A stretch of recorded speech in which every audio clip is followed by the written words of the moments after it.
Welcome, welcome, a very warm welcome to the Crystal Cove Casino here in Corinian, North Cyprus, where I, David Lappin, alongside, for at least the first segment, Dara O'Carney, will be taking you through bubble coverage, Dara, bubble coverage of this Merit Poker Western Series. 3.3k, 1.5 million guaranteed, smashed it, 2 million in the prize pool. 89 players will be paid.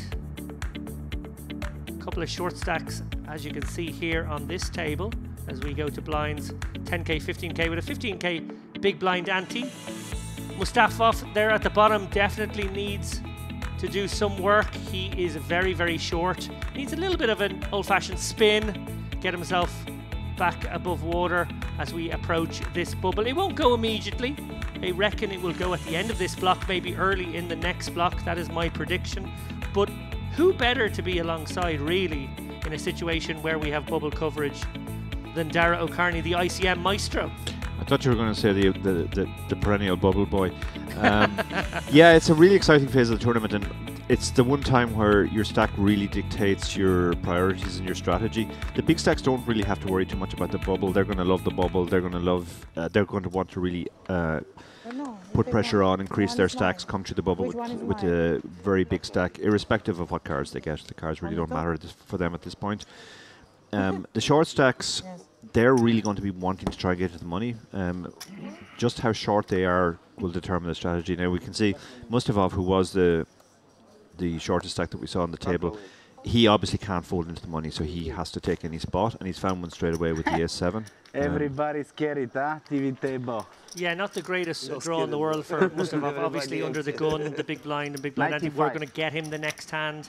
That does play a little role these days. Obviously with the old-fashioned antes, Dara, it was a bit more gradual, but when that big blind ante is taken in one fell swoop, it does sort of change the early position ranges in this spot. Yeah, it does for sure. If you shove 6 big blinds from under the gun, and let's say the big blind calls you, you're going to win 13.5 big blinds. If you wait till the next hand, you have to post one of them as a big blind yourself. And if say the small blind shoves into you, you're only going to win 11 big blinds. So you should be a lot wider in that spot than even an average hand. I need 7. Well, we see there Ari Kleiper, a familiar face to this stream. I think this is his 3rd visit to the live stream over the course of this festival. He obviously made a deep run in the warm-up as well. Well, there are some opportunities here for Mustafov. He did ask for a chop. He was very happy with the prospect of a chop. Well, he's got the kind of board where chops do happen. Oh, well, now he might be a little greedier, Dara. Indeed, indeed. He does have to fade a queen or a 10, though. And he does. Michael. So he's very, very happy with that start. Got it in bad, but yeah, you're allowed to get there. Yeah. Lot of outs for his opponent there at the end. Queen 10, King Jack would have done it as well. He'd like one more though. Good start for Mustafov. He can actually let the blinds go through now. He doesn't have to be too aggressive. He's got over 10 bigs. Can find a spot on the next. You're very welcome, Mustafov. Very familiar face here also. I mentioned there Ari Kleiper. Katerina Aristotelos is here as well. She has been bossing it up all week, it's got to be said. Nikolai Fall, another familiar face to the stream. Shoal Barnia. Kure Korkmaz, we've seen him before. Faradine Mustafov, well, this is his first visit to the stream and straight away he's doubled up, so he'll be happy with how things are going. Danielle Noha. Liviu Catalan, Todorita, and Orthodoxos. Orthodox. What a name.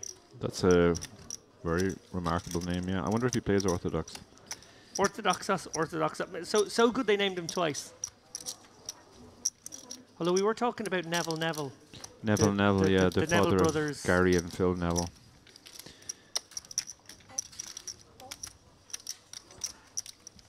Kleiper. Straight back in the saddle here. He's going to open up the 6s. He was the isolator of Mustafov in the last hand. I give you. Took a little beat for a small portion of his stack. Small but significant though for Kleiper. Yeah, same 2 players involved here. The 9-3 suited is a fine defend, as our friend Kevin would say. He's flop bottom pair, so he's going to probably lose a little bit more money because he also has the backdoor flush draw. Yeah. He's going to Good hit the ace side. and king on board, but yeah, he's going to have to call one here anyway. And if he doesn't improve, he can fold to the second barrel. But Kleiper might not fold, might not fire the second barrel with just sixes. Yeah, Kleiper in an interesting spot here, obviously beating Yeah. the 3x behind the king x and probably assumes most of the ace x would have gone for it. What Oh, a hello. river. Wow. Oh my goodness. Now, interesting spot for Mustafa because he can't rule out Kleiper having an ace here. Kleiper might check the ace, and it does go check check. He couldn't rule out the opener having the ace there and checking it back on the turn as a sort of a trap. Yes. You're good. Do you think guy. he needed to go for a little value himself there on the river, Dara? Obviously, could have targeted some pocket pairs. Yeah, I think a small bet there would have made sense. Target the pocket pairs and the king x. If you get raised, then you're going to have to make a decision, but you're probably only getting raised by an ace Taking or a the bluff. game, baby. Because it was quite likely that Kleiper was going to check back, having declined to bet the turn. He was either trapping with an ace or he was trying to get showdown relatively cheaply with a king or a pair. Absolutely. Well, a great start for Mustafa, our short stack here. I mentioned there the bubble, 114 players left, so we are maybe 25, 30% of the remaining field away. No, maybe slightly less. So on average, we would get there, I think, by the very end of this block, Dara. But of course, we've seen it many, many times. Bubbles do have a funny effect on a room full of players. Sometimes it gets very, very slow. And as players try to lock up that min cash, bust out's less likely to happen.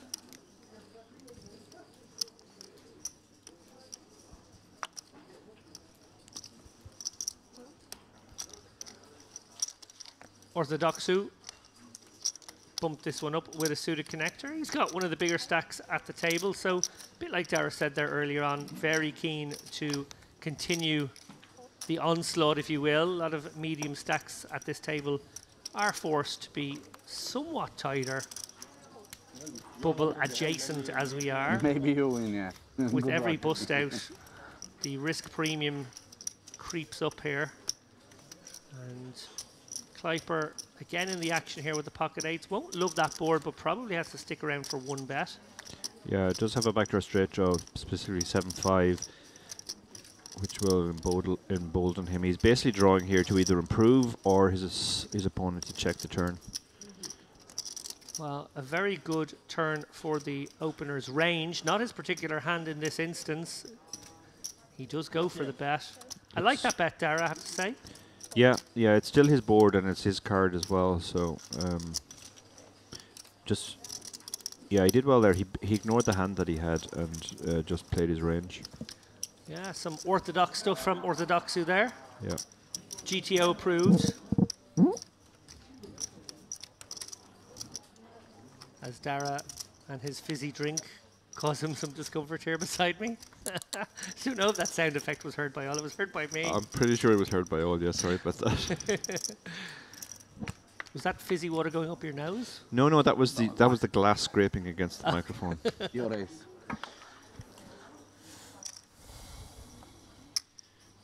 We have 55 people watching us already. We are keeping an eye on the chat, so let us know any questions you have or anything else.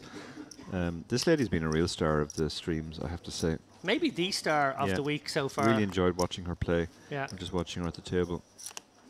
Yeah, absolutely loving it as well, I must say. Really great opportunity for any early risers here in the chat who've popped on to check out what's going on. I very much appreciate that people have their lives to get to. Maybe they pop in for an hour here and there during the day, which we really appreciate. They are long streams. Obviously, as time goes on, you might stick around a bit more as it gets more and more exciting. This is a particularly exciting phase, I must say. So please do join us for the next couple of hours, and please do bombard my co-host here, Dara O'Carney, with questions, because he is the maestro. He is the Jedi when it comes to understanding how the ICM dial moves up and down at different phases of this tournament, and it's very much moving up right now. Yeah, reshove there with the ace queen, which is gets the job done immediately. That's a very good move there. Obviously, he had just under 20 big blinds. Some chat shout-outs. Donna is in the chat. Good morning, Dara and David. Great as always to be joined by Dark Angel. And Hakan Sakar says, will today finish at the final table? Definitely not. Correct.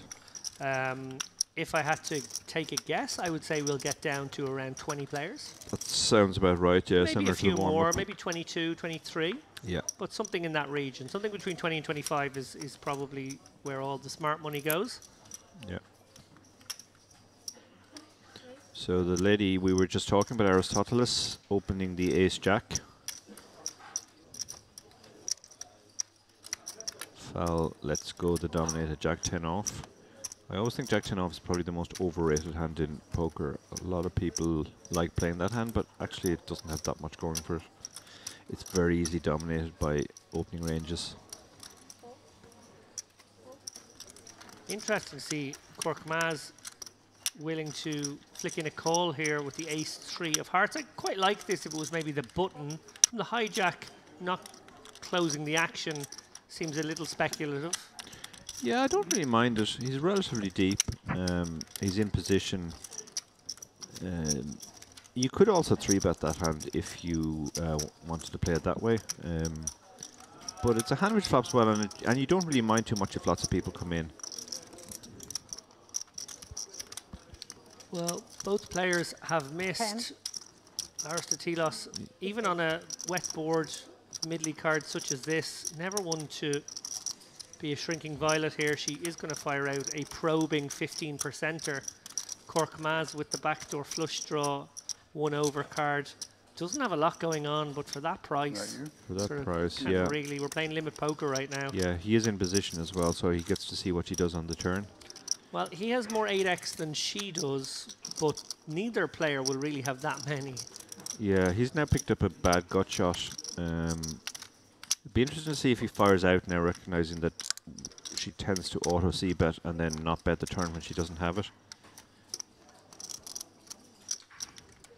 Yeah, tough spot for Aristoteles now on this texture. Giving it some thought. Plausible that Korkmaz would have all the sets here. Certainly have an 8. Could certainly have a draw of some sort, which has a lot of equity if she is good. So probably on balance, I think this is a release by Aristoteles, but she is ahead, and it would show maybe the correct amount of adhesiveness. I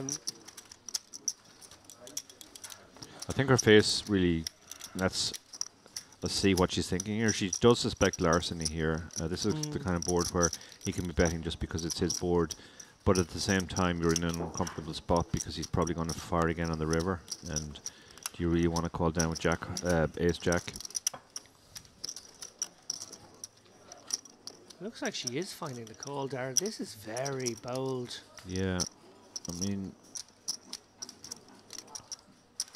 we've been fooled before by her bringing the chips into hand. Oh, what a great call at this point. Now, as you said, Dara, can she follow it up with some cagey river play? Well, they're both playing the board now. This is an interesting river for sure. Very interesting river, yeah. Is she going to come out betting? Kind of interesting to maybe go for a bet here. No, she does check, and she gives them that kind of like please check behind look.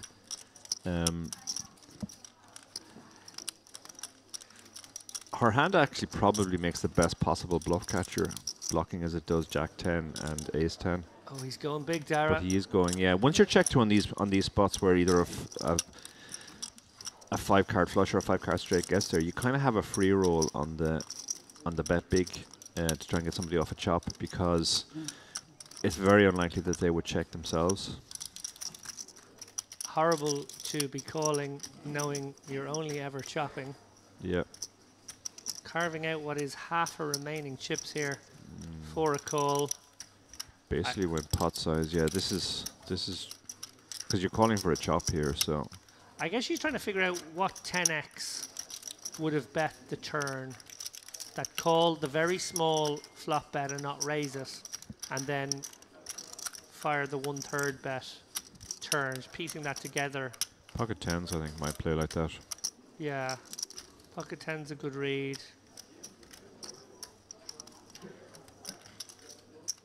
10-8. Probably It probably not has too to be many combos not of too that. many combos. calling It probably has free. to be 10-8 suited. Yeah.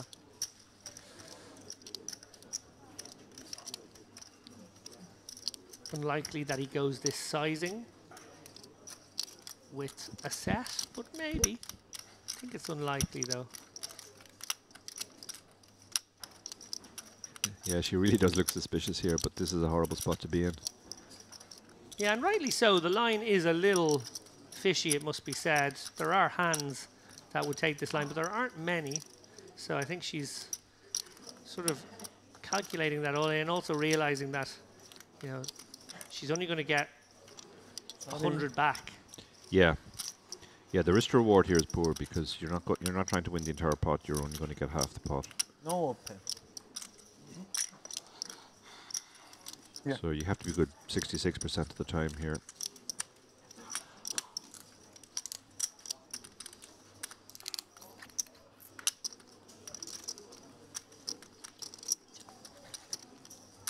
Call. In the Wow. end, she does call, yeah. Ten.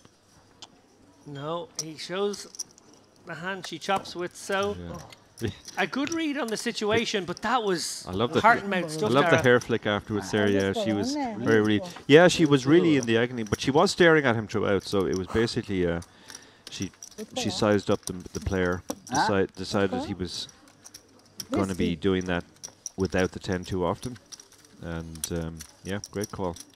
Yeah, that was a very difficult situation, but I think maybe in doing so, she may have put an important marker down for the next couple of hours where she, as one of the Turn. middly stacks, is basically saying, Turn. I won't be pushed around. Yeah, yeah. You trap turn, yeah? Hakan Sayar and the chat says she can't let her cards go, and that is kind of the message that she has sent them now. Be careful about bluffing me.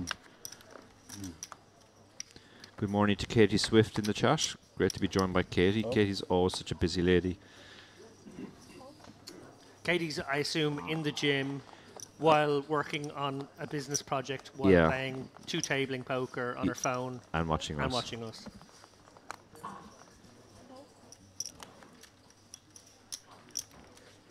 And driving the kids to school at the same time, Yeah. all simultaneously.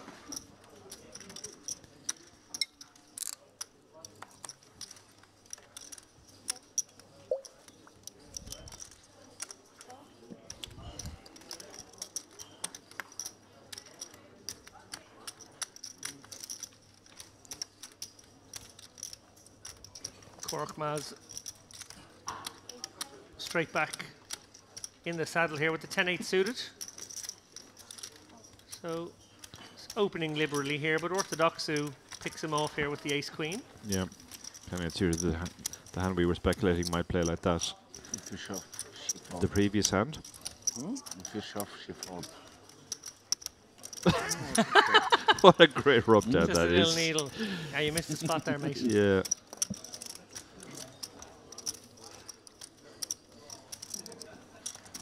You can have some tennis. Yeah, of course. This is the risk. Yeah, it's one of the favorite games of players to play at the table. How could that have played differently, and then you would have won the hand?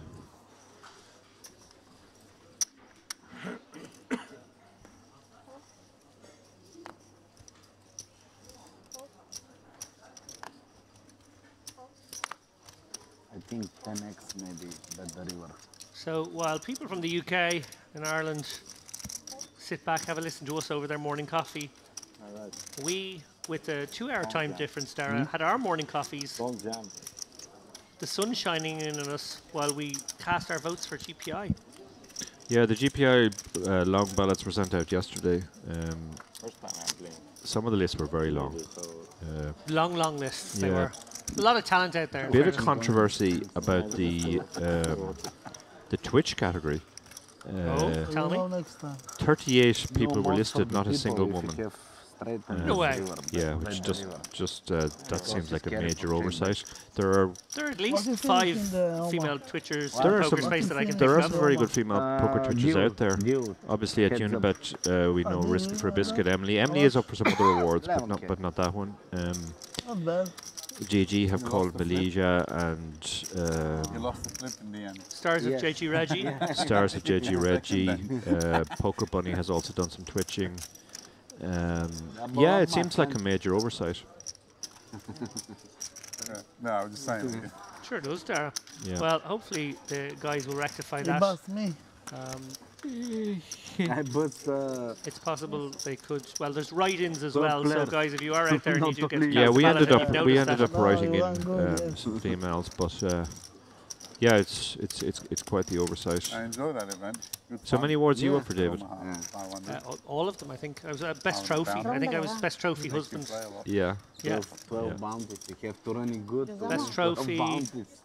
Tournament director. No, then Just on for all top of my it, actually interventions finish. with the So it's tournament lemon directors cake when I included disagree with their there, rulings. Them, They they make lots give of me that bounties, but then category as they're well. out. Yeah. Yeah, I believe actually, David. Well, obviously the chip brace is up, and one of David's writing pieces is up. Piece he wrote on WPT, and David's up for Twitter Personality of the Year.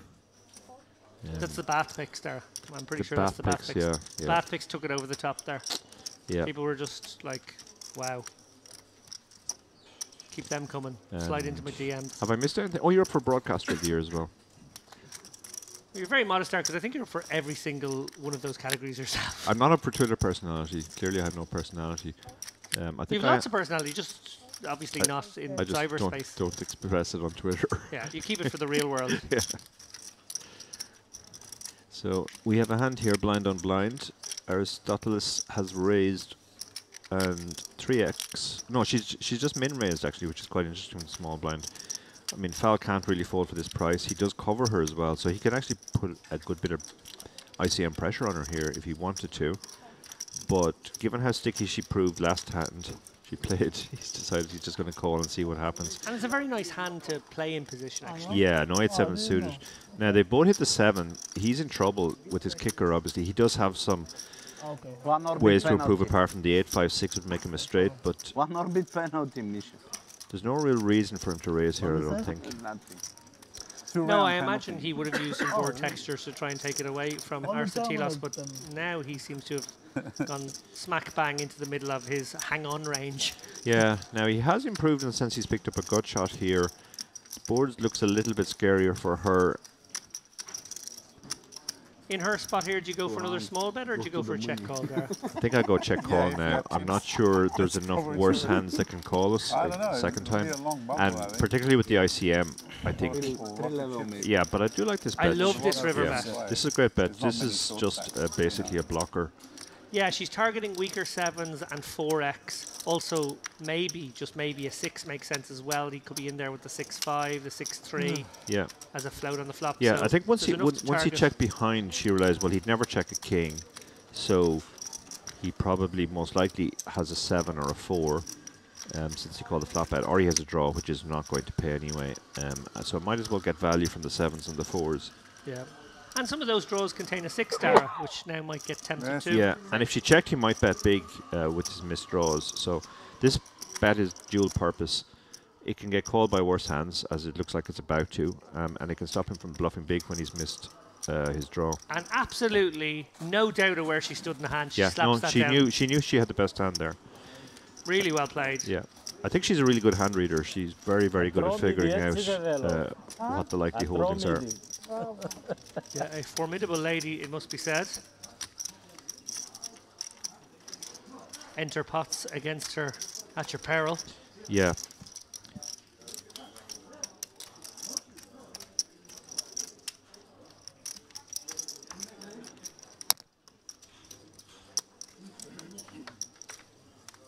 We're obviously not allowed to talk about who we voted for, so we would never do that.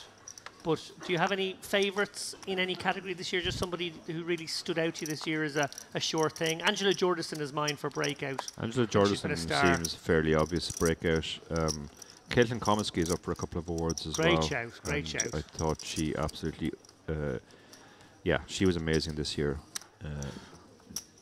Just so funny, her content. They're the ones probably that stand out the most for me. Yeah, I would actually have picked the same too. Yeah.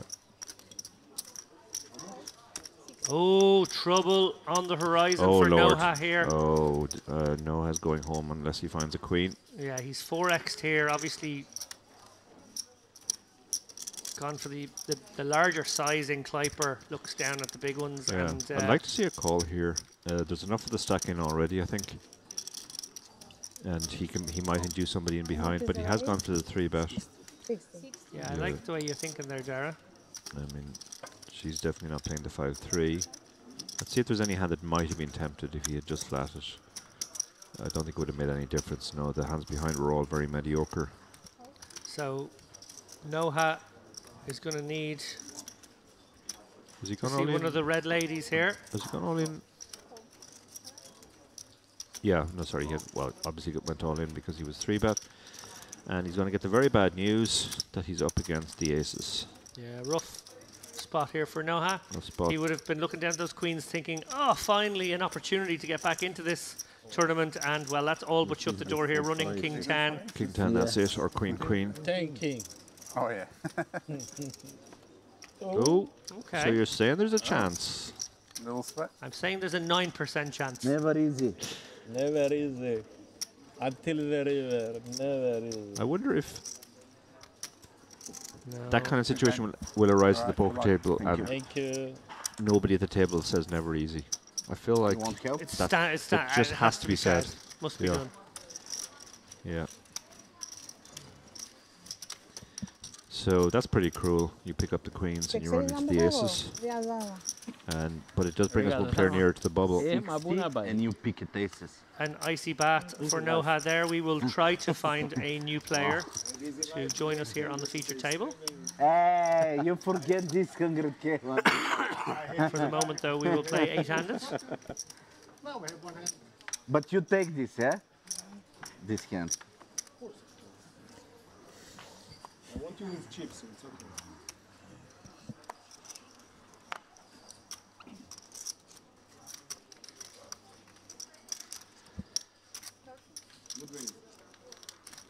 So Mustafa under the gun. This is pretty loose. This near the bubble of only 17 big blinds.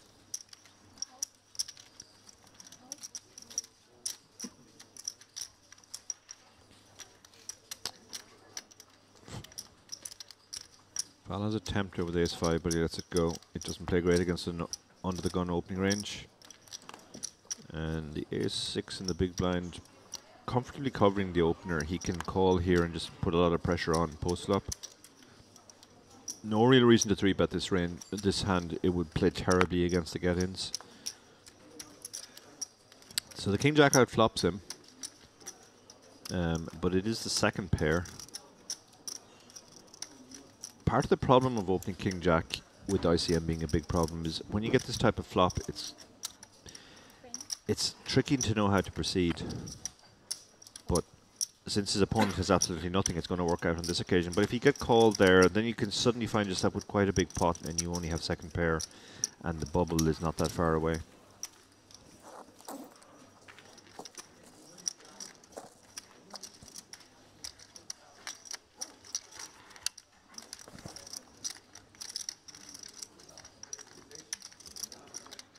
Let's talk a little bit about post-flop ICM. I suppose the way in which people initially think, most people initially think, is the implication of ICM on ranges of like what hands you want to get in, sort of pre-flop play. But actually, in a much more nuanced, much more interesting way, ICM plays a huge role as you move down the streets, medium-sized stacks going up against one another, or maybe a medium-sized stack against a big stack.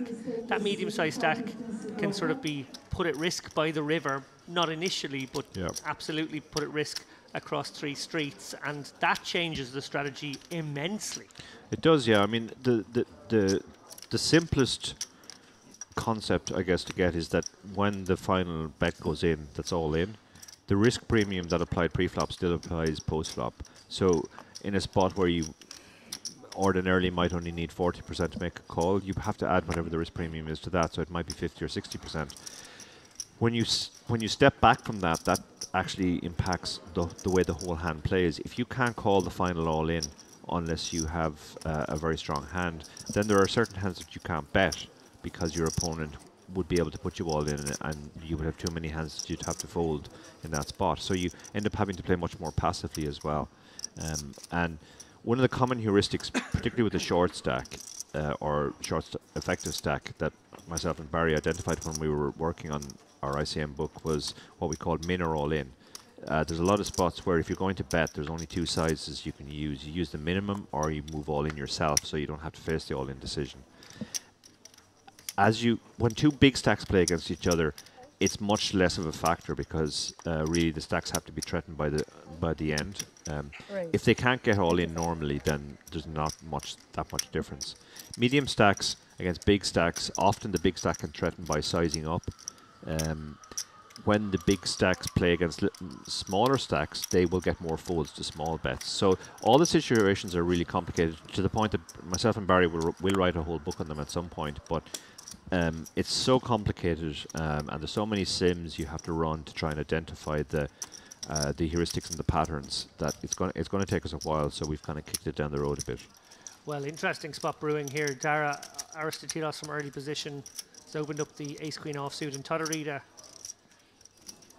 can go both ways here. He could flat and try and navigate this one, but with only 20 bigs and against a wily opponent such as Aristotelos, he might decide to just go with it here. He does. Yeah. So he's not quite shoving, but he is putting almost all his chips in. Yeah. Although it is 300, he has counted. Yeah, I mean, this is 20 big blinds, and he's going to have all those problems post-flop that we just talked about. Yeah. He's going to be looking at one or two overcards a lot of the time. Have to make a decision in a spot where, as I said, he's going to have to be good more often than normal. So the best thing to do is to just stick it in here. It's not comfortable because he doesn't have any blockers. He's not blocking any of the bigger pairs. Ace-king is also almost certainly going to call. Ace-queen seems to be right on the line, and she is giving this a lot of thought. Yeah, no question she calls with a better hand. Jacks would be getting in here against him. Ace-king would also. So ace-queen and nines feel like the tank decisions maybe. Nines is possibly get in as well, so maybe ace-queen and eights. So Aristotelos in the tank here with one of the cuspy ones. Yeah, it's a lot of her stack as well. Like if she calls here and loses, she's sort of in the danger zone where she can't necessarily get to the bubble. On the other hand, she's not immediately at risk in this hand, and if she calls and wins, she has the kind of stack that can potentially attack the bubble. So this feels really close. Yeah, flipping the perspectives here from her vantage point, she will be thinking, well, how many ace jacks and king queens are in the range? And if there's a few of them, you have to think about the hands that you're actually in great shape against. If she could see his hand, she would fold because you don't want to be flipping at this point.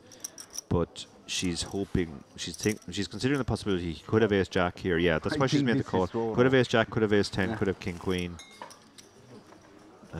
She's in a flip now. Well, he's flipping for his tournament life. Katie asked if we're in the money. We're not, Katie. We're 16 from the money at the moment. 89 paid, 105 remain.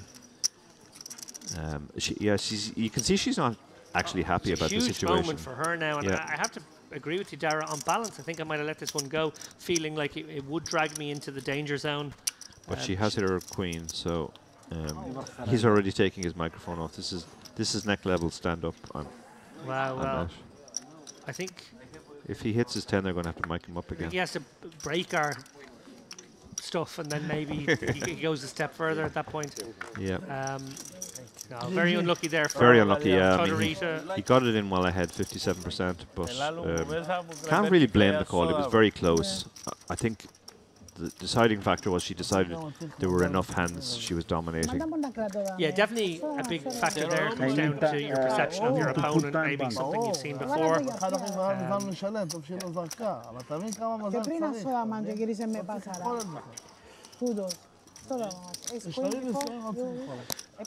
And as she stacks the chips, so lots of post-mortem there, one would assume. I'm not familiar with what is being said, but yeah, I think it's one of those spots where players, everybody has an opinion as to whether she should have called or not, and it seems to be the kind of culture where people don't hold back their opinions.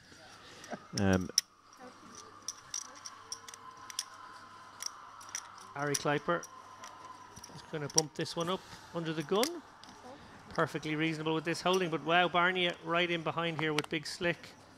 I wonder, given the fact that Kleiper covers, if he would ever consider flatting a hand like this against an under the gun open, keeping in the hands he dominates, and playing a little bit more cagely, give it the risk premium a foot. Yeah, I would like a flat here because when you 3-bet this hand, you just get the. and Oh, oh goodness my me. god! Now actually the pot's gotten bloated as well. Well, luckily for Barnea, perhaps the fact that he did 3-bet now, I agree with you, Dar. I would have liked a flat there, but if it had gone flat and then squeeze, he may well have come over the top with the ace-king. Yeah. Now to a cold 4-bet, he might actually feel as though he's not in good shape. The Hollywood has started already. He's looking very Hollywood uncomfortable. It's like, oh really? There's a what? That's a raise and there's a 3-bet. Oh no! What do I do with my pair of 8s here now? Well, Kleiper's hand will shrivel up considerably by the time it gets round to him. Now facing a 4-bet 250k.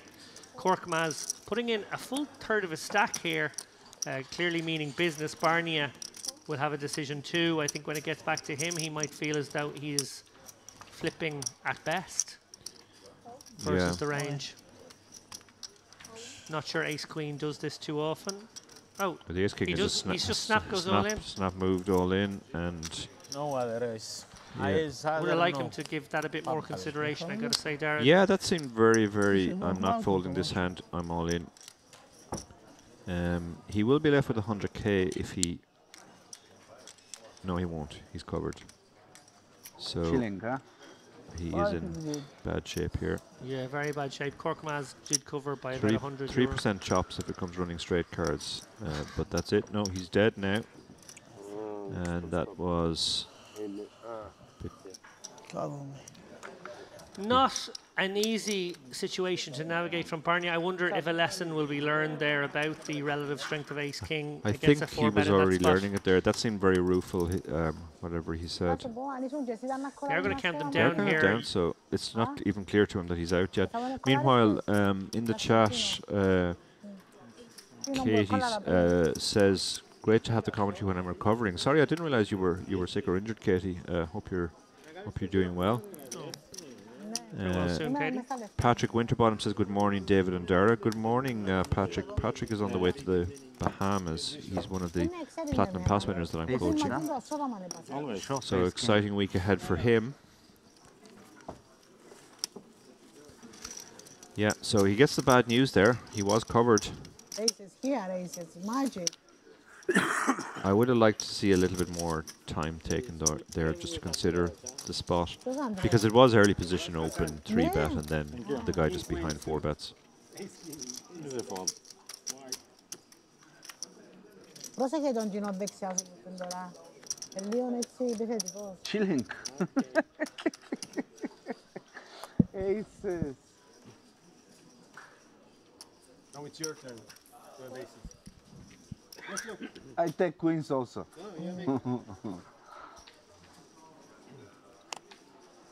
What a time to get aces, though. Oh, He pass out the phone. Especially when Sorry.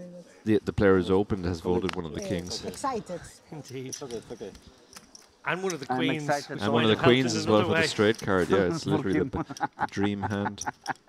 Well, Gavrilovic will be picking an unfortunate time to play this pseudo connector here. Super dominated by the 7s as it happens.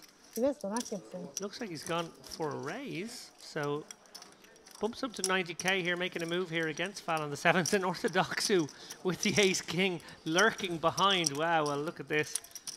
Interesting to see Gavrilovic stepping out like this off a stack of about 40 bigs. Dara, Yeah, this is middle of the pack here, you'd think he would be knitting up at this phase. yeah, and he's going to get stomped on. Orthodoxu Orthodoxu just bringing drops the down the hammer. hammer with the ace king, Education. and the 7s quickly fold, and the 7-6 maybe will make a face-saving slow fold. No. Yeah, a lovely pickup there. Yeah. 170k, no showdown. Orthodoxu You change your color. could have in the induced face, there, my but actually friend. quite liked the jam. Yeah, Oh, I you do It's too, fine yeah. against those two stacks. Yeah, no, he picked up a decent amount You there. see? You see the He face? could really put a hand like 10s in the changed the bin there as colour. well. Yeah.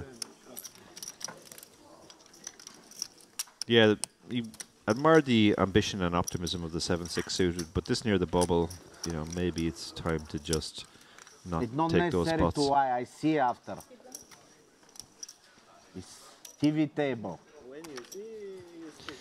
We're having the concept of the TV table I see explained there. pocket kings, huh? King Kong. King Kong. Ace 2 suited. This is... ugh. Nice You section can for open this, TV but it's table, very, very mucky under the gun.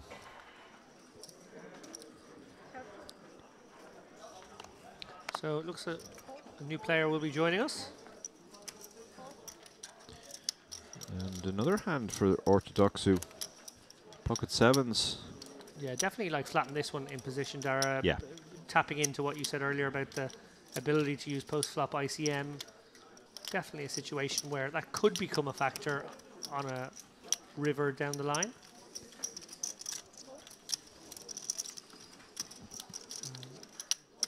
Also, Fal incentivized to tread carefully now. Welcome. Maybe shaving off Hello. Thank you. the bottom of his continues in certain situations.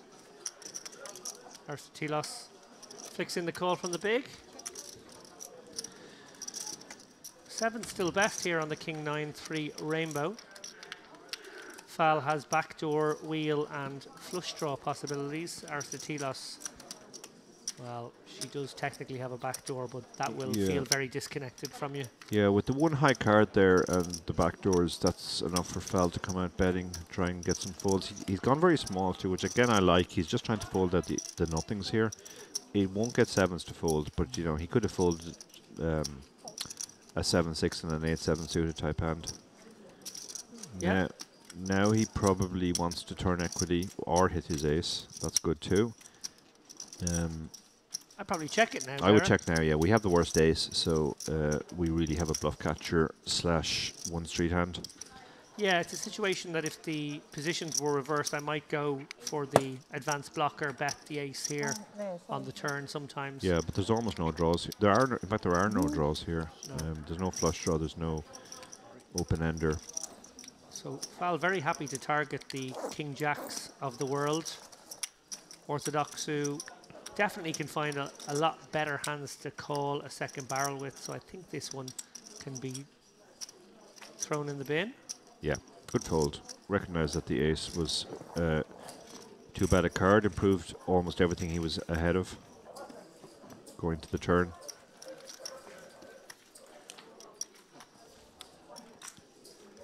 Reminder there, 89 players paid in this one, 4,500 US dollars is the minimum payday. But there is a very, very juicy first prize in this one, Dara. 360k. Is it 380k maybe? It's something up there. Yeah, yeah. It's very juicy indeed. And 25 of that K is Jack Sinclair money, so... We ran into Jack at breakfast this morning. He told us he was going off to edge the 1K. He'd broken his personal record, fired 8 bullets at this one and not bagged. And then always fold. That's the rule. Look at him, always fold. Put first, then fold always.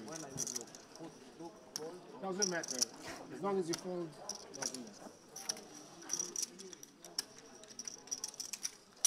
Jack made the journey here from Tbilisi. If I have aces, Is that where he's based these days? I'm not sure Jack's based anywhere. He's kind of like a nomad. But yeah, Tbilisi is one of the many places he does put his head down for a while. That hand again, ace queen, suited variety this time for Orthodoxu. He is maybe our biggest stack, certainly one of the top two. Like it, yeah. But Kleiper has a big stack too, and I think also probably has a relative in the chat. Aurelia Kleiper says, "Go Ari Kleiper." Well, Kleiper has gone for the 3-bet here on the button over Orthodoxu's cut-off. Seems pretty reasonable. Aurelia says, "I've watched now from a different channel and was wondering where is the chat." Yeah, we are just keeping an eye on the official channel on Merit Poker. Even though this is another channel. So if you're on one of those other channels and you're wondering why we're ignoring your comments, we're not. It's just that it's only the official channel we're watching. Orthodoxu with a mandatory call here to the button 3-bet battle of the ace-x. There will be ways to win for Kleiper even when he misses. It's It's going to be difficult for him now, though. Does have the gut shot though, so Could check this one back, maybe, if it's checked to him. Would be reasonable. yeah. I don't think it will. Oh no, it was checked. You're right, yeah. But he's decided to go ahead and bet. So continuing his pre-flop story, Orthodoxu, second pair, top kicker with that backdoor flush draw. And, well, that backdoor flush draw is halfway there. Orthodoxu will be going nowhere to a second barrel here. Kleiper maybe shuts down. It is a very wet board for the open defend to I think 3-bet range. once you get called, You were kind of trying to clear out the pocket eights and weren't you? just check and try and hit your gut shot.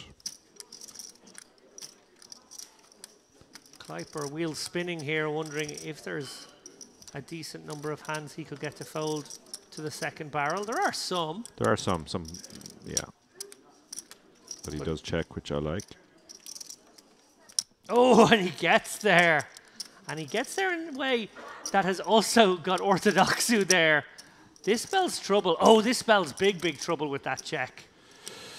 Yeah, this is gross. Because he even has the 10 of clubs. Action card this here is on the horrible, river. yeah. Could not have thought of a better card. Love how Orthodoxu has played this. Finally that river check. And Kleiper unlikely to get away. As you said, Dara, that 10 of clubs blocker, and he has the nut straight. It's not just the 10, but the ace 10. The nut straight, the blocker to the flush. This is... Cannot get away this here. is terrible, This is a must call. And Harry Kleiper is going to lose half a stack in this hand. Yeah. One of our big stacks. Kleiper up against our biggest stack, Orthodoxu. Well, the rich, about to get an awful lot richer, does make the call, hoping to see a 10 in his opponent's hands, maybe even ace 10 as well. Gets the bad news. Well, yeah, I mean, that's just a really unfortunate run out for him there. His daughter in the chat, I like this comment, she says, my dad and the dealer are wearing the same outfit. Hello, Poda.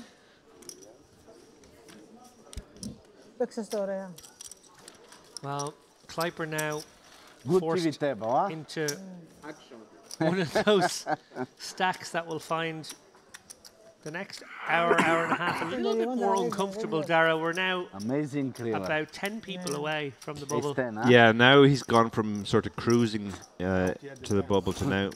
This is squeaky. Ace 10, no possible fault. Very squeaky indeed.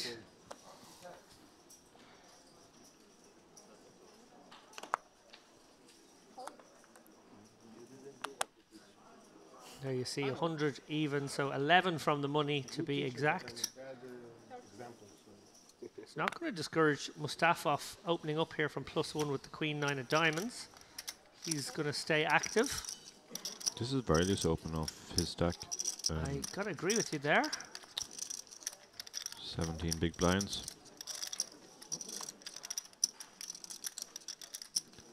Oh, and Kleiper straight away has a hand. Oh. Oh, this is a tricky spot. And he is going to raise it up. Yeah. Kleiper does tend to default to the aggressive action Yeah. when two are available.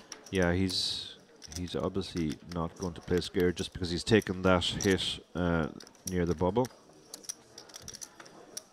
And Mustafov, well, he'd have to call another 55k. He's only got to take 265 behind. Tilted? It would be very, very gambly. I'm tilted. Yeah. Are you on tilt, he asks. Me too. And maybe induces the right sort of response from Kleiper to get a sense that he was legit there. Kleiper very happy to laugh Cost the along. money. Yeah. That being said, with Queen 9 of diamonds, he didn't exactly have a decision. A reminder, guys, we're obviously bringing you bubble coverage here, day 3 of the Merit Poker Western Series main event.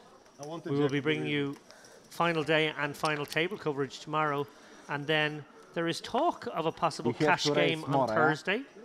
To be decided on that one, but we will definitely be bringing you the high roller event final day on Friday.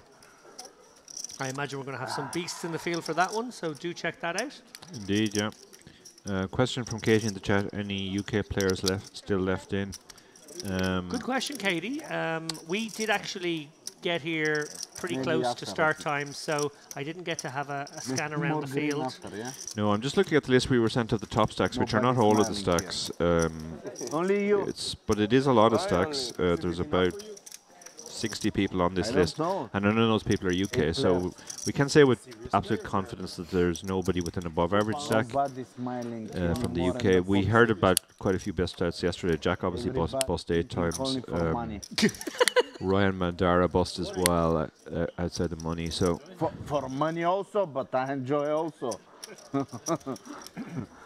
Money and fun. Yes. The best.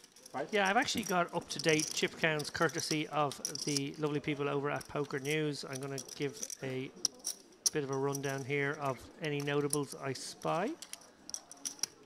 Dara, if you can keep an eye on the developments here with the Ace-9, Jack-9 already. So this is Ace-9 suited is opened under the gun +1. The Jack-9 has made a perfectly reasonable defend. He has a big stack, so he can put pressure on. He's flopped. He has actually significantly outflopped his opponent. He's hit his Jack, so he might just want to play possum now and bluff catch with his hand, and that's what he goes for. Check call. He improved. They both kind of improved to a gut shot. Actually, a double gut shot for Gavrilovic.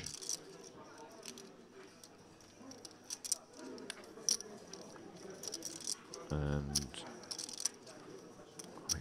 Gavrilovic, this is very brave. He's the covered player here, but he is the one bluffing fairly large as well. He's gone pretty large here, about 80% a pot. That puts the Jack-9 in a tricky spot, but and he does get him to release. So that's pure street poker there.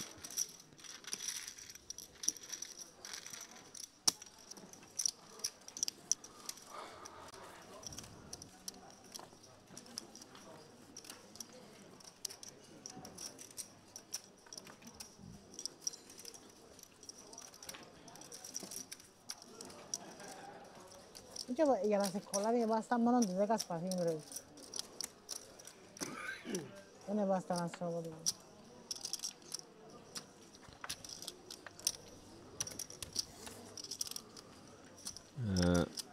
Aurelia Kleiper is asking what are the prizes for the final table. David is busy scribbling down names at the moment. So let me see if I can find the payouts.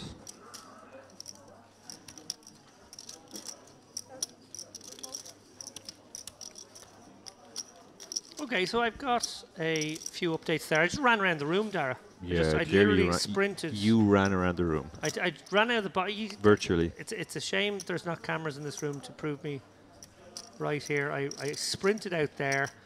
I'm very good at recognizing chip counts from a distance. So I whistle-stop tour of the room, and I can bring you news now that there is one UK player in the mix, Andrew Hulme, aka Stato. He's got 255k. He's one of the shorter stacks trying to battle through this bubble. Fabian Wolf, a lot of you guys will remember from yesterday, 410k. Julian Bogdanovic, 535k. Uri Reichenstein, familiar face on the poker circuit, 600k.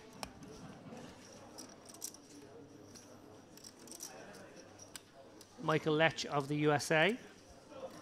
Remember him from our day 3 stream of the warm-up. As we see here, Mustafov calling with his gut shot here versus Kleiper, who's flopped top pair. He's very short here. A little bit too short to be calling speculatively here. Kleiper still has top pair. It's a very draw-heavy board, so he's probably going to fire out a second bet. Pot's already 125, and Mustafov only has 200 behind. Yeah, he knows there's no ace queens or ace kings about, given the pre-flop action. Ace 9 may have gone for the reshove as well, so pretty confident he's good here. Say they have, Looking to eh? charge flush Yeah, the draws king can speak, huh? and Does it say weak there? aces and 9x Bravo, my with the friend. 65k bet. Dame de ver. Gets the job done. 2 open-enders there as well. As I return to my hastily scribbled list of chip counts that I did identify with my own eyes when I ran around the room. I'm going to cut your microphone in a minute, Dave, if you continue this falsehood. Charade. I think you Ivan double up. Stankov, you will remember from the stream, You 710k. agree? Halil Baybars, I think, made a very deep run, a final day Yep. run. Yep. They No warm speak up, now. 790k. On The French pairing of Maxime Chilot, who of course was one of the big stacks on our warm-up final table, and his friend Luc Yeah, Bindel Duma, have Hugh 830k and Bruin, 1.2 million respectively. Oh, that's Yep. good. I was actually talking to those two gentlemen Niet after play bij yesterday, mais. and they were both in good shape. Yeah, well, they continue to build towers as we speak. Yashin Kontouche, a familiar face from the stream yesterday. He's up to 985k, but here is the My one to watch, friend. Dara, and we have a serious one to watch. Stealing. Dominic Panka is about, and he's got 1.9 million. Wow. I didn't realize Dominic was here. Sorry, can I have Okay, so some to water? answer Aurelia's question about the payouts on the final table, the first player eliminated on the final table, ninth place in other words, will get 37,300. The first pay jump is 12,000, and then the pay jumps rise around that rate until the top four. The top four places are 124,000, 168,000 for third, 274,000 for second, you and double up, but maybe he double up. 372,800 for the win. Oh, They've done it again, Dara. You're not talking the cut. The gap between third and second is bigger than second You're and first. super excited. You're right, yeah. Please, Americano. That must be a feature of tournaments here. Little Tournaments bit. there. That's remarkable. They like a Okay. cagey three-handed Water game. this. And Americano. That is, I take 1/7 more. yeah, I've never seen that before. No, I haven't either. But it's clearly part of the formula. Now we can confirm it wasn't a... Not this time. Yeah. I'm You sorry. stay. Aurelia The seven come, you stay in says, the thank line. you, I'll pray for my dad. I hope it... I take 8 also. So here we have the all-in. Mustavov, having lost a lot of his stack last hand, is in trouble here. yeah, He's some- going to need a 7. or that board to pair once again. Ace queen and the button, huh? Easy poker. Well, a 5, an 8, or a 7 for him to survive. A No. 2 is no We good. lose him. He's been very talkative, very pleasant at the table. But Have fun with this guy. And with that, we break a table. 99 now remain. They will all come together hand for hand when there is 90. As we burst this bubble in, I'm going to guess sometime in the next hour. Stick around, guys. I think we're going to get there yeah. in this block. A very important question from the chat from JB Wellbeing. Has David used the unorthodox gag yet? Well, I use the orthodox gag, so I suppose, yeah, one or the other. I'm afraid so. I'm that transparent, JB. They know you well. Well, you haven't likened any of our feature tablists to a movie star yet, so you've shut that door pretty firmly. Yeah, I will. I learned my lesson.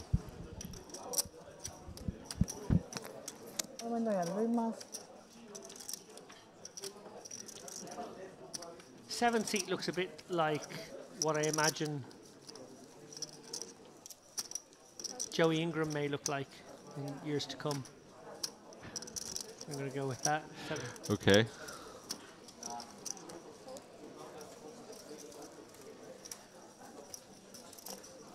Hakan says, bring a truck for Corey's chips.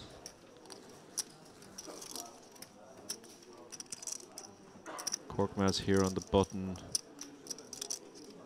He has a commanding stack now, well over 100 big blinds.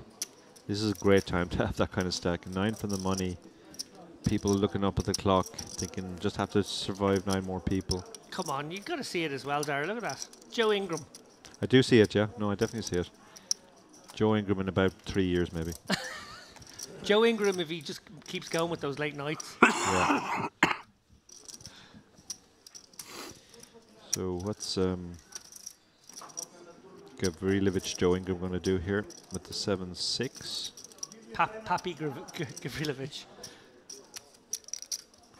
Just let it go. I took a long time on that decision. I would.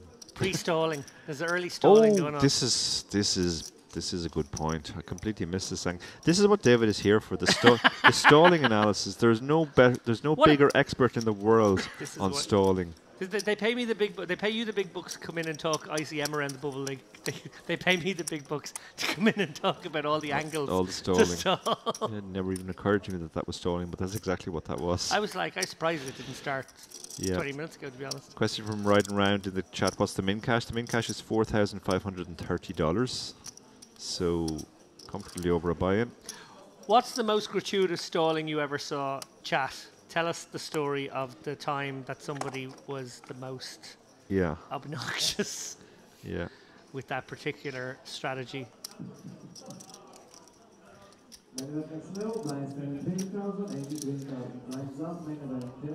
Looks like we're hearing the announcement of the blinds up there. So this will be the last hand of this level.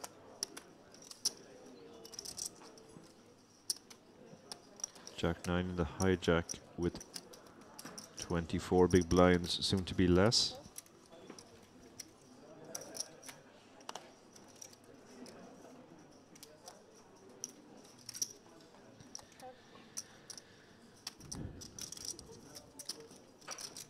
Gavrilovic, yeah, if he takes his time with this one, he's definitely stalling.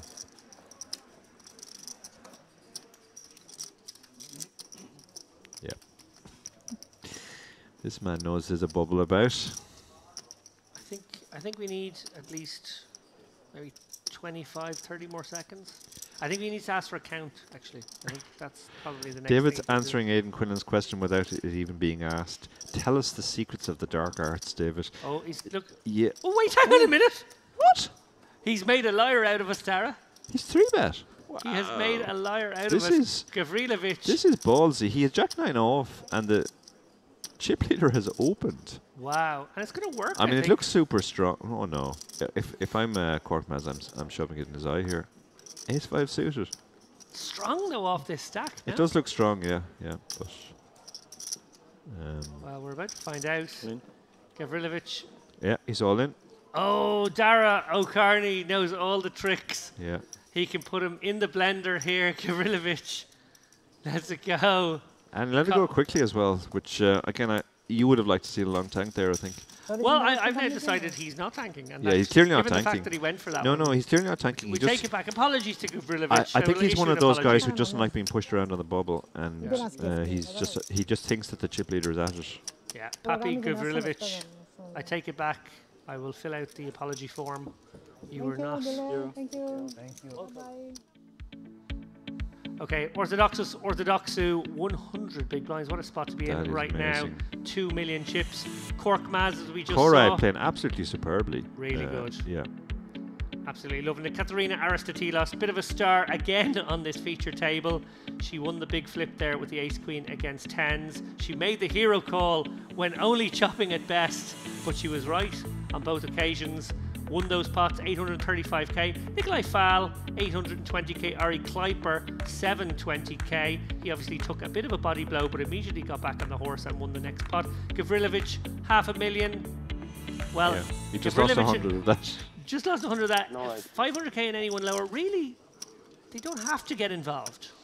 No, you can just let the chip leader win a few pots and then until the bubble. Nobody's super short, which actually could make for a very interesting period now, because a lot of it is just the discipline of folding. Yeah. Not getting involved. Players don't like feeling that they're getting pushed around, and that can cause them to do rash things in these spots. 40. Well, already 97, so we've lost a couple more since just the last hand. Clearly a couple of people departed from outer tables.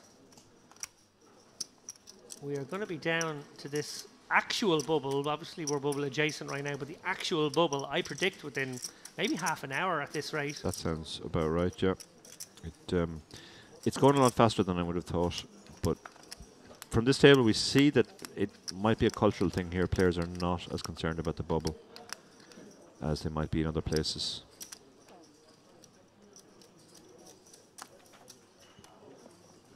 Who would you think are the bubble-aware, tankiest nation on the planet? Ooh, that's a good question. Little bit for everybody here. Rebes top, Cork Maz. Underpair, both open-ended, and Kleiper open-ended to the good end. To answer your question, I'm going to go with Germany, I think. I think led by their poster boy Christoph Ogelsang, who tags even when he's the chip leader. I think the Germans do love a good tank. Connoisseurs of the tank. They are connoisseurs of the tank. I played a tournament in Germany once where somebody was tanking and he was called on it by another player at the table, and he explained exactly what he was doing and why, and the whole table went, "Oh yes, that is good strategy," and then they all started doing it. Well, we did remove the Jack 2 there. I guess probably the least going on for it in one sense. Cork Maz with the pocket sevens. Rebes keen to hang on. I really like that check back because he's basically decided I have to hang on here, but I don't want to put more chips in the pot when I've only got this is very this good stack. ICM Very good. awareness there. Yeah, just 300k behind. He really didn't want to lose that pot. Really liked the way he played that hand. Super stuff. Yeah, it will mean, unfortunately, for some of the shorter stacks or even short to medium stacks, they can't extract maximum value in spots where they otherwise might, but that's just part of it. That is part of it, and that's another reason why you should be tightening your range anyway. You have hands which are very, very profitable without ICM, but with ICM, even when you win the hand, when you hit, you're not going to be able to win as much. Indeed. Well,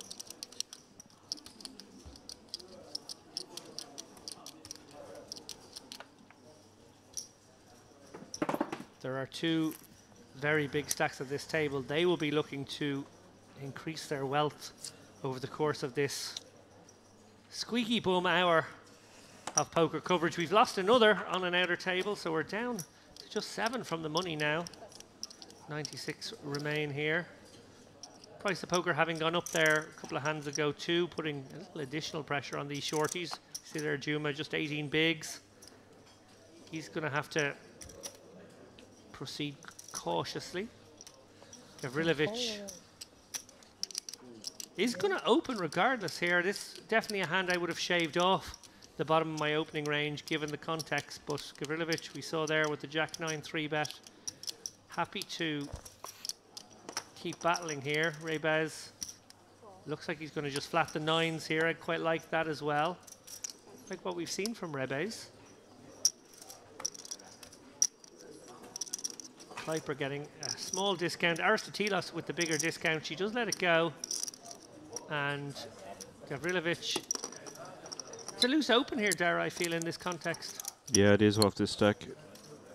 I think he's one of those players who just doesn't like bubbles and doesn't like the feeling that he has to tighten up and be pushed around. Now he's flopped really, really well, but the 9s are still well ahead. Yeah, it's hard to think of too many boards that would keep both players interested as this one.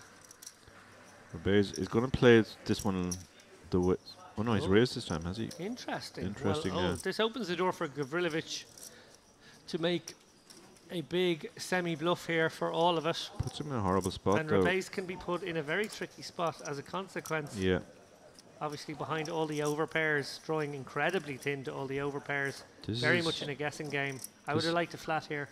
I personally would have liked a flat as well, yeah. But the raise has put Gavrilovic in a horrible spot now, because if he shoves his draw and gets snapped, he's going to be in big trouble. And he's not being allowed to realize his draw cheaply, so I think he is going to just call and try and hit. Yeah, stack to pot ratio now of just 1.3 to 1. Yeah. Can certainly imagine worlds where this gets in. 2 or a 7. No, the 6s. Now he shouldn't have too much 6s as the opener. Rebes shouldn't really have too many 6s either, so this is kind of a blank. Is Gavrilovic considering a semi-bluff here by leading, Dara? Yeah. I mean, if he got a better card, I could see the merits of that. But Thank you. Only this. Yeah, only an this ace or a idea. king. Okay, Well, okay. obviously we see he does have the Only ace, but even if you were going to go with a bluff, maybe a king or a queen would be kind of a more interesting one to represent. Tricky spot now, 1.3 to 1, the stack to pot ratio. As mentioned, both players sort of similarly stacked. Obviously, Rebe's covers, Just but check. and it looks like we're going to go for an advanced blocker, I think, from Rebe's. He's going to go. Yeah, I think he recognises that the 6 is not a card to be scared of here. It's very unlikely Gavrilovic has it. Now, Gavrilovic being given a direct price to catch his hand, but of course he could be up against a boat and already dead. He could be already dead against 4s, 3s, or the one combination of pocket 6s. But he is going to hang on, and I think if they both miss the river, we're going to see check, check. Yeah, I can see Rebez checking. Yeah, that's not a card which could ever have here. helped him. And I guess having gone for that raise on the flop and opened the door to potentially getting shoved on and being put in a tough spot, Rebez has actually played the remainder of the hand very well. Yeah, no, I really like the turn bet there. Recognizing that the 6, while it might look superficially scary, really shouldn't have helped. Yeah, check, check. He played the hand really well there. He kind of paralyzed the action. He did. With the small raise on the flop and then the small bet on the turn. Yeah, fascinating hand, must be said. Yeah, and Gavrilovic is paying the price here for being just a little bit too active on the bubble. I did say that nobody on this table was under immediate threat, but if I had to name one player at the table most likely to bubble, it would be him now. He's lost another few chips there, and he doesn't look like he's the type who is willing to just hang around until the bubble bursts.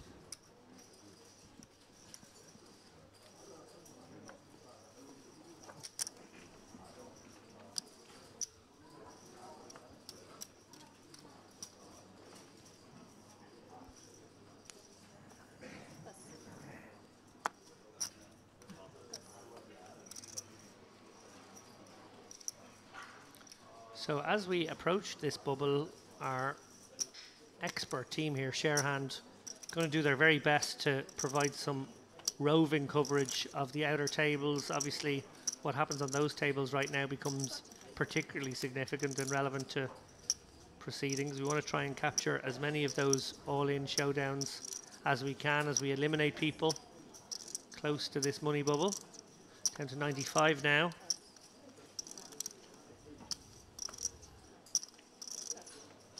Gavrilovic straight away, Dara. Here we go, 15 big blinds are going to open up. Mini plus with the King Jack under the gun too. You called it here. It does feel as though he has a Just doesn't like death wish. just doesn't like the tension of the bubble, feeling that you have to let these spots by. Foul. Likely to call here, given what he's seen of Gavrilovic in showdown. He knows that he's still playing kind of, I would say actually not even normal ranges. He's playing lighter than normal He's playing ranges. lighter than normal, yeah. I think he's decided he's going to attack the bubble here, irrespective of his stack. Now, hard board to hit here, so the c-bet might work. He might get back some chips here. On the other hand, Fal could put a bit of pressure on him here.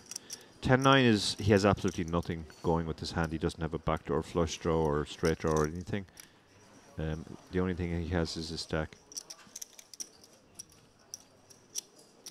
Not to make a liar out of you, Dara, but True, the 7-8. 7-8 would make a straight, yeah, absolutely. Unlikely though, and definitely Very not the unlikely, kind of yeah. backdoor you want to continue Yeah, with. So I think do he's agree. decided to let that one go. Gavrilovic will feel a bit better there. He's got some chips back.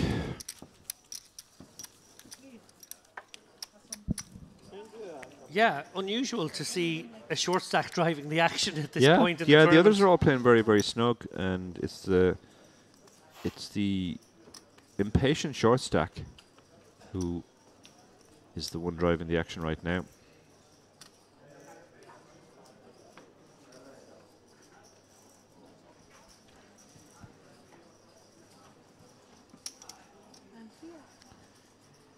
So we continue, just 6 on the bubble now. Gavrilovic takes a hand off with the ace-2 off. Buys.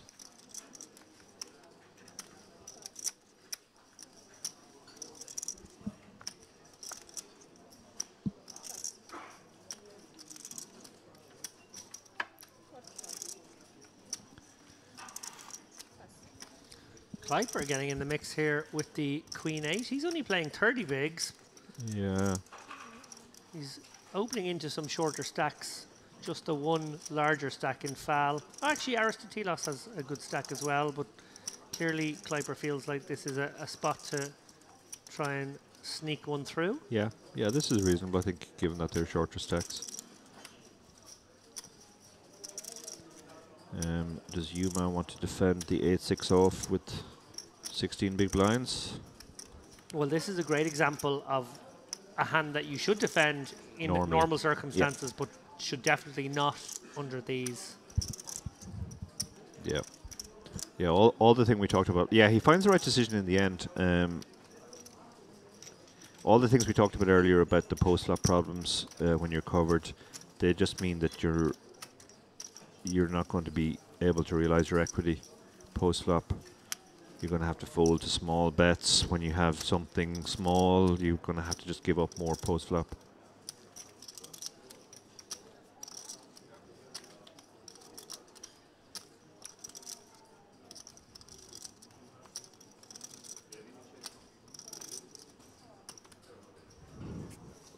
Could someone please find the location of Joey Ingham right now? Investigation. Emergency investigation. Emergency investigation. Is Joey showed up in Cyprus and is he calling himself Gavrilovic?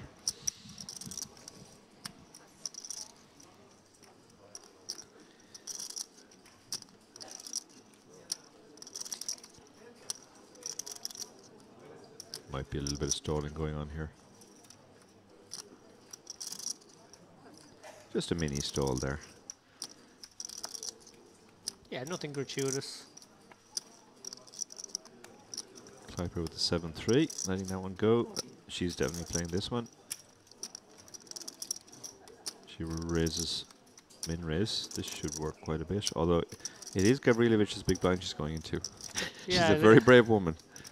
Oh, and Juma actually has a spot now. Oh, he does, could yeah. certainly consider. Oh, my lord. You might be letting this one go on the direct bubble, but with a couple of orbits to go, I think you take this spot. Yeah, I think you have to take the spot. You're going to blind down too much if you pass these spots. And part of me does want to know what would have happened in the alternate universe with that ace-4 against Aristotelos. Yeah. As it turns out, Aristotelos, I think if she cottons to the context here and how good quick fold there from Hershey. Yuma can't really be light. No. Good quick fold there. Well played. Yeah. Yeah, she's a very considerate player. She takes her time on the difficult close ones, but on a fairly clear-cut one like that, she made up her mind very quickly. Yeah, really well played. Again, Aristotelos proving time and time again to be a bit of a star here in Korinia.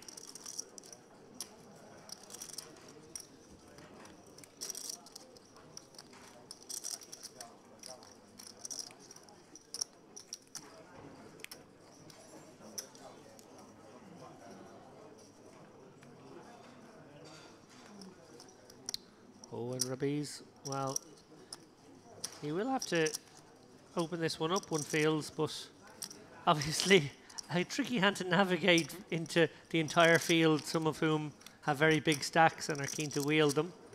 This could be an interesting hand. Yeah, it's a hand you have to open, but you're really not hoping for action.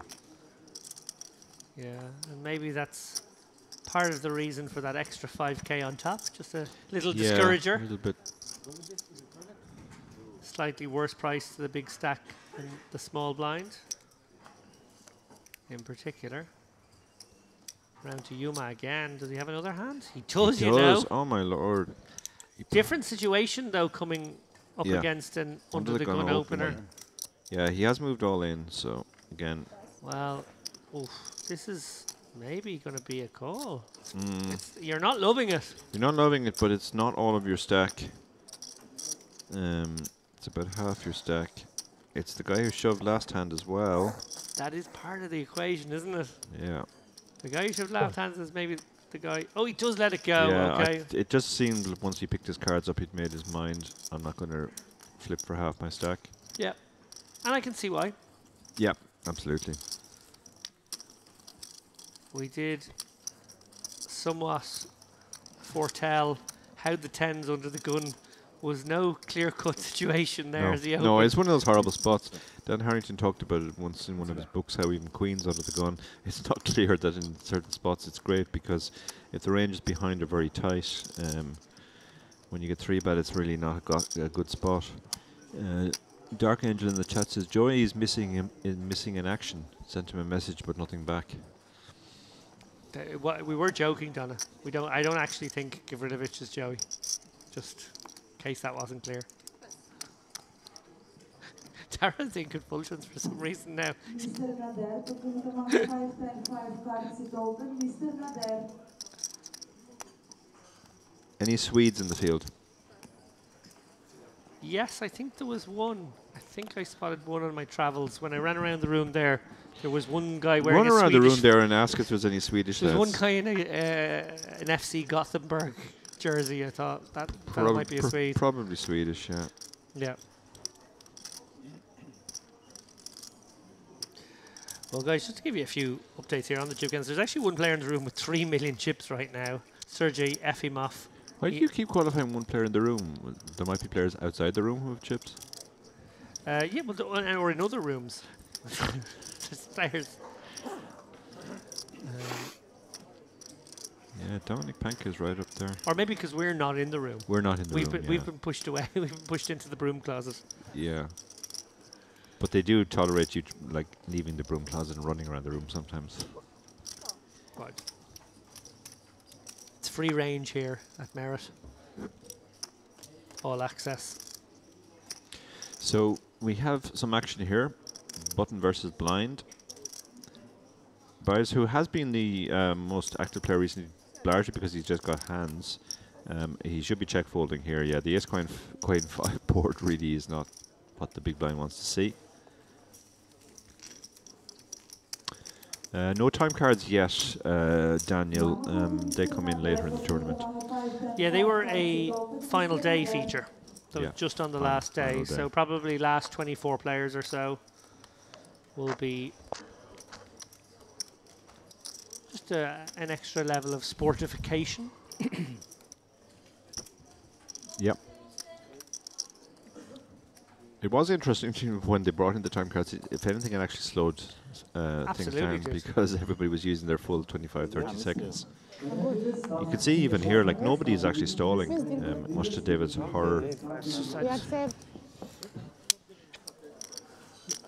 Right on time.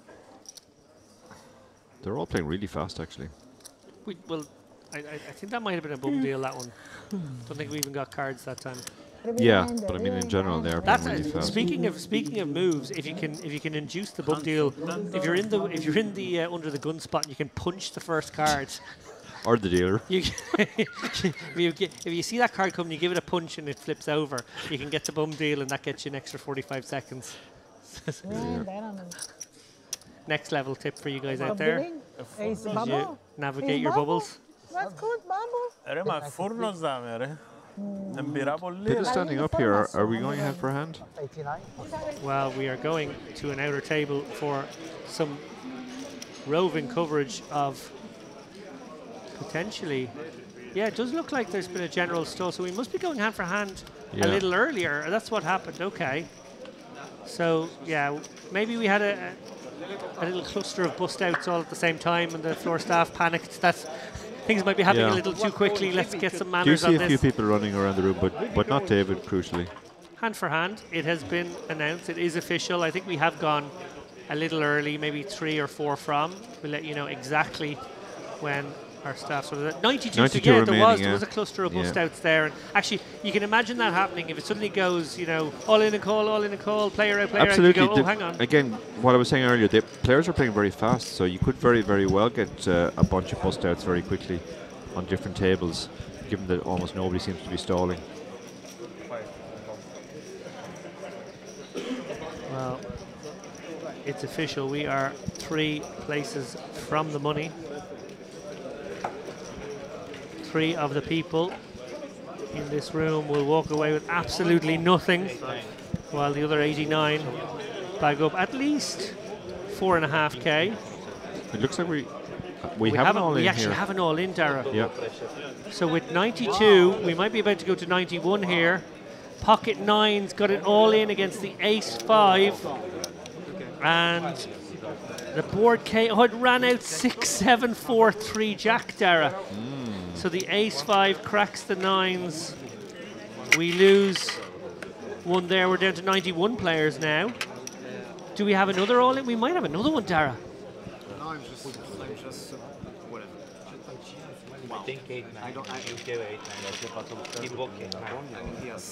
Oh, and there's Luke Bindel. That's Luke Vidal, who I was chatting to in the lobby yesterday. Looks like he's raking in a pot.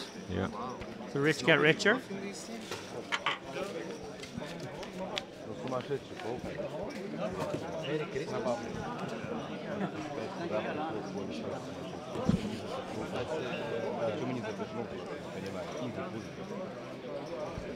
Players on their feet having a little chat, I guess, as we get to grips with this hand-to-hand coverage. The guys afforded a mini break of sorts. Yeah, Opportunity to go over for the fist bumps to your friend. And we see that was a bust out. We didn't catch the hands, but it was a bust out. There we're down to 90. Exact bubble now. You can see one of the players from the feature table, Mr. Kleiper, is having a look to see what's happening on these outer tables. And there is an all in here, is there?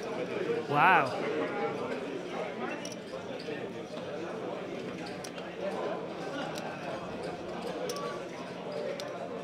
Well, he's in the agonies, Dara. No, this hand is still in motion. Yeah, and we're hand for hand, so.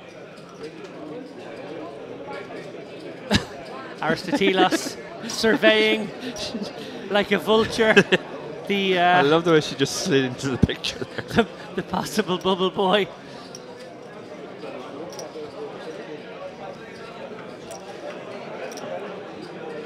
Yeah, this player seems to be in the horrors here. Obviously taking his time.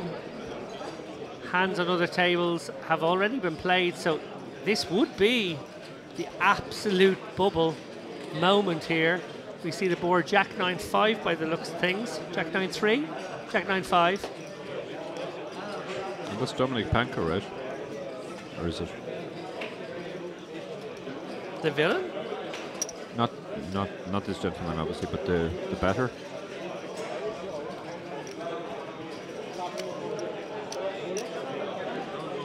I could be wrong though.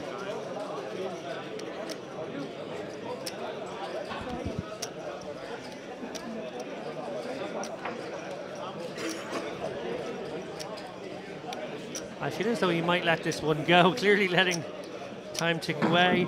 Might be one of these spots that if he thinks he could chop the bubble, he might go with his hand. Yeah. Last call to Mr. Nader, computer number 5, Mexico. Mr. Nader.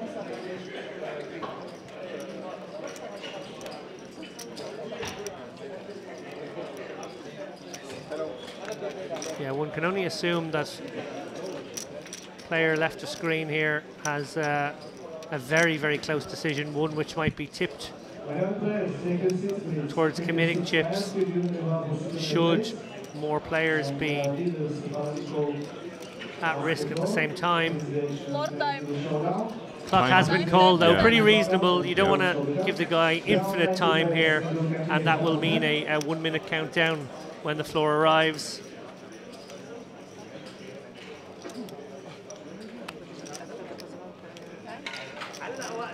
So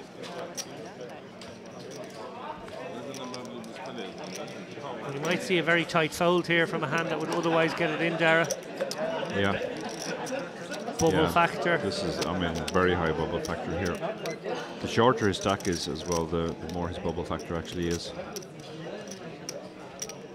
When you're very short stacked, securing the min cash is huge. When you have a big stack, not so much. And it looks like he's made the call here. Okay, well, they'll go to a turn. Jack 9-5, 2 hearts. 7 on the turn. And, oh, a quick check back, interesting. And another jack, so these guys mightn't necessarily get all in here. This pot may just play out in a more orthodox fashion.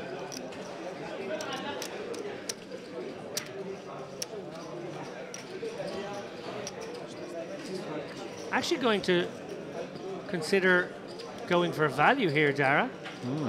Does actually bet. So the man who is shorter and he gets it through, I guess, using maybe the bubble situation, the calling of the clock to tell quite a convincing story there. Basically making sure it was recognized that he did know what was in jeopardy and then still bet regardless. Yeah. You could just say it's the bubble maybe as well. Do it a bit faster than that. Yeah, you could just say, I know this is the bubble, I'm still doing this. But or I'm all in. to quote Andy Hills, I'm not bleeping about. Even though he was. He always was. He always was attacking bubbles. It was 6 million. Look what's left. So looks like we will play hand for hand here. Yeah, Bit of excitement now. That was definitely the slowest hand, so we should be ready to continue with our next hand.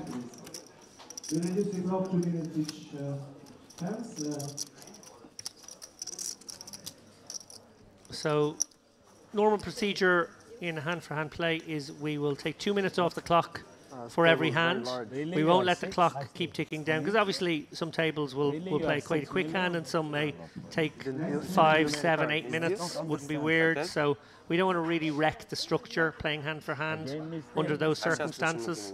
So 2 minutes coming off the clock Misdeal. each hand. Everybody give your cards back. Misdeal. She doesn't like it. Yeah, new player join maybe. It looks like No, it may be a Misdeal misdeal. and continue. Wait. Wait. Misdeal or no? Players are screaming Wait, misdeal. tell me, explain to Dealer me is why. saying not a I don't have any misdeal. cards. Yeah. Okay. What does that matter? Because you're not here. So the new player who moved to the table wasn't given a Okay, hand, it's not supposed to be dealt in. Okay. and he's Sure, I not was meant to gonna be fold dealt in. Why I don't have my card? You Last wanted the hand, table. you out of table. So He can two hands, give you card. probably penalty, probably, yeah. Oh, where's the Telos? Oh, With Lord. the aces, with the bullets. 150. Small raise. So she goes big, Dara. She actually bet open for 150. 7.5x. That's an yeah. I do not want to bubble bet. That's very much. I have aces, and I will not No let delay you. now. I'm not letting Okay, anyone because flat for and fun. Yeah. scare me on loads of textures. No thing and this. Too much, too big raise. All in or pass? Aces. I hope she's balancing that I thought it 7.5x was open mistake. With the ace. couple of cheeky ones. Last hand we still. Yeah, I think she looked at her hand and then there was talk of the Ah, misdeal. yeah. She was like, hang on a minute. I need clarification on this. Yeah. I'm not surrendering these without a fight. As I think we'll take it to our outer table. You see there are 90 players left, 89 paid. We have 9 other tables. And, well, dare I say, we'll probably have a showdown somewhere to bring you. Chances are. Huh? Danando gallichero. You don't. Come on, double up the bubble. Any memorable bubbles, Tara? Not that you did bubble, but just going through the period of the bubble. Yeah, there was last year there was a 4.5-hour high roller bubble in UKIPT at UKIPT. Probably the most memorable bubble of my life, though, 30 minutes was you will be analyzed again. I think it was definitely EPT, probably EPT Malta, and we were on the exact bubble. And I was on the feature table, and it was a pretty stacked feature table. There was, I think Shemian was there, Faraz Jaka was there, Dan Smith was there, and Christoph Vogelsang was on an outer table taking 20 minutes for every decision, so the hand-for-hand was lasting forever. But we have it all in here. I'll continue the story later on. And this is Panko, right? Yeah, Dominic Panka sitting behind an absolutely monstrous. Yeah, so that was Number of Panko I chips. meant before, beside the other guy. Ah, okay, sorry. Apologies, Dara. So it looks like spot Panka Yeah, has so released here. so in that spot there, Panka bet, our player in seat 8 there, who was slow to act in the last hand, he called. Contouche has squeezed it. Panka's released, and now same pairing, taking time. You'd have to give this squeeze more credibility, given that he was also squeezing Panka, who would not be a man afraid to stick his chips in if he thought he had any sort of equity and chance to get you to fold. Certainly not. Contouche obviously has around the million mark himself, but Panka, one of our chip leaders in the room, 1.9 million.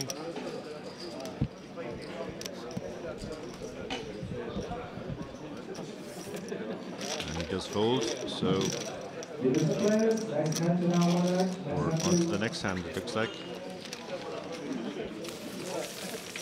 Yeah, you see now everybody's starting to play the hand. And yeah, so to continue my bubble story, EPT Malta feature table. I had about 15 to 17 big blinds, so I was mostly just looking to get through the bubble without any great problem. Yes, I know that. I knew there was a player on another table who had one ante left, so he was going to be all in next hand. I speak myself. If it's Ivan not Banic come opens ace, in early position, whatever is and I had done, I aces, call. so couldn't fold. Moved all in, came back to him. He called fairly quickly. And because it was hand for hand, we couldn't turn over our hands. He turned to me and he said, "Do you have it?" The entire table started laughing and said, "Of course he has it." I remember Faraz saying, "I'm just wondering what colour his aces are." We sat there for about 20 minutes while Christoph Vogelsang played out his hand. Then we were told that all the other hands on all the other tables were finished, so the guy with one ante was still there. Oh no! My friend Sonia, who actually started in the Fitz, you may know her dealer as well.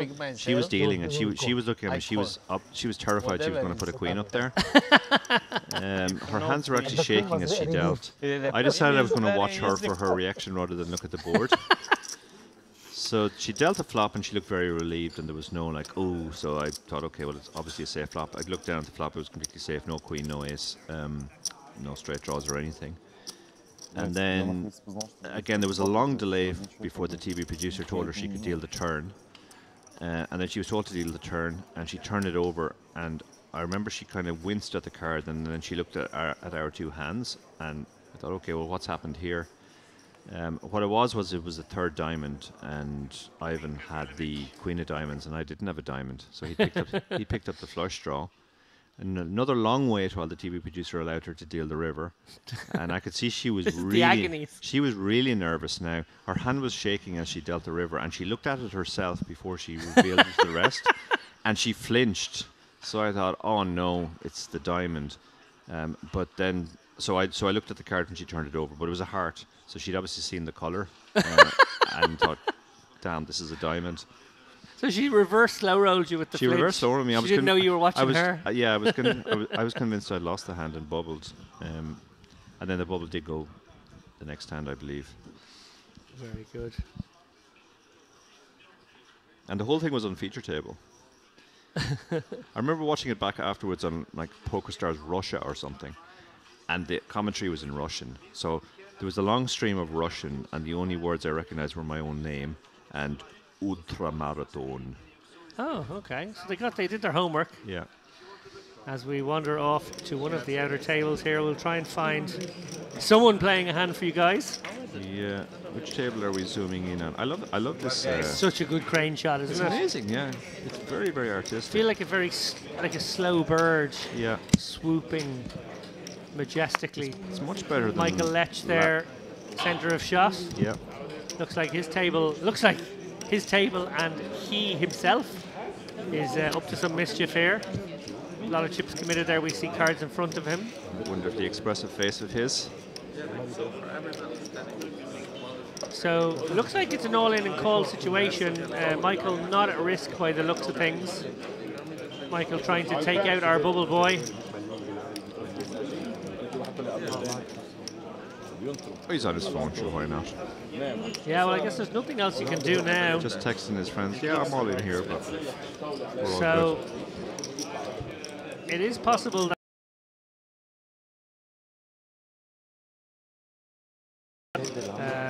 We'll take these in turn.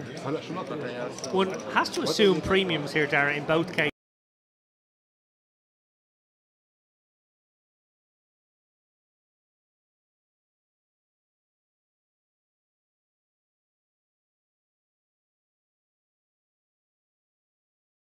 I'm going to anticipate 2 premium hands here. Yeah, feels like it should be. Always fun with him. Lech leaning back, the confidence of a man who has big slick. I'm going to say big slick there. Maybe a pocket pair in the hand of his villain. We shall have to see.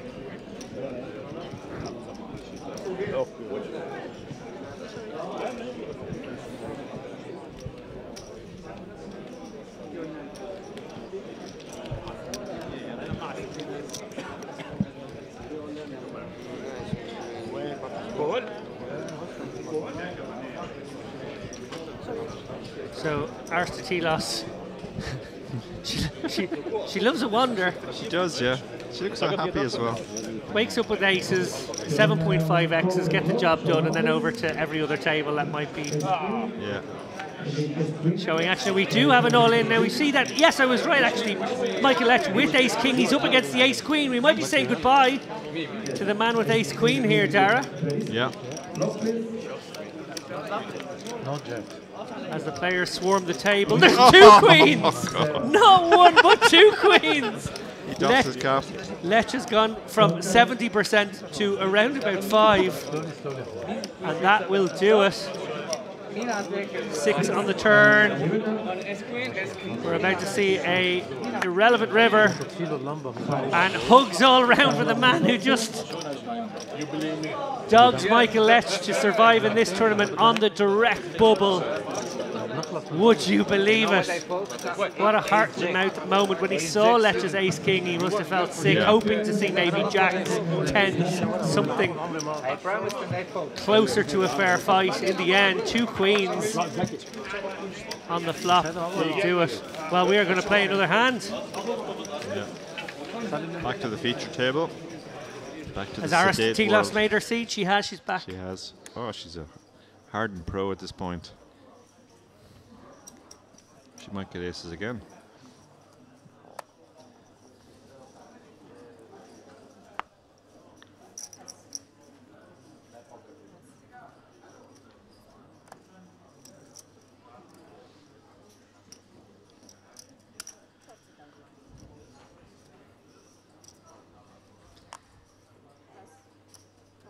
And word there, the player who survives that all-in showdown, Ghanim Dashti, is the lucky man. A big dent out of Michael Lech's stack, it must be said. That's a tough body blow for him to take right now as well. Bless you. Very dangerous Really? player. You have 6 million? Huh? Oh, No, 1.8. any time in the day you have 6 million? No. I started with 8, then 900 here. Ah, Aces versus ace king, yes. 1.6, and some small pots. I wish I had 6 million. It's a lot of chips. Sure, Had ace king 6 on my million, a lot of. On my raise, you had ace king with aces. Aces. No, Often the pocket. case, I have Dara, small in pocket. these bubble situations that we won't send If you these make guys small on raise, the I will scheduled call. break, even if it comes now. Obviously, with the 2 minutes coming off the clock, it's not going to come at 1/2 the hour. Yeah.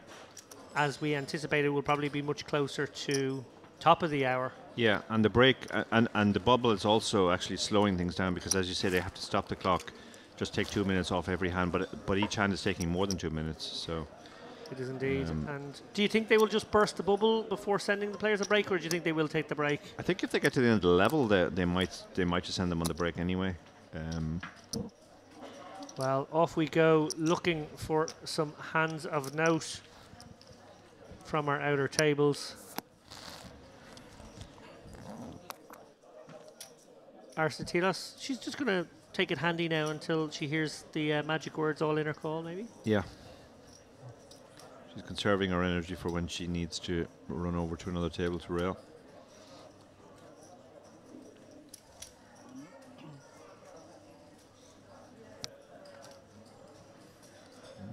Maybe she's going for a wander now. So Dara, you are another reason why you're a good man to rail a situation such as this. You have the distinction of somebody who has successfully made it through over 200 bubbles in your career on the live felt. Easier. Yeah, it has to be said that they weren't all situations where I might have bubbled. But quite a lot of them were.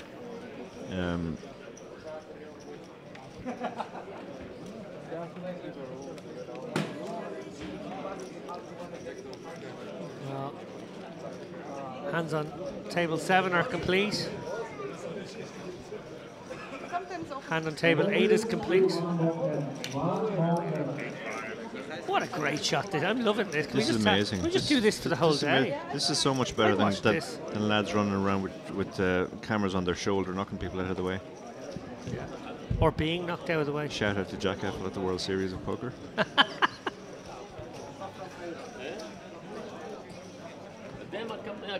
You gotta be careful as a cameraman in a spot like this. You can't get too close to the guy who's all in, because sometimes there's an explosive reaction. Yeah. We do have a hand here on the feature table. So we didn't actually have a showdown that time. And one suspects our team were very good with the nifty edit there. I feel like we've taken a few minutes off the clock and just moved along. Maybe. Nicely done, guys. And Aristotelos happy to ditch the A6 there. Yeah, she's far less inclined to get involved because it's the bubble. Yeah, and Ray Bez do feel like he's one of the tighter players at the table. Remember a moment ago he opened the pocket tens, folded to the significant action behind. Foul, maybe considering a cheeky call here. Thinks that, well, with a chip lead over Rebez, he could maybe apply some pressure on later streets. Decides against it in the end, and off we go looking for some blood elsewhere. Indeed, yeah. Andrew Patton in the chat, no idea who that is. This seems like a perfect time for some shilling, lads. Section on bubble play in a certain book. Segment on stalling in a certain podcast. But did you win all in? No. Nice. No, with no stress. Always have something. How dare this Andrew Patton guy, if that is your real name, suggest that we're shillers. Yeah. But speaking of that bubble play section, there is probably my favorite section in the ICM book to write was on the guerrilla maths of bubbles. And it came out of a conversation I had with Kevin Martin.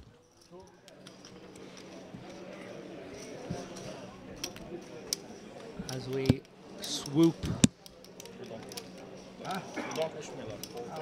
I just want this bubble to go on forever, just so we can revel in this sumptuous camera work.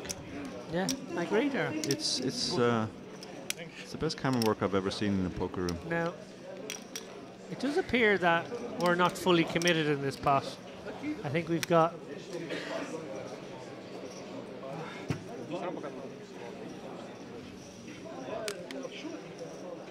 very, very short the player in the one seat here.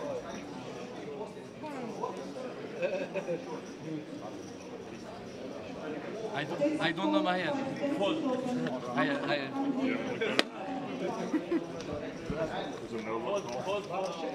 for yourself. تخيل هي تصير هلا تكب الطاوله عليه كثير مهم. لا بس هي كثير لعيب عم يريس كل الهنديه عم بيلعبها مضبوط على الجو. هيثم احمر بده يعمل كور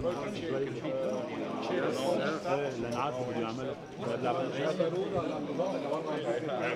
خليك سمول كمان 50 60 الف كثير.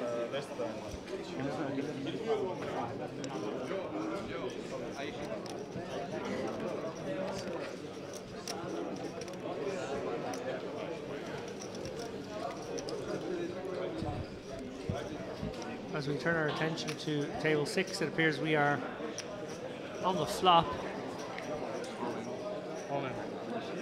And an all in called all in there, yeah.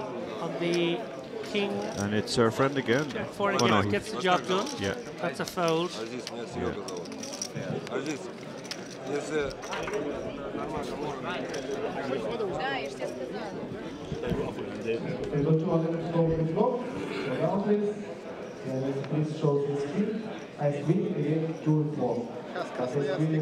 So 4 deuce against ace queen here.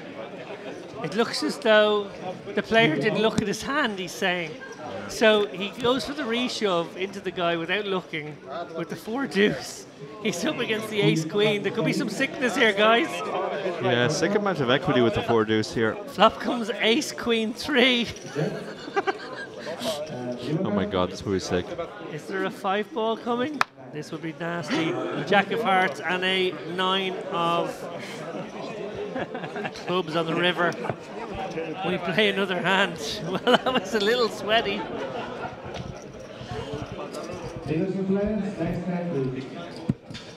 One more hand.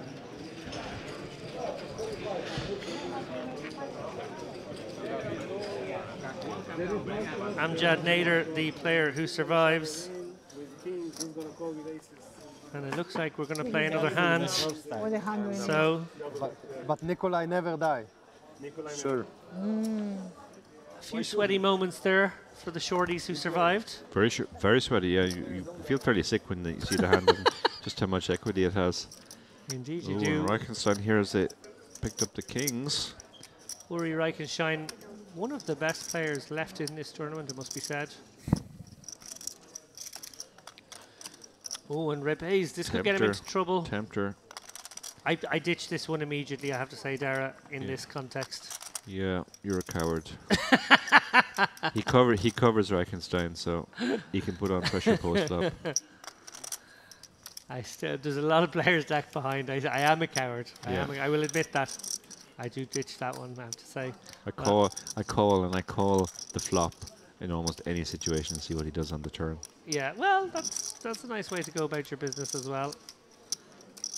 But some big stacks behind. Well, they all get out of the way. Juma now, we've seen him willing to commit pre-bubble. He definitely has a nice hand, but does he really want to play this 3-way on the exact bubble? Yeah, Reichenstein opening off 25 big blinds here. Yeah. Certainly likely to get a bit more credibility. He is very incentivized with that stack to not get involved. Does toss in the call, Juma, and there's a lot of flops that coordinate with all of these hands. It'd be interesting to see what comes. Yeah.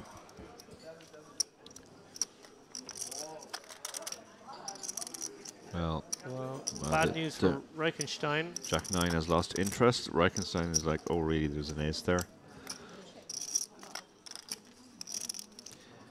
The 2 aces is a different situation from 1 ace being there. It makes it obviously less likely you are up against an ace. So he's going to try out the bet and see what Rebez does. And he's obviously not folding. Jack 9. Probably is almost relieved there that he got such a bad flop he can just fold. Absolutely, yeah. Interesting now for Reichenstein. He picks up a diamond draw here, and it is plausible that Rebez will have a pocket pair and call this 1 big blind bet on the flop. So will he maybe continue with the lead himself here and maybe bet 1 big blind again? Yeah. Yeah, that might make sense. Bumps it to 2 big blinds 2 this big time, blinds. and Rebez So again, you're seeing anywhere. the effect of the post-flop ICM here. Just bet sizes go way down. Yeah. Definitely still extracting value here, Reichenstein, and obviously has an interesting spot because he has the king of diamonds. Yeah, if Rebez was worried about the flush before, he is no longer worried about that. He has to go and try and get value now. And I guess you're targeting hands like ace-king, ace-jack as your best case scenarios. Yeah. Yeah, I already decided on folding. I'm just sad about it. Don't be sad. Very sad. No, I know you have a better hand. Of course. That's why I'm sad. Not a better hand. A much better hand. Much better hand. Much better hand, he just flashes the queen. You want to do wow. Yeah, but What hand apart from ace queen gets there that way? Maybe our queens. Maybe queens. King queen doesn't get there. Queen jack doesn't get there. So Good turn and bad Maybe river. sometimes. But cause you a bubble. If I big blind. Yeah, you call, yeah? Well, if you are here to see some poor unfortunate walk away with no money, Yeah, something. 50 on the river. you've come to the right place. No. indeed, we're going to see one very unhappy person probably in the next 15 to 20 minutes.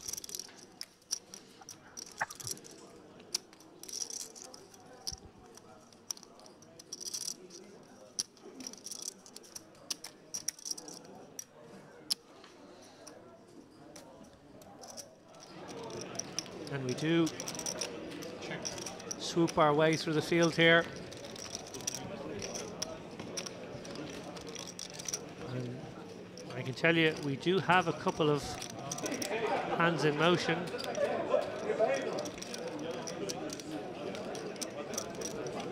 Will any of them produce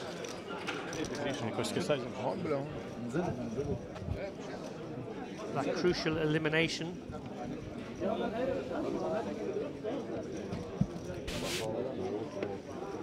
We look to have a full board here. I think it's the ace jack 9-7-9.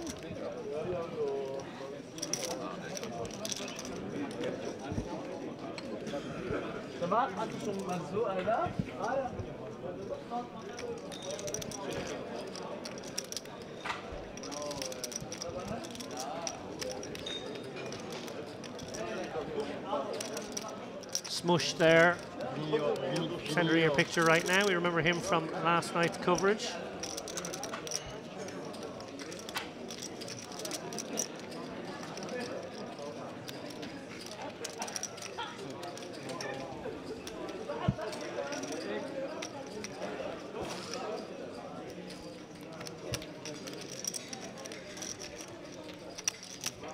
Ace jack 9-7. More chips going in this pot. This one's getting juicy, and the 9 river. Pairing the board.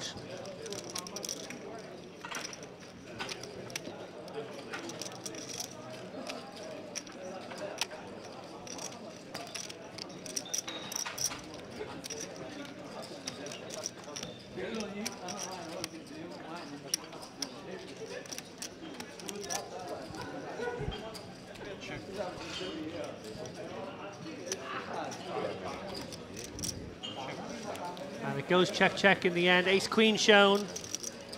Likely to be good. Yeah. So that seems to be the action table right now, Dara. Yeah, it does for sure. It's possible the presence of Panka there is a catalyst. Often when you have an action player like him who is pushing things around on the bubble, it kind of transmits itself to the other players.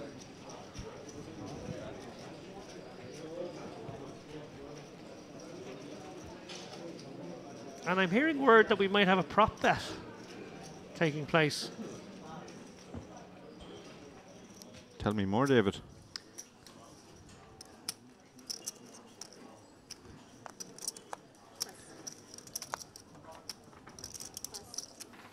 I'm going to save that one for the next hand. Okay. But I'm hearing word from the outer tables that there's a bit of banter, a bit of fun going on. Table 2. And yeah. Possibly a prop bet afoot.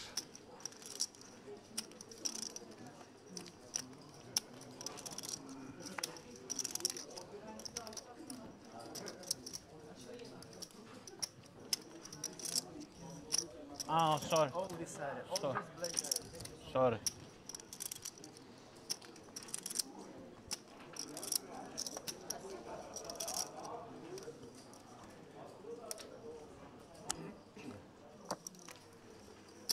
So on one of the other tables there, table 2 to be exact, It happens. apparently there's a player begging for folds and offering to do punishments, offering to do dares if he gets the folds he wants. Are these dares you can talk about on a live stream that children might be watching? Are there a lot of children watching? Well, Andrew Patton is here for one. We don't know what age he is, that's true. I think he's 14. Well, the good news is we can. Okay. We've been given the clearance. They are exercise related. All in call. Oh. She's gone Stairs. off. Yeah, she wants to wander over and catch a glimpse of this crucial bust out should it come. Aristotelos. We could probably strap a camera to her. Have our Aristotelos cam. Yeah.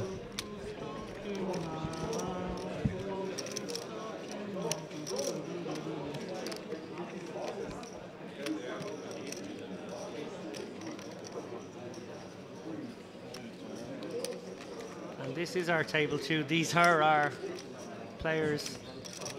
They're engaging in a bit of banter, it's fair to say. It's our short stacks gone all in. So clearly he really does need these folds. Willing to do some dares. Is that the gentleman with the ace queen before? Against the 4-2? No, No. different table. No, it was definitely that guy who had the 4-2. Oh, sorry, it is. Sorry, it is the guy with the 4-2. Sorry, I Yeah. think you meant the gentleman in the one seat against Michael Lech. No, it is. You're right. Yeah. It is that guy. Yeah, so that was the guy with the 4-2. He's just folded now. So the offer was to do. Oh, hang on.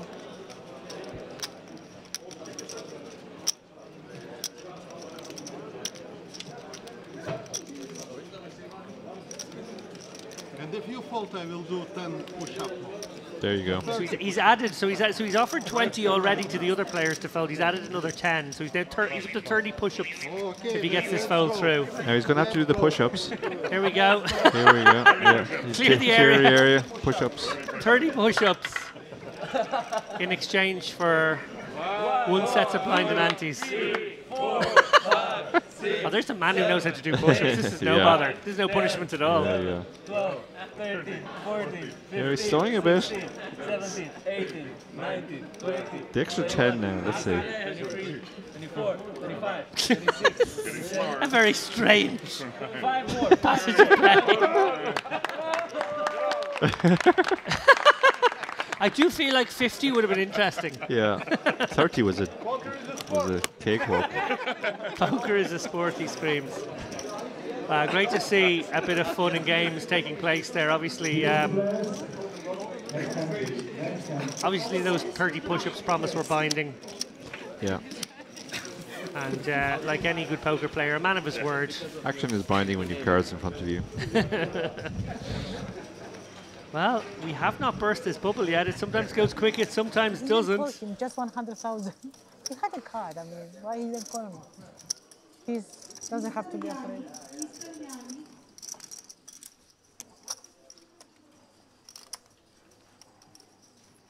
Oh. Pappy with the yawn. We see there Yuri Reichenstein riffling chips on the rail. He's got his big chips down in front though. Looks to be on the short side now, maybe 350 something in that region. Unlikely to be the shortest stack around, but definitely needing to tread carefully now. All the way around to the button here. Yuma not going to get involved here, 20 bigs. He desperately wants to see this bubble go in the next orbit before he commits any more blinds. And blind v blind Kormaz, well, he's probably just going to stick him in here, Dara. That's what I would do. Yeah. Doesn't matter what your hand Doesn't is. really You matter. just You know just your have to- opponent can only call with aces and wouldn't love kings. No, he just opens, so he is going to try to proceed in a different manner. Reichenstein isn't going to do anything crazy. So we will not have our bust out on the feature table this time. We will take another glance at outer table, see if anyone draws blood. Here we go. And there she goes. Aristoteles. And there does seem to be a hand brewing here. Same table again. Any more sit-ups? Any sit-ups this time? He's got another one through, Dara. Well, does you have to do sit-ups, push-ups, lift-ups, burpees? What did you find to be the hardest exercise there? I'm definitely not a push-up man. Not a push-up man? Definitely not a push-up man, no. Yeah. Could you have done a chin-up ever? No. I could never do a chin-up either. Never even tried. No, I've very strong lower body, very weak upper body. The only time I had to train my upper body was in the run-up to 24-hour races, and it was more about just having good, consistent muscle tone. The arms were really unimportant. It was more about the trunk, the core. The trunk? Did you almost the trunk, say that? I almost said, yeah. That could be interpreted two ways. Yeah. Yeah. Could be. Tom Shaman says, how many left is it in the money? No, we're literally right on the bubble now. Tom, 90 left, 89 paid. Oh, and it looks as though we have a big one in progress here. You can always tell by the level of interest of the all in. Uh-oh. Player at risk. And again, just given the stacks, it feels like they will have to be premium hands, Dara. Button is shoved here. Yeah. With only, I'm eyeballing it here, but I want to say something in the region of 400, 350, 400, so 20 bigs. You're not going to put and shove in this spot without maybe queens plus. Sounds about right, yeah. And the player in the small blind's going to call it off with maybe queens plus as well. So I think we're looking at a really big showdown. Maybe an ace-king comes into the range of some people in this spot. Let's see. They're going to turn them over when all the other hands are complete. I'm going to predict some very premium hands. Andrew Patton is back in the chat. He says maybe not a chin up, but definitely a gin up for Lappin. Is this the Western Poker Open, or did I just see tumbleweed? And somebody called GTO for Normies with Barry and Dara, I wonder who that is, says maybe the dares for full thing on the bubble is the Coke Can Greg origin story. Oh. Oh. Oh.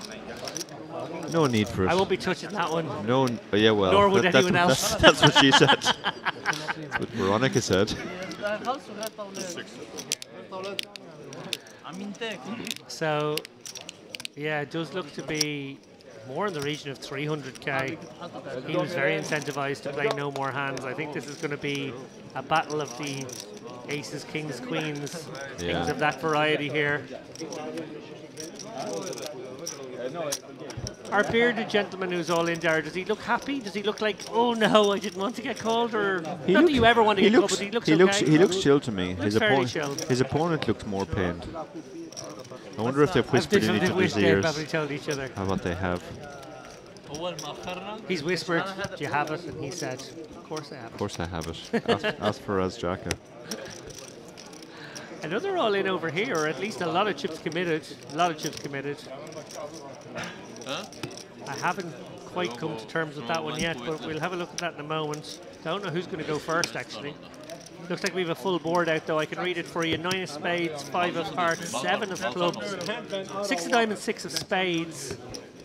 Thank you very much to our amazing camera crew, somehow finding these angles. Unbelievable. It's like a drone hanging over our head right now. Yeah. Amazing stuff. And yeah, it looks like not all in, unless, yeah, I don't see a triangle. I'm going to say that's just facing a raise.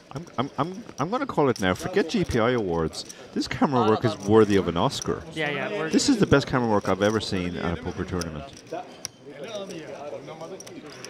Even just the way it can do it so smooth. It's so just slow. it's artistic. It really captures the what it feels like. It's also showing us that one of the players has his. Is that a sim? Someone's got a laptop out. Somebody's got GTO Wizard on their laptop. Can we get a look at the screen of the player with the laptop, please? So it is aces in the end, and queens was the call. So yeah, pretty gross one here. This is an action replay of my hand versus Ivan. Deep breath, Dara. Deep breath. Are we going to get the same flop? It looks like a fairly dry ace, deuce, eight. Yeah. 4 of hearts on the turn. 5 of clubs on the river. Did he have the queen of hearts? He did not have the queen of hearts, but there's only 2 hearts on board. Okay. So he's okay. It wasn't a pure action replay. Yeah. The aces survive, get the crucial double up. The bubble goes on, guys.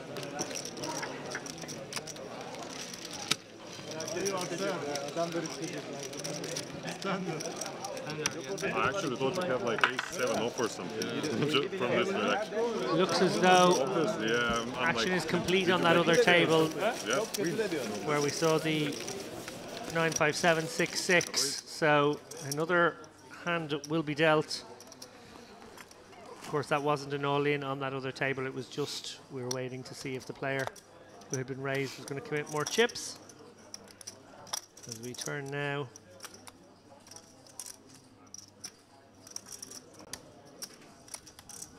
To Rabez, who's got the Django's. Yeah. Now he opens. There are definitely players who may look to make life uncomfortable. Yeah, that hasn't really been happening at this table. People are just playing relatively straightforward. Nobody's trying to use their stack, so to speak. Juma, cheeky suited connector here. He's going to pitch this.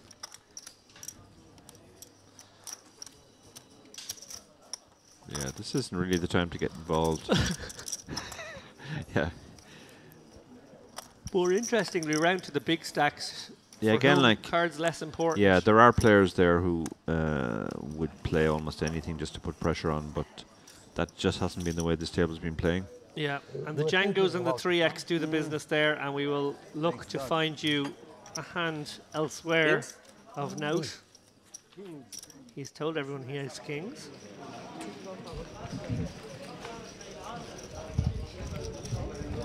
Some nail biting, some leg jiggling. Yeah. Some hair twiddling. That's my personal preference. As we watch these nervous moments play out hand for hand here at the Merit Poker Western Series main event. 3K buy-in, 2 million in the prize pool, and 360K up top. Pretty sick. Before we get to the important business of ladders and progress towards the final table, we've got the all-important bubble here. If you're joining us late, I'm David Lappin. I'm alongside my Chip Race co-host and co-commentator for this week here at Merit, Dara O'Carney. Sort of the perfect duo we're setting it up as to cover a bubble for 2 very different reasons, Dara. Yeah, we have the Stoller versus the ICM awareness. ICM guy, I guess. Well, actually, the time for stalling has passed. The time for stalling has passed. We can sub you out now. Is Ali about? We can get Ali in for this bit. Yeah, you've lost interest now. They're not even stalling.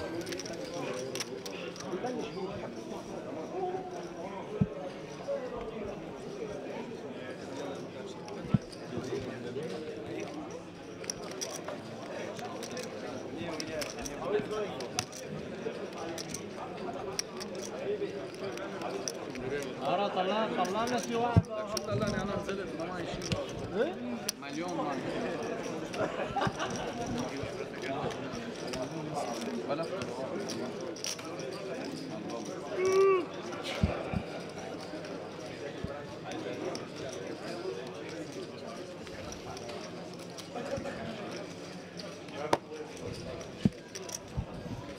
Some of these players probably trying to calculate the average time each hand is taking place and wondering if they could sneak out to our banquet hall or our poker kitchen off to the side, maybe pick up one of the snacks, maybe get a coffee in between hands. I think you might be projecting, Dave. I'm sure these players are all a lot more professional than you, thinking about how do I cram in a snack on the bubble.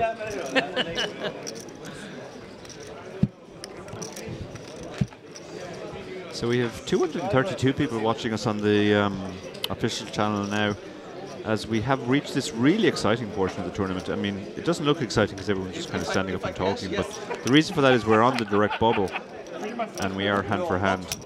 We've had quite a few all-ins already, but the short stacks keep winning. Any other memorable bubbles, Dara, while we scramble to fill time? I like the way you just tossed me for bubble stories. I'm going to give one of yours, actually. Uh-oh. WSOP main event. The one that was in November. I only got to the bubble once, so I know which one that was. Yeah, you got to the bubble, and you were the least excited player in the room.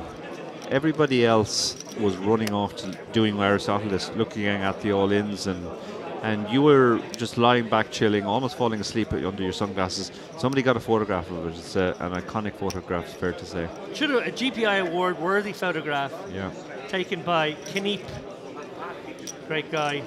Yeah, I got to be honest. It was a good photograph. It was purely a function of the fact that, Dara, you and I had flown out the night before when they opened the borders and we were allowed again. Yeah, you were genuinely tired. I was exhausted. I think we were well past our bedtimes in Europe. As we see here, the 10-3, 10-5 board, 2 hearts now. Is pot developing. Are we going to see another showdown? These guys still pretty deep. Don't necessarily think we're going to see an all-in here, but obviously keen to see any hands develop now. Slim pickings. Yeah. And I feel as though board hasn't changed a huge amount. This player who called flop, probably ranging him somewhere around pocket pairs. Could have some 10x as well out of the big blind. 10 jack, 10-8, suited, that sort of stuff. Again, the tendency is to remove some of those types of hands in this bubble situation. Yeah, so more feeling like you would continue with pocket pairs where you feel like you'll have a more clear-cut decision. Yeah, although not so much a clear-cut decision if you are playing 4s through 9s on a board such as this and facing aggression. 2 on the river, likely to be inconsequential. And will we see a third barrel here from the aggressor in position? He's opened it pre, he's fired all 3 streets. He's gone small sizing, it must be said. Now he does check, and we see pocket 7s flipped over by our big blind defender, and that's good. So yeah, not willing to empty the clip when maybe that was what was required to get the job done there. Nice little pot for the pocket 7s, who showed the right amount of stickiness. Yeah, yeah.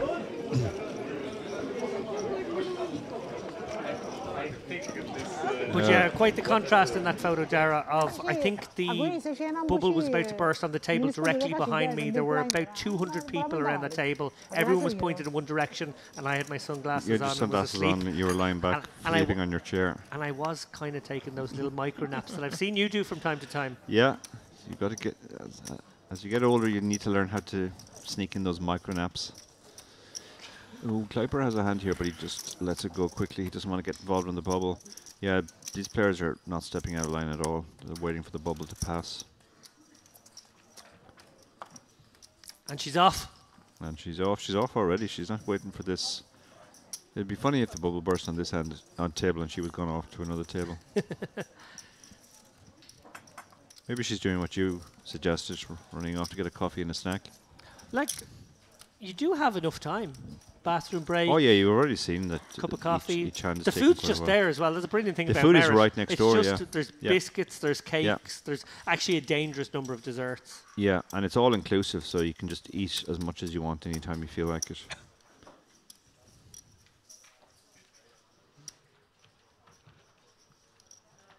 I think I'm going to have to ration my visits to Merit. It's a dangerous, dangerous place. Yeah, I think you need to get in shape before and after. Yeah, or hit the gym more. Yeah, Yeah. hit the gym, and then you could be here more often. Yeah. The food options are fantastic. Brendan Brady says, hello David and Dara, great to hear you. Any danger of you in Westport? Yeah, I'll be heading to Westport next week, Brendan. I'll be down there on the Friday. I absolutely love Westport, one of my favourite places in the world, but I won't be there, I'm sorry to say.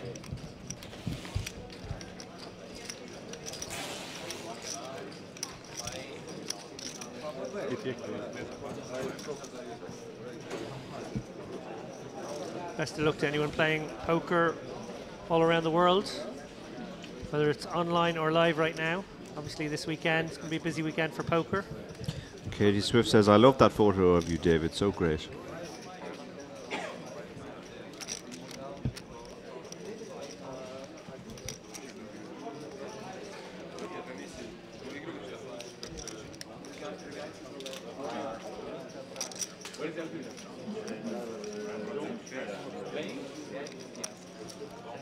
As we take a look at Smush, as Ali Najad nicknamed him yesterday. He's not involved in this one, but he does look to be very, very short on that outer table.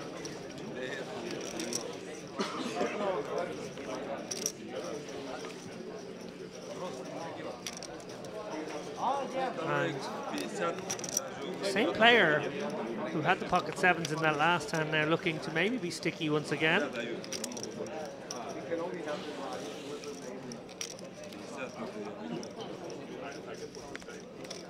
This time the board reads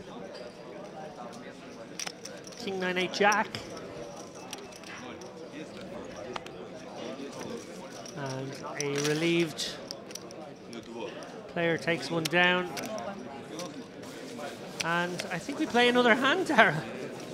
Yeah, this is potentially developing into an epic bubble. We should have gone on break 25 minutes ago, roughly just over 20 minutes ago, but because the level hasn't gone up, it's the fact that each hand is taking longer than 2 minutes, but only 2 minutes is coming off the clock, has delayed this portion of the tournament. Don't know how near to the end of the level we are. 20 minutes on screen there, so 10 more hands at this level by the looks of things. Wow, that could take an hour. Definitely. Longer, in fact. Yeah. Only premium friends go.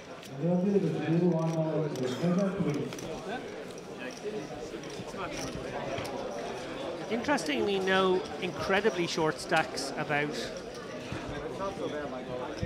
We obviously saw the two raises get through by the very short stack.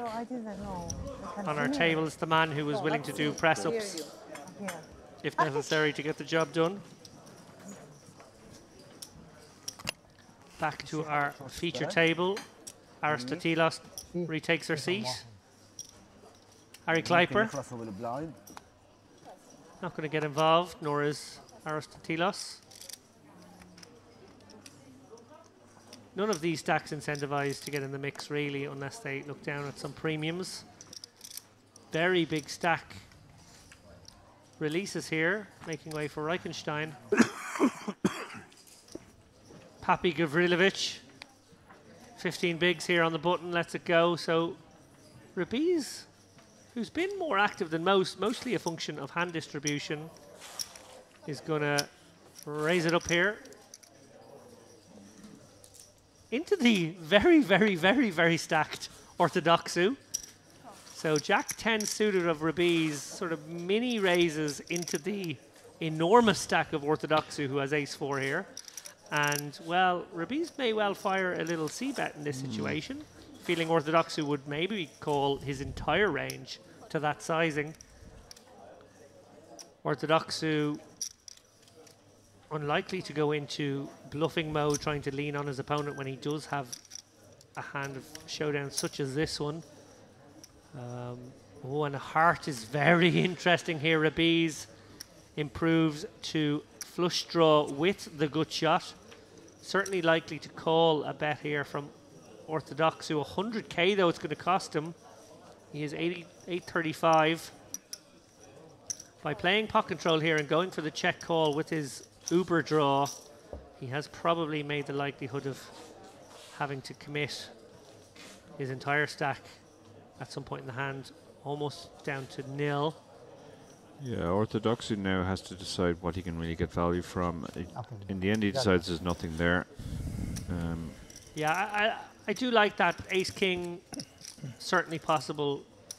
Some sets that became both certainly possible, and you know your opponent's going to call with an ace in his hand and the queen kicker anyway, so you're not really targeting much. Yeah, absolutely. And you're definitely in this context not getting called by lighter hands. Yeah. You can tell from the noise that we're going back to the outer tables. Are we going to have another all-in? In case you're not familiar with hand-for-hand procedure, you might be wondering why the dealers seem to be standing. The procedure is the dealers will stand at the end of every hand on their table, so the floor staff can tell by looking around quickly which tables are still in play.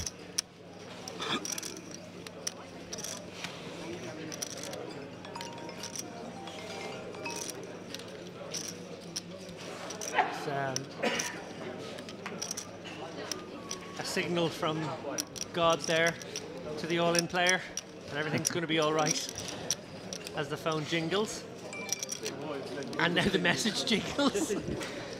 Somebody's really keen to get in touch with this man.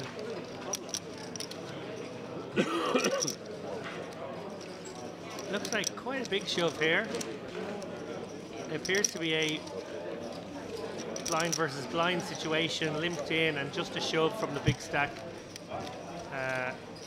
Interestingly, not a quick release here, Dara, so maybe there's a sort of a range where this guy was hoping to maybe go for a limp shove of his own, and because his opponent has just taken that option away from him, yeah, he's in a quandary. Maybe also hoping to hear all in a call on another table, and again, that risk can be hedged somewhat. Yeah. You are going to make the heroic call.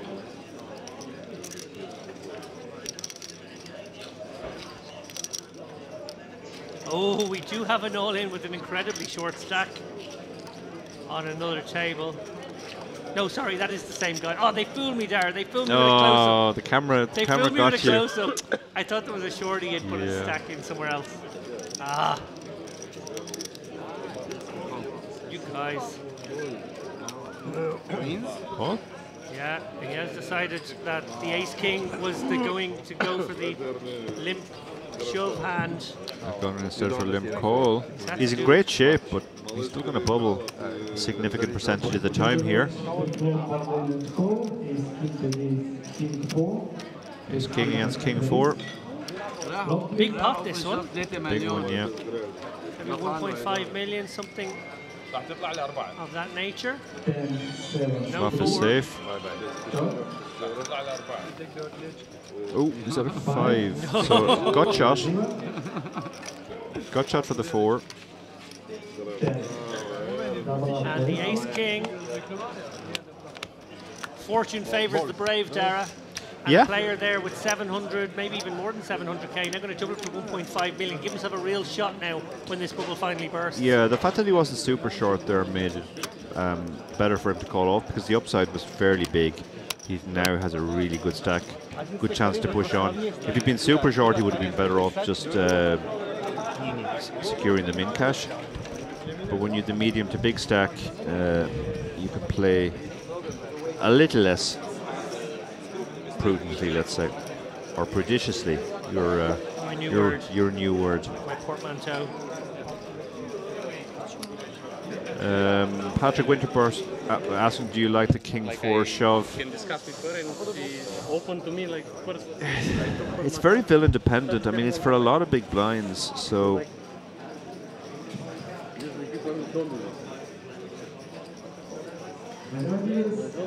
I think I'd also be a little bit wary of the limp. I would be. I'd be worried. I think it's the wrong kind of opponent. I think there are some opponents who have no limp calls, but I felt that gentleman looked like he would have some trap limps in his range, and also he would be possibly astute enough to know that if he has a hand like Ace King, it is a call off, even though he's a big stack, because as I said, the upside Yeah, less of his equity in the tournament is in the min cash at that point. Yeah. Yeah, I think that's something people sometimes misunderstand because they really prioritize not bubbling themselves. They think everybody thinks like that, but I mean, the maths is that if you are a medium stack or a big stack, you shouldn't be as worried about bubbling. If you've never bubbled a tournament as a medium stack, then you're playing the medium stack too cautiously, almost certainly. Interesting spot here for Reichenstein with 17 big blinds. He might have some fold equity here if he were to come over the top. Over Korkmaz's open, which will be on the loose side. He does decide to go for here, Dara. Bubble be damned. Yeah.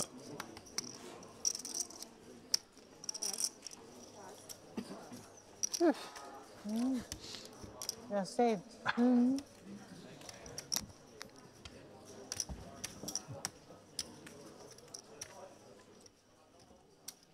Really? Yes, it's You okay. never came to me.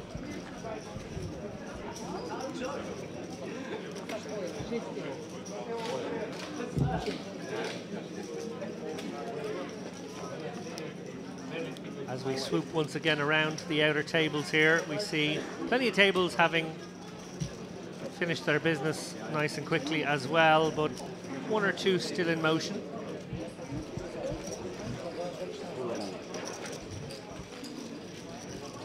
A couple of shorties about there. I see one very short stack left of picture. Oh, look at this camera work. It's incredible. I'm just sitting and admiring it. This is art. And a real sense of a poker room from it. Like Yeah, a really no, this is it. It conveys everything that's going on, how people are feeling, the drama. It's like a Martin Scorsese shot. Opening shot of a Orson movie. Welles. Yeah.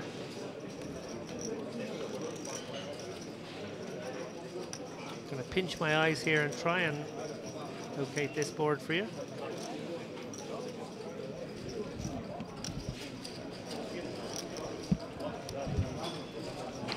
Looks like maybe it's a 6-9 deuce 3 queen.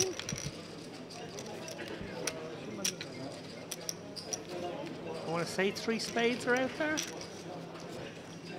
9 of spades, 2 of spades, queen of spades on the river. Incredible eyesight, David. Well, I could be wrong, but I'm doing my best. As that hand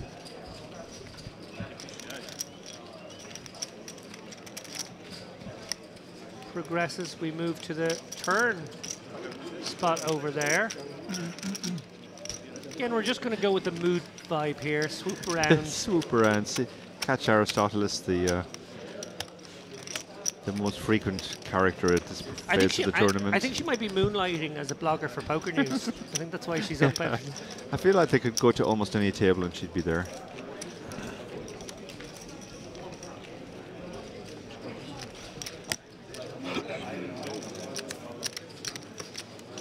So I can bring you news there that hand did go to showdown, and it was a rivered flush.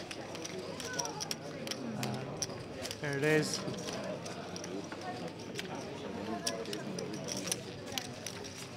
Those guys playing really deep together.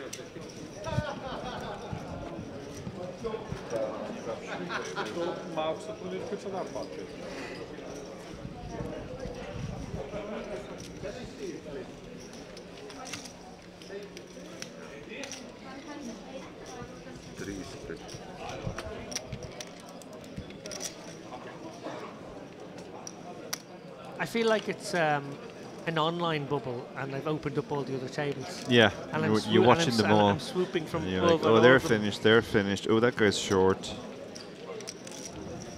Looking at this one, we have a board, full board out there. It's the King of Hearts, 6 of clubs, 9 of diamonds, 6 of diamonds, 6 of spades. That's 3 6s out there.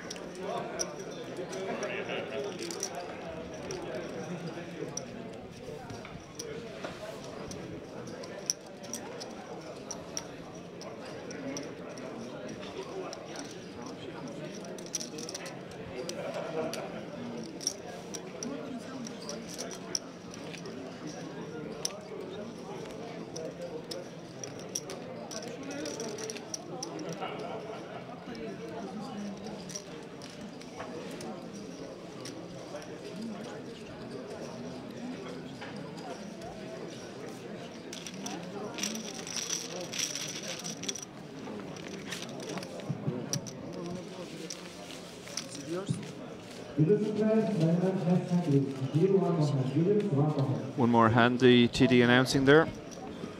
So this, not quite marathon yet, but certainly this bubble has been going on for a while as Aristoteles makes her way back to the feature table.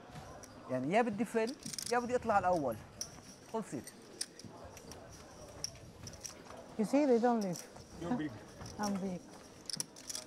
Big blind, big problem. It's her big blind this hand as well. Like respect from everybody. Yeah. Only lady. Only lady. Only courageous lady here.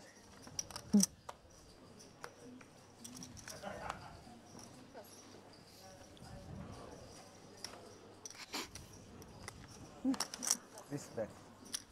Yuma +1 now. Blinds and antes on their way round to him. No respect. Gavrilovic now with the ace-10. Will he take a spot now? He decides this bubble should go. Yeah. Before I have to make my move. He's had his excitement earlier. He didn't. He was attacking the bubble from 8 or 9 out, but now that we're on the direct bubble, he's taking a more chill approach. This is the man who keeps getting dealt hands after hand after hand. Yeah, going for the 3x here, but Orthodoxu with the dealer button, ace-10. All that's really served to do is bloat this pot, Tara. Yeah. And it's against the chip leader. Not the dream here. You're playing 35 big, so yeah, at least he recognizes that he has to play this very passively, and he's up against a chip leader who is not really using his chip stack to exert pressure. So he gets to win it with ace-queen here. You win. A lot of chip leaders would not allow you to win that pot with ace-high on such a scary board. Yeah, almost like he felt as though he had enough showdown, but Yeah, actually in reality he had wanted some to try and showdown, but exploit. in general his strategy has been to just sort of play, Thank you. in inverted commas, normal poker.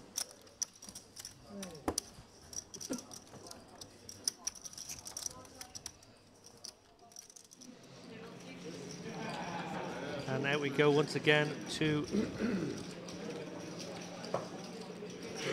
our unfeatured tables. They're being featured a little bit right now. Lightly featured. Lightly featured tables.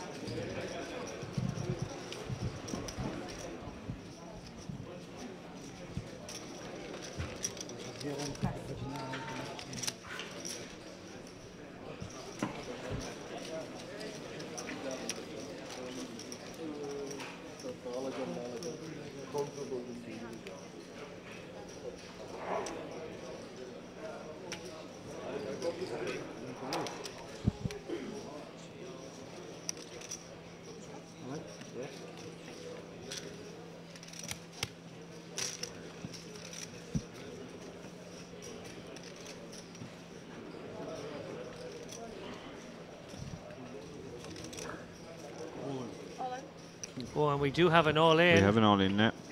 Oh, cheers. This is pre-flop.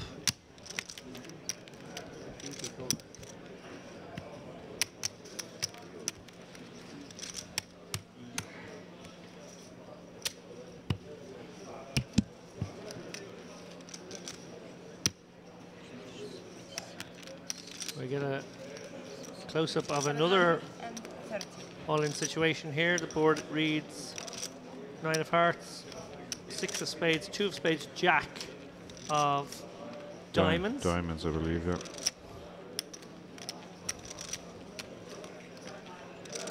And looks to be a 4 or 5, probably a 700k shove into a pot of around about the same. This battle of the two larger stacks here. Very nonchalant player who is shoving there. We have one player who has succumbed to a micro nap. And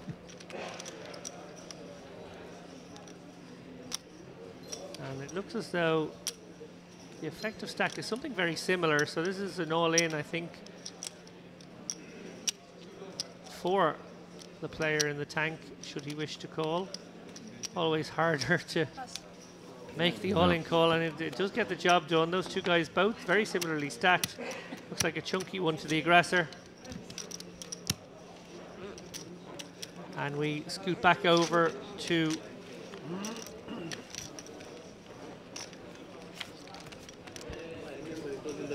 when they invaded first time, but then I'm sorry, that's definitely not a board I can read from here. I will do my best to get the info on that one. It looks like there's two players involved here, and one player's all in, and the other two players are checking it down. Yeah, I'm going to go with this being... There it is. 2 of diamonds, 7 of hearts, 9 of spades, Jack of spades, 8 of spades, and it's been checked down. It looks like we might have lost someone. It looks like the bubble is gone. Yeah, so he got called in 2 spots there, Dara, and they did check it down, as you said. The ace-jack ultimately winning the hand there on the jack-high board. Jack 9, 8, 7 deuce. Yeah, the all-in had ace-king, so got unlucky. He was up against queen-jack and ace-jack, but the jack came to eliminate him and to break the bubble.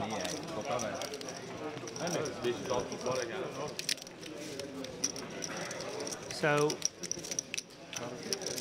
now that we have stopped playing hand for hand, the clock will return to normal. Back to our feature table. Roughly, what, 10 or 12 minutes left on that clock? Maybe 15, something in that region? Something like that, yeah. They were playing 2 minutes per hand. I don't know how many hands from the point we said there was 20, but now the clock goes back to normal. It won't be being stopped, so we will just play that amount of time, and then we'll go on a break. Players will all feel very relieved to be in the money before the break. Yeah. So we're likely to get in 4 or 5 more hands, I guess. And then we should be going on a break. Yeah, all of these players now guaranteed $4,500, 89 of them. Ladders about. They'll begin at 80 players, so every 9 roughly for the next few hours. Kleiper getting active on the button with the king 7 off. Aristotle is calling the small blind with the pocket 3s to set mine. Foul will probably call as well with pocket 4s. Feels just a little bit too much to shove. Yeah, all of these guys playing roughly 30 bigs right now. Certainly with the discount in the big blind. Yeah. Calling feels good.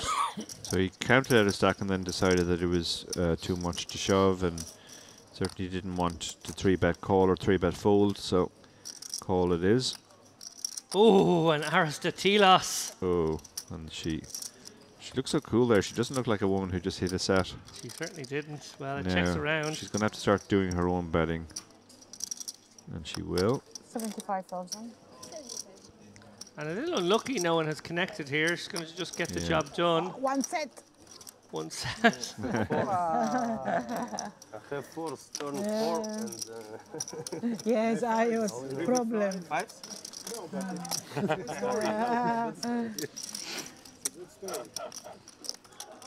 It's a good story. Cool story, bro. That was the Eastern European version of Cool Story, bro. בצ'אט של היוטיוב. היה מצחיק, היא רשמה שאתה והמחלקת לובשים את אותו דבר. זה מה שהיא רשמה.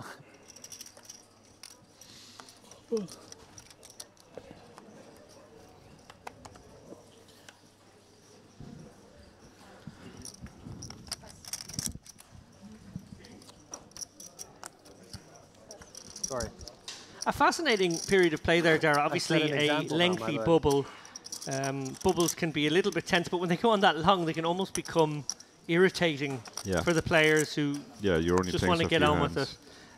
Almost act as a sort of a lull in play in a sense, but nonetheless, all the short stacks around will be relieved to see the back of the 90th place player.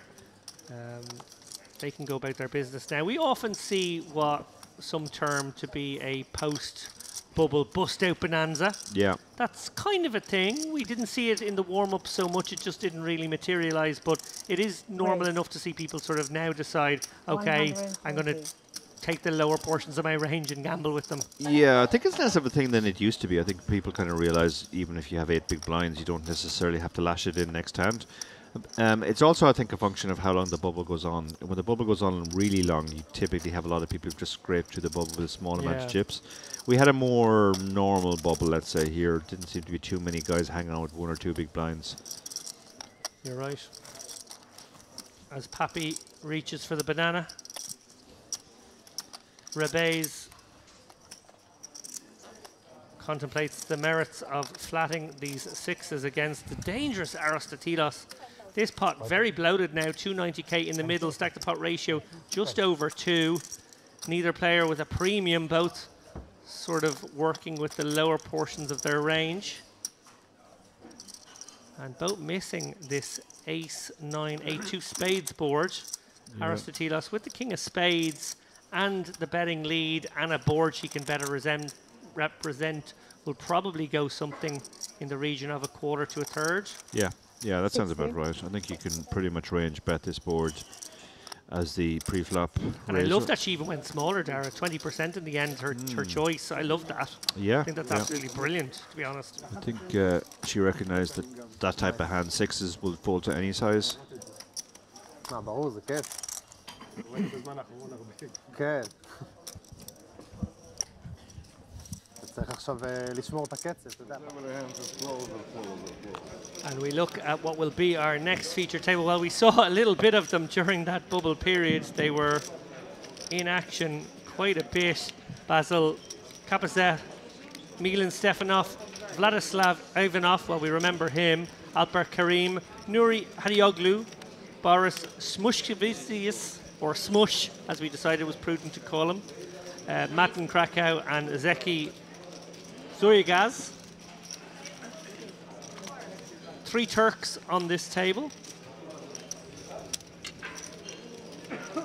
We will be bringing you action from these guys after a short break. That will be coming up in just a couple of moments. I will be staying in the booth. Darrow Carney stepping out to make way for Ali Najad. We do encourage you to come back though after, well, I think will be just about 12 or 13 minutes. Yeah. Dara will return to the booth before dinner. After my old man nap. We'll set the alarm for Dara. Yeah. Make sure he's back for a stint later on. Yuma, delighted to look down at a hand as good as 10s now. He is one of those guys looking to make some headway post-bubble. 4,500 locked up, zipped into the satchel, and maybe, just maybe, you can add to it over the next few hours.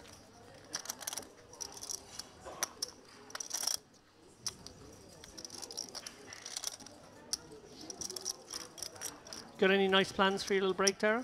Maybe nap, walk around the Merit Resort, eat some of the Merit food. Both of those are viable options, yeah. I've already had my run, so I won't be doing that. But yeah, it's an incredible resort here. It's really physically very beautiful. Sea, mountains, etc. Incredible vista. In fact, that idea that you look in one direction and you can see waves crashing off the rocks, and you look the other and you see the mountains, towering mountains above. It's so pretty. It really is. Aristotelos with a nitty enough fold there in the hijack, 10-9 suited. Certainly like to see her come in for an open with that type of holding on occasion. For sure. Yuma on the button, just over 20 big blinds. Ace 10. You can go a couple of ways with this. You can obviously bring it in for normal raise. If you don't want to raise call, you can just shove it. You certainly shouldn't raise fold a hand this strong. So I think that's what he's thinking about. He's going to bring it in for a normal raise. Yeah, if you come in with the open here, I guess if it goes raise, you get away, and if it goes re-raise, you get it in. Yeah.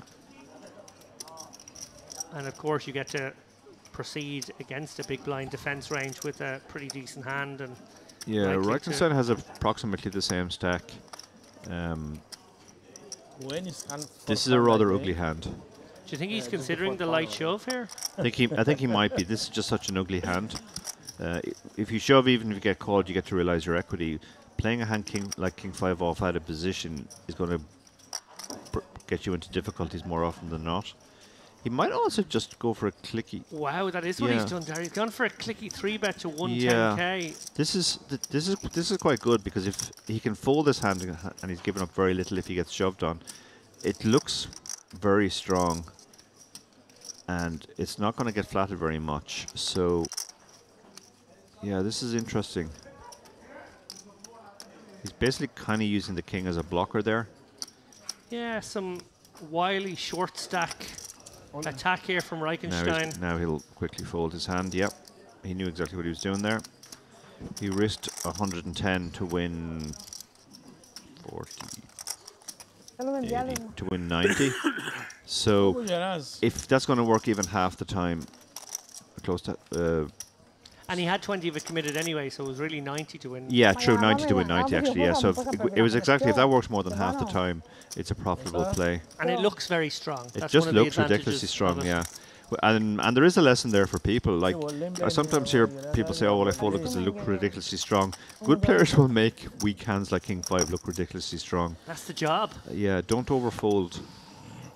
Don't overfold those spots.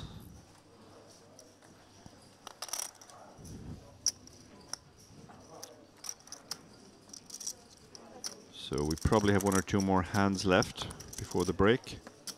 That hand took a while.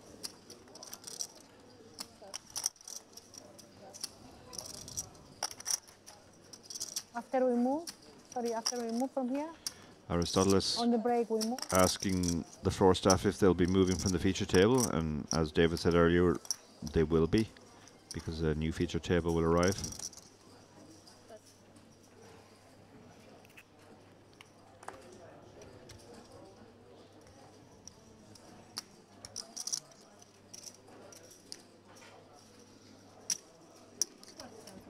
Korkmaz with the ace-jack here. And Gavrilovic got exactly the kind of hand that might go for the all-in shove here. It also can flat, folding out of the equation with a hand such as Jack-10 suited. Interesting to see which way he goes. If he goes with 10-Jack for a call, he's looking to basically get some equity and go with it on the flop. Maybe an open ender, maybe a gutter with overcards, maybe some hearts, maybe a pair. If he shoves it, well, he can exploit some hands that may fold. Yeah, you can get hands that that dominate you to fold sometimes. You know, Queen Jack might fold. I mean, it is only 13 big blinds though, so I think if you had 20 big blinds, the shove would be a better play. At this stack, that maybe the flat is better. An offsuit raggy ace might consider a fold as well. Possibly, yeah. Possibly. Definitely wheel spinning here for Gavrilovic. Yeah, he's decided. I mean, he's effectively committed here. So he's sort of chopped his stack. Yeah. 180k and quick all in, and he's going to have to call it off now. So trying to make it look maybe a little bit stronger with the 200k raise, but obviously Korkmaz going nowhere with ace-jack. He has the dominating hand. He will felt Gavrilovic. If Gavrilovic doesn't find some hearts, a 10 or something straighty. Ooh, that's interesting. Not the worst of starts for Gavrilovic. Gutter, backdraw, flush draw.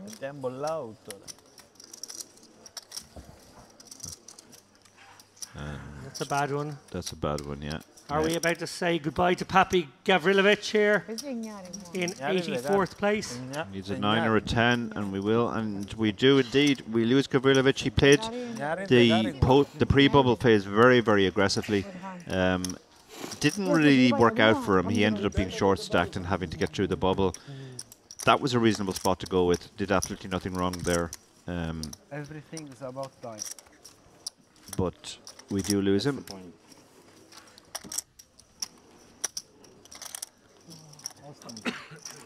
So we've seen a few bust outs in this post-bubble period already. I think we've played maybe 3 or 4 hands and we've seen 4 or 5 bust outs.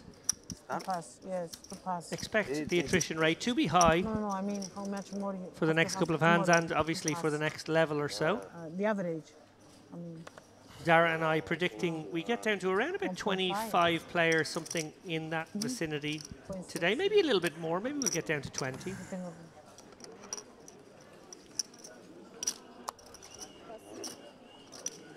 Great structure, this. Hour clock throughout. We have to move our chips. Foul. It's going to open here, but he's opening into the Django's of Juma. Yeah. Yeah, Juma with the, what's he got, 20, can't do maths anymore. 28 big blinds. They both have roughly the same stack as well. They do. This could be trouble for Fal. I kind of like maybe flatting the kings in this spot. I do live dangerously in this spot sometimes, Dara. And then you complain about the Django's when they get And then cracked. I give out about them, yeah. That's sort of part and parcel. At least you get a good story. Yeah.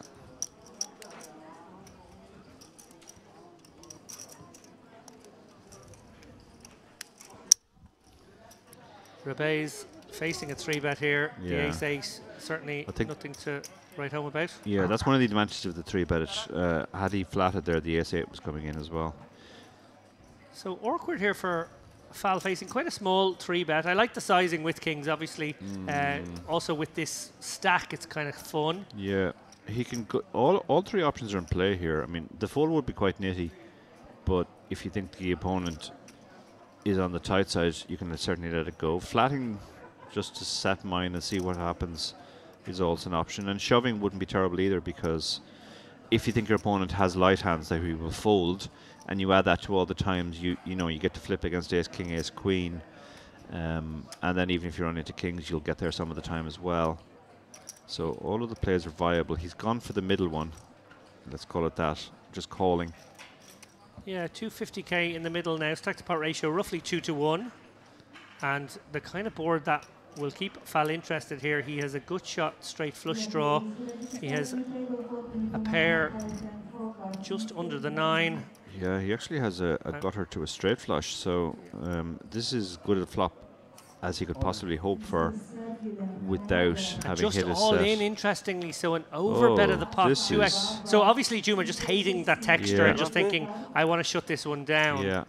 Fal can't really be behind anything. Like we see there, he's actually 52%. He is the favourite, even though he's behind right now. Yeah. But problematically for him, he'll be working out, well, how often am I up against kings with the king of clubs? That's the problem. Queens with the queen of clubs. Yeah. They're the hands you're not in good shape against. Yeah, the clubs. Yeah, your club draw won't be good. Well, it'll be good more than half the time, but not always. Yeah, it feels like Juma may balance this overbet shoving range between hands like that contain the ace or king of clubs, maybe ace king with a club, and these pairs that don't have a club and are looking to protect. He does get the fold. That's the fold. I think they might have showed each other their hands. Yeah. Yeah. So actually, by deploying the overbet shove there, probably found the only way to shut down the hand at that point. Yeah. I think the chips were going in. Otherwise, with that, we bid you a farewell. We will have a new table in just 10 or 12 minutes' time. Grey Cork Maz, well, he made some great progress there, 2.2 million. Orthodoxu, 2.1 million. Katerina Aristotelos, still my favourite. Yeah. Still the absolute talent on show here. She's brilliant to watch. And when we come back, we will have a new group of players. Yuri Reichenstein, very, very good pro, Dara. He's only got 12 bigs now, needs to work, as do many of these people here. We talked about the sort of the rich and the poor a couple of days ago. Very much so after a long bubble like that, there will be this concertina effect. There will be people who have benefited from that bubble, and there will be some very short stacks about. It's why we've seen some bust outs recently. How do you think the next block is going to go? Yeah, Yuri basically needs a double up now. He did get active on the bubble and just after the bubble as well. It didn't work out for him. It doesn't always. Sometimes it does, sometimes it doesn't. The other players are all more comfortable. They can sort of revert to playing reasonably normal now. We're in for a more sedate passage of play, I think. The short stacks have no reason to hang around anymore, but the other stacks have no reason to step out of line too much. Interesting stuff. Well, look, do join us. Stick on the kettle. We are going to be back in 12 or 13 minutes' time. We would love to see you back here. It will be myself and Ali Najad for the next 2-hour block. We are here for day 3 coverage. Please come back soon.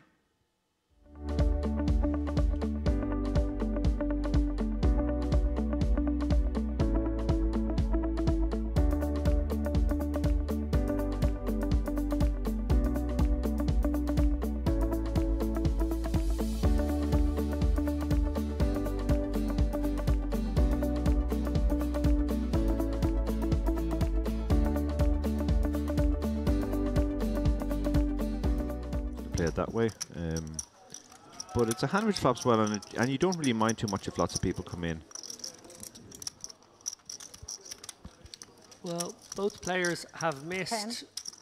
Aristotelos, even on a wet board, middly card such as this, never one to be a shrinking violet here. She is gobing 15%er.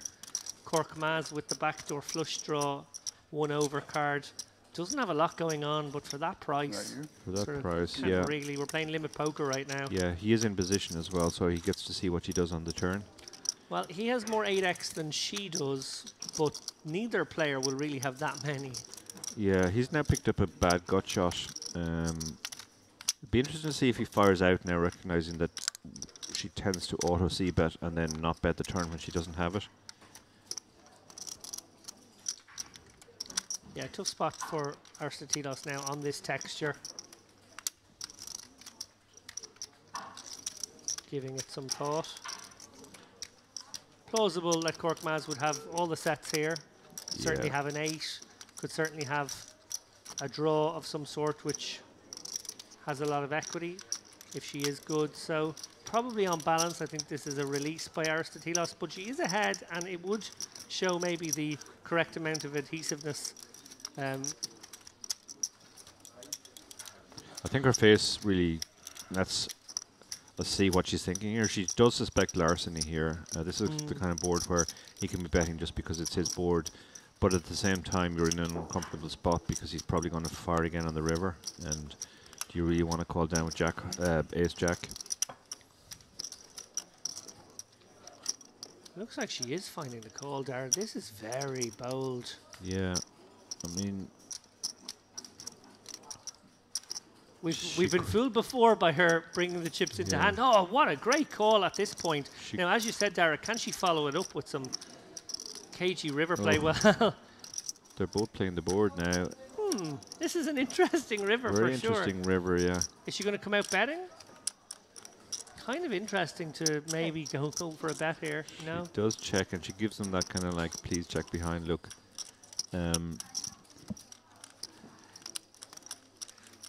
Her hand actually probably makes the best possible bluff catcher, blocking as it does Jack 10 and Ace 10. Oh, he's going big, Dara. But he is going, yeah. Once you're checked to on these spots where either a 5-card flush or a 5-card straight gets there, you kind of have a free roll on the bet big to try and get somebody off a chop, because it's very unlikely that they would check themselves. Horrible to be calling knowing you're only ever chopping. Yeah. Carving out what is half her remaining chips here for a call. Basically went pot size. Yeah, this is because you're calling for a chop here, so. I guess she's trying to figure out what 10x would have bet the turn that called the very small flop bet and not raise it, and then fire the 1/3 bet turns, piecing that together. Pocket 10s, I think, might play like that. Yeah, pocket 10's a good read. 10-8, probably. It probably not has too to be many combos not of that. Not too many combos. It probably has free. to be 10-8 suited. Yeah.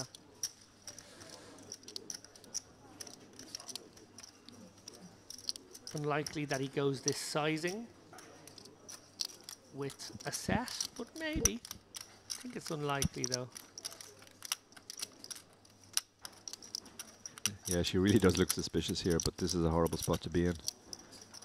Yeah, and rightly so. The line is a little fishy, it must be said. There are hands that would take this line, but there aren't many. So I think she's sort of calculating that all in, and also realizing that, you know, she's only going to get 100 back. Yeah. Yeah, the risk to reward here is poor because you're not trying to win the entire pot, you're only going to get half the pot. No open. Yeah. So you have to be good 66% of the time here.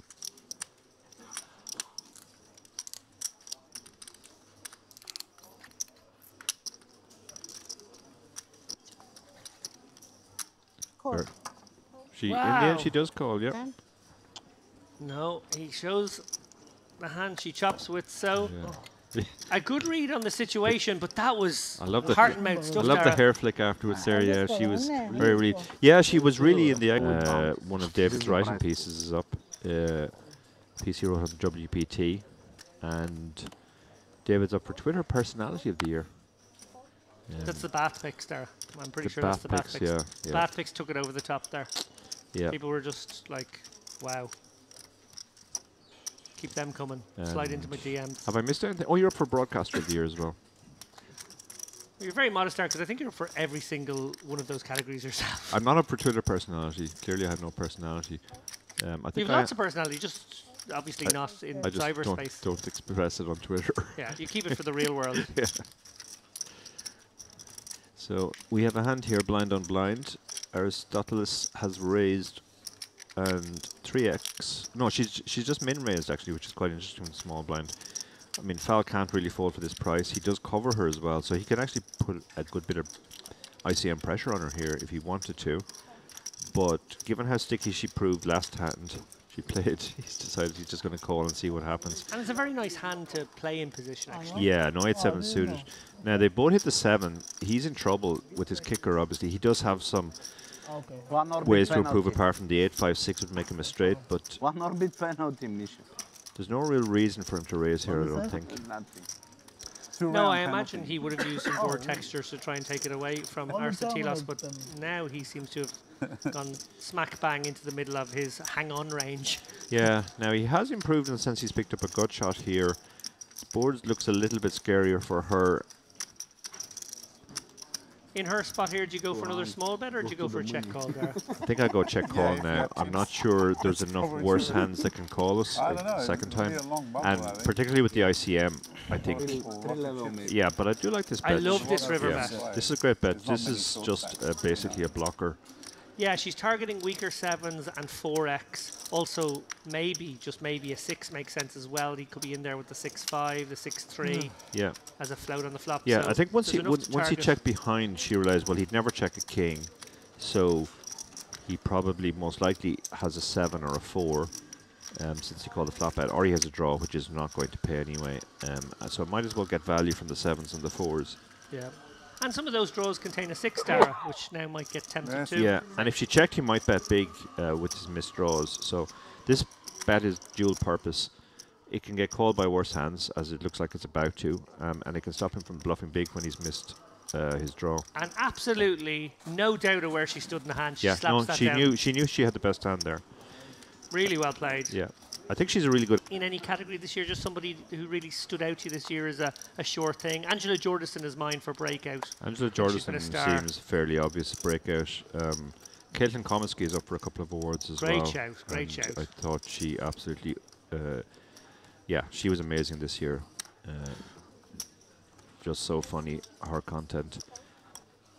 They're the ones probably that stand out the most for me. Yeah, I would actually have picked the same too. Yeah. Oh, trouble on the horizon Oh for Lord. Noha here. Oh, Noha's going home unless he finds a queen. Yeah, he's 4x'd here. Obviously, gone for the larger sizing. Kleiper looks down at the big ones. Yeah. And, I'd like to see a call here. There's enough of the stack in already, I think. And he might induce somebody in behind, but he has gone for the 3-bet. Yeah, I like the way you're thinking there, Dara. I mean, she's definitely not playing the 5-3. Let's see if there's any hand that might have been tempted if he had just flatted. I don't think it would have made any difference. No, the hands behind were all very mediocre. So, Noha is going to need Is he to gone see all in? one of the red ladies here. Has he gone all in? Yeah, no, sorry. He had, well, obviously went all in because he was 3-bet. And he's going to get the very bad news that he's up against the aces. Yeah, rough spot here for Noha. Rough spot. He would have been looking down at those queens thinking, oh, finally an opportunity to get back into this tournament. And, well, that's all but shut the door here, running King 10. King 10, that's it, or Queen, Queen. 10 king. Oh, yeah. Oh, okay. So you're saying there's a chance. Little sweat. I'm saying there's a 9% chance. Never easy. Never easy. Until the river, never easy. I wonder if that kind of situation will arise at the poker table and Thank you. nobody at the table says never easy. I feel like that just has to be said. Must be done. Yeah. I'll have to face the all-in decision. When two big stacks play against each other, it's much less of a factor because really the stacks have to be threatened by the end.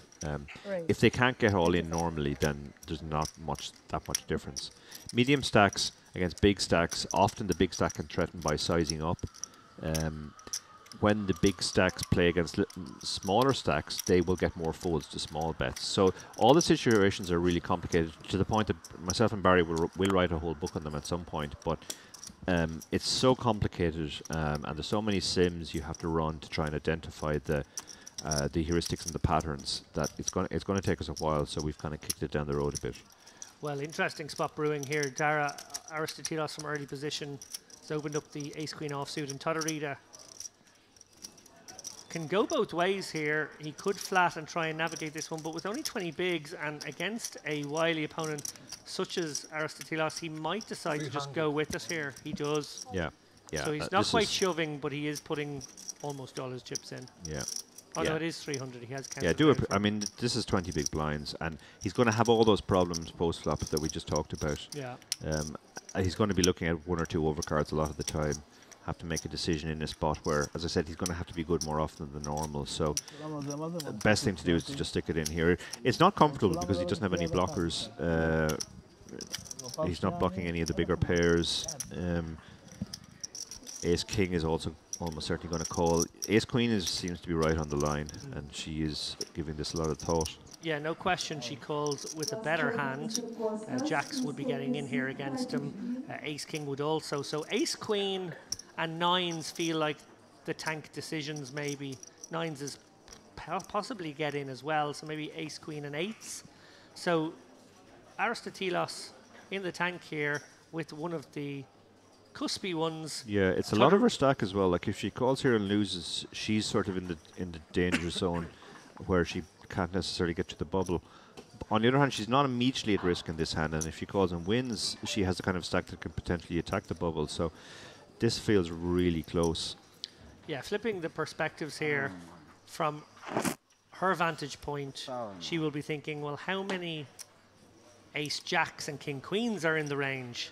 And if there's a few of them, you have to think about the hands that you're actually in great shape against.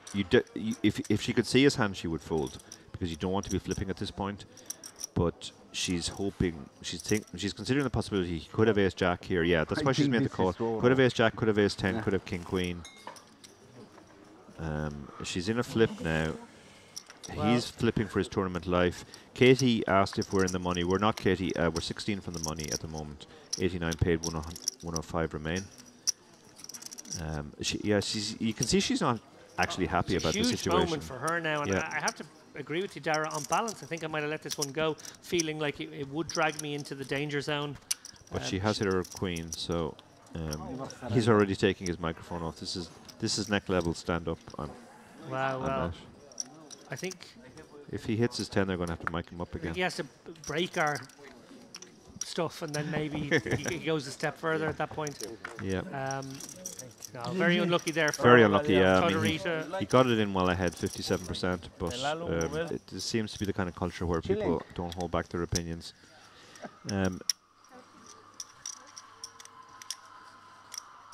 Ari Kleiper is going to bump this one up under the gun. Perfectly reasonable with this holding, but wow, Barney right in behind here with big slick. I wonder, given the fact that Kleiper covers, if he would ever consider flatting a hand like this against an under the gun open, keeping in the hands he dominates, and playing a little bit more cagely, given the risk premium afoot. Yeah, I would like a flat here, because when you 3-bet this hand, you just get the... Oh, goodness me. God. Now actually the pot's gotten bloated as well. Well, luckily for Barney, perhaps the fact that he did 3-bet now, I agree with you, Dar. I would have liked a flat there, but if it had gone flat and then squeeze, he may well have promoted.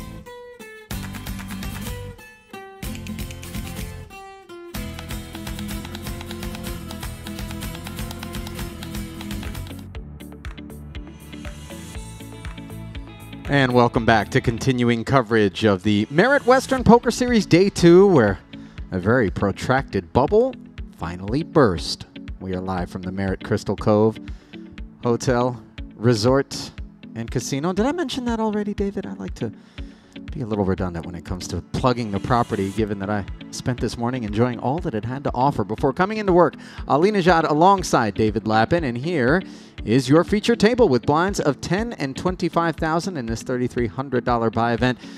Some real easy breathing is upon us, is it not? Well, yes and no. There are a few short stacks. I think that vicious bubble, I suppose it went on maybe 13, 14 hands, has meant a sort of a concertina effect with some of the stacks. We do have a few big stacks here at the feature table, but we have 4 or 5 very short ones too, and they'll be keen to get busy or hit the rail. Yeah, generally at this point, you do see a lot of those folks who are hanging on for dear life make their move far more simply than they would have otherwise, yeah? Yeah, I mentioned to Dara in the last segment how there was sort of a tendency for this post-bubble bust-out bonanza of sorts. He made the counterpoint that with ladders about and a kind of greater level of sophistication in the average poker player these days, it didn't always happen, it doesn't always happen quite the same way anymore. I think he's probably right. I think players do recognize that, well, if you sit tight and wait for the post-bust-out bubble bonanza with your 7 or 8 bigs, maybe you'll get a ladder jump as well. But obviously, it is a far cry from 7 or 8 bigs to the sort of stack that you're going to need to be able to work your way toward hopes of a final table or a much bigger payday, as we see a raise and take it. Familiar face in, is that Ivanov there that I spy? Yeah, and your favorite, Smush, is back. Smush is back. We had a lot of love for Smush on the feature table late last night. He is one of those players that really did get crippled by this protracted bubble. He ended up, I think, with around about 10 bigs when the bubble burst. He hasn't found a spot yet, so he's just got 5 bigs now. Never easy for those guys to find spots here. Oh, and what a lovely hand to wake up to for Basel Khabaze from Syria. 2 kings off of a stack of 615,000. He will come with a min raise. Yeah, plenty of players behind with reshovable stacks. This a table of short stacks relatively. I would actually anticipate this block we lose 2 or 3 people and bring in 2 or 3 fresh faces. Interesting to be thrown a feature table with a low enough average stack. And there we see poor old Smush, 3 big blinds in the small blind with the really ugly 5 deuce. Yeah, you can feel the struggle here for Smush. He hates to give away the blinds, but truly the 5 deuce performs so poorly. Yeah. And, you know, you fold here and you've got free hands all the way around to the big blind, and chances are you're going to get something better than 5 deuce. So takes his time. Yeah, I think half an eye on the clock there. We are going to do a ladder in one spot, I suppose, for him. May as well lock up that extra 600 or 700 bucks, whatever it is, sure, before he flicks in those 3 chips in the next orbit, like you said. Although Krakow here with a worrying sort of hand given the confrontation, and this could spell a degree of trouble. 2 queens and a 10. Certainly not the sort of flop that's going to help Krakow save money with this smothered king 10. Queen of spades interacts nicely for some backdoor prospects. Facing the follow-through of 40,000 downsized from the open. And very much not going to be so big that he cannot continue. So another 80,000 sliding into the middle. And what a dynamite turn card this is. The 9 of spades. Krakow with tremendous equity acquired. Now a jack or a spade would give him the best hand. Check back from Kabaze, playing the pot control, and the jack on the river. It is a chop. I mentioned Krakow would have the best hand, but it would be the same hand Kabaza has. As it is now checked to him, and with the king high straight, certainly we would presume value is going to be pursued. Yeah, Krakow doesn't have ace-king in his range, so he has to check it and likely call here. Obviously, boats are possible as well, so I don't think we're ever going to see a raise here from Krakow. Would seem a little dangerous. Yeah, call is very much the compulsory action. Kabaza a bit unlucky there. Obviously, when we see the matchup, that was a rather dirty run out. And a rather dirty look also from Kabaza, who is wondering why the poker gods have done him that way. Could be worse, I suppose. Could have been a spade. Indeed. Really dodging a bullet. For king 10 of spades to chop with two kings is pretty fortunate for Krakow. There's the ace. Yeah, I come here.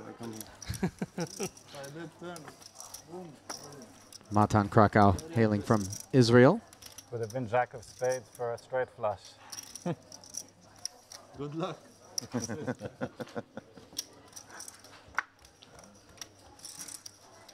Small blind 10 or 15? 10. Hello, bro.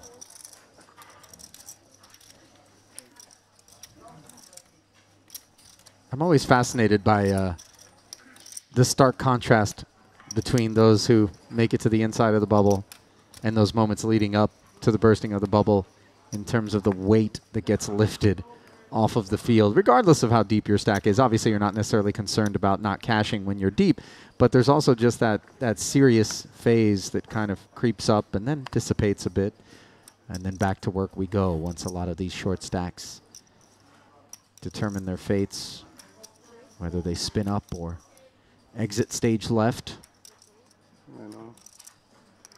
New arrival here, making himself comfortable. It is Raful with the ace-jack suited. Maybe not. Looks like he gets straight into the mix here. He does, with the raise. Kind of a cavalier approach to it, too. He was like, you know, people thought maybe he didn't know it was on him, or he was taking a little too long to unrack his chips, and then suddenly very slick 155 delivered into the pot for a 3-bet. Now the ever attractive queen jack of spades for 2 bets, sure, but David, for 3, these sorts of hands have real problems. The telltale glance at the board there, revealing this to be one of those. I'll take 20 seconds off the clock here. Yeah. Hopefully someone busts on an outer table. I am going to have to find a spot soon. I'd rather there were 80 left than 81 when that happens. I mean, look, obviously from the fair play standpoint and the desire to keep the game moving, these moments can be a little bit aggravating for players who aren't faced with that sort of short stack cobbling. I think it's always a matter of degrees. I think a few seconds, like we just saw there, perfectly fine. You don't want to see it become egregious. Yeah, I mean, there are those that will actually press the edge to the point where a floor man has to stand by the table and constantly put a clock on that player, and they will then use the maximum amount of the clock, and obviously it'll get under people's skin, and perhaps even that's some of the desired effect for those sorts of guys who aren't necessarily in the spirit of the game, but within the boundaries of the rules as they stand here and now today. Not sure what exactly could be done to prevent that sort of thing. The shot clock, the advent of that, obviously, is of some assistance, but in a massive MTT, it's just a tough thing to try to utilize. It's interesting what you say there about the spirit of the game. The only sport I ever played at any serious level was cricket, and actually the spirit of the game is codified into the laws of cricket, that it's sort of part and parcel of what makes you a cricketer, is that you do abide by a spirit of fair play. Yeah, of course, in plenty of other sports, there isn't such a thing. You sort of have the letter of the law, and people will gleefully march right up to the line of it. FIFA sort of prides itself on the idea of fair play, but as we've come to witness and experience, not always executed in that manner. And looks like 2 10s are ready to execute here after the min raise and flat. Certainly a squeezable holding on the button, no less, for Matan Krakow. Yeah, he's more than happy to get in with Ivanov here. Ivanov only playing 15, 16 big blinds. 10s will be absolutely more than happy to commit. When it finally gets round, though, one feels Ivanov going for an early position steal lets this one go, and Karim will have a much more complicated decision before him.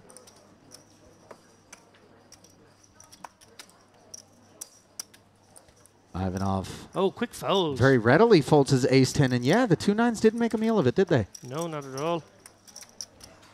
Not fancying playing those 9s out of position to a squeezer there. Quickly releases. I thought he would have given it some thought, but maybe he has all that thought done in his pre-game. Sure. 1.7 million now. What a lovely spot to find oneself in. At this phase of the tournament, relative to the field size to start and the fact that we're on a day 3, in terms of depth, do these stacks feel right about where we would anticipate them to be? A little shallower than what we're accustomed to? A little deeper? I think we're right bang on when you look, as I have done through the Poker News coverage of all the stacks and all the different tables. This table's a little different. This table's a bit more unique in the sense that we have a couple of short ones, and that really does change things for the big stacks. The guys will maybe be looking at an average of something in the region of 50 big blinds right now, but in reality this table's got some very big stacks and some 10, 12, 15 big blind stacks. So in reality the big stacks are playing the effective. We've even got some 3 big blind stacks, but it's finally time for Smush as the black 9s. And he would be delighted to see a hand this good. He would have commit with any paint, any suitedness, connectedness would probably have come in as well. So to have a hand as strong as 9s is a bit of a gift from the poker gods here, with Stefanov hot committed to any bet. Yeah, the Jack 3, he's got to be a customer as he seeks to ruin Smush's day. You can just see the dread sort of. There are 80 left now, so he has secured the ladder jump at least. Like always. Some gallows humor. And to the flop we go, and a 3 there, but no aid behind it. Backdoor hearts loom. Obviously anti-sweating a jack or a 3 for the time being is Smush. Turn is clean. And he's just praying now is not one of those 11% that Stefanov wins the pot. I folded those. So a double with cheese in the form of the small blind and the ante. Stefanov with just 285k. A crucial pot for him as well. He would have liked to pick up those 7 bigs. Yeah.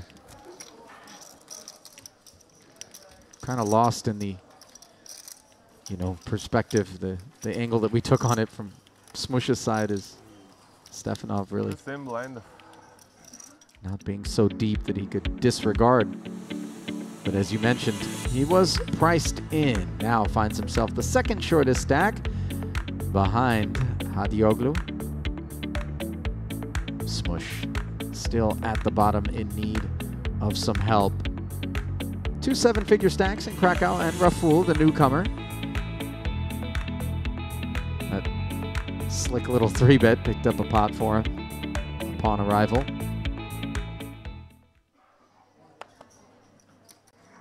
And the big stacks love keeping those short stacks around, do they not?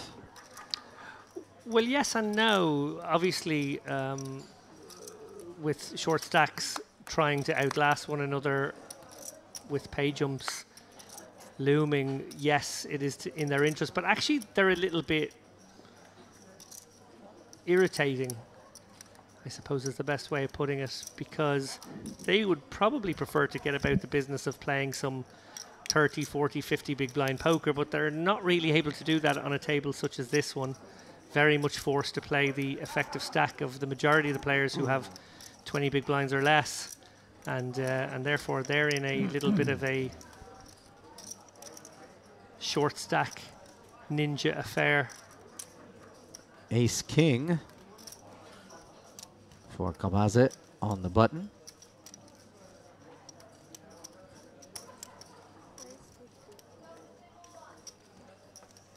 Takes a beat before raising it up. Did Stefanov have an ace there?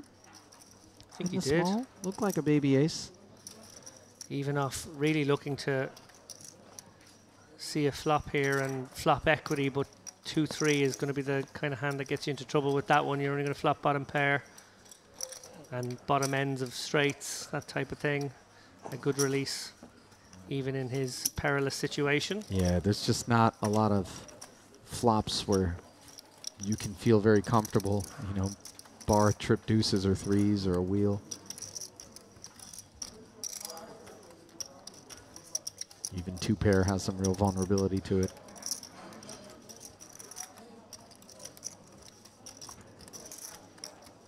Well, we began with over 750 entries in this $3,300 main event of ours.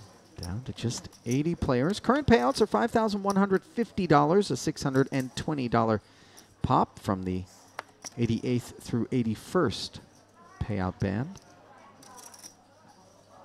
And while it may seem nitty at times to be, you know, trying to nurse your short stack, stall, whatever, to get that little pay ladder, when you think about it in terms of relative to the buy-in, that's a real jump, that $620. And, you know, over time, these sorts of little ladders will definitely add up. Not suggesting that you put two queens into the muck because, you know, you're trying to secure $620 and you're not sure, but obviously. Well, there can be the most profitable clicks you make in a day. Coming from the online world, my stock and trade was mass multi-tabling, and when you mass multi-table, you know you're going to be doing something in the region of maybe 1,000 clicks an hour, maybe more. And you think about the profitability of each click, each movement of the mouse, each movement of the finger. And if a 15-second stall online could remove a player on another table and get you a $7 pay jump in the context of maybe a $50 online tournament, right. That was one of your most profitable clicks that day. Yeah. And you expand that to a much bigger scale here. These guys obviously playing for far greater sums of money and invest in one tournament at a time, but same principle applies here. No doubt about it. As we see the 7-8 suited of Alper Kerim from Turkey, defending the big blind and coming up empty on the king high board. Can't say the same, of course, for Basil Krakow. Forgive me, for Matan Krakow. 40K follow through with top pair.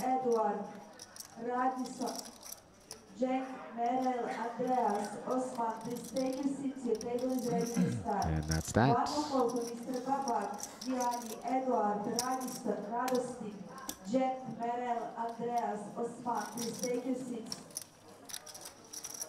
Well, did you get out and do anything this morning before coming to work, David, of note? I actually had a great sleep. I left you guys to bring it home last night, and I took myself down to the pool bar for a couple of cocktails. I furiously did that thing that poker players do from time to time, which is just stare at Skyscanner and hotelbookings.com and work out the next leg of the journey. And yeah, but it was a very nice setting to do it in with a strawberry margarita in hand. There you go. And actually had a great sleep. I think the couple of drinks acted as a nice nightcap, and woke in time for breakfast and then straight in here. So no, didn't get to use the facilities, but like to have breakfast in the other hotel. There's a number of hotels on the property because it forces me to have a walk. Right. Which is good. Move. Sedentary lifestyle of a poker player or commentator, for that matter, does require some effort. Indeed. When it comes to staying active. Did see a number of players in the gym earlier today as I was down in the spa. My form of circuit training kind of involves, you know, stopping the steam, then the hot tub, and then the, you know, had a Sultan Hammam this morning. I got to tell you, it definitely felt like Turkish royalty. Is that the one where you get beaten with branches? Now, that's the Russian iteration, I think, with Okay. the eucalyptus steel. Yeah. Here, they scrub you. And it's amazing you haven't commented on the glow of my supple dermis this morning.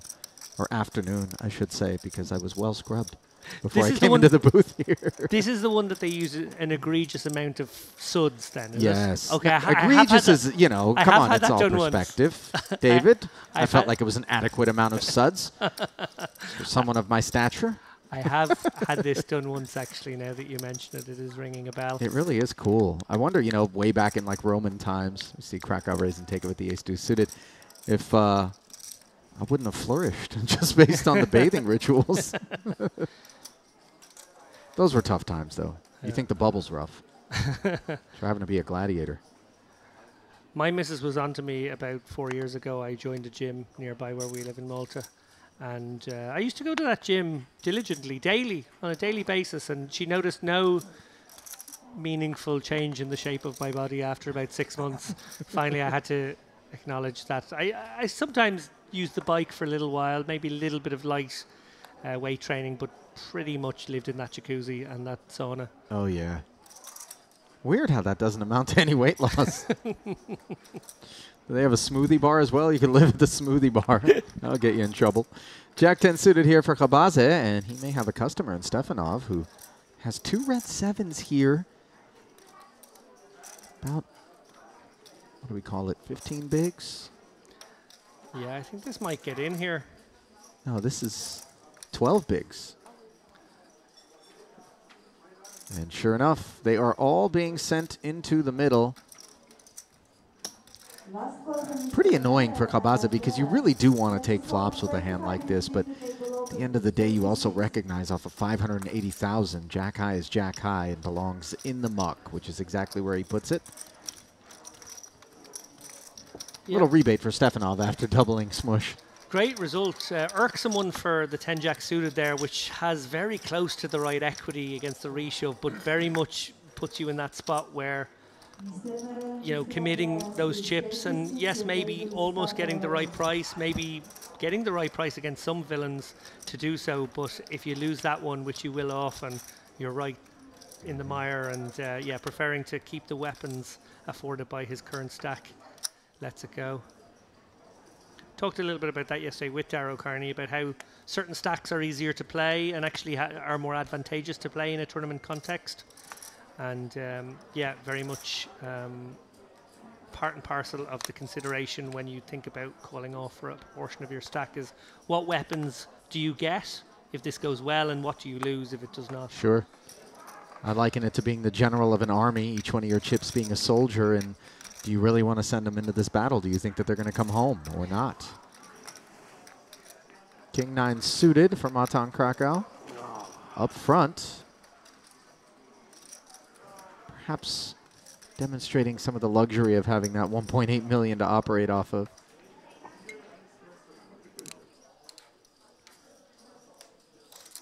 And he is going to get 3-bet by Kedem's ace-3 suited.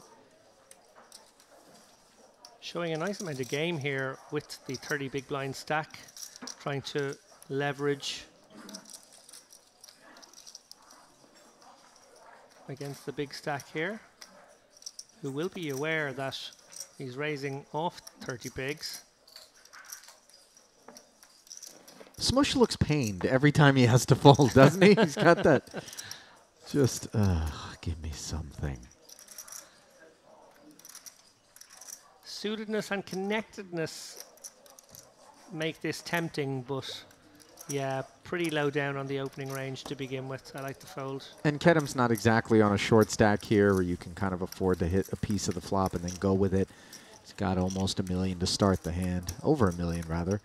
And also when you're getting 3-bet as the upfront under the gun raiser, you do begin to narrow the range of your opponents. I would say it's toward the bottom of what we would expect Kedem to be 3-betting with there. But those baby-suited aces have really come into favor to utilize for those sorts of 3-bets, blocking a lot of the ace-X and performing fairly well. Some board coverage with the dangler.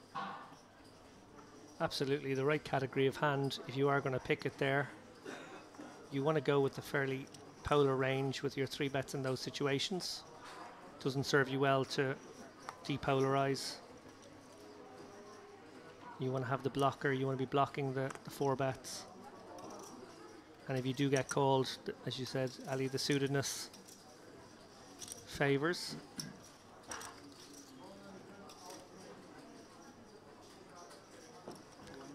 Even off, almost certainly to commit here, he does. Jamming for 295,000 with the ace-10 suited. All straightforward and standard fanfare.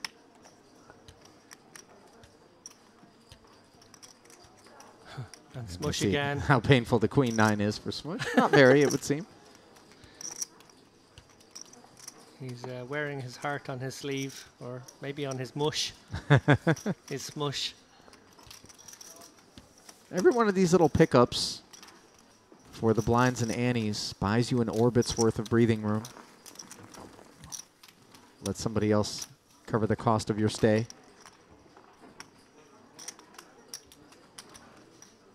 And you will find players who will just kind of recognize not necessarily the urgency, but the need to not be taking on water aboard the vessel and kind of stay ahead of the always creeping blinds, just nipping at your heels, it would seem. Cabeza now with aces. He's already had kings.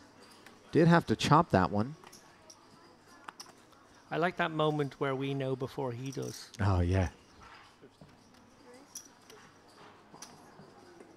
He's not letting on, is he? No. Pretty good poker face on that one.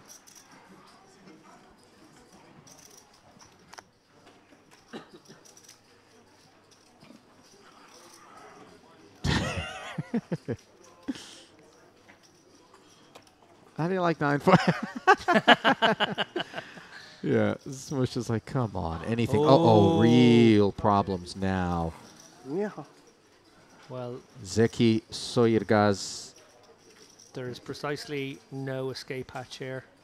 I mean, look at How much you play? the depth, 530K, he's checking.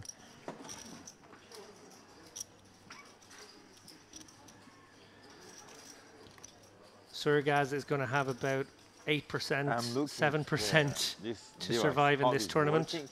Or not? I will interesting our.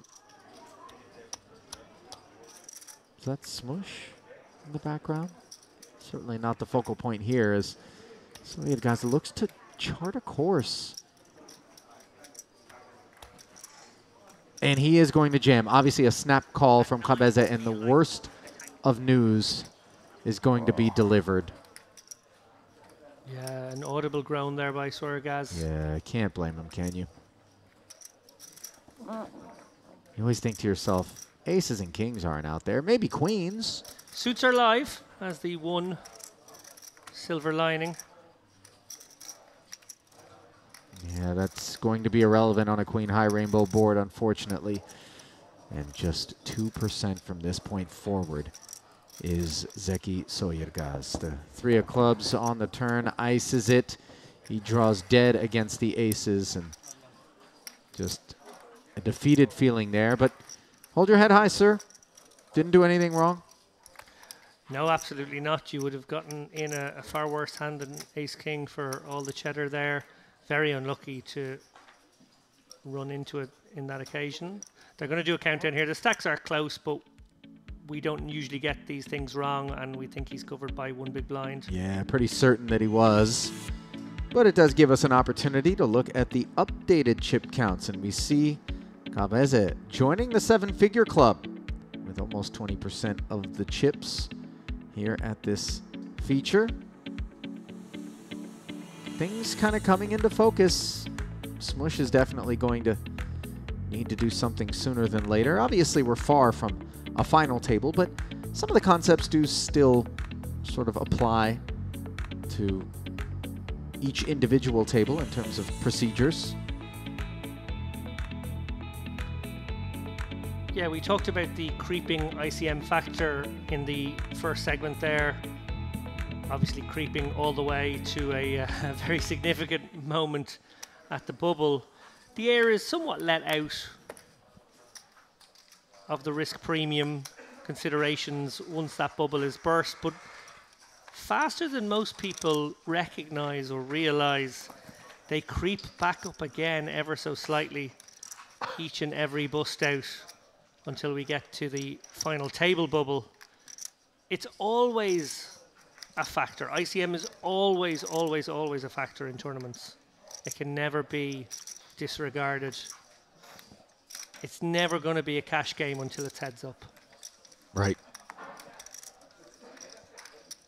$372,800, the official first place payout. 6 figures for second, third, and fourth. 274, 168, 124 and change, respectively. But for the time being, we are awarding $5,150 per player. And that's exactly what Now you are in game, right? Mr. Soyirgaz is collecting. You get bad hand.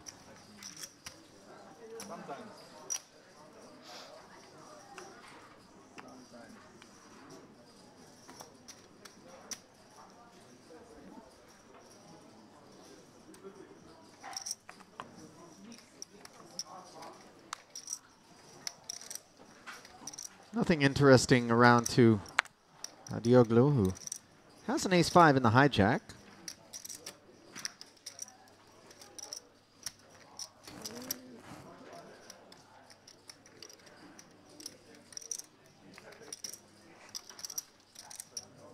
We'll lay it down.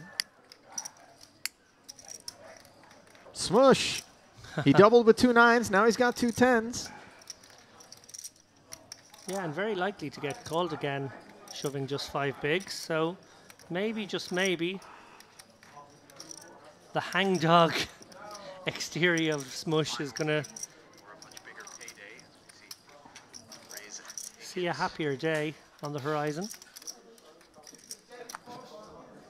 Somebody seems to be out there streaming the two of us on their mobile. In comes the 125, predictably. And it's also an okay result when you get it through facing no resistance with 10s. He gets to pick up 50% of his stack there. No hand, by the way, is infallible. Even kings against king deuce, which, as memory serves me, is the biggest disparity pre-flop that one can have between two holdings. It's not over till it's over. You gotta sweat that full run out.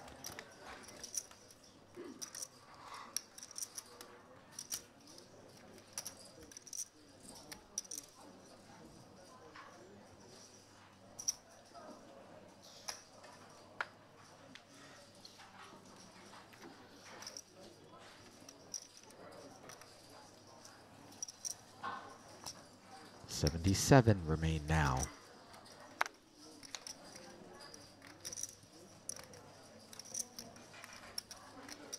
King 8 suited. Adioglu has been pretty disciplined. Not stepping out. Continues to be the case here.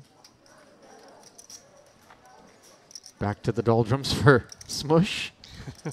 9-5 offsuit into the muck, and an ace on the button for Chabeze. I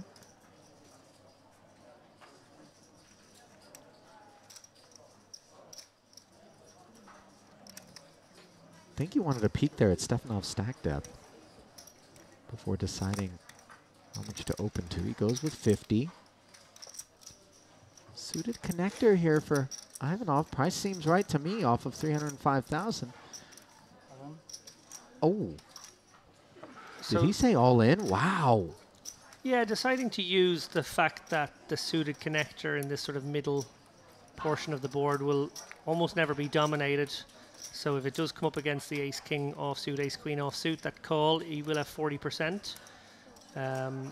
If he does happen to run into the really big hands, he has the kind of hand that cracks them once in a while.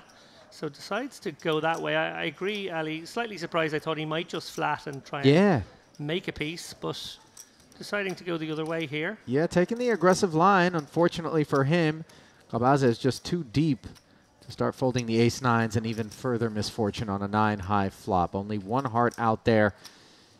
And Ivanov is just 10% from this point forward. Does he get help on the turn? Yes. Gut shot, straight draw available.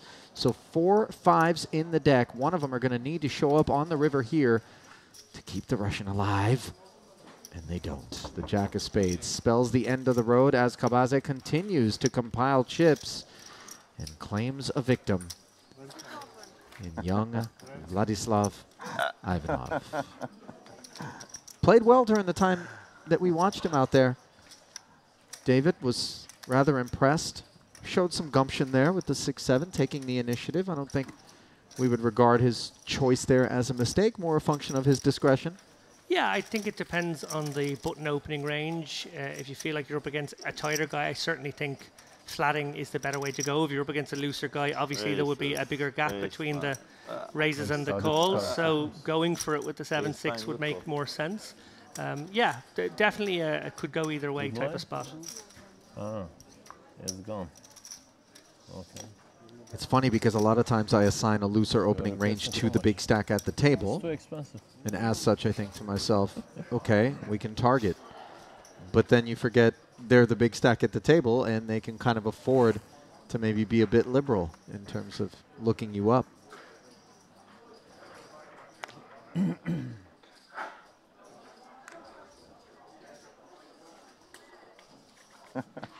Another short stack, faced with another close one there, the ace-5. Don't call me, please. I'm survivor. I think one outer.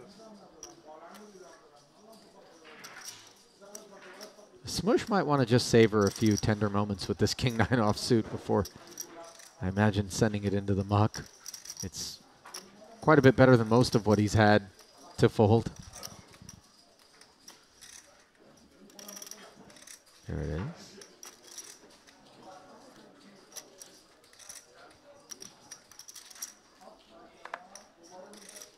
Another ace-9 for Kabaze.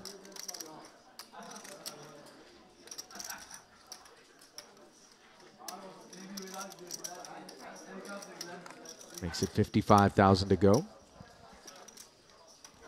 Oh, red queens in the big blind, and this is exactly what Kerem was hoping to see. Yeah, Karim, we saw open, or sorry, 3-bet the ace-3 just a moment ago. Clearly somebody who has a wide 3-betting range in these kinds of situations. Interesting to see now how Kabaza responds. Maybe that has been something picked up upon over the course of the last few hours these guys have had together.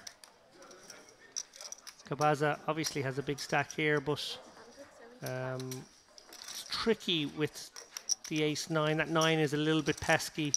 Ace-10 certainly feels like a call. Ace-9 might just lack the connectivity required. And interesting to kind of observe the distinctions between that spot and the one that preceded it with the ace-9 in terms of the choice to fold.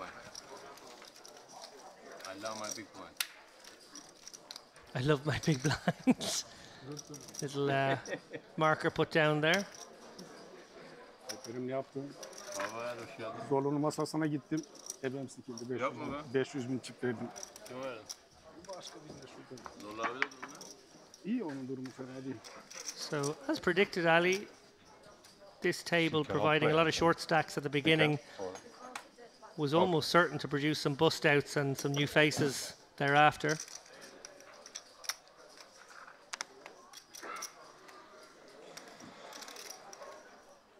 Well, the ace-9 really starting to become prevalent. See how Smush responds to it.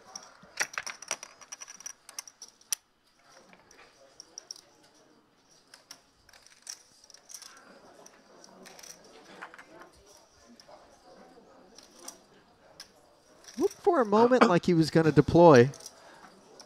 I am almost certain that was going in if we weren't sitting atop another ladder jump.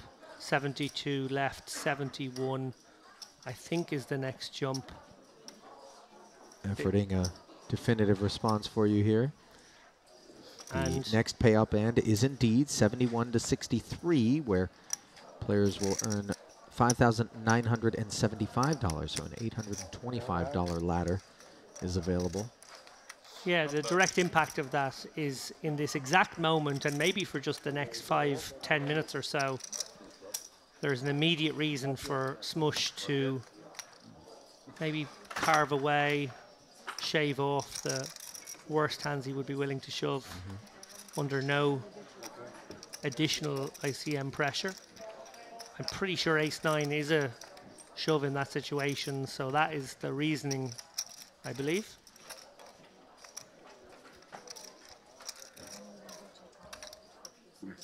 Okay, I know. In this battle of the blinds now, neither player connecting.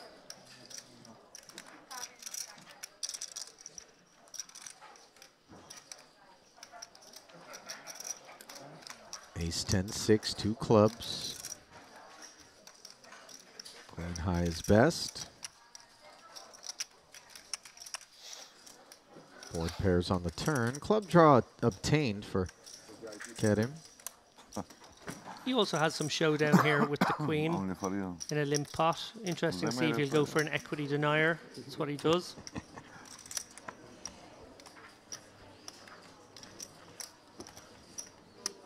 Uneventful, but always nice to be dragging chips as opposed to passing them across the felt. Yeah, Kareem has had a very good start to this feature table. Picking up quite a few chips uncontested.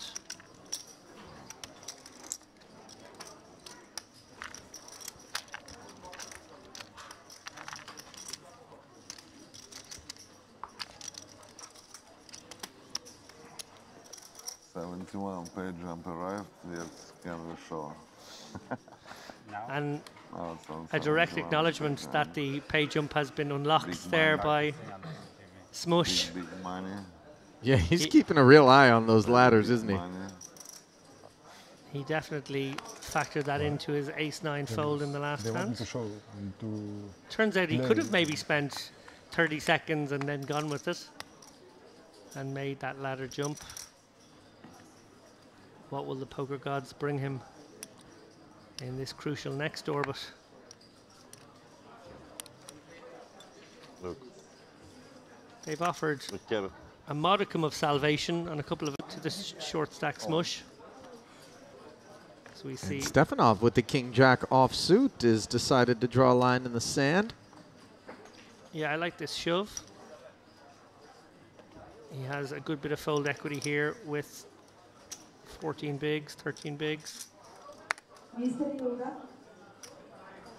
Keeps his head above water.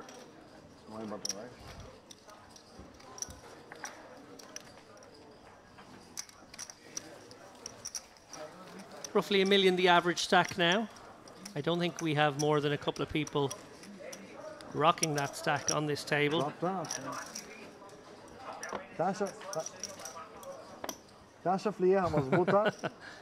Smush tossing in those anti-chips.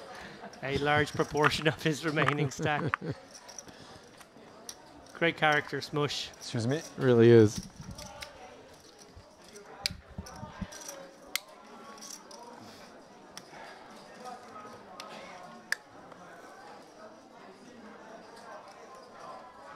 As these short stacks give way and we start to see some absorption, the poker will kind of return to a more standard and customary variety. Right now it's a very specific phase, I would say, that requires some technical prowess, but to be fair, it's any phase of a tournament requires that, but the flow is a bit disrupted, dare I say, by awaiting the fates of these shorties. No, you're absolutely right. I think fundamentals get tested out when you're shallow in a much more significant way. Essentially, the game is a bit more technical at lower depths. And yeah, even though some of these players have quite big stacks, the presence of the short stacks around is sort of forcing them into a more technical breed of poker. I think that's a very good observation. Ace-6 suited for Smush here in the big blind with already 50,000 invested and 135 behind. He is going to make the call and always wary of what he's up against. Stop go on the cards, I think. Oh, he isn't going with. You're right. He did just flat and now hits the 6 on a 7-high board. One that doesn't rate to have connected with Krakow's open. Thank you. Will he be willing to jam? It's funny now, having connected with the 6, he may be tempted to check it over to his opponent, feeling he's committed no matter what, and even if more cards come, that's okay. They're going to come anyway. Wondering now if actually by stop going he could convince an opponent with Queen Jack suited to fold, and that mightn't be a good outcome. Yeah, the Ace Queen is going to call as Smush goes with it, and he's going to get a look at just how fortunate he was to end up in front here. Just 3 queens to be dodged by Smush. No back doors to worry about.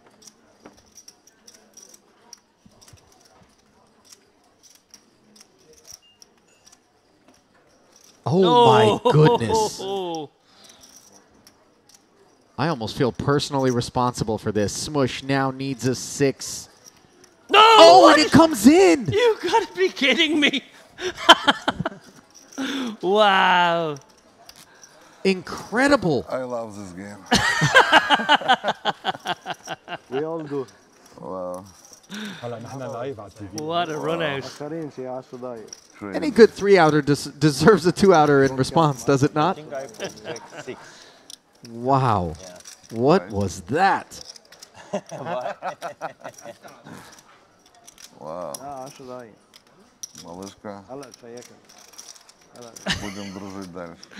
Some appreciation going the way of the dealer there, I feel. Deservedly so.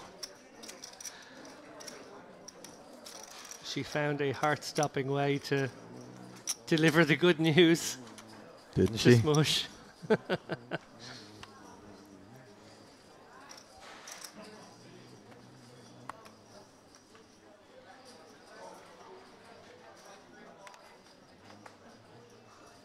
And I, for one, am very happy to see Smush stick around. He's great value from a TV perspective. Oh, yeah. King Queen suited here on the topic of value.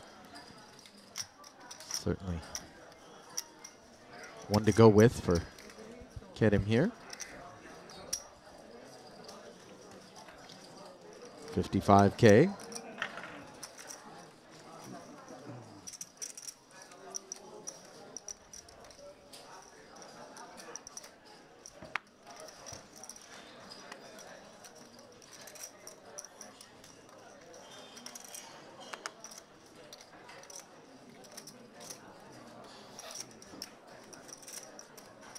No takers around the Smush.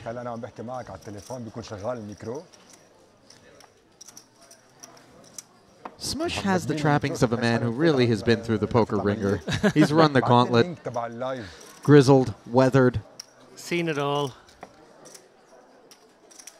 Really has.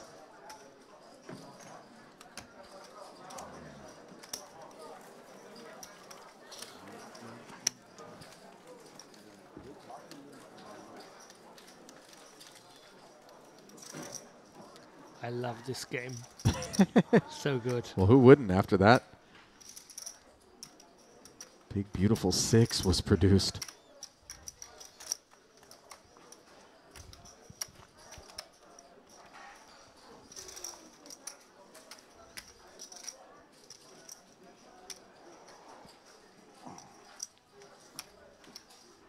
Kind of a heart-stopping moment for him, too.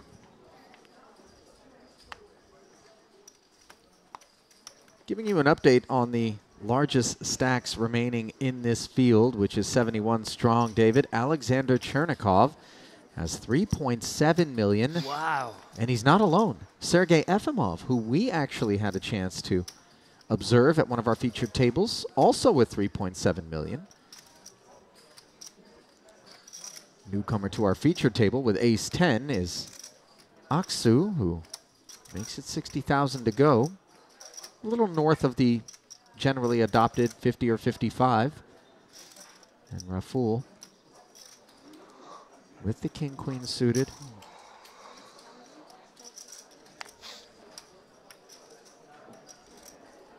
Three bets to 145,000. Hadioglu's been so disciplined. Now he's got these 2 nines off of sub 200, David. One would imagine he'd like to go with it, but in the face of an open and a 3-bet, in particular Aksu, who he doesn't have a lot of data points on, you know you're in kind of treacherous waters. Nevertheless, moves all in. He knows Raful's always going to be a customer, given that he's priced. I like this, I got to say. I think you can't wait around too long. Nines are just too good. Yes, it's unlikely you're not getting into a flip at best scenario, but you're getting into a lot of flips. And really importantly, there is a lot of dead money out there. You actually just need to be 36, 38% given how much you're committing to this pot. Yeah, I think this is a great recognition of all of those factors. There's also the dream scenario here where Aksu shoves a hand like ace-king and gets Raful out. And then there's even more dead money in the middle. And then it's a pure triple up on the card. So, no, I think this is great from Hadioglu. We see here Krakow has a decision here. He's got the ace-queen in the small blind, and obviously the full shove, the 195k shove from Hadioglu is only 8 bigs. So Krakow wondering if he could overcall and navigate from here. I don't think he can. Really would be ambitious. An open, a 3-bet, and a jam in front of an ace-queen offsuit in the small, with an active side pot that would potentially be involved between he and Aksu or Raful, should they either experience a flat or potentially call a re-raise. There are some great scenarios for Krakow here, and actually this is one of them. But there are a lot of not very good scenarios for Krakow. And actually what I think we're going to end up having is 3 players with a dry side pot. Yeah.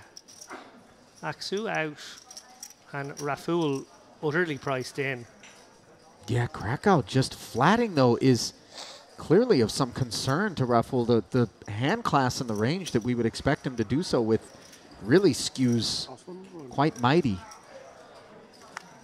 Yeah, I don't anticipate these guys betting liberally into the dry side pot. I think we might be checking this one down in a lot of worlds. It's all very awkward. 695 in the middle. Amazing spot for Hadioglu. He's got 43%. We see, given the cards that have been removed, as well as the cards in both of these players' hands, he has a bit of removal working in his favor. He's got to sit tight, though, and watch the board play out. Jack, Jack, 5. 2 clubs. Krakow does check it. Raful pondering a response to a bet that doesn't come, and a 10 of clubs. Yeah, now Raful has made the flush after checking back. Going to be pretty heavily under rep, too. Krakow might presume that any pair, any 2 clubs would have at least posed a small question.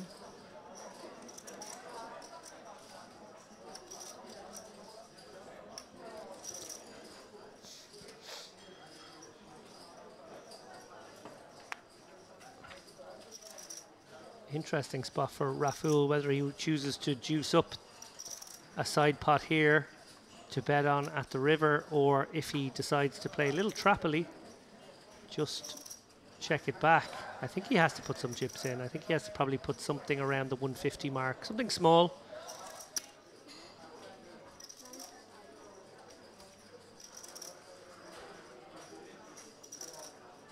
Makes life very tough for the ace queens and ace kings that are potentially in Krakow's hands. Also guarantees himself some value against hands like queens and kings that may have taken this line.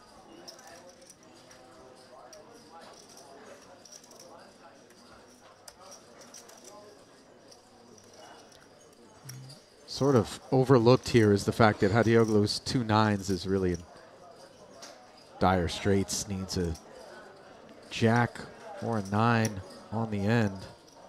So well executed here from Raful. Wants to put a side pot in play that he can bet into on the river here. He has a very strong hand on this board. Pick the right size to keep Krakow invested with the 2 overs and the gut shot, clubless. Coming up empty and on the river, he will check. Raful will certainly get busy betting it. Yeah, and I don't think he's going to go big here. I think he's going to almost treat it like a completely separate pot and maybe bet something like 3/4 of it, maybe full pot of it, around the 150, 200k mark. It feels like he's targeting a hand like ace king for a cry call, maybe a pocket 9s for a cry call. That's the target hand in mind. As played, it doesn't feel like his opponent has a jack, so he can't be too greedy. Does go 290 though, so he does overbet the side pot, but obviously relative to the main pot and the total pot, this is reasonable.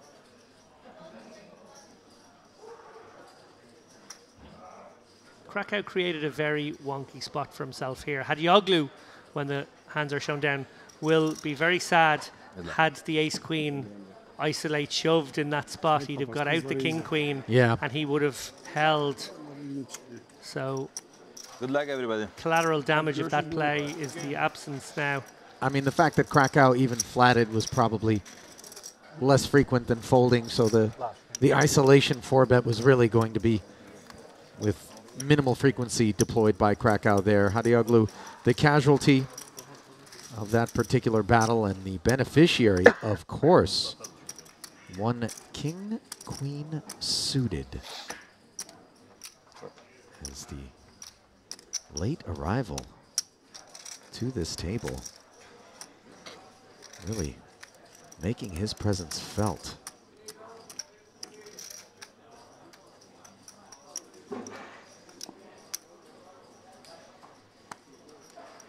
That one played out a little bit unpredictably in terms of Krakow's choice to participate, and clearly the line taken by Raful. Yeah, I'm not a fan of the play from Krakow, I gotta be honest. I think he created a very murky situation for everybody at the table. Yeah, himself included. Yeah. First and foremost, dare I say. Back on the horse, though.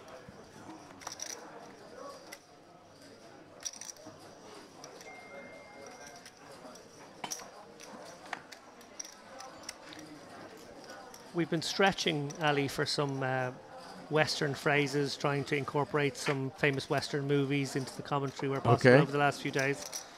Just thought I'd bring you into the fold on that. if you, we've had a Magnificent Seven, we had a Hateful Eight. We've had... Love that.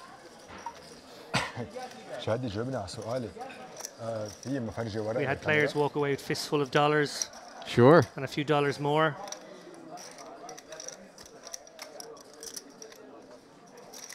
Two 5s and a 4 here in the heads-up battle between Krakow, who suffered a bit of a wound in that last pot. Self-inflicted, one might say. Went to work from the button with the 10-8 suited. Khabaza with the ace-7. How curious will he be?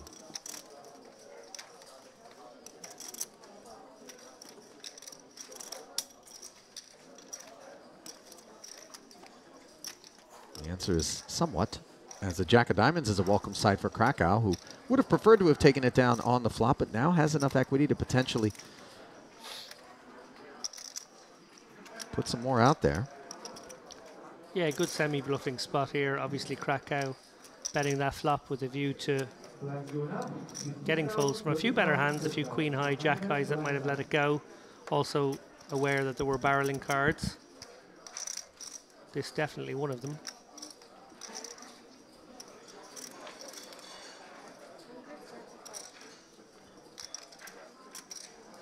Love the sizing here from Krakow. Yeah, 135,000 into 215.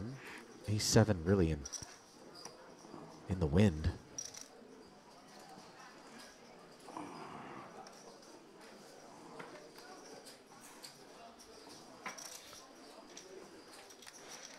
Nicely played. I may Yep. have been a little critical of the ace queen in the last hand, but I think that was very, very well played hand.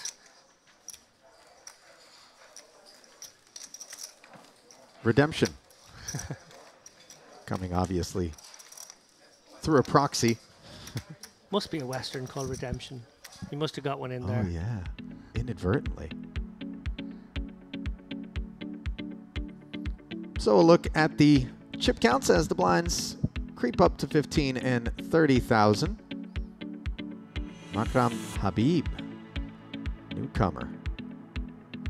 72 bigs, over 2 million in chips. Raful, obviously that king-queen suited, doing right by him. Krakow third, and two other seven-figure stacks in Kabaza and Kerim. Kind of a tale of the haves and have-nots, so to speak. There's, you know, the sub-20 stacks and then the big seven-figure plus boys.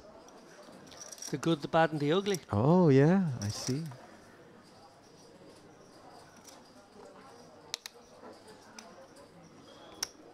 Obviously no ugly players out there. Maybe some ugly stack sizes, but all dealing with handsome men at this feature table. Hedging, are you? Just, well, a lot of them are bigger than me, and I don't need an escort to be taken from the booth later. Ace-Jack for Raful opens to 65,000.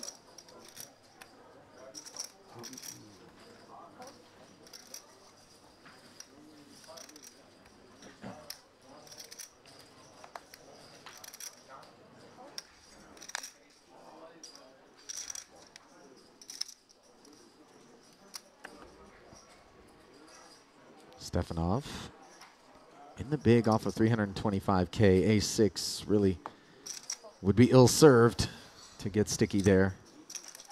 So he does fold. Had a little mustard on it. I'm not sure whether or not Raful gave him a glimpse of that ace buried. Had the ace-6 called, it may have very well been a tombstone moment for him, if you will, David. Nice. We're playing for the home team here in this Western Poker Series, are we not?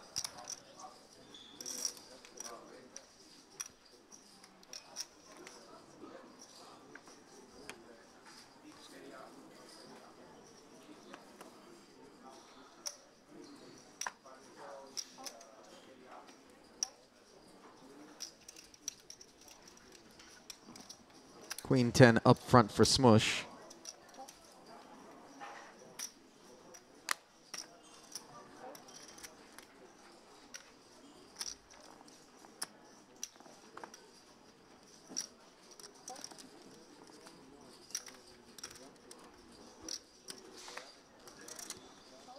Declining.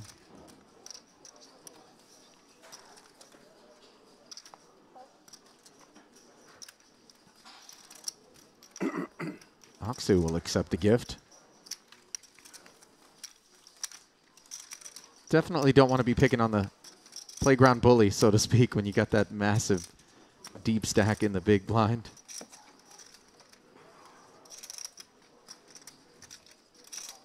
Ace queen or ace king? I was wondering. Mostly ace queen, I guess. Maybe. Ice hand, big pass. Thank you. The lad's still mulling that three-way encounter.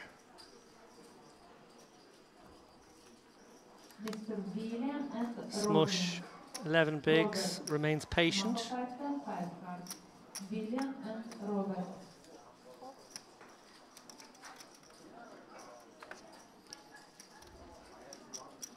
Queen Jack now for Habib.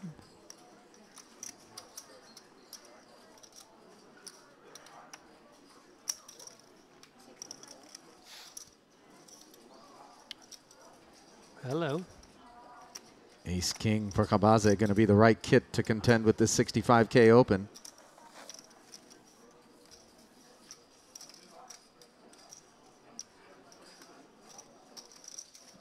How does he want to approach it? Obviously, there's kind of a fear the Reaper element to picking a fight with 2.1 million.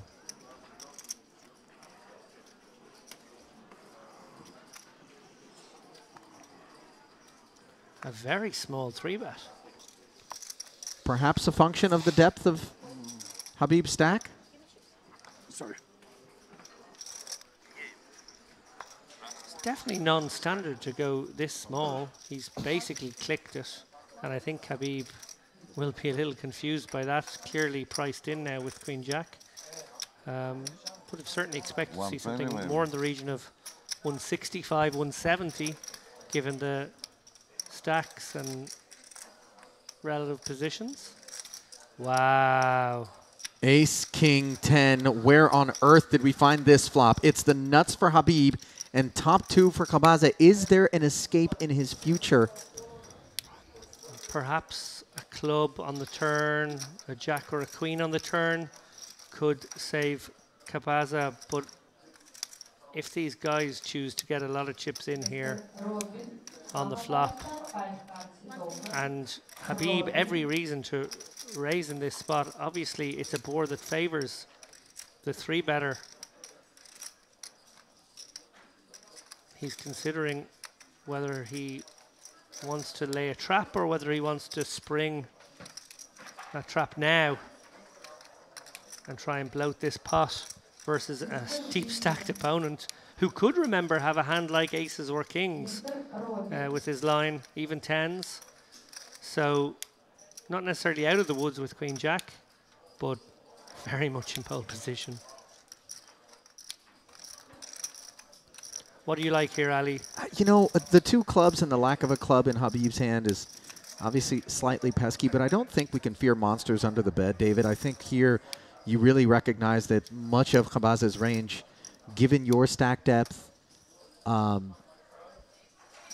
suggests that he has hit this flop rather hard, and I like allowing him to maybe barrel further, but obviously this raise to 425,000 is not going to draw a fold out of Khabaze, so not sure there's anything that you can do wrong with the Queen Jack here, and I like the sizing. So tough for Khabaze here. Straight away, he will be considering whether his opponent would raise a hand like ace 10 or king 10. Right. And probably discounting that somewhat. He will be wondering whether there are any flush draws. Oh, well, there we go. He just makes it very quick and painless. He rips the plaster. Yeah. And who can blame him? And this is just such a cold deck here, David. Really dire straights. 2.7 million plus in the middle. Pot of this level without question. Pot of the last few levels. It's my guess. Ace or king needed for Khabaze. Instead, it's an 8 of clubs, and he is clubless. So that is of no consequence whatsoever. Will he be able to fill up on the river, or will Habib emerge as an even further chip leader? The king. Oh, my goodness gracious. I'll tell you what. I don't speak whatever language it was that Habib was muttering there, but I suspect it was on the less savory side of the spectrum. 27 buy-ins worth of chips. That was surreal. Oh, that is a brutal, brutal beat to take. That hurts. That hurts so bad. Wow. You are just one card away from being the chip leader in this tournament, or there or thereabouts, 3.7, 3.8 million, whatever it would have left you with. An incredible shot at making a run towards this final table. Remember, average stack of the final table will be something around the 3.5 million mark, maybe 3.5 million. What an absolute gut punch there. 4 outs, 1 time. You think you're in the clear. Oh, it's disgusting. Oh, I feel it from here. I feel for him. Hard to reset after that now as well. I'll tell you what, conversely, Khabaza is thinking to himself, that's justice. Ace-King is supposed to beat Queen-Jack. What are you doing out there with that hand? Yeah, he doesn't seem like a man who has any sympathy for his fallen comrade there. Just look at that newly minted stack, David. Wow. My goodness. Real bloodshed there.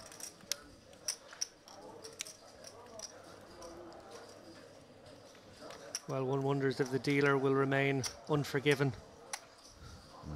Not her fault.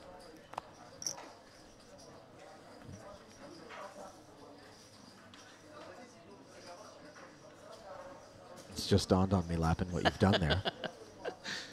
You slid one in under the radar. Unforgiven.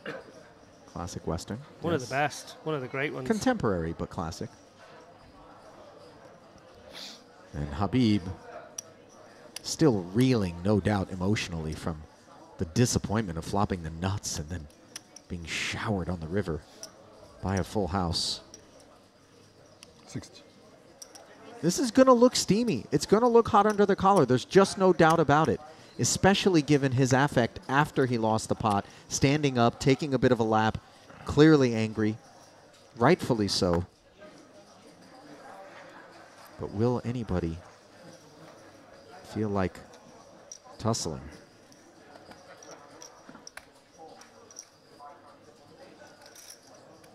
Ciddi misin? Ne çabuk elendin ya. Elenmiş. Ya 1 milyon yakın çıktı oldu.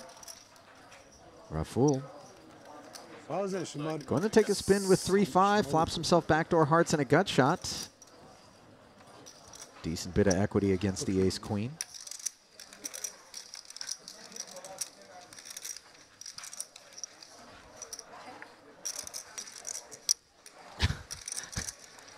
And a check back from Habib, who picks up the Broadway draw. You spy something? This is a bit of emotion there from Habib. Sure. Gonna want to be careful, though, about kind of wearing it on his sleeve, David, because when there's blood in the water, the sharks do circle, and wolves tend to hunt chips. The absolute best thing he can do now is emotionally reset to the fact that he actually has almost an average stack. He could take a body blow of that cruel nature and still have pretty close to an average stack in this tournament. And if someone had offered him at the start of play yesterday an average stack with 60-something players left, you would take it. You'd think so. And you have to try and do that. Obviously, we're human beings. We journey through tournaments. We experience a sort of a sense of momentum, even if it is illusory. We get tossed around by the deck. Sure. Whipsaw effect. But if it is at all possible to just sort of look down at the next hand and the stack you have in front of you and the position you sit in and just treat every hand as a separate event, that is certainly what the best thing to do is. Так, смотри, подожди, нет,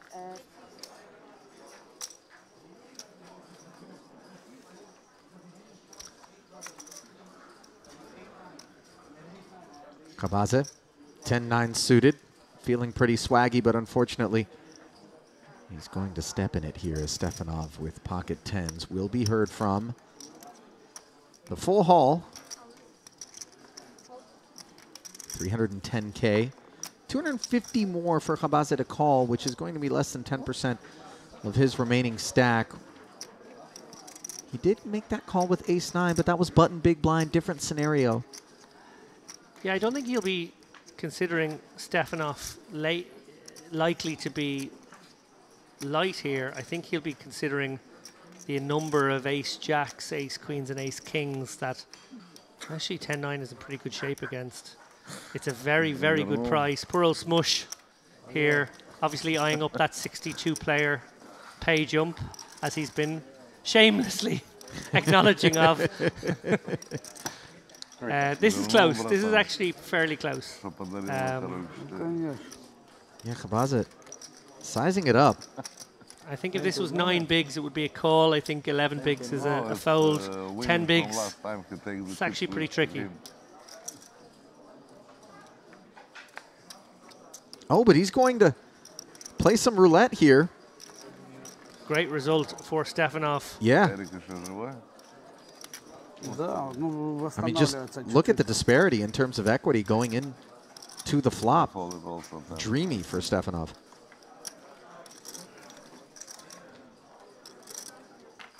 King, queen, 7. So far, so good, but you see that wry smile on Khabaza's face. Tethered to the gut shot and backdoor hearts. Oh. Now the heart draw added, and look at the expanse of outs along Khabaza's hand. Oh my God. When you're hot, Lapin. Catching the 310 to Yuma, Stefanov. Oh, wow. Hits the rail. Sure does. My goodness. That one was gratuitous. The Undertaker. Khabaza.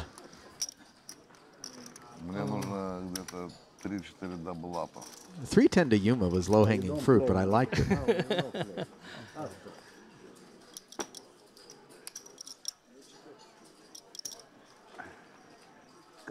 And far more importantly for Team Smush, Talk to 62 players are left. Yeah. Ladder achieved.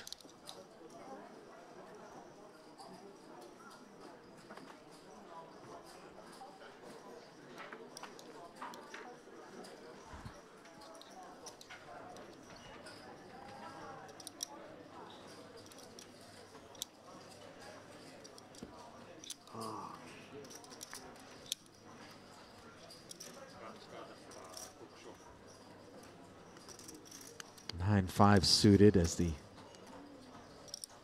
show must go on.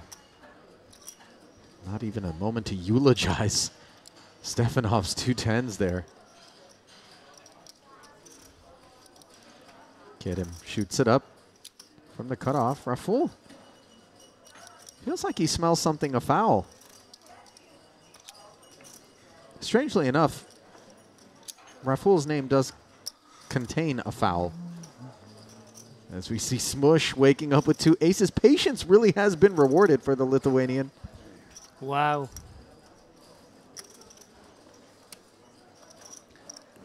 Shamelessly ladder hunting over the course of the last hour.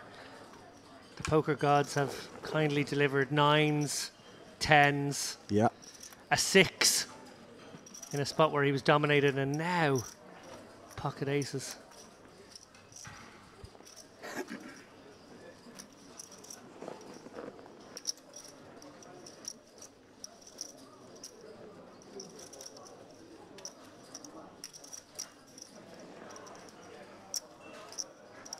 Look at him tanking. You know, this has been sort of customary for him. Everyone might be thinking he's about to fold because he's always milking the clock, but instead the all-in finally does come. Yeah, and Kareem on the pure steel here can let this one go even for this price, I think.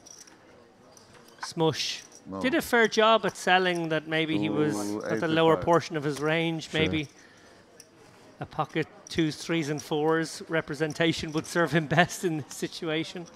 Kareem getting a good price, but not a pretty hand.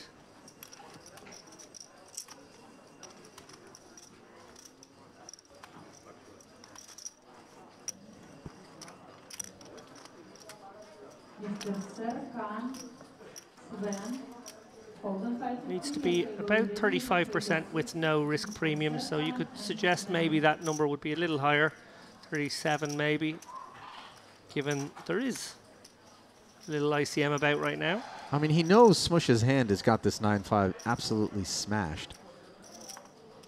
But he's wondering if the gamble is worth it. Ultimately decides it isn't. Can't blame him whatsoever. Smush does not flash the aces. I know. Unlucky you. I know. Lucky him. I love this guy. What do you have? Ace 5. Ace 5? You're upset with Not ace 5 quite ace 5. What can I do? After I put you are upset. What do you have? 9-5 suited. Ah. And you open with such a? Why you don't gamble?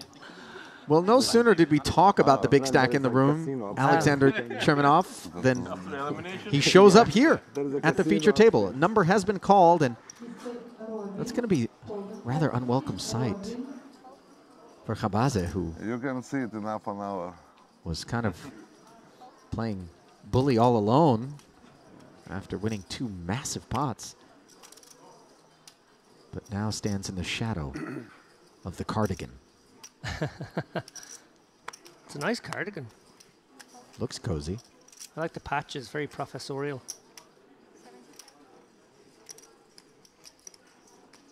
Academic chic, dare you say? Chernikov, 10-9, immediately announcing his presence. I suspect that man's been operating at that wavelength for some time now, wherever his table was.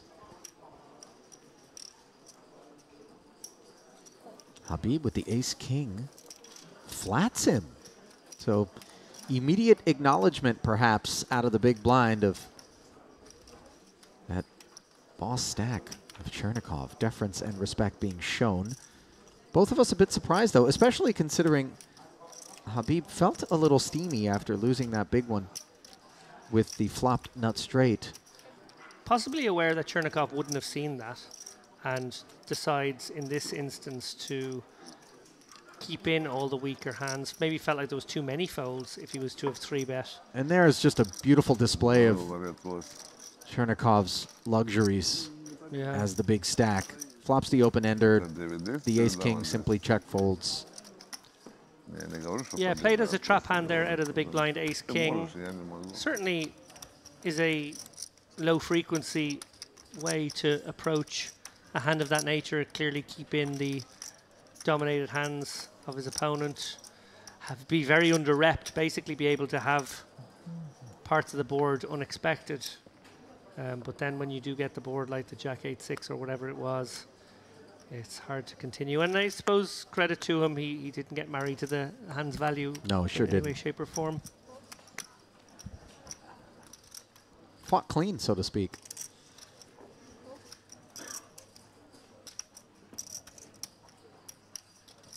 Jack 3 outside of the range of ambition for Chernikov.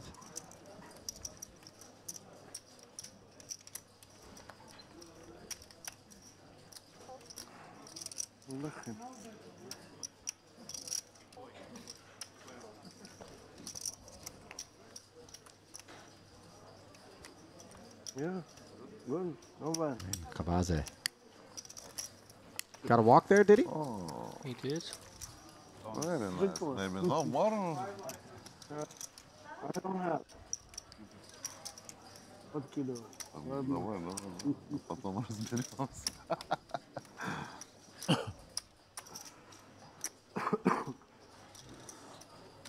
It appeared that Smush and Chernikov are establishing some early camaraderie, and there we are again, David. I think they're taking a little peek under the hood of what their opponents have been playing with. They might do that on mute going forward.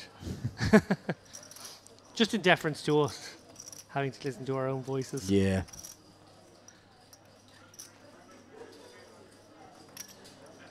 Kerem with Queen Jack, willing to try his hand at what proved to be a very costly holding. Last time it was tabled.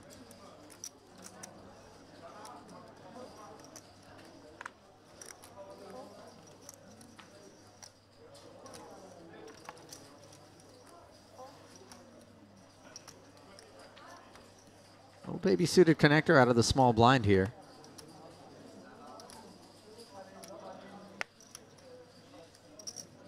No interest. Aksu will defend with king 9. So to a flop we go.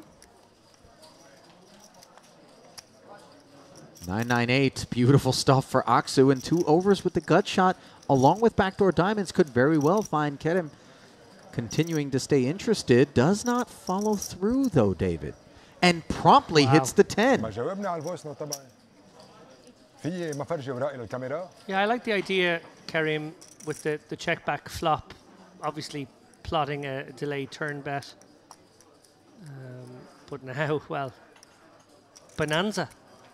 Very much so, David, as you continue to check off Westerns from your list.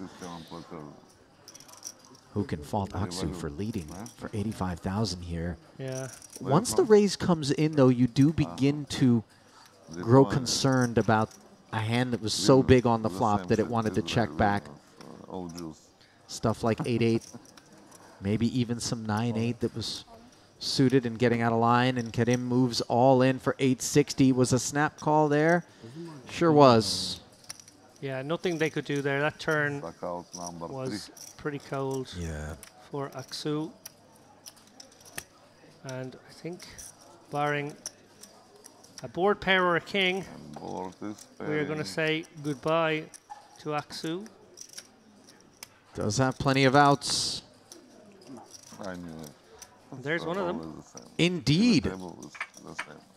9's full of 8s on the end, and these bad beats are coming fast and furious. That's not a Western. Well, the dealer showing an extraordinary propensity to deal a 2-punch turn river to... Yeah. Don't fall asleep before the entire board is out there, is the moral of this story.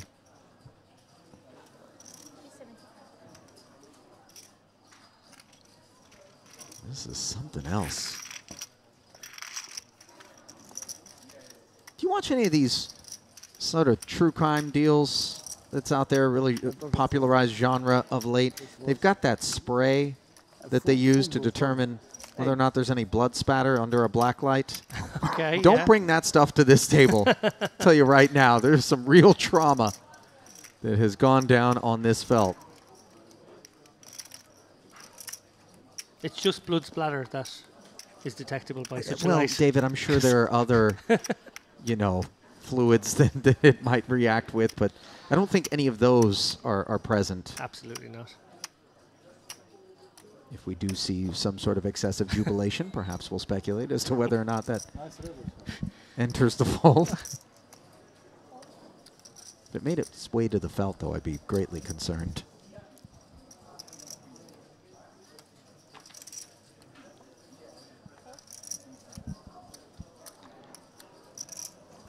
Krakow now with ace-jack, making it 60,000. Habib seems to have successfully done a reset of sorts. Yeah. Still bruised, but maybe emotionally recovered now from what was one of the most brutal beats you're going to see. Ты здоровый человек или нет, скажи мне? Я уже написал сыну твоему, чтобы ты мне не мешал. Aksu upgrading to ace-9, but is dominated as he defends from the small. Kerim accepts the invitation with 10-9 and promptly flops the best hand on the 10-3 deuce board.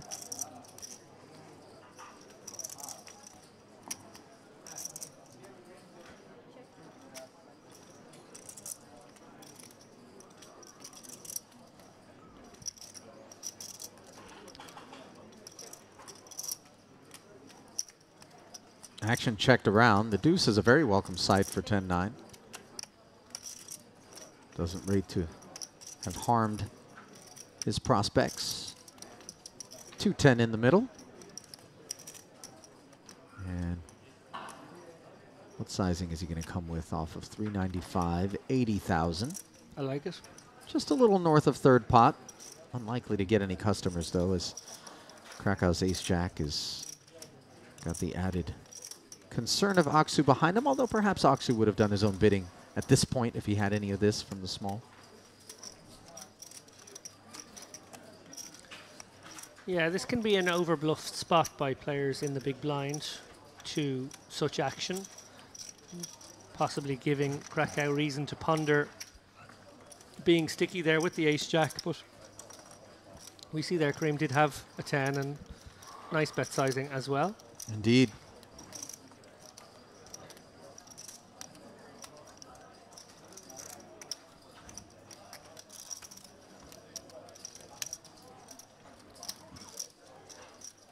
Is it a pelican he's got? It is, it's a pelican.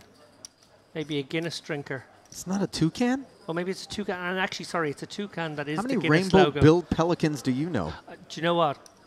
I don't know why I even brought up birds, because that's definitely not. My dad is a bird watcher, and he tried to get me to go bird watching with him as a child, and I'm sorry, Dad. That was never for me. You know, I don't think my dad's drawn live to getting me to go bird watching as an adult, but certainly as a child, bird watching didn't rate too high. Maybe if it was in the wondrous years, you know, like 6, 7, 8 years old, where I really don't have much else going on, but catch me in high school. No. Dad, you want me to do what? Queen 8 has really stepped into it here for Aksu, as he opened to 65,000, and Toucan Karim is mulling over how he wants to navigate 590K. Yeah, I definitely think it's hard to construct an induce range here, but it is possible, and probably advised with a hand as strong as queens. He's kind of just gone for a stack chop, and wow, Raful with a much more interesting hand in behind here. Yeah, the last of the queens is present and accounted for in the big blind. And note positioning. Aksu's button open doesn't have to be a great hand, and as we see, Queen 8 suited is not. Kerim, accordingly, could be 3-betting under the presumption that Aksu is light out of the button, but the sizing from Kerim, which is saying, I'm ready to go with this hand, obviously carries much more weight to it. Yeah, I totally agree. I think had Karim actually just shoved this hand, Raful would isolate, shove in behind without too much regard. But Raful definitely giving consideration to what this stack chop means. Does it mean strength, or is it trying to feign strength? That's the reason for the quizzical look on his face right now. We know Aksu's obviously out of there. Tough spot for Raful here. I think you got to go with it on balance if you just go from a game theory point of view, but clearly there's some humanity, physicality. Live poker. Yeah. He is 1.6 million deep. Can presume that he's going to be playing for the 605. It does represent a good chunk of his chips, and is ace-queen the one that he wants to gamble that big a chunk with?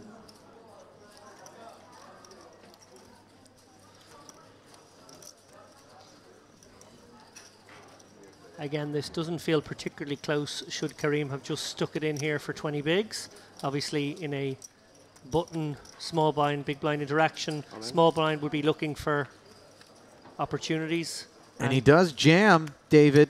Aksu will have the easy fold, and Karim will have accomplished his mission, which is to get all of his chips in there. And he's Good luck. Good luck, buddy. really performing well. I think Raful has done the right thing, but just unfortunately run into it here. Clearly was trying to get himself a read on the situation. Maybe he could have garnered something. 9-4-3 rates as nothing for the ace-queen, which is tugging at 3 aces. Raful, of course, has Kerim well covered. Does not improve on the turn. I'm very afraid of this river, David, just based on historical precedent. And finally, something uneventful in these turbulent waters here at our feature table.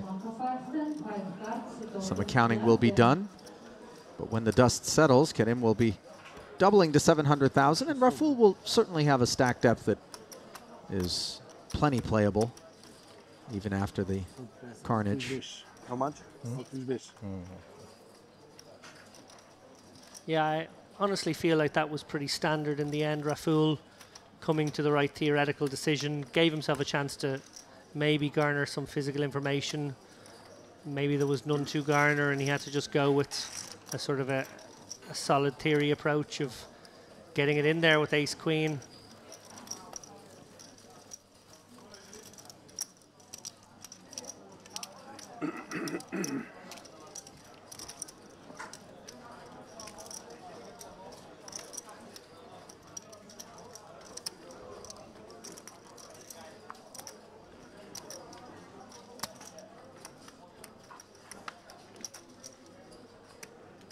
Round and around we go here at our featured table, where there have been no shortage of pyrotechnics, which is a pretentious way to say fireworks, of course.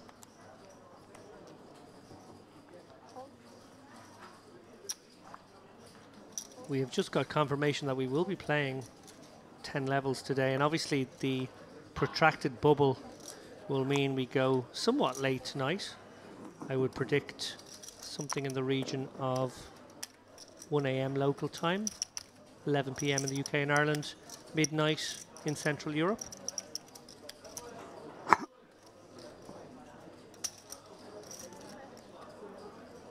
Ace-6 goes to work from the button.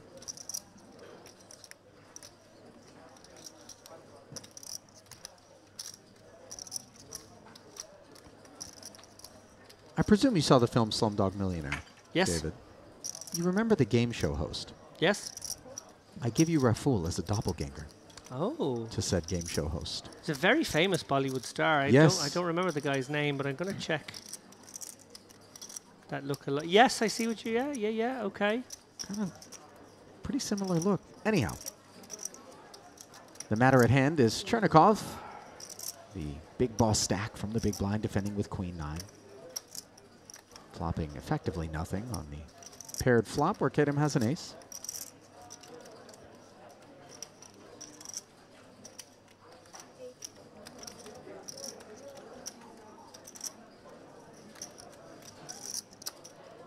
Barrels 80,000.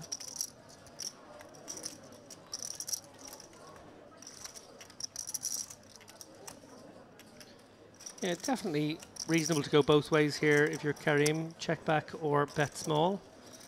Goes for the latter. And You know, it's interesting with these like standard sized button opens and then you get that board texture. A lot of times you just think it doesn't matter what I have. Everything is just so compulsory, perfunctory almost from the button. Let me just put this little check raise in and see what happens. If you have air, you're going to go away. You know, Queen 9 aside. Of course, we know on that occasion the ace-6 was there, but that felt like it might have been what was on Chernikov's mind in that particular spot. Yeah. You been guilty of that? Just the check raise on, you know, the suspicion, the hunch, totally independent of what you're holding or backdoor equity or anything. You're just like, you know, I don't think you got it. yeah, I think we're all guilty from time to time of succumbing to hunches of that nature, putting ourselves in our opponent's shoes, which is a good thing to do, but maybe over considering the likelihood that they would just always do something in a certain situation.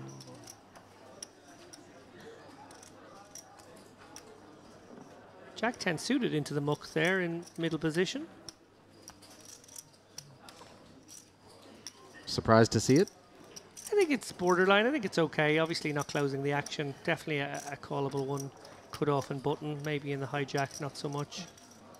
I think a lot of times you've got to have your finger on the pulse of your table as well. If it's one of these 3-bet rich environments where, especially when the squeeze is available, guys are pouncing, you don't want to get in there and torch chips, but I think Jack 10 suited for me is a participant. Smush now in the big with ace-7.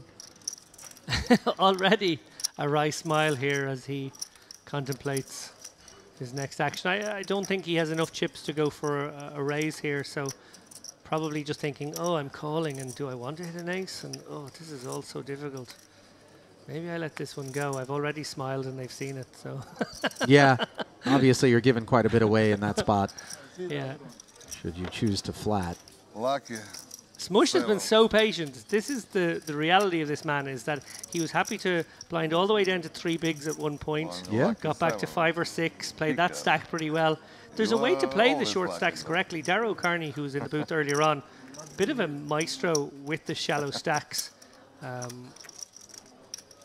Renowned for at least a couple of dozen notable performances where he played a sub 15, 10 big blind stack. I've tried to do it myself, tried to emulate Dara, be a Padawan to his Jedi on a number of occasions. Managed to do it through a main event, day 4, where I never got above 17 bigs and never dropped below 8 for an entire day. Wow. And it is a grind, but it's a very satisfying feeling when you come out the other side of a day having done that. It feels like the kind of spot where you're taking a lot of pots pre and a lot of pots on the flop or folding and never really getting into the deeper streets. No, absolutely not. You're basically looking for shove spots, looking for reshove spots, and occasionally calling and flopping equity and going with it. It's a grind.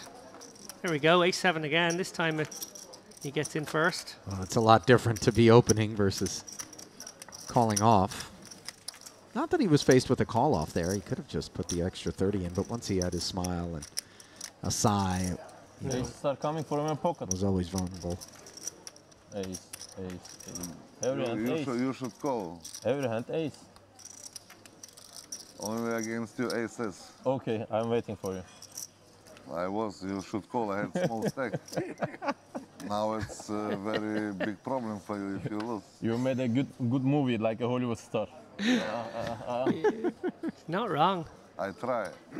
My dream was to get an Oscar, you know, but... You seem like a good actor. You hear me? There was an actor from France, Gerard Depardieu. You seem like him, huh? Yeah. Something like that. Yeah. There is a Depardieu quality to Smush. Maybe a thespian in another life. And he is jamming. I'm a big fan of Smush. Yeah. Another French actor comes to mind, Arnaud Chevrier. He's definitely got something about him. He's got this disheveled, endearing Nice. effect. And the 2 red 10s pick up an orbit's worth of tokens. Dare I say a teddy bear quality too. Yeah, kind of. Well, if the Academy won't acknowledge him, this stream has certainly fallen in love with him. I would like to nominate him for Best Supporting Short Stack. He's the kind of man you can go fishing with and will not complain. You know? You got very small fish. Yeah. You need to throw that one back. Must be patient.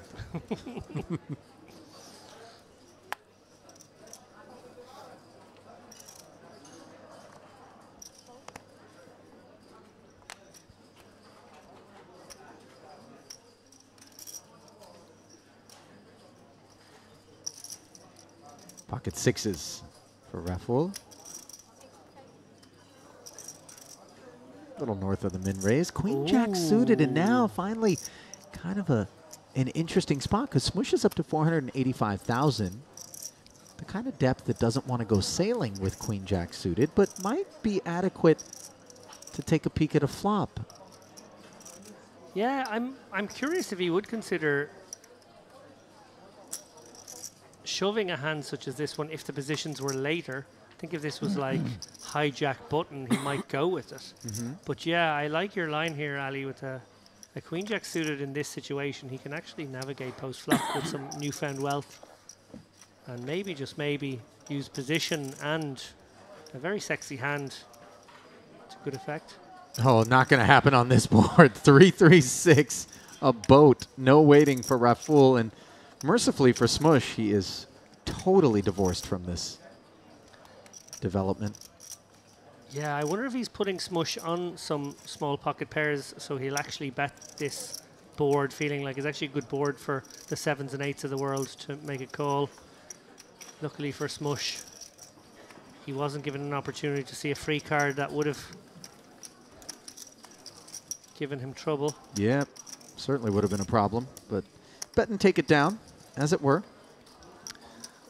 You'll have full house. Why you bet? He seems replete with the kind of sage wisdom that we could build a fortune cookie company around. Yeah. Lots of Lithuanian proverbs.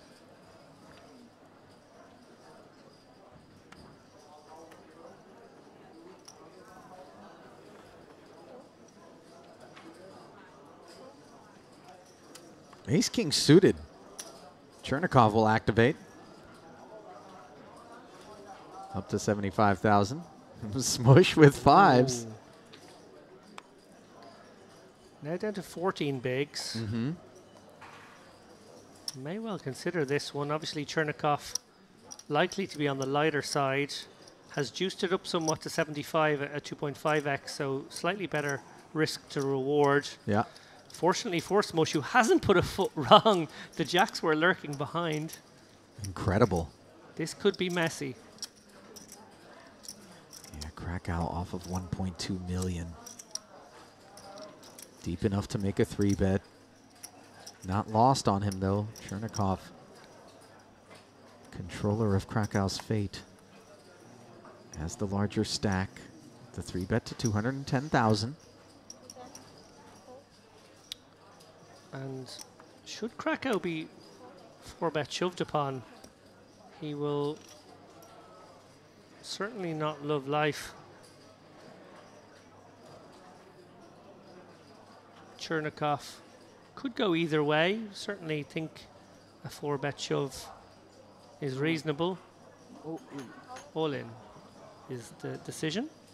And now Krakow. Yeah, scratch of the scalp. Not what he wanted to see, David. And we haven't really had much in the way of data points on Chernikov at Showdown. I don't know that he's actually put them on their backs. True. Thus far, so Krakow's got to be wondering. When a guy arrives with a big stack like that, you know, a couple of things go through your mind. This is a really competent, savvy player who is, you know,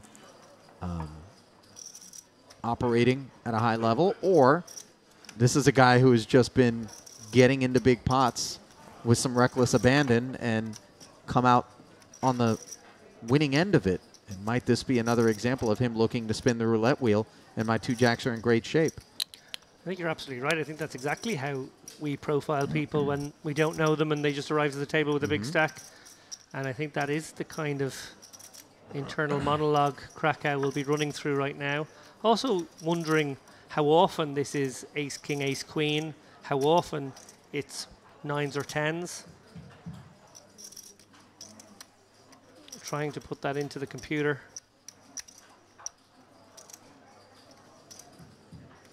Possibly wishing he had just decided to flat the jacks and navigate post-flop now. But I think turning your jacks into a bluff in this spot feels icky. Queens, I don't think we have any question that he goes with it. So jack's very much the problem hand here. I think he's probably going to come down on the side of calling. I think if you 3-bet the jacks, it's probably pretty weird not to call. I think you treat them like an induce in this situation, or you treat them like a hand to flat and be somewhat deceptive and at the top of your range post-flop. It is tough, though, no question. Really got his eye on Chernikov here, looking to glean anything that would help him form his decision.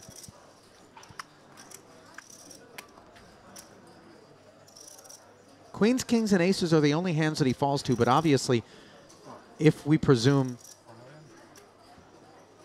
Chernikov only is on 2 overs at worst, we have to fade a full run out. Does he want to gamble? Yeah, it's pretty close, to be honest. I don't think we'd be mulling queens here, and I actually don't think we'd be mulling ace, queen, or 9s here. So it's like jacks does feel like the problem hand. Oh, and he's going to put it into the muck. Great result for Chernikov to pick up those chips uncontested. He does a little bit of exploitation of the jacks there. Obviously, they were the 55% hand, and there was a lot of dead money in there as well, so a very nice pickup. Stellar result for Chernikov, although obviously he was ready to go with it.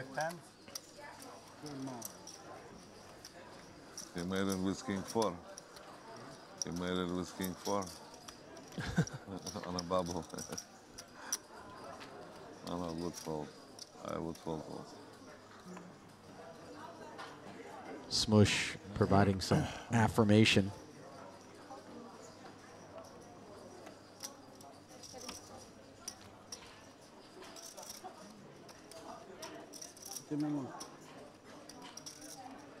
And again, the 2.5x from Chernikov. He does like this sizing.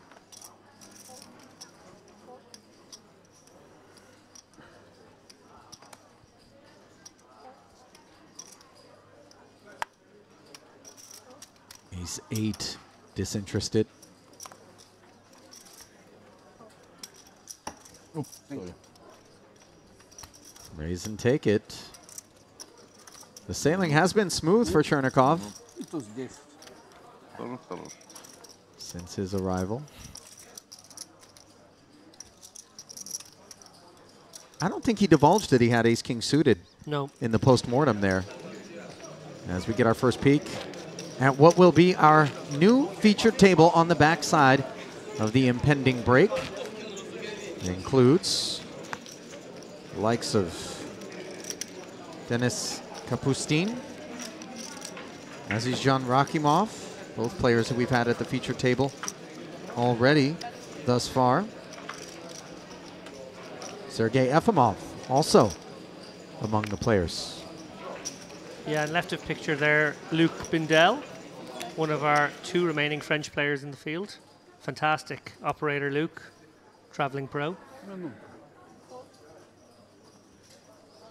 Great to see him on the live stream in the next segment. I'm sorry not to be commentating on him myself, actually, I know him pretty well. But I imagine he will entertain.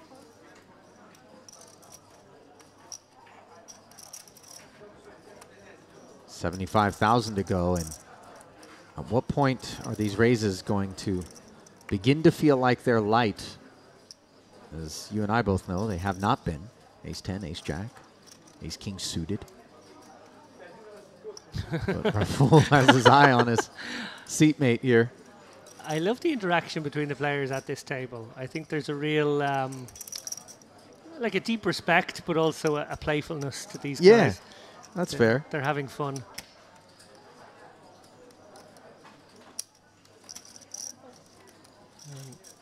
Rafool maybe deciding that this 2.5x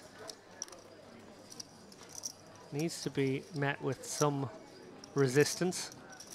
Well, ace-7-5 does provide a gut shot to Rafool. Of course, far greater provisions for Chernikov's ace-jack in the form of top pair, which promptly follows through for $75,000 after Rafool checks it over. Yeah, if you're going to call the 9-6 pre, you have to find other calls other than when you connect in a very meaningful way. This gutter is enough of it, and I think he will probably make a call. Obviously, the fact that the board is ace high makes it a little more difficult to navigate. But then on the flip side of that coin, if you do drill your 8 and your opponent has an ace, you might just get a couple of streets. I expect him to come with a call here, but probably proceed cautiously. How he fold? How he fold this, and he was committed. Does peel, does not improve though.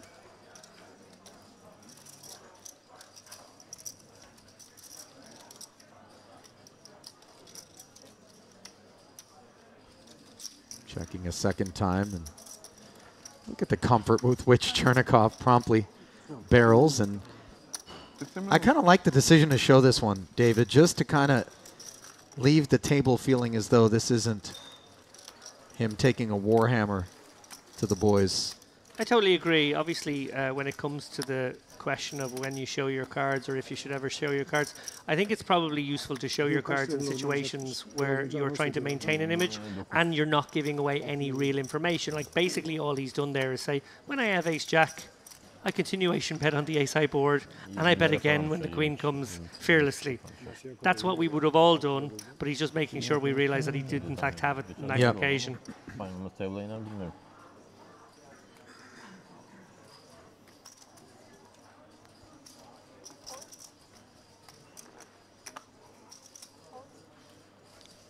Well, red jacks have made their way over to Habib.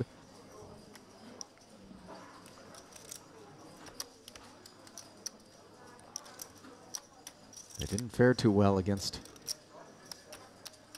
our chip leader, Chernikov, but so far, completely different scenario.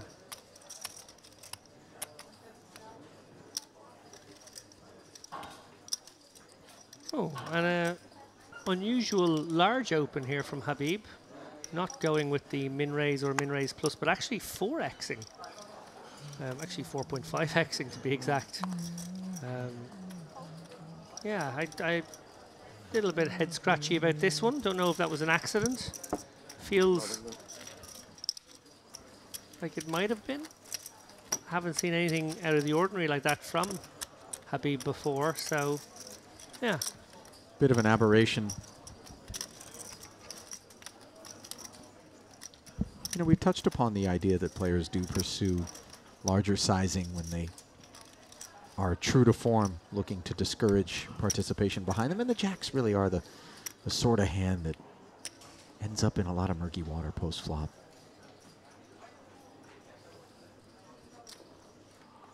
I'll take them, though. Yeah.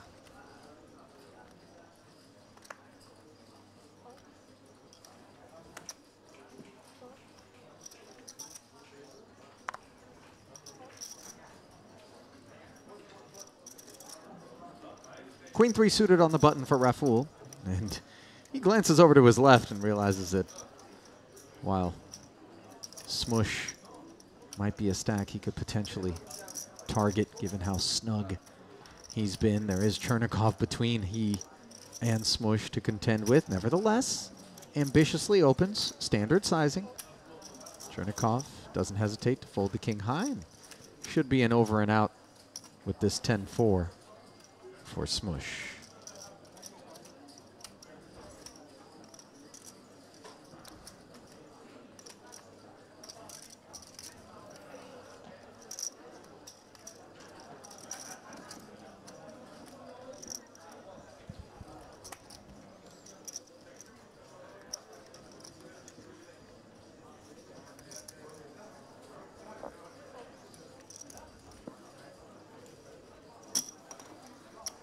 Smush might single-handedly be responsible for several minutes worth of dead time before this feature table breaks down. Obviously, the bigger stacks want to play more pots, given the advantage that they have.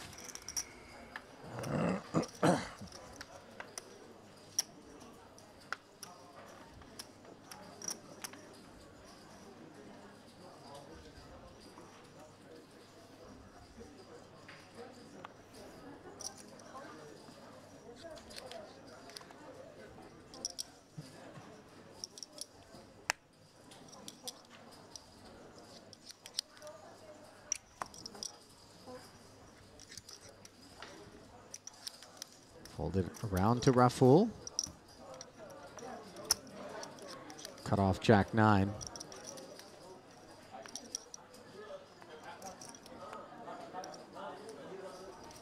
Takes a second, looks over at Chernikov. Obviously, if he feels as though Chernikov is looking to open the pot, that will be incredibly dissuasive to him, looking to steal from the cutoff. Yeah, the chips were in hand. They sure were. Once you get a look at that, that Jack 9 finds its way to the muck swiftly. And it is a legitimate open from the button, as they've all been for Chernikov. Pocket fours from Krakow in the big with an ace-6.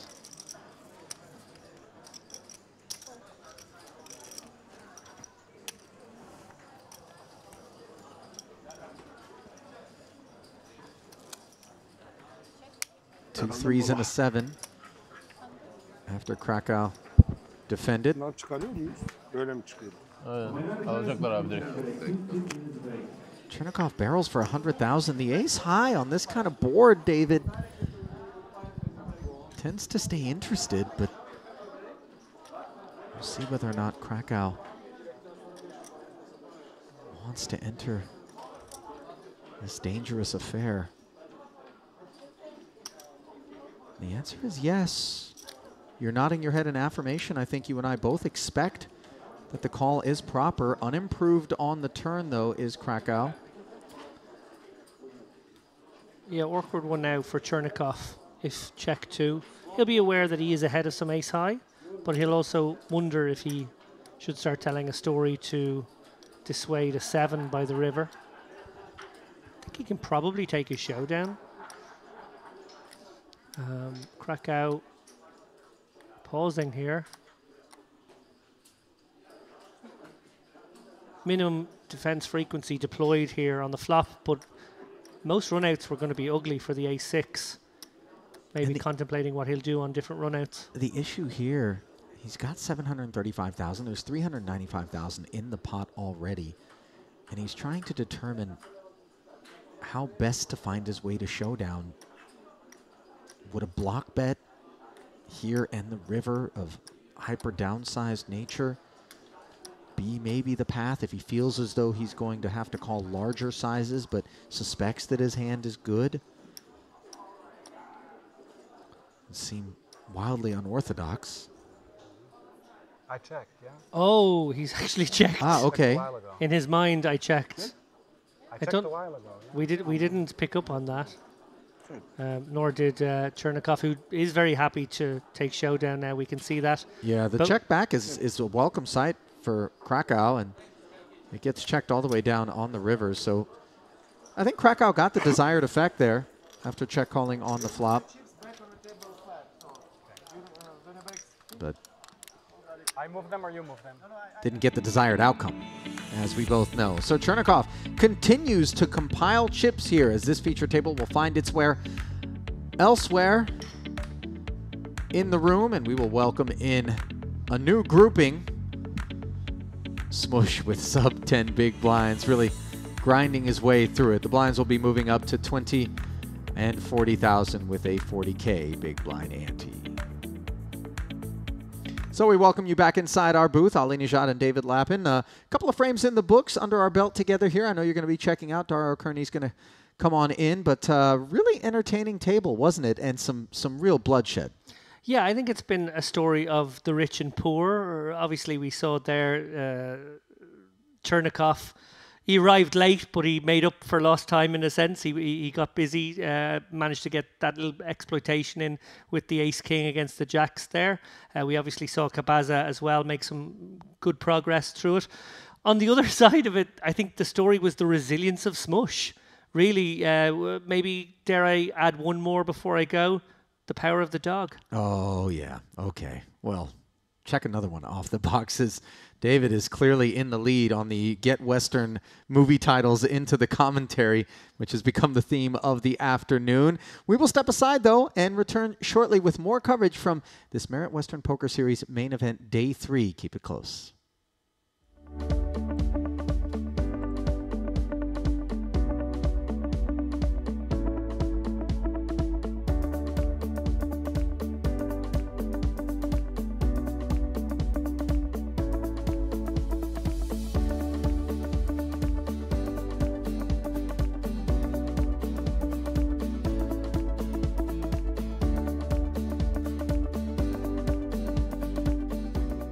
He's going to be looking at one or two overcards a lot of the time. Have to make a decision in a spot where, as I said, he's going to have to be good more often than normal. So the best thing to do is to just stick it in here. It's not comfortable because he doesn't have any blockers. He's not blocking any of the bigger pairs. Ace-king is also almost certainly going to call. Ace-queen seems to be right on the line, and she is giving this a lot of thought. Yeah, no question she calls with a better hand. Jacks would be getting in here against him. Ace-king would also. So ace-queen and nines feel like the tank decisions maybe. Nines is possibly get in as well. So maybe ace, queen, and eights. So Aristotelos in the tank here with one of the cuspy ones. Yeah, it's a lot of her stack as well. Like if she calls here and loses, she's sort of in the danger zone where she can't necessarily get to the bubble. On the other hand, she's not immediately at risk in this hand, and if she calls and wins, she has the kind of stack that can potentially attack the bubble. So this feels really close.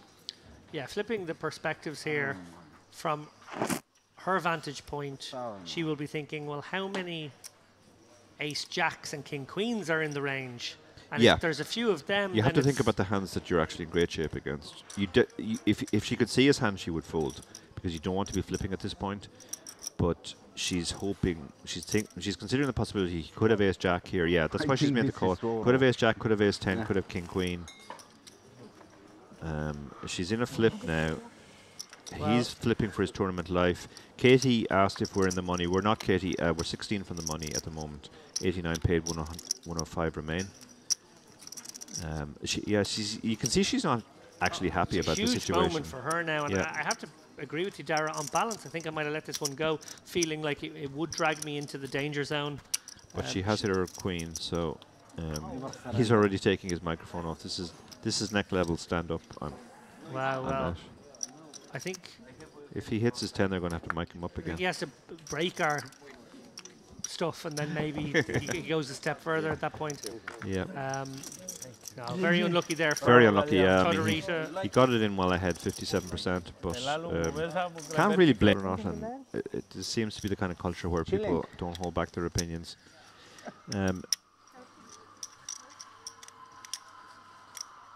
Ari Kleiper is going to bump this one up under the gun. Perfectly reasonable with this holding, but wow, Barney right in behind here with big slick.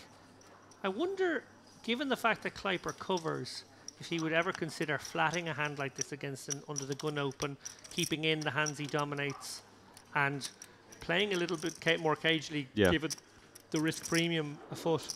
Yeah, I would like a flat here because when you 3-bet this hand, you just get the. Oh my goodness oh my me! God. Now actually the pot's gotten bloated as well. Well, luckily for Barney, perhaps the fact that he did 3-bet now, I agree with you, Dar. I would have liked a flat there, but if it had gone flat and then squeeze, he may well have come over the top with the ace-king. Yeah. Now to a cold 4-bet, he might actually feel as though he's not in good shape. The Hollywood has started already. He's looking very Hollywood uncomfortable. It's like, oh really? There's a what? That's a raise, and there's a 3-bet. Oh no! What do I do with my pair of 8s here now? Well, Kleiper's hand will shrivel up considerably by the time it gets round to him. Now facing a 4-bet 250k. Korkmaz putting in a full third of his stack here, clearly meaning business. Barnia will have a decision too. I think when it gets back to him, he might feel as though he is flipping at best versus the range. Not sure Ace Queen does this too often. Oh, but the Ace King he is does. snap, He's just snap goes all in. Snap moved all in, and No other race. Would I like him to give that a bit more consideration? I got to say, Darren. yeah, that seemed very, very. I'm not folding this hand. I'm all in. He will be left with 100k if he. No, he won't. He's covered. So Chilling, huh? he is in bad shape here. Yeah, very bad shape. Korkmaz did cover by about 100 3% chops if it comes running straight cards, but that's it. No, he's dead now, and that was. Not an easy situation to navigate from Barney. I wonder if a lesson will be learned there about the relative strength of Ace King I against a think he 4-bet was in that already spot. learning it there. His friend Luke Bindell have 830k and 1.2 million respectively. Oh, that's good. I was actually talking to those two gentlemen after play yesterday, and they were both in good shape. Yeah, well, they continue to build towers as we speak. Yashin Kontush, a familiar face from the stream yesterday. He's up to 985k, but here is the one to watch, Dara, and we have a serious one to watch. Dominic Panka is about, and he's got 1.9 million. Wow, I didn't realize Dominic was here. Sorry, can I have Okay, some so to water? answer Aurelia's question about the payouts on the final table, The first player eliminated on the final table, ninth place in other words, will get 37,300. The first pay jump is 12,000, and then the pay jumps rise around that rate until the top four. The top four places are 124,000, 168,000 for third, 274,000 for second, and 372,800 for the win. They've done it again, Darren. You're not looking the gap. The gap between third and second is bigger than second You're and first. super excited. You're right, yeah. Please, Americano. That must be a feature of tournaments here. Tournaments here. That's remarkable.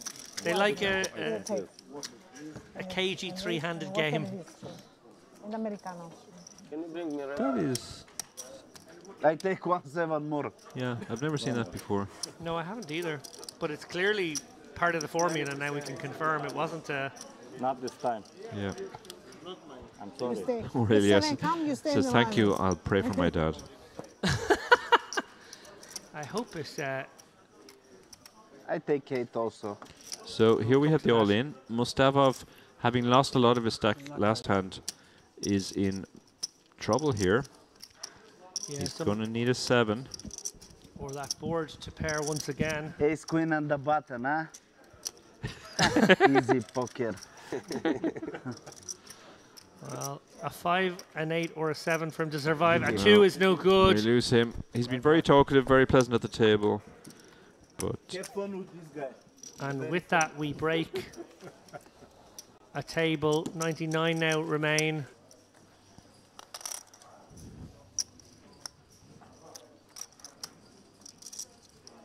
so we probably have 1 or 2 more hands left before the break.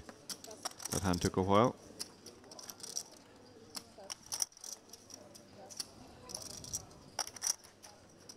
After we move from here, Aristoteles on the break we move. asking the floor staff if they'll be moving from the feature table, and as David said earlier, they will be, because a new feature table will arrive.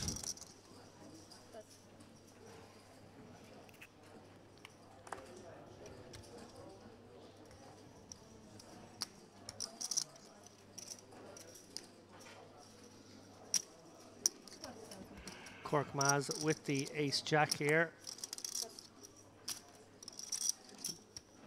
And Gavrilovic got exactly the kind of hand that might go for the all-in shove here. It also can flat, folding out of the equation with a hand such as Jack-10 suited.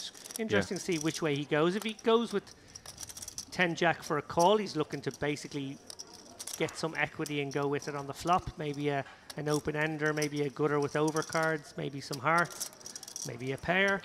If he shoves it, well, he can exploit some hands that may fold. Yeah, you can get hands that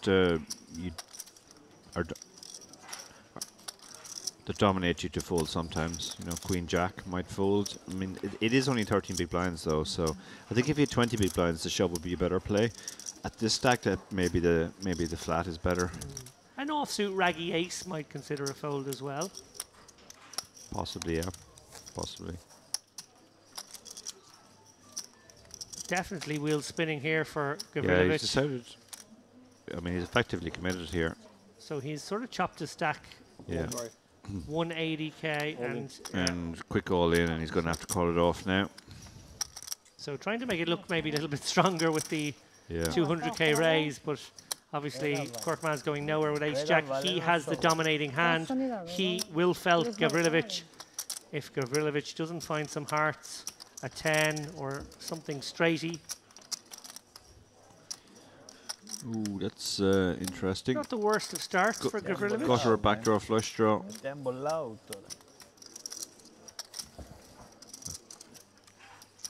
That's a bad one. That's a bad one, yeah. Are we about to say goodbye to Papi Gavrilovic here in 84th place? Needs a 9 or a 10, and we will, and we do indeed. We lose Gavrilovic. He played the pre-bubble phase very, very aggressively. Didn't really work out for him. He ended up being short-stacked and having to get through the bubble. Right bang on when you look, as I have done through the Poker News coverage of all the stacks and all the different tables. This table's a little different. This table's a bit more unique in the sense that we have a couple of short ones, and that really does change things for the big stacks. The guys will maybe be looking at an average of something in the region of 50 big blinds right now.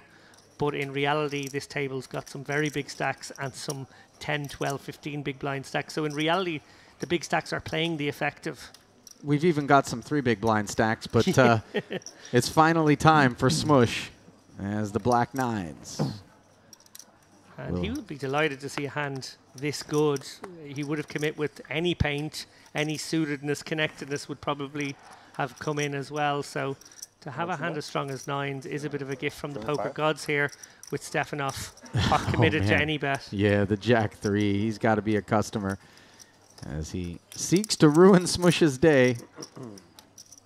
You can just see the dread sort of. There are 80 left now, so he has secured the ladder jump at least. Like always. Some gallows humor. And to the flop we go, and a 3 there, but no aid behind it. Backdoor hearts loom. Obviously anti-sweating a jack or a 3 for the time being is Smush. Turn is clean. And he's just praying now is not one of those 11% that Stefanov wins the pot. I folded those. So a double with cheese in the form of the small blind and the ante. Stefanov with just 285k, a crucial pot for him as well. Creeping blinds, just nipping at your heels, it would seem. Cabeza now with aces. He's already had kings. Did have to chop that one. I like that moment where we know before he does. Oh, yeah.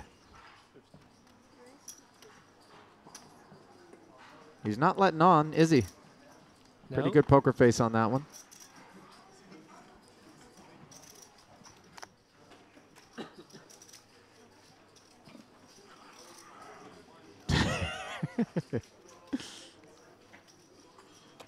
How do you like 9-4? Yeah, Smush is like, come on, anything. Oh, real problems now. Yeah. Well, Zeki Soyirgaz. there's precisely no.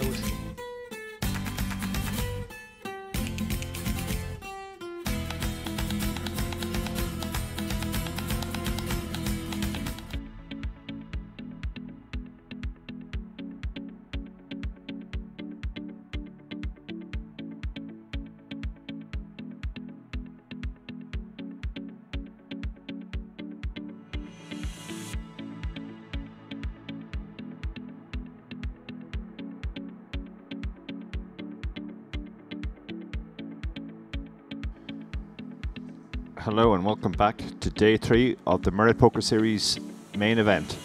There you can see this is our feature table. At the top of the charts we have Edouard Barce again with 102 big blinds, Luc Bandel from France 75 big blinds, Sergei Efremov just behind with 72 big blinds.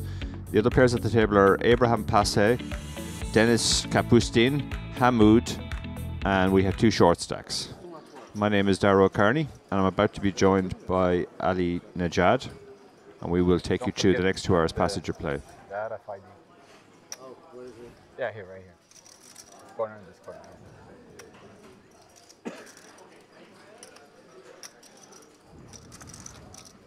Okay, somebody's hiding. It's Ninja. Oh, sorry. So action on Passe, he folds, round to Rakimov on the button. He's very short stacked. He's one of the 2 short stacked players I talked about, just under 9 big blinds. He has the Queen 8 suited, which is going to be a shove. And the other short stack wakes up with an ace in the small blind. Very bad ace. He would prefer to be getting it in first with his hand, but he might still call it off here. Having to think about this. He only has 7 big blinds.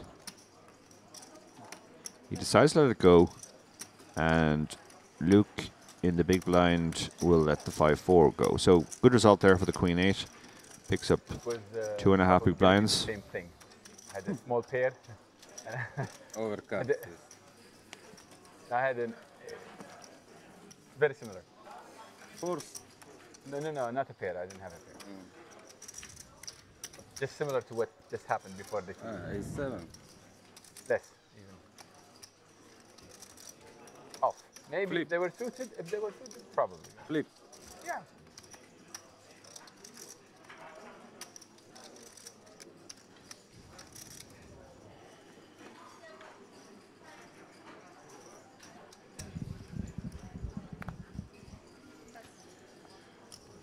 So we get things back underway here at our featured table, where we have a bit of a ninja on our hands, Dara, in the form of Hamoud. Indeed, yeah. The Jack The 9 cloak. suited here. You have like 1 million? Yes. Thank you. Lays down the Jack 9 suited. Kapustin with the pocket sixes.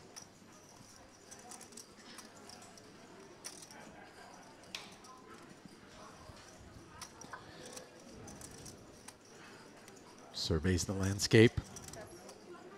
Decides to take a pass. Yeah, interesting, but he had an awkward stack for that hand.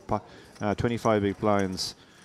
Bit too early and too much to shove at sixes, and at the same time not necessarily the type of hand that could withstand a 3-bet. I think that's why he let it go. Passe in the next seat, though, more than happy to open the ace-queen suited, 1 seat later and more chips. Very straightforward. Now Dashti with the king 10 suited on the button, flats.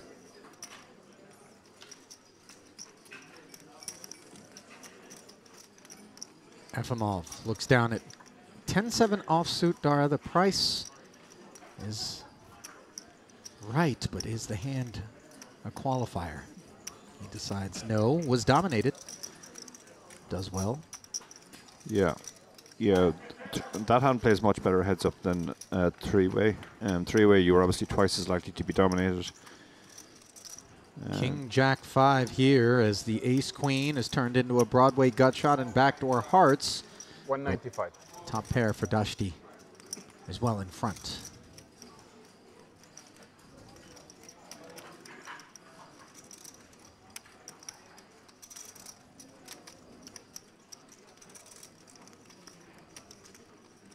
All in. A jam Yeah. from Dashti with this final 200,000. And a quick call. So Dashti almost a 3-1 favorite here to hold. Eight of spades now taking some outs off the board. And a backdoor flush for Dashti, who performs well.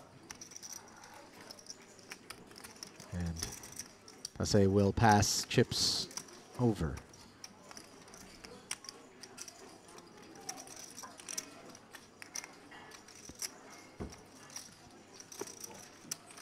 Didn't I tell you that?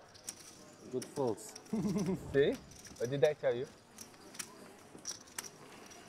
I like the look on that man, Dashti. Looking smart, Yeah. dapper here at this feature table. Very much so, yeah. Obviously feeling good too, came back short, but gets the immediate double. No regrets for the last Yeah, fault. no. Got him, Dashti. I almost never regret anything I do. Whether right or wrong, I did it. Learn from it. Not, yeah. Playing So under the that's Kuwait why flag. I don't want to. When he told me I should shove, I knew it. I should not. I knew it. I have to do it.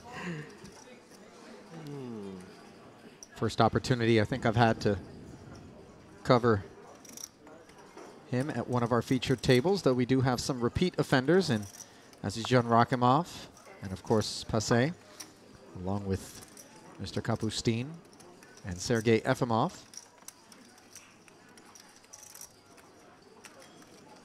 Three Russians in the fold here. Rakimov playing under the Uzbekistan flag.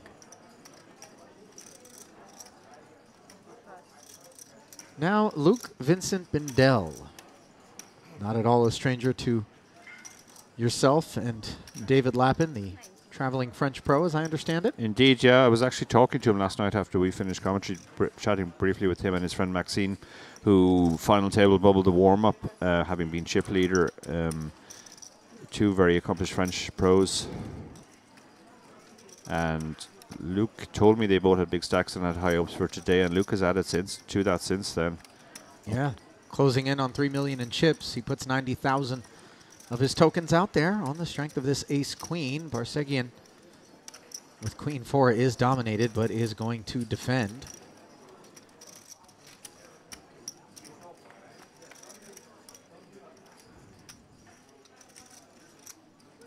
Does pick up the lone flush draw in this tandem. Really not a great flop for Bindel, but we'll see whether or not he will have the opportunity to try to take it away. How do you feel about the defense with queen 4 for the extra 50,000, Dara? It's extremely marginal. You can defend super wide, obviously, but really the worst type of hands are that type of high card, low card, no connectivity, no suitedness. It's just you don't really flop very well. Even on this board where he's flopped a flush draw, he's not going to feel too excited about the 4 high flush draw. Right about that. Bindel now recognizing that he has showdown with the ace high. Barsegian, if he realizes that Bindel's check signifies that, should recognize that his queen high has no real showdown and might decide to bluff the river now. 2 streets of checking behind him does suggest that this pot is up for grabs. Yeah. Yeah, Bindel almost always has the type of hand that he has when that happens, ace high or king high.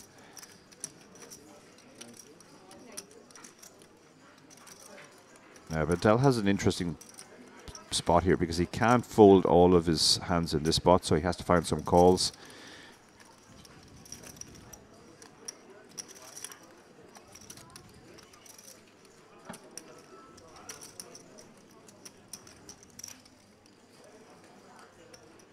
It's quite a small bet too, so it's believable that he's doing this as a sort of a eke out some value with a 5, a 6, some hand like that. And yeah, ultimately the queen 4 does manage to bluff through Dara, but I think the point to make there is that his sizing looked like it was milky, looked like it was on the heels of a kind of hand that was targeting an ace high. Yeah.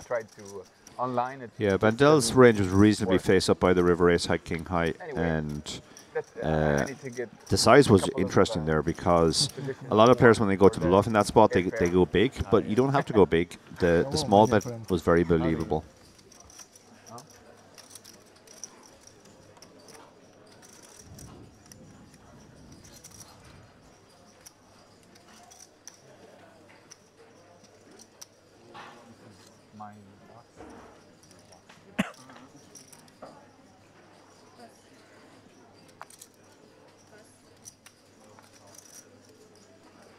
Mr. Alexander and Alex. Holden 550, sit open. Alexander and Alex.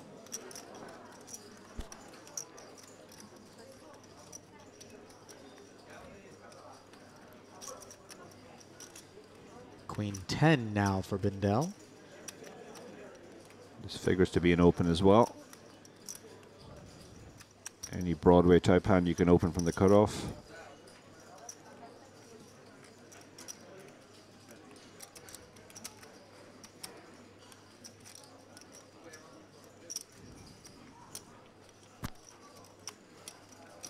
Bindel, by the way, on Hendon Mob only showing 8,300 in career live cashes. I think he's one of that recent generation who played online, came up during the pandemic. There was very little live poker for 2 years in Europe during the pandemic. So most of us look like we took 2 years off, or most of the recent players who rose through the stakes online have almost no record. 2 8s for Efimov came along from the button and have been outflopped as they look up at 2 overcards and a jack high board. And Bindel taking the check line here. Efimov keeps it clean with a check back, and things get uglier for him. Conversely, much more attractive for Bindel as he picks up a hard draw and an open-ender. Yeah, he figures he can check call this hand. It's definitely strong enough to check call. And if he bets, he's not really going to get action from too many worse hands. So that's why this has gone check-check. Queen is kind of an ugly development for Bindel on the river as it puts a four-liner on board despite the fact that he makes queens and tens. Yeah, it kind of demotes his hand, really.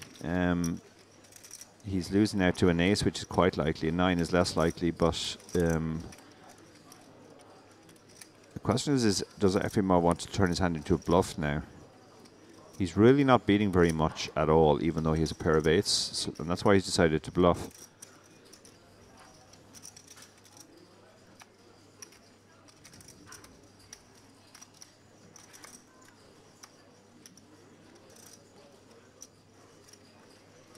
See Bindel furrowing the brow here, trying to piece it together. The flat pre, 2 streets of checking, and now we come out swinging for 75,000. Yeah. And boy, good sniff here on the Frenchman. He finds the call there. I think the problem with FMO's line there was that if he had just ace high, which is turned into a straight on the river, the story he's essentially trying to sell on the river, he probably would have taken a stab at it on an earlier street as a bluff. When he checks twice, his hand very much looks like the type of hand that he had, a pair with showdown rather than an ace. Also, a lot of his aces that connect with that board, ace king, ace queen, would probably 3-bet pre-flop. So his line just didn't really make sense. Contrast with the previous hand, where the bluff line made perfect sense for the big blind in that case to have had something that was on the board.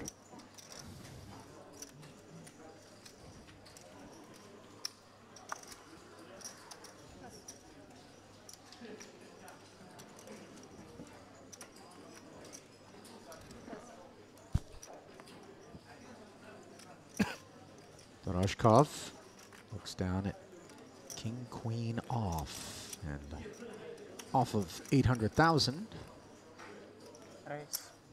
We'll raise it up.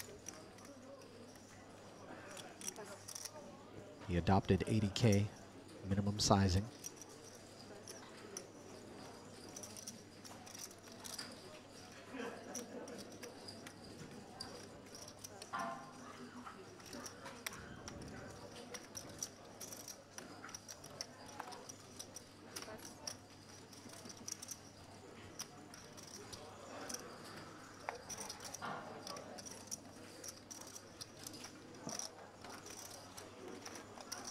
Now Kapustin in the big with an ace-jack. As this raise almost got all the way through. Not that Doroshkov would have minded company. King-queen certainly decent enough to take a flop.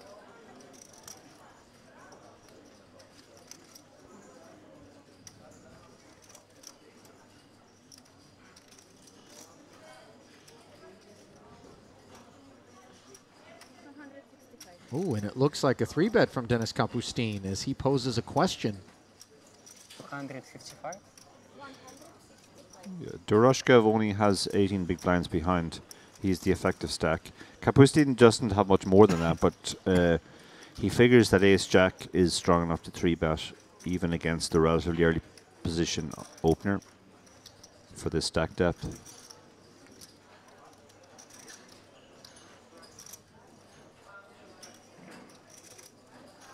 100. Doroshkov getting his bearings here. Really a clickback of sorts, Dara. What is the purpose if we suspect that the numbers are going to make it so that almost everything is going to stay in? We just want to take control of the betting from this point forward? Take control, yeah. Possibly induce a light shove from something like ace-5 suited that we're doing particularly good against. Well, Doroshkov makes the investment and finds paint on the flop. Unfortunately, not the type that he has. As advantage Kapustin, top pair, top kicker, really dynamite texture for the 3-better pre. Yeah, he's going to love this flop. This is better than an ace coming on board. He's a top pair, top kicker in a spot where it's almost always the best hand now. The only question is how does he proceed. He's gazing across again at the stack of Doroshkov because that's the determinant factor here on the sizing.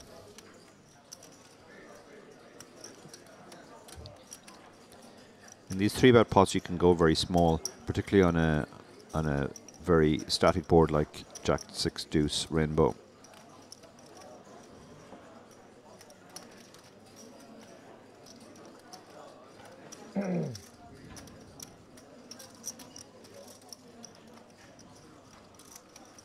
Taking a long time here to consider his sizing. Longer than we might have expected, dare I say. Yeah. Finally, the 130 comes in. Doroshkov with the easy fold. Yeah, he bet exactly 1/3 pot. I think he could have gone even smaller there. He could have gone as small as 20% a pot. He says some of the cards are marked. Marked. From reflection, I see it. I don't know. Get a clean deck. Appears that Dashti is I've seen not only one, I've seen two. Concerned about some. I don't know if they're significant, like ace or something, but look at that. Indentations. Oh yeah, I see. Yeah, yeah. They're dented. Yeah, that one's marked. Yeah, see, many of them like. Very good. With the lights, it's very. With the lights. Well, throughout the course of play, the deck can take some abuse, so we'll see whether or not we can get a fresh deck brought over to the table. In the interim, we'll give you a look at the current state of affairs here at our feature table, where Eduard Barsigian is presiding over an over 4 million chip deep stack, Dara. And as we look at poker news, we find that to be the second largest, that of Alexander Chernikov, who was at the feature table prior to you entering the booth, up around 5.65 million. Currently the only one bigger than his, but we're starting to see some attrition in the field, and as a result, those stacks will start to become a little more robust, a little bit deeper. But the hour-long levels really nip at the heels of all of the short stacks, kind of put a lot of pressure on them to avoid being gobbled alive by the ever-increasing blinds and antes. Yeah, we have 4 stacks sub 20 big blinds there, and only 2 other stacks apart from the chip leader who have more than 30. So even though those 3 players are very deep against each other, it's relatively shallow for most of the players against at this point of the tournament. 30 big blinds are less effective. And Rakimov finds a hand he's more than willing to commit all of his chips with. Ace Queen for 11.5 big blinds.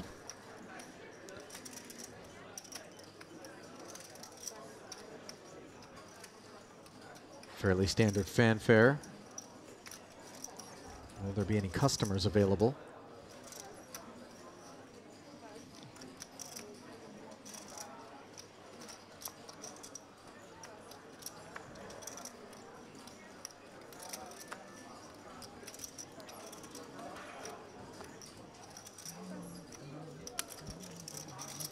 And he gets it Appears through. not, yeah. Yep. Which is always nice when you only have 11.5 big blinds. Sure.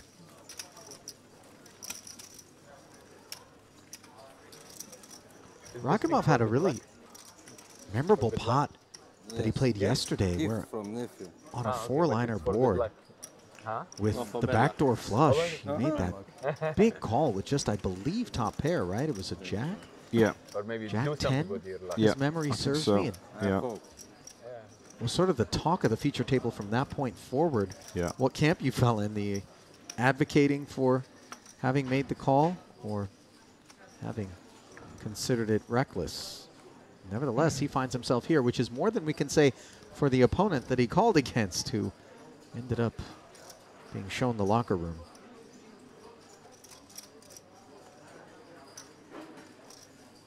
Now Ghanem Dashti.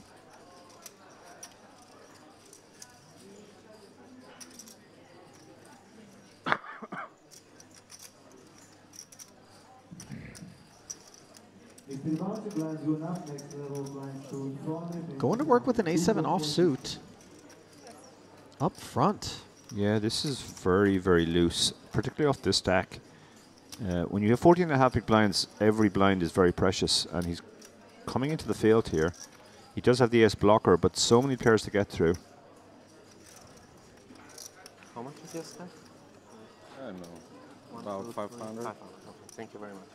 2 black 9s for Edward Barsegian, the big stack at the table. Thank you. Also playing under the Russian flag. Yeah, his hand is strong enough to commit against the short stack, even under the gun +1. So he may bump it up now here and be quite happy to call off if necessary. That's what he's done. He's gone for the small bet here. That's all he needs to do because of the stack size of the opener. It's enough to commit. You fold it?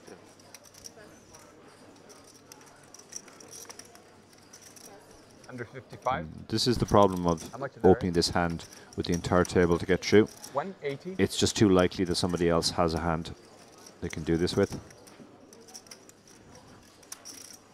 Getting phenomenal price. And when they do it, Dara, the fact that you were up front, and in spite of that, they are 3-betting you, means you've got added pressure if you want to proceed. And the A7 truly becomes far weaker than it was to begin with. Yeah, absolutely. I mean, he's got a way weaker hand than he's supposed to have. Because of his stack size, there's not going to be too much light 3-betting. So there won't be too many folds if he decides to shove. So that if you're opening hands all the way down to A7, there's just too much of a gap between the hands that you're happy to go with and the hands that you have to fold to a 3-bet. No resistance as Barsegian hauls it in. One shy, please. Thank you.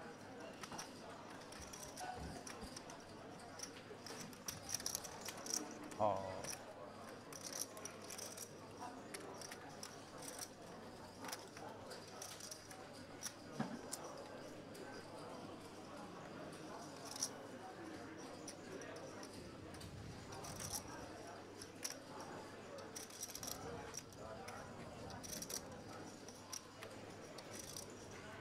This time he lets it go.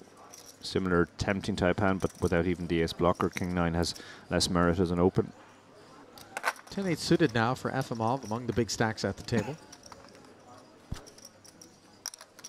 Did torch a bit with the pocket 8s on the river. Unsuccessful bluff attempt against Bindel. Barsegian now with pocket 3s.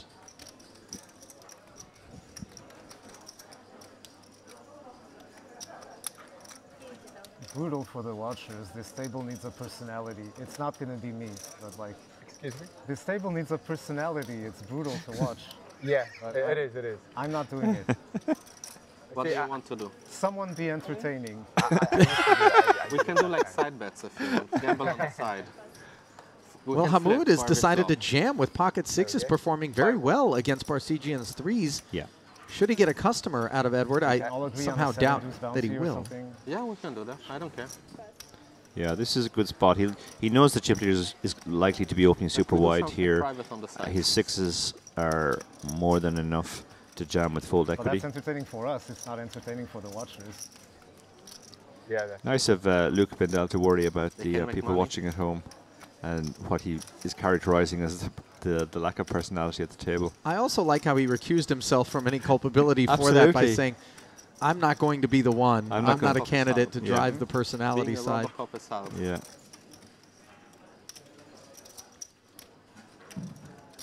Should be more fun, relaxed. I'm not sure why Doroshkov is Agree. thinking here. Maybe they're near a pay jump and he is stalling for that. Well, they are at 54 remaining players. Bit later in the day. I used to do that, but it gets me into trouble. Like, it gets me into trouble. So that's why I keep I try to keep quiet. I'm an incredible lightweight. Like, I suggested a few things you can now. Maybe the rest can do something. Yeah, he's made the call. You can't really blame him. He's getting a very good price here. There's going to be a lot of 2 overcard hands in the range. Yeah, he could be off to the races against that sort of stuff, but as it were, he is in very bad shape. And Doroshkov indeed is looking to work his way into a pay jump. That's why he was stalling. 53rd will pay $8,445. 54th, just $7,005. And the Jack-Jack 9 board does not help Barsegian, nor does the turn. Hamoud is clean. His 2 6s looking good. Thank you. And holding all the way down on a texture that certainly would have been very scary. Yeah. Had he not jammed and decided to flat and face further barrels. Jack. Nice development for him. 8 outs on the turn. Pull something good. What? You pull something good. Waiting for a jump. And Where you right from? away, I'm half players French, zeroing in on Doroshkov's delay. Half German, half Israeli. Interesting. More Israeli or more German? What do you think? You sound more Israeli. Yeah. Once again, I'm going to call the players waiting to start 25. 15 are in table is table number 4.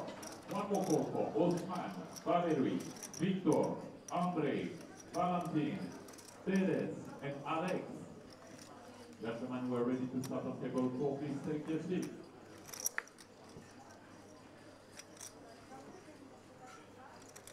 Small suited connector is sent home by Bindel. Efimov, by the way, Dara, looks like the kind of guy that's trying to Mars or something. observe you for law enforcement while you're having a day in the park. Right? You know, Yeah, just kind of got his earpiece in, keeping an eye on your whereabouts. Yeah.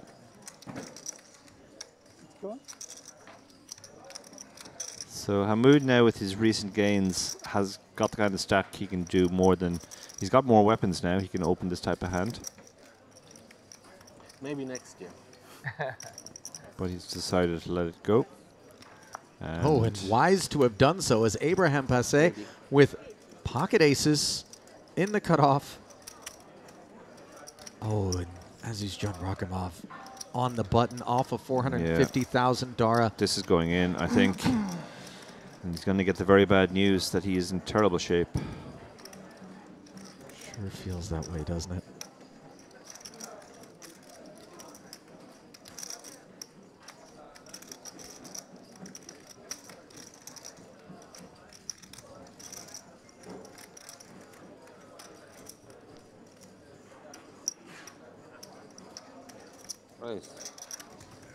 Yeah, he moves all in as expected. Well, hang on. It Or has seems he like he's left himself a little bit back. And walk us through, as this is very standard sort of procedures, but more often perhaps at a final table where we have big jumps available. But why has he kept the 55,000 back? We are on a pay jump here. And yeah, I thought he might have taken longer there before calling, but I guess it would be fairly blatant to try and pretend he had any decision there. Yeah, I mean, Rakhimov's never going away. No. But it is sort of in case there's multiple jams behind him that he leaves the 55,000 there to I think that allow would them that to would be battle. the case on a final table. I doubt it's the case there. I can't imagine him ever folding just for the pay jump. It's hard to believe he'd leave himself with just one big blind, having put in 10. I genuinely thought he would take longer there. It can just be to confuse people as well. You don't have the all in front of you, so they can think it's a normal 3-bet. Or if you're as blatant as David Lappin, I saw David Lappin do this once, leave one big blind behind, and then when his opponent jammed, he sat there for 3 minutes before he made the call and secured a pay jump in the meantime. But interesting. As it were, though, the 2 7s felled Good detector. by the 2 aces, and suddenly we are at just 50 players remaining, Dara. So the pay jumps have been secured, as the payout now is, as mentioned, $8,445, which is where it will stay all the way through 45th place. Okay, yeah. If the pay jump, if the player elimination happened before it came back to him, that would explain the speed of the call. He would have looked up at the clock and knew that he was no longer on a pay jump, so there was no need to stall. Had the clock still read that they were on an exact pay jump, he probably would have toughed it out and waited however long it was until somebody at the table called clock on him.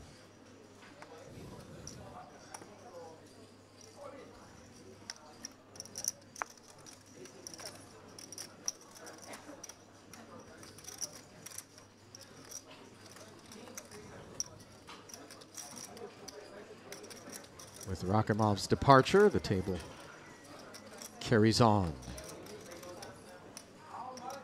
It's the unrelenting nature of a tournament as we work our way toward the final table. Doroshkov now with pocket nines off of 535. Sounds like he's declared all in, and there it is. It's official from the button.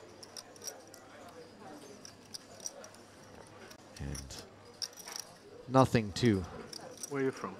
compete with out of the blinds.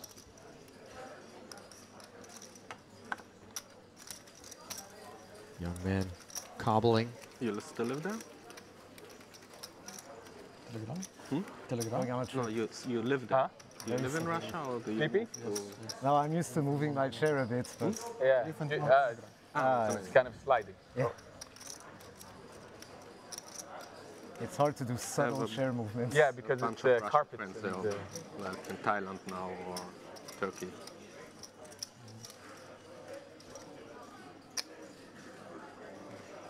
Never been to Montenegro yet.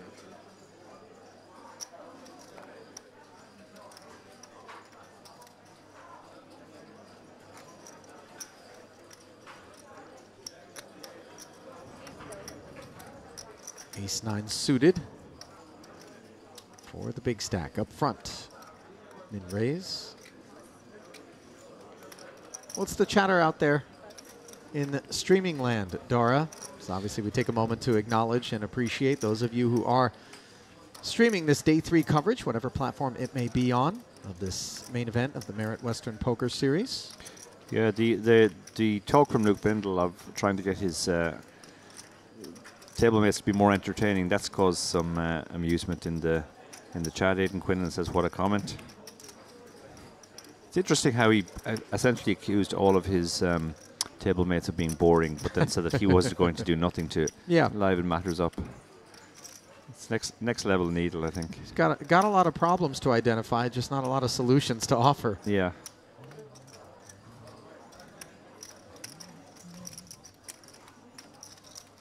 Queen Jack offsuit in the big blind now for Efimov. Inspector Efimov, as it were. Inspector Efimov, yeah, he's suspicious here. They're very deep against each other, over 60 big blinds, so there's lots of play in this. King 7-6 doesn't really yield too much play, though there are some backdoors available for Efimov. Not exactly the sort of flop that Barsegian's in love with. Ace-9 of spades adrift. Yeah, he's really not connected with this board in any meaningful way. But he is the pre-flop progressor. He has the stronger pre-flop range. There's a high card on there, so he's going to bet out and pretend he has the king.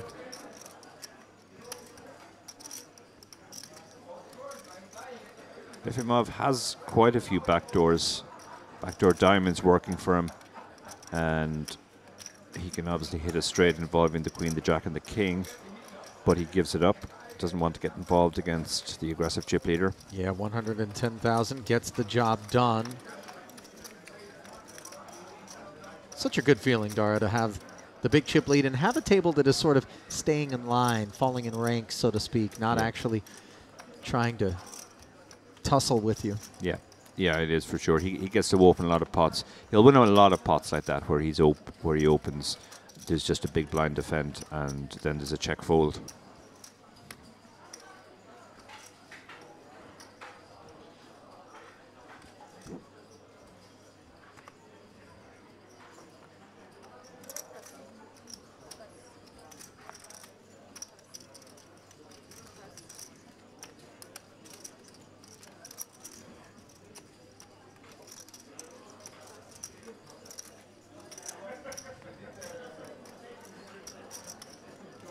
Disinterest all the way through to the small blind.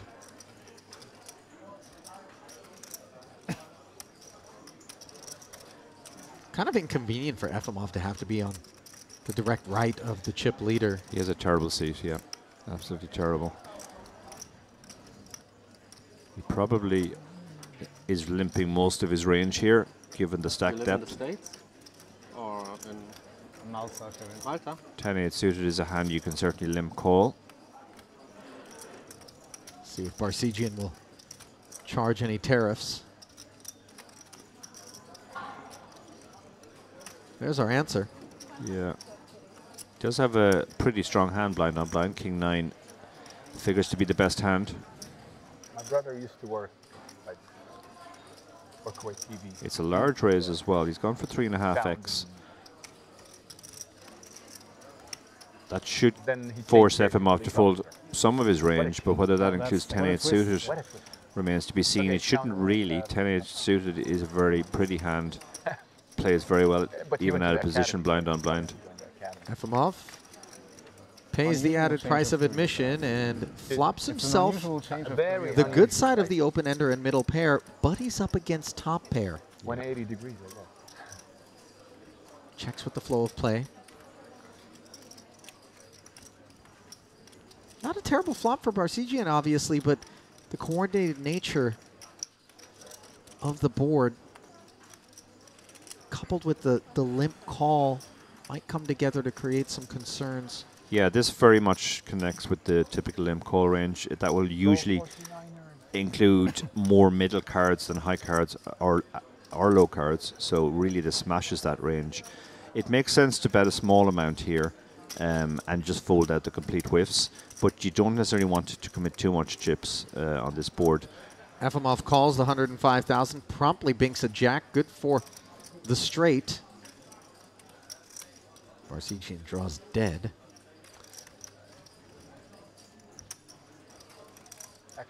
There's a case to be made for leading out here, because the board, which already favored him, now favors him even more after the check bet call line on the flop. So, yeah, he's leading out here because Barsegian should be checking behind a lot on this board, and FMOF wants to cut off that opportunity. Police in the US is quite something. They're very intimidating. Barsegian can't fold because he has top pair on the flop still. He can't just give his opponent a straight because it came in. This is quite a small bet too. He sized it really small. I get that, not much more than 20% of pot. For that situation, because sometimes it is. So this should get called, and then the river will be interesting. I think it's the guns. Well, what sort of hand would be willing to check call and then lead on this particular turn card that the King 9 is ahead of, and this is a trap card on the river potentially? Kings and 9s for Barsegian. Yeah, it's such a good board and such a good turn card for FMOF that he could actually lead quite a lot of hands, that some of which even the 9 are ahead of. He could lead an 8 or a 7. He could even lead a 6. Where nobody will ever get convinced. So he doesn't necessarily have to have King 9 beaten. Now this is but some people just this is a matter of what sizing FMO wants to go for here. They're not going to change it. Bravo. Huh? Again, he's gone really small. So he's basically, and a quick call because we obviously can't fold to 2 pair. He didn't really give Barsegian a difficult decision there. Had he gone bigger, it would have been a lot trickier for Barsegian. But once he bets that small size, which actually could just be a blocker with a worse hand than King 9, Barsegian realizes raising is just completely off the table, but he can't fold either. So very, very standard call. Nice work there from FMOF. In Europe, on a traffic stop, people don't ask you to keep both hands on the wheel and approach you with their hand on their gun. It's a lot more relaxed. Like, there's almost no chance that you have a weapon. I understand why they're like that. Not speaking about abuse and other situations, but I understand why interactions with them are not chill. But it's not a good experience. It never is. Bindel taking the opportunity to politicize the affair as he talks about the traffic stop culture in the United States. I actually just recently got pulled over and given a speeding ticket for going 5 miles an hour over the posted limit. Wow. After, I want to say, a decade and a half of not having been pulled over. Yeah. To be fair, I feel like I'm all too happy to take that ticket as opposed to the ones that I didn't get issued when I was driving far more aggressively than that. As we see Dash D aggressively opening with the ace-queen suited, though I suppose it's all standard. It is Efimov with the two jacks on the button, however, who we've got our eye on. I saw the other Yeah, I'm day, surprised a guy Ashley shot didn't just himself shove at this Rio. hand. He only has 10 big He went into blinds the public bathroom, shot himself in behind, the head with an AR-15. but I guess he's trying to induce action how he here. got it in the door. And he's going to But get yeah. it. I mean, it's not a handgun, it's an AR-15. Yeah. 3-bet inbound to 180,000. Let's find better topics. Yes. Yeah, that's probably a good idea. Yeah, Bendal's conversational partner doesn't want to debate gun control laws and police standards in the US. Suicide anecdotes. So Dashti will put the rest of the Might be chips that in here. guy who shot himself in the head. He should do anyway. Okay. Wow, has he just called here? Are we going to see an old-fashioned stop and go? The long Not clear. stock one thing. It's not clear at all the way Dashti is playing, but he's Oh. definitely putting the chips in now, and Efimov will be paying him off. He sure will. What a dynamite development this is for Dashti. You wonder whether or not he's going to try to check. No. He's just going to move it in. Yeah. Awkward for Efimov, but obviously he must. Can't be afraid of take the a one peek. over card, so he lost a flip. That's essentially what happened here. It just happened in a rather unusual manner. Not over yet, Dara. That's true. Maybe I've tempted fate here. Turn is clean. Now all Dashti needs to do to collect this over 1 million chip pot is fade a jack, which he's done.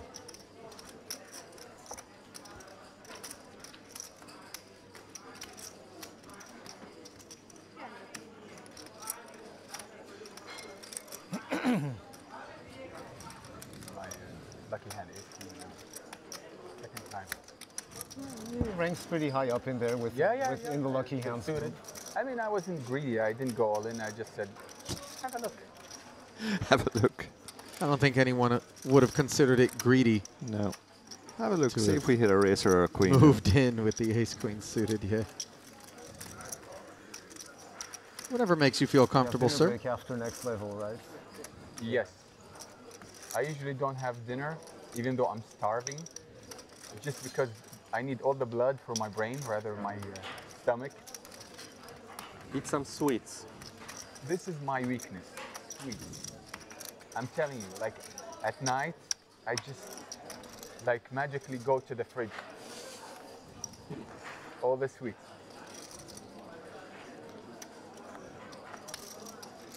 Telling his table mates he has a sweet tooth. Something I very much relate to. As do I. And there is no shortage of sweets, by the way. No, For those no. that have yet to travel to the Merit Poker Room, there is a lovely spread that they maintain throughout the course of the day and refresh with all manner of Turkish desserts, some light meals as well, just to keep everybody nourished as they're out here doing battle. More than I can say for a majority of the card rooms that you and I have played in. For sure. That is for for sure. sure. Yeah, no, the food here is something special. Complimentary as well, it bears Yeah, that's noting.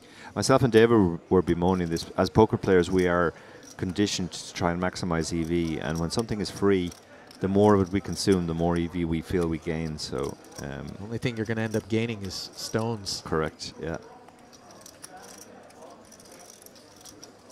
Ace Jack for Efimov here in great shape against this Dashti Open. Did lose some soldiers a pot ago with the two jacks. Looking to reclaim perhaps. And he decides his hand is strong enough to 3-bet here. Upstairs to 180. This is starting to look familiar. 185. Given that he peeled with the ace-queen very shallow, I think we can expect him to do the same thing here. Just call and see, as he told his neighbor.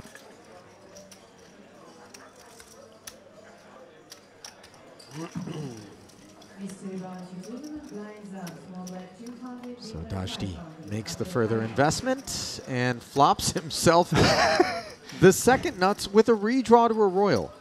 His strategy of look and see is working out for him, and Efimov has hit top pair, so this pot is going to get bigger. There are worlds in which, on occasion, Efimov may elect to check back and play pot control, however, yeah, given the lack of a heart in his hand. Yeah. This is not going to be one of them as he fires 110,000. Let's see whether or not Dashti is willing to exercise patience, because the check call here can oftentimes look like a heart draw. Yeah. Yeah, this he sized it really small. This doesn't even fold out one heart hands on this street, but he folds out hands that have no heart. So essentially he's asking the question here, do you have a heart? The answer is yes, but unfortunately for him, he has two hearts. Blank looking turn, the 5 of spades. Dashti checks again. Wouldn't fault Efimov for barreling once more here, Dara. Yeah, just to charge those one heart hands. There are more one heart hands in Dashti's range than flushes. But he might also think that with only one card to come, there's less need to protect / deny equity to those hands. It's a tricky spot. The monotone boards are notoriously difficult to play.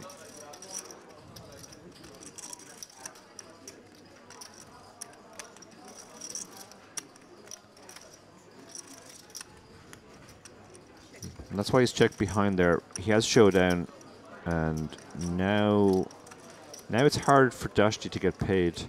If he checks, Efimov 100% checks behind. If he bets, it depending on the size, Efimov might get away.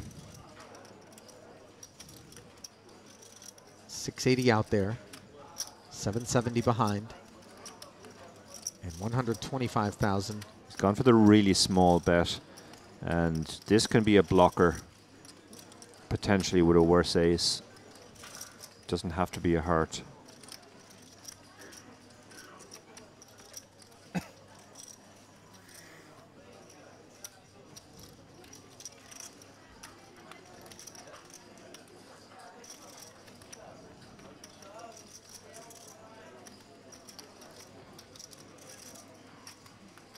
It's a very small bet, but I think the question Efimov is asking is how often does he actually not have a heart?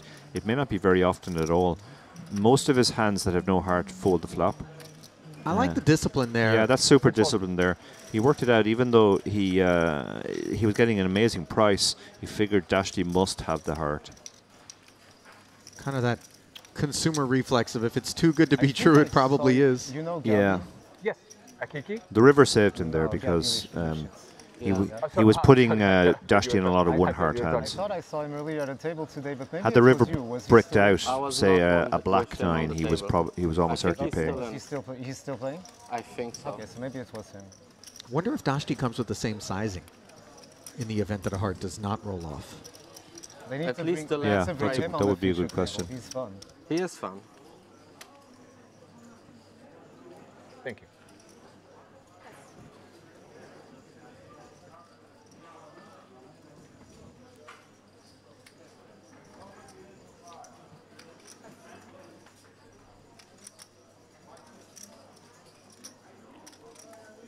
Ace-8 suited now for Bindel.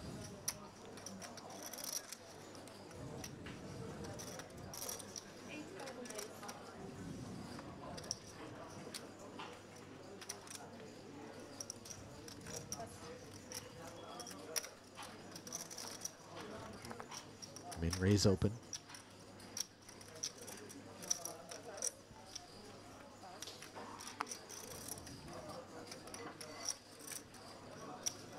Well, Hamoud avoids the lure of his ace, but Tassé in the big. Yeah. Getting a discount. Can't do the same, and outflops the ace-8 with bottom pair and the ace of clubs at work.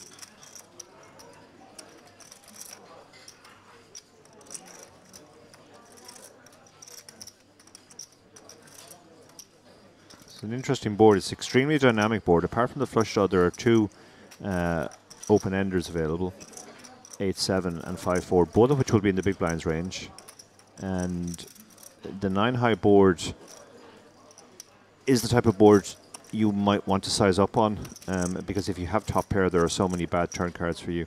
Any overcard, you can have been outdrawn by overcards, and any undercard will make a straight for somebody, straight or a trips potentially.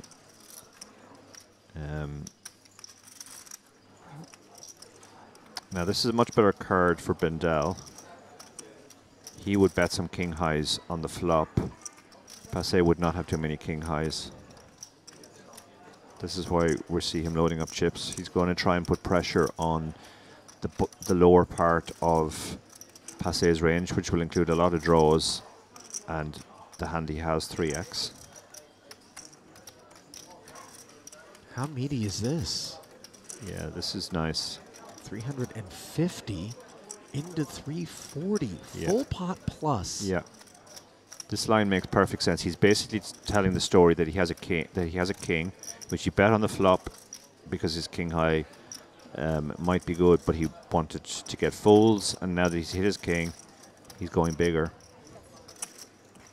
Yeah. And he gets the fold. That's great sizing by Bendel. Great board awareness there. King is a texture changing card, which very strongly favors him. I saw it. بالعكس اخيرا I didn't see it 0 times. لان بين انا من الاول It was your first? عندي كله. I think so, yes. There's a lesson there for people at home. When you get a very good card like that on the turn, you can size up. If he'd gone for another small bet, he wouldn't really have given the big blind a difficult decision. He would just come along with his bottom There's pair. a lot of street poker. Yes, yes. Earned himself the fold courtesy of the sizing there. Yeah.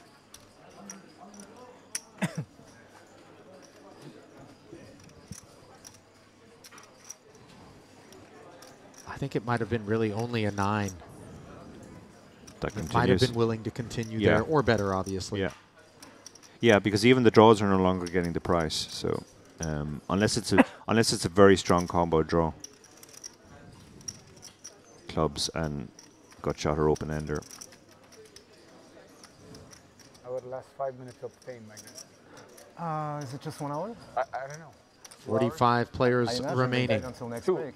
Yeah, it's Here 2 on hours. day break and 3 then of the come back. Merit Western Poker Series main event. No, we have break after the next level. Yeah, I know, but we will be feature table or I don't someone think else. so. No, I think they do like 1 period and then. Yeah, that's why I said last 5 minutes.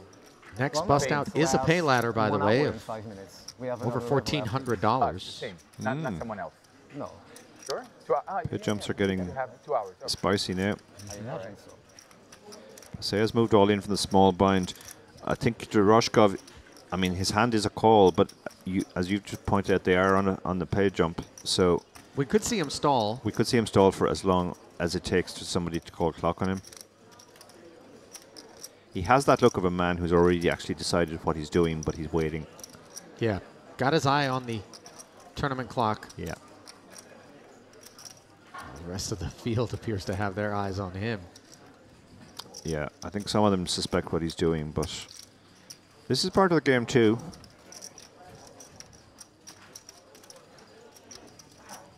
Within the guidelines. Completely. It's more of a thing online, to be fair, because there's no social pressure online. Live, it's more difficult to sit there with your entire table glaring at you. Going to message us on our phones and we can't answer. Yeah. But David and I used to stake players together, and I remember one player who was observing me play saw me do this on pay jumps online, and they asked me why I was doing it for very small pay jumps, $5, $10, and I said that actually David told him that we had worked out once that this made us an extra $20,000 a year. My daughter still awake. It all adds up. So everybody will know I suck in 10 minutes or so. If he sits there and waits for somebody to bust and calls, and then he gets unlucky and busts, he's made himself an extra €1,400. Do you wait for 44? Yeah, somebody's asked him, are you waiting? Yeah. And he gives a shrug, he doesn't even deny it. And he'd probably get some sympathy from his table, but past a certain point they'll get impatient and somebody will call clock.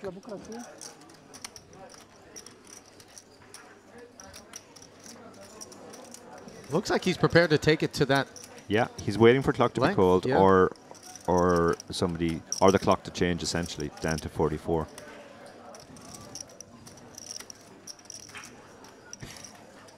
It is very, very socially awkward to have to do this. Time. Yeah, time has been called now, so he's going to have another 30 seconds, minute once the floor staff get there. I would do the same in like a few seconds. There's still some time. Like, I don't care.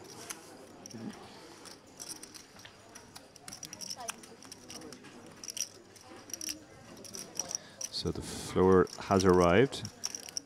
He asks the question the floor always asks. Has a reasonable amount of time already been allowed? The dealer will confirm yes, and then he'll be given his countdown. And he'll probably wait till the last second. 30 seconds from now. So he has 30 seconds. Maybe the clock has changed. He makes the call immediately. Ooh.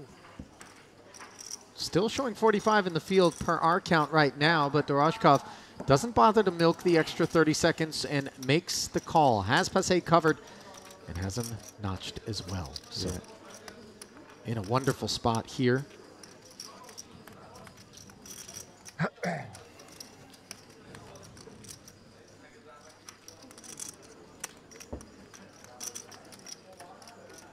To the flop we go. Couple of diamonds making things even better for Doroshkov, unfortunately for Passé. Yeah. He is 9 hunting. He has some kill cards now. 5 of hearts keeps him alive. Board could double pair for a chop here. As you note, the equities don't add up to 100%. Yeah. That's also a path to an escape. Instead, it's a king high flush on the river for Doroshkov. As he stacks his chips, just looking quickly at the chat, Victoria Savinas has great commentary, guys. Thank you, Victoria. Glad you're enjoying it. We have over 330 watching on the official channel now. I stand corrected. I think I kind of navigated that call as though Doroshkov had Passé covered. It was indeed the inverse. Yeah. Sorry, nothing personal. You can get up. Yeah, that's why he took so long. Oh, we have one more level. He knew that he would. I'm so hungry that I cannot think of something That he was else. going to bust if he lost that hand. That's why I was like 2 hours, whatever. Your stomach refuses to believe that there's another level before dinner. It's a very friendly table there. But At least this side of the table. The right side, as we look at the screen, they're all chatting. Affable bunch. Yeah. We even saw Passé, even after he realized what Doroshkov was doing, was saying, I don't mind. You can take your time. Yeah. I would do the same. Yeah, I mean, I think players sympathize with the position that he's in. Yeah. And if they were in that position, they too would be navigating the same manner.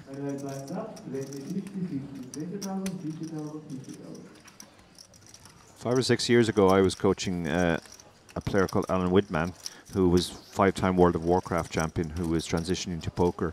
And he found himself very short in the bowl of the World Series main event. And he asked me for my advice, and my advice was take as long as you can every hand to stall into the money. And he found it impossible to do. He said, he was sending me a message saying, my table are all telling me this is unacceptable. I feel absolutely terrible. I don't think I could do it. And I said to him, like, what do you care about more? The approval of 8 players you don't know and probably will never see again, or that 15,000 that you lock up? Yeah, it is socially uncomfortable, obviously, and things can get egregious, but it is in bounds, as we alluded to. Dealer push on the way, blinds at 20 and 50,000 with a 50K big blind ante now, further diluting the short stacks as Smush appears to have returned to the fray. Doroshkov with the double sits in 5th. Boss stack still belongs to Barsegian. Really kind of a broad distribution here. Not a clear cutoff between big and small stacks. Maybe the one between 3rd and 4th. Yeah, that's the biggest for sure, but they are quite close together, which means there's a lot of different dynamics at play. you could be one of the shortest stacks, but there are other guys who are very short as well that you can put a bit of Yes. pressure on. Cards.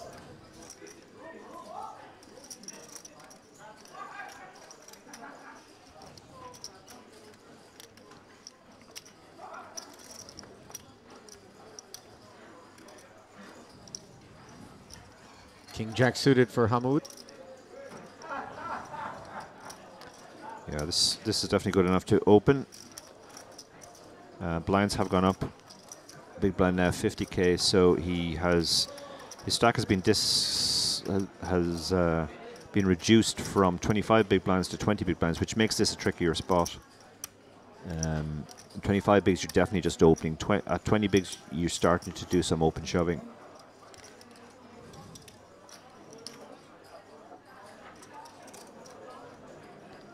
Passe is interested here with the Queen Jack on the button. Flatting. Dominated. Yeah, he's now, that was a major setback for him. He's all the way down to 12 and a half big blinds. Didn't feel the hand was strong enough to go with, but wants to see what happens on the flop. Dashti joins the party from the big blind, and the King 9-7 board is all Hamoud. Yeah.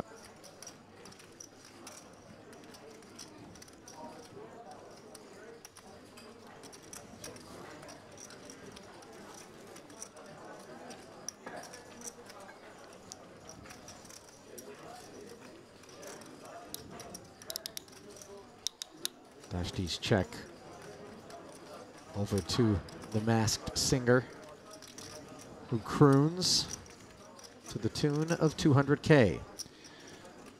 Yeah, he sized this quite large for a multi-way pot, over half pot. Unlikely he's going to get any action given the size. The gut shot of Queen Jack is not going to hang on to that size.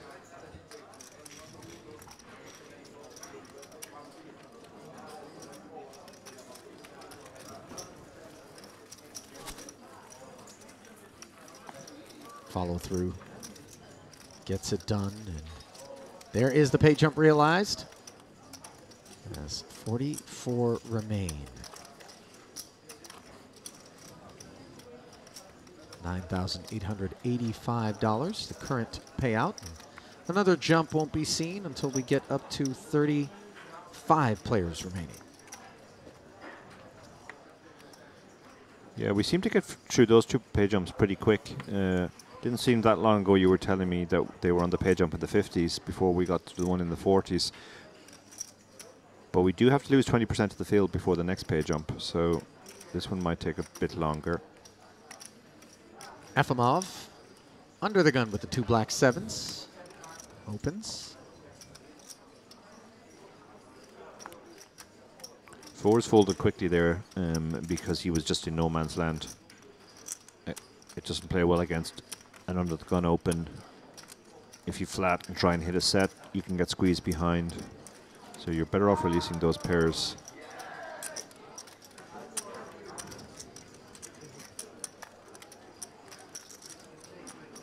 Not going to lose Luke Bendel with No. King Queen in the big blind, though. Certainly not for 50k more. No.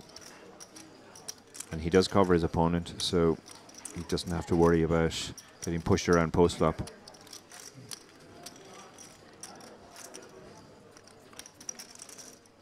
Defends, but comes up empty on a Jack 8-4 board, which contains two overcards to Efimov's sevens. You'll remember the pocket eights that he had against Bendel's Queen 10.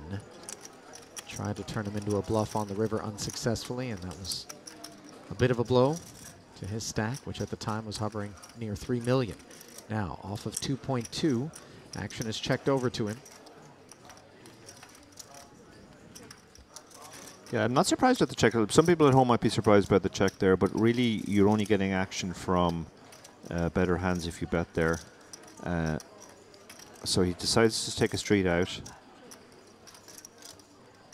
Bit of pot control. Yeah, it's an old-fashioned idea, but it still has its merits in certain places.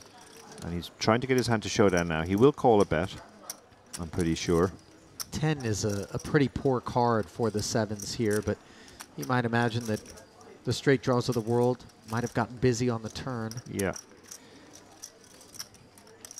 Yeah, Bindel actually thinks he has showdown here as well, and he does. There can be some suited connector type hands. So FMO played that one very, very cautiously. That was also a function of the fact that Bindel had the bigger stack. He really didn't want to get check raised at any point. You don't think it was PTSD? Maybe there was some of that going on too, but... I remember being in position against this guy. It didn't work out well. Yeah, that's right. I didn't mean on the river or any street. No, all the way out. Yeah, on boards like that Jack 8-4 where there are a lot of gut shots and straight draws and your opponent absolutely can have them, it makes sense to have a big bet strategy and a check strategy rather than just range betting at a smaller size. Your value hands need to be pretty strong, and sevens doesn't qualify for that. And at the same time, your bluffs, you want them to be pretty weak. Typically, they'll be gut shots themselves, and then you move everything else into the check category.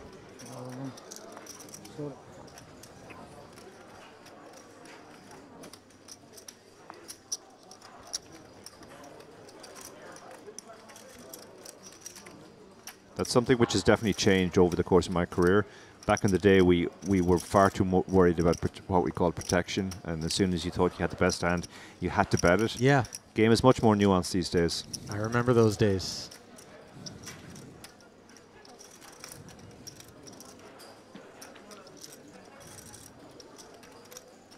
Queen deuce in the small blind for Bindel.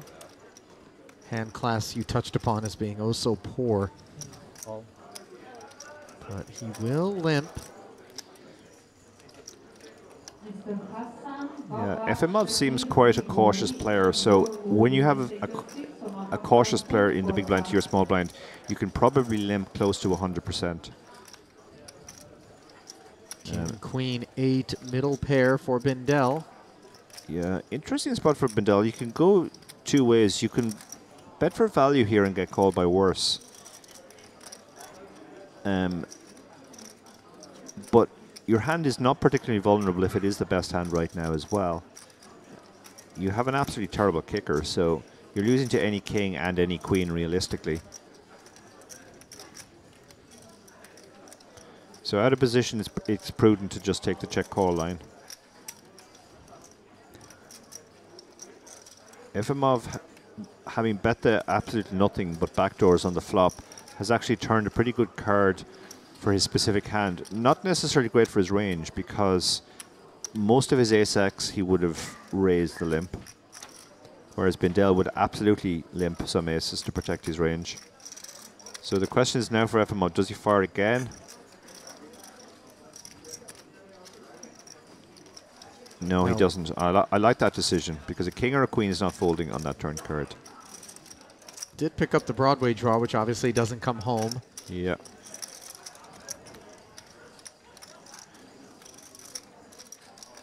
I think Bindel's hand still functions best as a bluff catcher, but the other opportunity would be to make a really small bet and try and get called by an 8. Efimov, I mean, he knows he has to bluff to win this hand, but it really wouldn't be a credible bluff, I don't think. And Bindel seems to be the type of player who hand reads very well.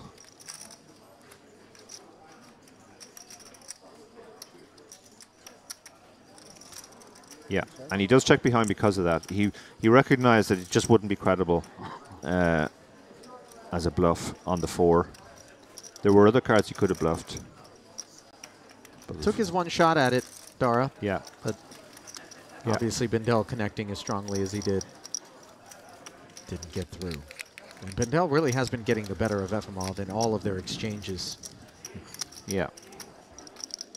Tough customer. Very tough customer, very tough player. You could see that he's well versed in the online streets. And those are streets where one can cut their teeth very effectively. You get a tremendous number of hands in a much shorter span of time than the old schoolers. Yeah, we're seeing a lot of really good players come from France, and it's because online poker is so big in France. It's absolutely booming in France at the moment, and live poker now, post-pandemic, is also booming. I remember playing at the Aviation Club on the Champs-Élysées in France. Definitely had a colorful past. Yeah, Porrick Parkinson told me, I've never been there, but Porrick Parkinson told me some stories from there.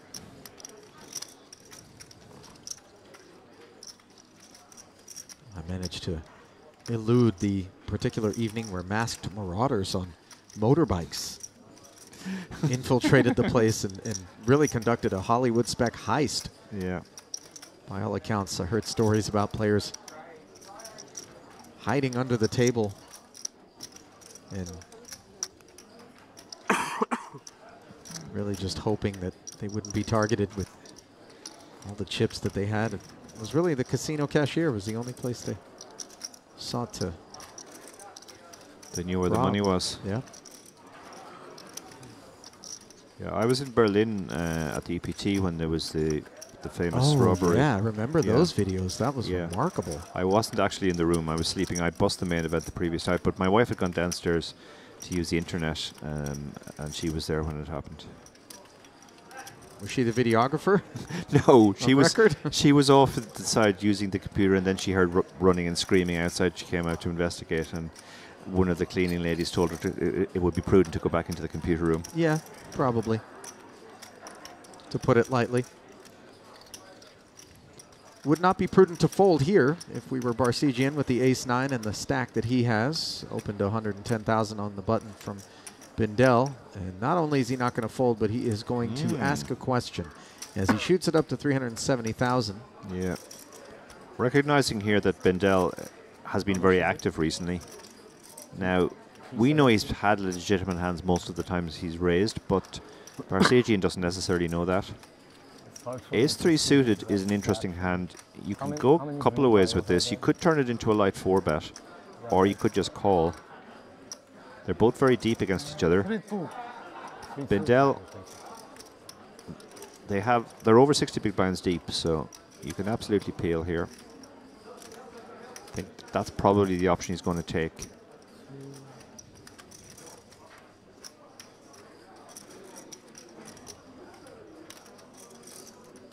He asked for the amount, and he has made the call. Got one brewing here, over 800,000 Yeah. in the middle. Big blind versus button and a lot of depth as they both will play off of roughly 3 million. Barsegian looks very uncomfortable here because he's sitting there with a not great unsuited ace, and he's out of position to a very good player. This is why you don't actually do too much 3-betting from the big blind typically with this type of hand. It plays fine as a call, and when you do 3-bet and get called, you just have to play the hand out of position in a bloated pot. Ace-Jack-6, both players find top pair. Now Barsegian's hand is best, but he's obviously concerned. Yeah. So he does check it over to Bindel, who might very well think that Barsegian's hand class is pocket pairs that cannot beat an ace and have not improved. Yeah, there's not a lot of point in betting this hand against that class, so he could very well go for the check here, or he could go for a very small bet just to clear out equity.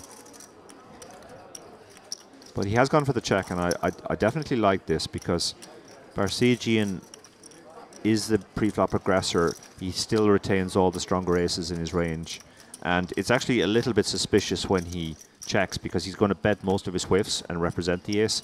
So quite a lot of his range now is stronger ace-X. Checks a second time here, despite improving his kicker to a jack. Same story for Bindel. As it stands, the players will chop, courtesy of the 6 pairing on the turn. Yeah, Barsegian might go for a small bet here just to freeze the action on the river. He feels a lot better about the jack because his hand is actually drawn level now with a lot of Barsegian's aces. Gone for a tiny bet here, quarter pot roughly. Obviously, the ace-9 isn't going to be going anywhere.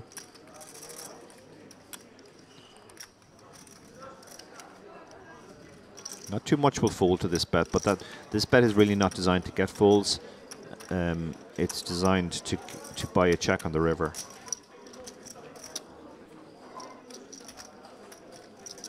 Barsegian's call produces a deuce of diamonds on the end. I'm not sure either player suspects a flush draw is in one another's range, so... No. Most of Barsegian's flushes would contain the ace of diamonds, which is on board. So he definitely doesn't have very many flushes here. Bindel, similarly, if he had something like 6-5 of diamonds that he's opened pre-flop, he would probably just fold that to the 3-bet. So neither of them have too many flushes in their range here. Now Bindel might go for a small bet here, targeting specifically the Jack X.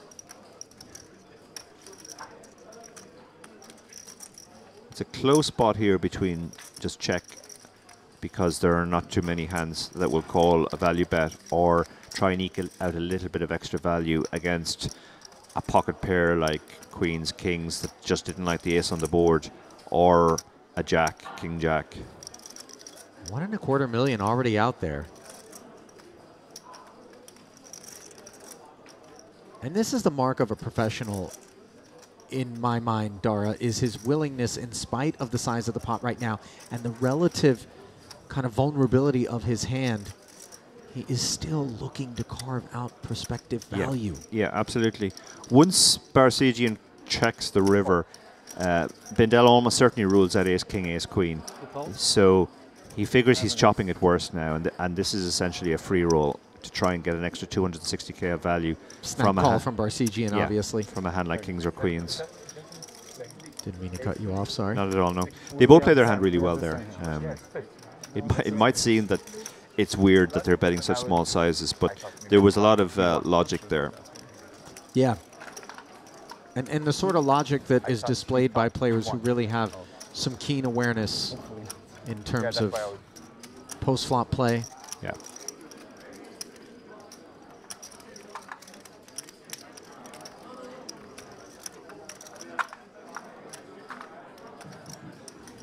That sounds.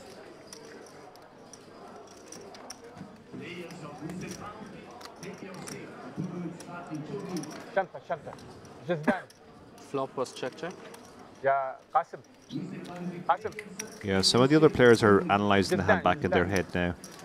It's always good to pay attention in these spots because you get free information on how players are playing, which can help you in future if you get into pots against them. I think the cat's very much out of the bag with respect to Bindel being among the toughest of customers here at this featured table, and high aptitude probably being associated more so with Barsegian's spoils than simply good fortune at this point, as he demonstrated. From Russia. St. Petersburg. Okay, I see.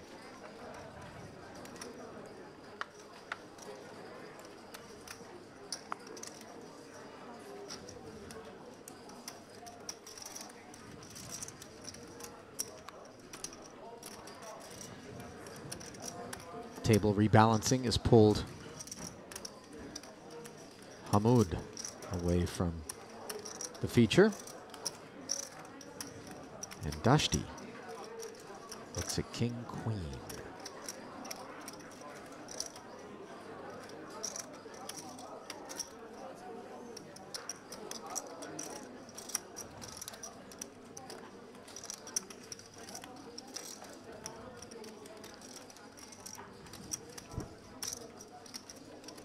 Raised to 100K.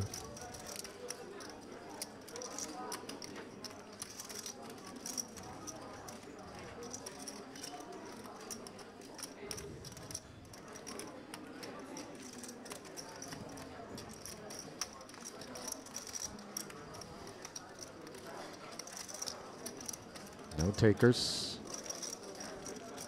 He'll be all right with that. Yeah. When you've king high, getting the blinds is always a good result. Just trying to tread water and hopefully at some point do a little swimming are the shorter stacks in the field at this point. Dashti already having enjoyed a double.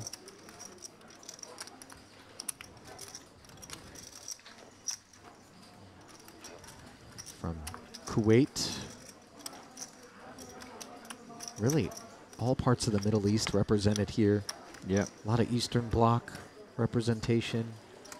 A disproportionate amount of Lebanese and Turkish players. Obviously, proximity having a lot to do with that. Yeah, the number of Lebanese I encounter anytime I play in mainland Europe always, it's striking to me because they don't have a very big population. I think their population is roughly the same as Ireland, 3 or 4 million. But there's a lot of Lebanese players. Famous street there, Novioski or Novoski. The main Nevsky. Maybe Nevsky. The writer, right? He's a writer. Yeah, I guess. Niev, yeah. How do you say it? Niev? Niev. How do you say it? Nevsky. Little Rosetta Stone, live edition going on. It's not right. It's not right. It's not a writer. He's not a writer? What is he? A story? No. It is one of the things I like. I enjoy the most about playing in Europe. Just you run into people from almost every country in Europe. Pinamayo or you don't know? Można? Można writer.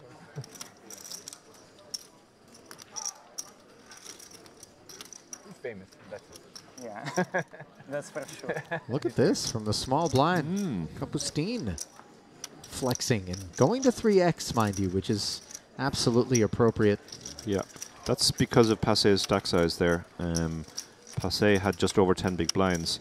So the way Kapustin is going to construct his range there is he's going to do that, what he did there with his really strong hands, aces, kings, queens, ace, king, etc., to try and get his opponent to shove. He's going to shove almost everything else below that, and then the really weak hands are going to be used to balance the stuff at the top. They're so weak that even if he puts in 3 big blinds, if Passe shoves, he can happily fold. Sochi or anywhere.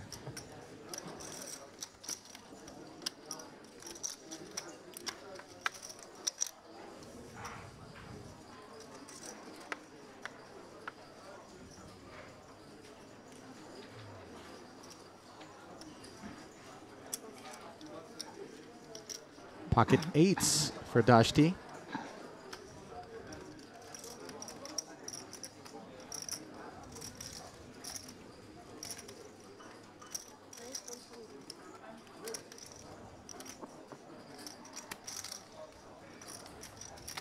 Min raise.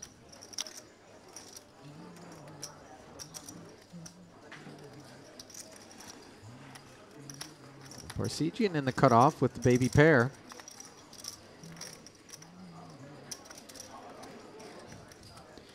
Not interested. No.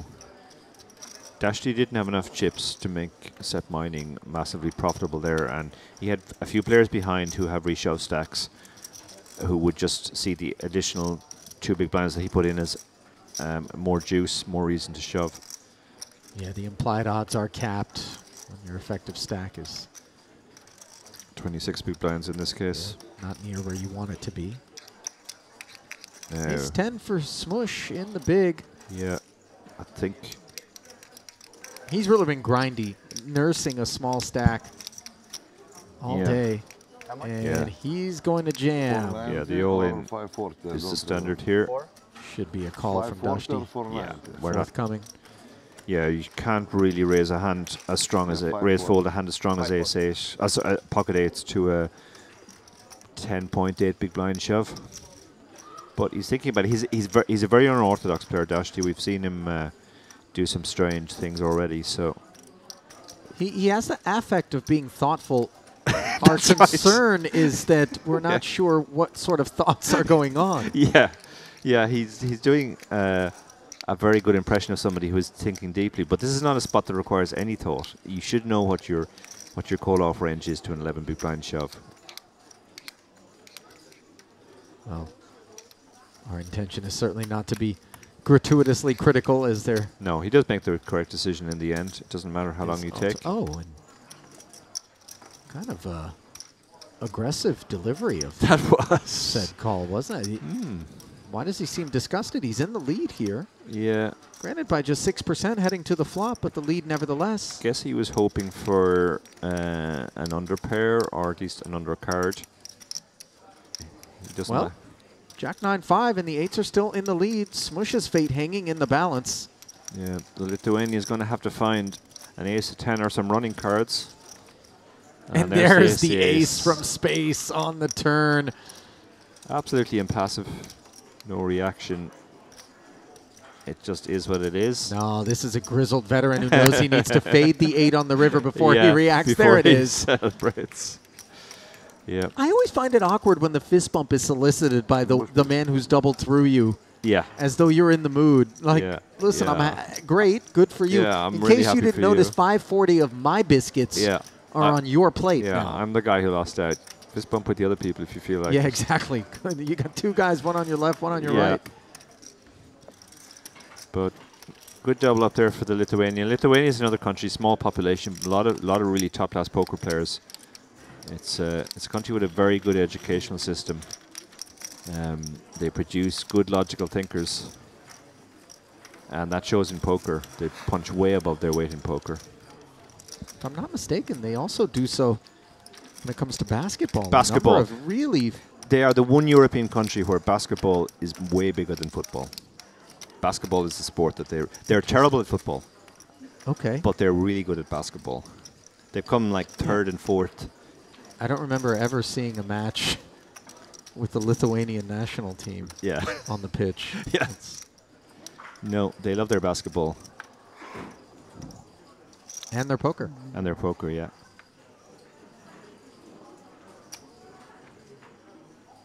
Dash D now with just south of 900,000.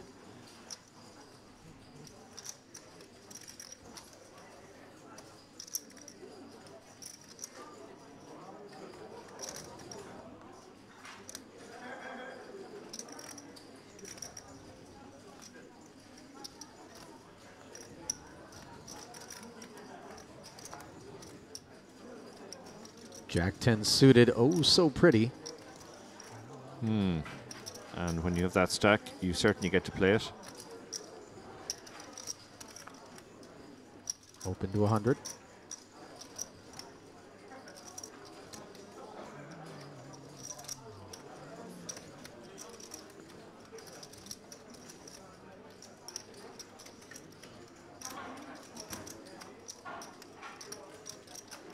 Oh, 2 kings awaiting young Doroshkov from St. Petersburg in the big blind, no less. Yeah. Off of 1.1 million now. The mission, of course, Dara, is to determine how to get these chips into the middle. Yeah. Been extremely impressed by this young Russian. Great presence at the table, great patience. He's had a stack which has handcuffed what he can do, but he's done it perfectly. He had the awareness of taking his time on the pay jump to secure the pay jump before he put his chips in. He looks like he's taking everything into consideration here. The fact that he stalled previously, the players might actually think he's doing the same thing here now. And that might encourage Barsegian to do something rash. Type, please. Well, yeah, time's been called already, and that one really was very fast because they think he's stalling here. Well, we're at 39, and the next jump is at 35. Yeah, it's not. All in.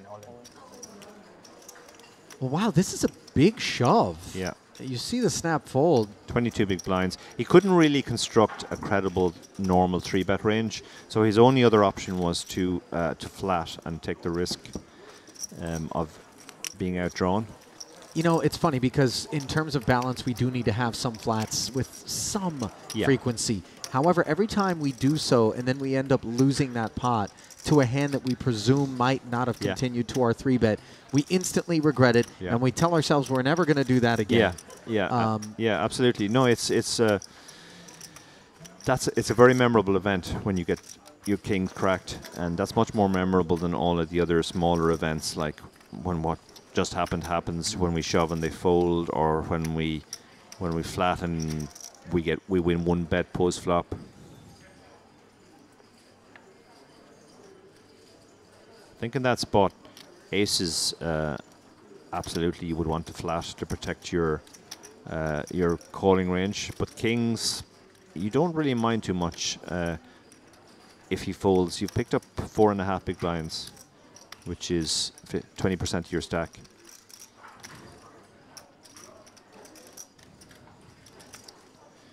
So Kapustin, who has also been quiet of late, finds a hand that qualifies as an open.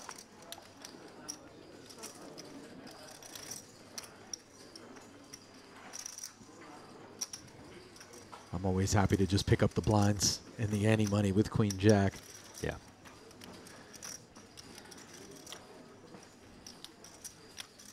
Almost home. Got to get through Dashti, and it would appear that he's going to do so. Oh, wait a minute. Queen 5 offsuit, and Dashti wants to dance. Dominated and unimproved on an ace-9 deuce board. Same story for Kapustin, by the way, but has the benefit of position and control. Yeah, this is very much his board as well. The ace-high board strongly favoring the opener compared to the defender. Dashti is too shallow to be too creative with too many hands in this spot, so a small bet should get the job done here.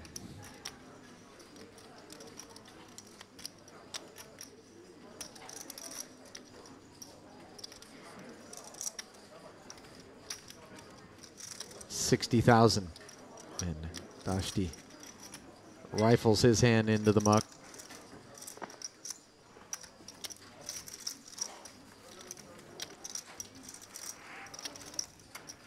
Passé has discovered the joys of Turkish tea, apparently. Might have been his second cup. Nice. I'm starting to wonder if Passé is related to my wife's one of my wife's closest friends, whose name is also Passé and does look actually quite like him, facially. I was actually like, I didn't like the second one. I had very slight doubt about how much you had on the turn, but I think I was correct. I didn't like the ace-3. Hmm? The ace-3 I didn't like. Yeah, that was... I'm not sure I liked it either.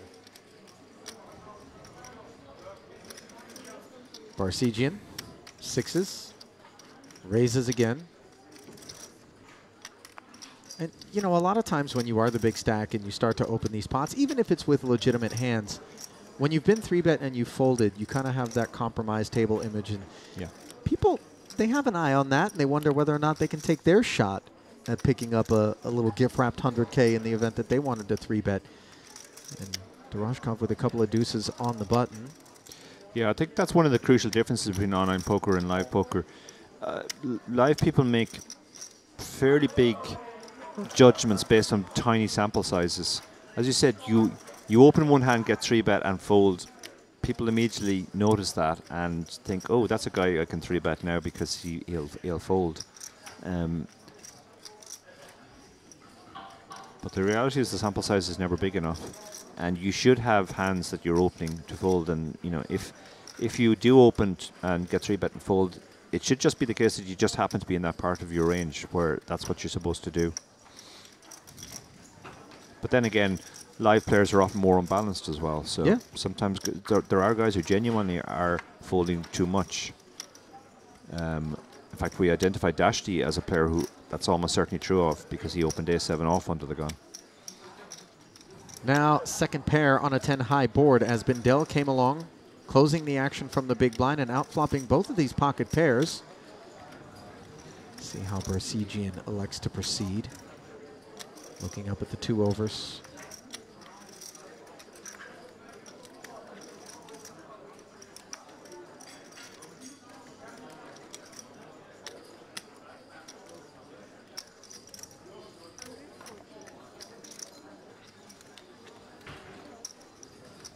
How much is it?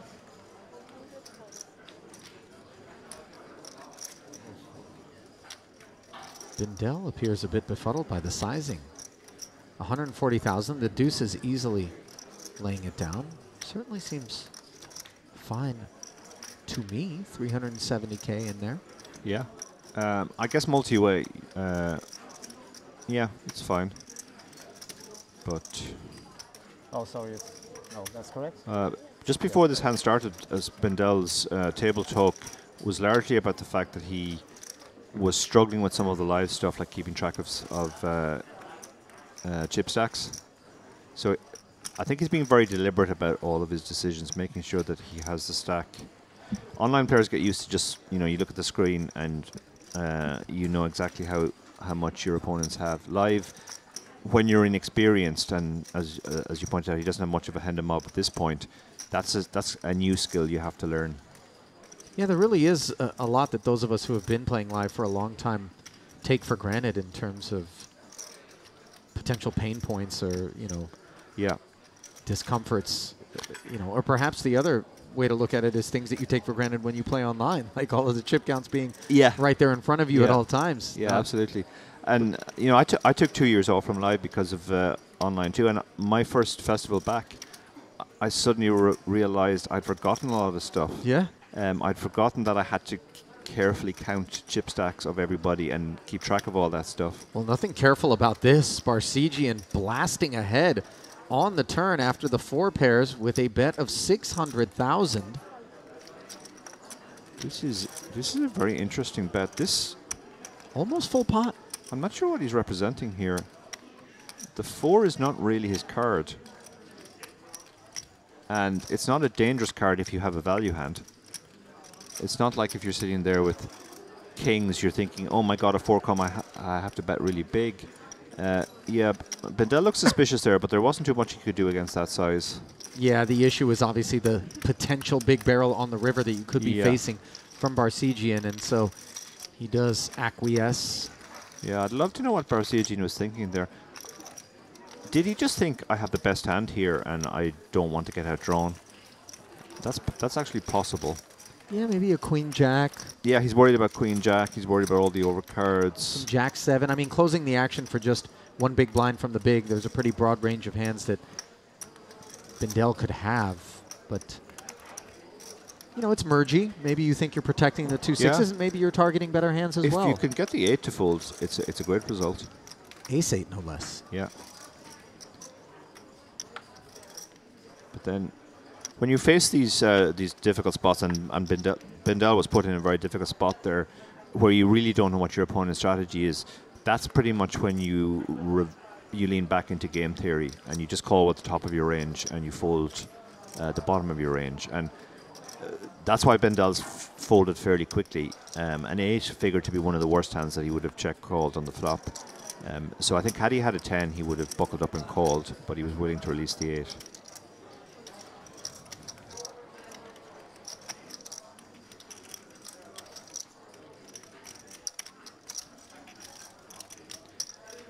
Now, we saw him limp a very weak hand before. And Queen Deuce, was it? It was Queen Deuce indeed, yeah. And he's done exactly the same. So he clearly feels that FMOV won't put him under as much pressure as a lot of other big blinds would. Well, function of perhaps the fact that Bendel has him covered, not to mention that FMOV has come up short more often than not when squaring off with Bendel. On this occasion, he elects to 3x with the Queen 8. Yeah, does so to success. He found out there that FMOV is not going to just always check behind. It's a fairly significant mistake if you're the big blind to just always check behind when the small blind limps, because then they get to limp absolutely everything. You do have to pressurize the limps to some degree. You don't want to overdo it, but you absolutely have to do it sometimes. But then, Bendel only lost half a big blind there. It's no big deal. And sort of half a big blind in order to get through the gateway to potentially all of FMOV's chips in the event that you're able to to bust him when you have him covered. Feels like a pretty prudent price to pay. Yeah.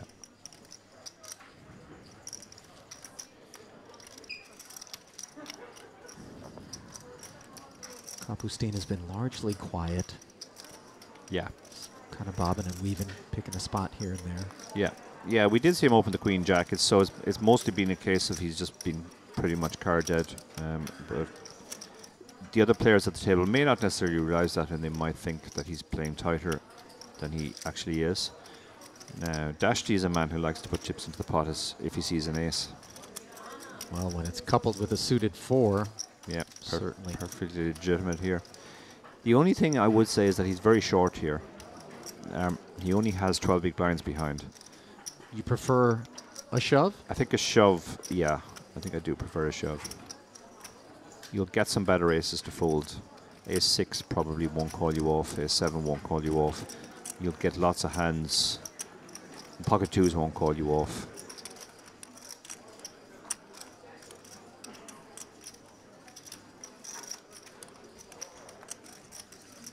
And King 5 won't call you in the big blind.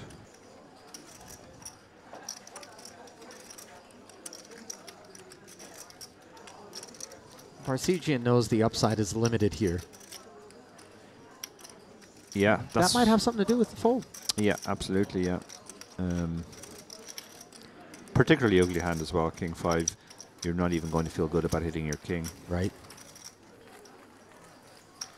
But he does the old... that mouth gesture I always associate with a guy who's very relieved. You the lick of the lips? The lick of the lips. It's like, and, phew. Burn it. Little by little. We'll come back. Always worth looking at the reaction of players after everybody is folded. That's the time when they feel they don't have to hide anymore and they actually give the most honest information. 6-3 as they call it, or as Tommy Angelo called it.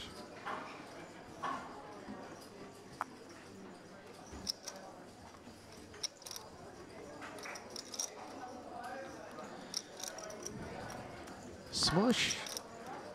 11 bigs. Doesn't think that ace is adequate up front. Yeah, Can't blame him. Too early for that hand.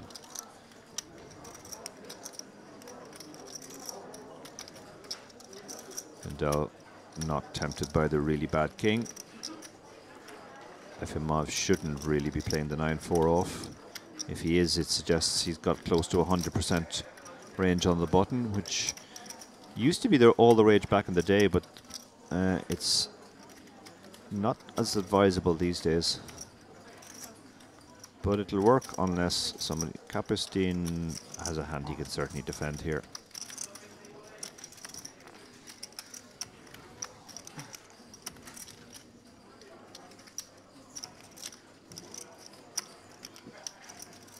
Giving this a lot of thought for... Wow, that is too tight. Sorry. Yeah, okay, now I understand the open. If the big blind's going to defend, is going to fold a hand like 9-6, you can open any two. Wonder whether or not it was on Efimov's mind that he perceives Kapustin as being a little bit too tight out of the big. Yeah, yeah, no, I think it was for sure. I was surprised by the open, but then when I saw the 9-6 folded, I thought, okay, well, that's why he opened. And that's the problem as well with not defending your blinds. You basically you're giving people the go ahead to raise you really wide. Might as well hold up a red cape. Yep, say I'm going to fold far too much of my range, open any two, and it's going to be profitable.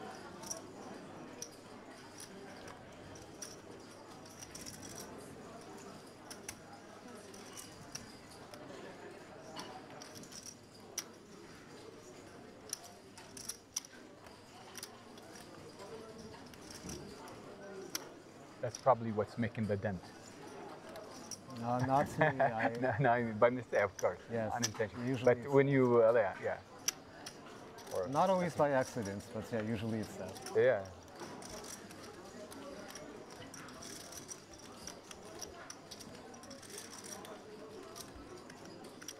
Kapustin maybe overfolding out of the big, but out of the small with the Jack 8. Let's see how he approaches it. Yeah. I mean, Passe is short here still. All in. Yeah, the all-in play here is the standard play. Does Passe have enough kit to make the call? King Queen. King Queen, easy call. Qualifies. Yeah. Yeah, Kapustin is quite unusual because he's the same player who raised the 4-2 from the small blind, which I thought was a very good play. As I said at the time, he should construct his range by raising the top, shoving this type of hand, Jack 8, and also raising junk like 4-2. So he certainly understood that spot, which makes the 9-6 fold all the more surprising. 6-7-8, and Kapustin has outflopped Passe. Abraham's fate hanging in the balance, needs improvement The Queen of Spades is working, but no longer as the board pairs on the turn. And it is 6 outs once for the Israeli to double and stay alive. Can he do it? No. The 3 of clubs will draw the curtain on Passé's efforts here, but not before giving him a payout just shy of $10,000. Did he just miss the pay jump there? It's 35 now. Oh, if it was 35, then he picks up 11,535. Forgive me. He was 36. I think there's 35 left now. Oh, okay. He snuck right in. Oh, he's 36. He's 36. Yes, then absolutely. It was 9,885 that he wins, and everybody else gets the pay jump to 11,535. So I guess he wasn't aware of that because he made the snap call. He didn't learn from his former neighbor of taking the maximum amount of time to secure the pay jump. Okay, thank you. May or may not have mattered, but obviously it is a free roll at the pay jump to stall in that spot. Absolutely.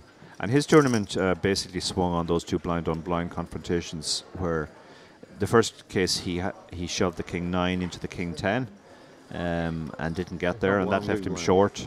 He never really recovered from that. And then his neighbor to the left had a very standard shove from the small blind. He had a very standard call, and he got unlucky. Black 9s for Dashti now. No stalling required here. No.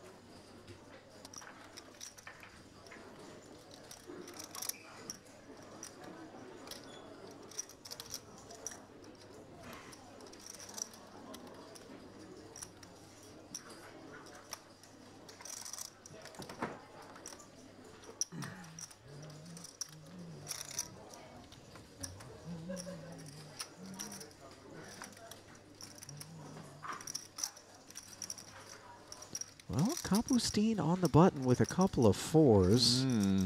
Might he be interested? Yeah. Dashti's stack is effective here, and it's only 18 big blinds. No. I mean, yeah. So he might think against that stack I raised. he can commit with pocket 4s. How do you think that he's going to read Dashti Only big blind. immediately speaking up to kind of advise Kapustin, who asked, did everybody folded, but a lot of times it feels a little over-enthusiastic. It does, like, yeah. Wait a minute. It's yeah. It is one of those classic tells that when your opponent is giving you a lot of information, being very friendly, it's usually because they want you to fold. Whereas if he's sitting there with aces, he'll just keep his mouth shut and let you draw your own conclusions. 6, 7, maybe around 8. Yeah, but he's being nice enough to even count out the stack. And Dashti, it's a tricky spot. Against a normal opponent, there's not much to think about there, but we have seen Dashti do some unusual stuff like raise ace 7 off in early position. And he's presumably aware of that now. So the 4s do find the muck. They want to flip. Smush with a dramatic release of the king 3. Yeah. Deuces? Huh? Pocket deuces? Something. Something is good. Yeah. I was happy he was counting and. I pictured Dashti riding a bike with a basket on the front and a fresh baguette somewhere in the French countryside. He looks very Gallic, yeah. It does indeed. Stylish. Okay. А? Okay. Ну просто, говорю, по истории. Метки делаем отсюда.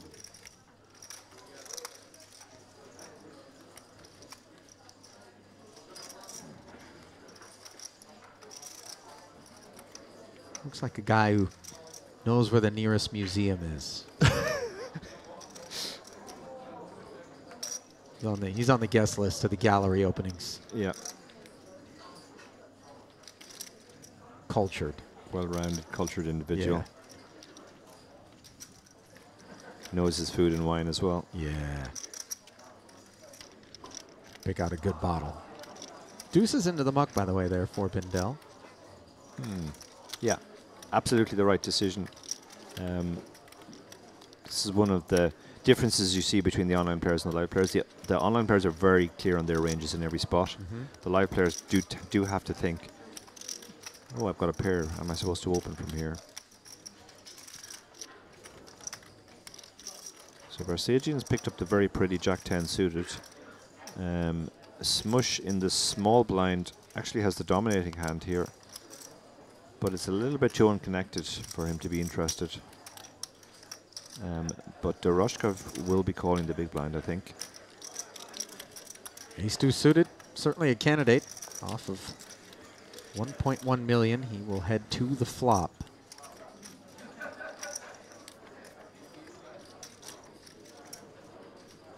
And it's not the flop he had in mind. All black 9 high. Yeah. 2 overs on the open-ender, though, for Barsegian. Yeah. If you're Doroshkov, you're thinking everything about this flop is wrong. It's the wrong color. It has no ace on it. Barsegian has checked back because this is very much the big blind's board. Yeah.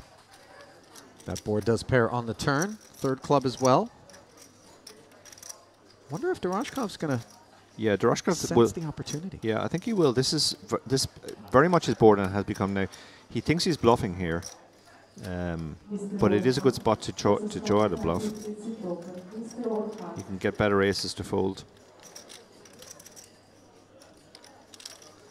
And this is showing good awareness here. Good hand reading, good board reading.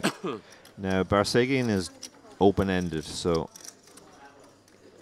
I don't think this bet will get the job done, but it might pay dividends on the river.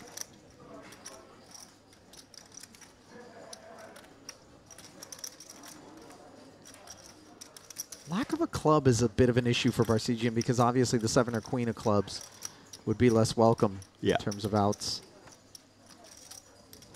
Yeah, it's a bit mucky now because he could be dead already. Yeah, if he's up against a flush or a full house, he's drawing dead. I think those thoughts are swirling. Yeah. And on these boards where the flush comes in, there's a crucial difference between whether the ace of the suit is there or not. If the ace of the suit is there, that reduces greatly the number of flushes that the opener has. But on any board that has 3 of the same suit, the big blind will tend to have more flushes anyway, because they're going to defend almost everything suited, whereas the opener's not going to have stuff like 9-4 suited. So Doroshkov able to take it down there as we feast our eyes for the first time on our upcoming feature table, which will be on the backside of the dinner break, and included in the field a return for Edgard Raful.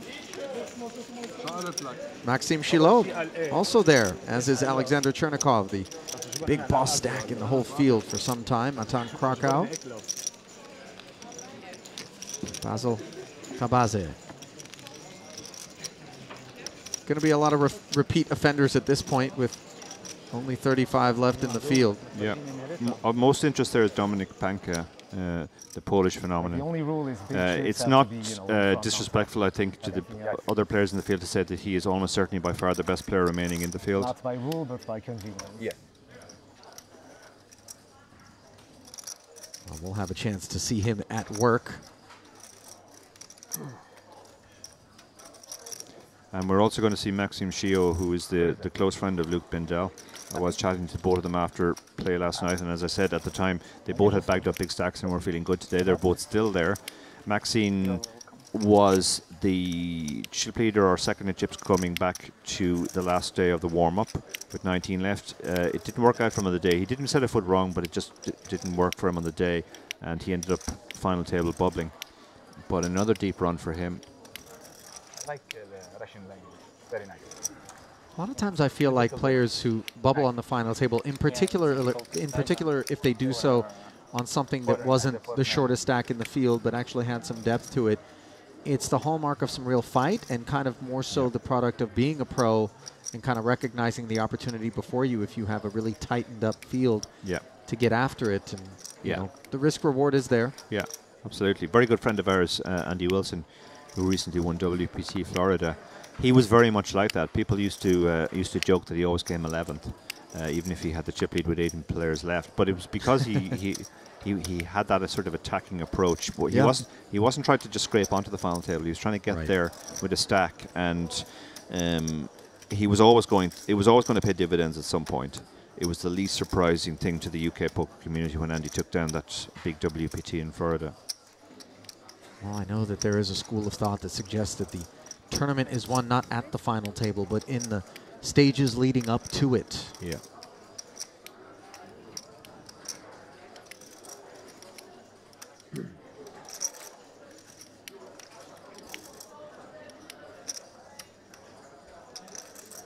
Paul? Button open from Doroshkov. Nice execution with the ace-deuce suited moments ago. Here he is going to work on Bindel's big blind. Yeah, Bindel defends the 6-5, which, again, that's standard. Again, this shows like an online player knows that this is a defend, whereas not too long ago we saw a player have a long think and eventually fold 9-6. He has flopped middle pair to hop in front of Doroshkov, who's straddling that 10 of clubs. Yeah, this is a board where you can fire out a range bet because the deuce in particular doesn't connect very often with the big blind defending range. He's going to fold a lot of his deuces.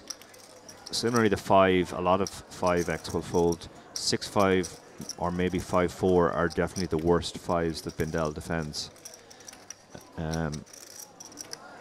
So Doroshkov has bet, but Bindel won't be folding his middle pair.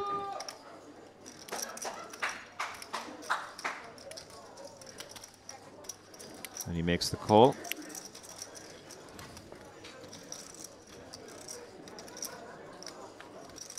10 Board on pairs on the turn. That's a very good card for Bindel. It greatly reduces the likelihood that Doroshkov has a 10. It effectively promotes his 5 to a much stronger hand than on almost any other turn card. Doroshkov has not improved.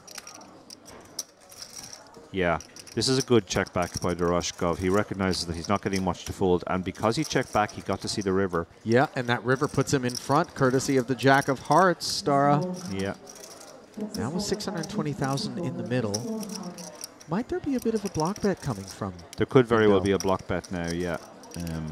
Try and get called by ace high. Block bet has to have two characteristics to function. It has to be possible to get called by a worse hand, and you certainly can here. Ace high will call you, and it also has to serve the function of avoiding a bigger bet if you check.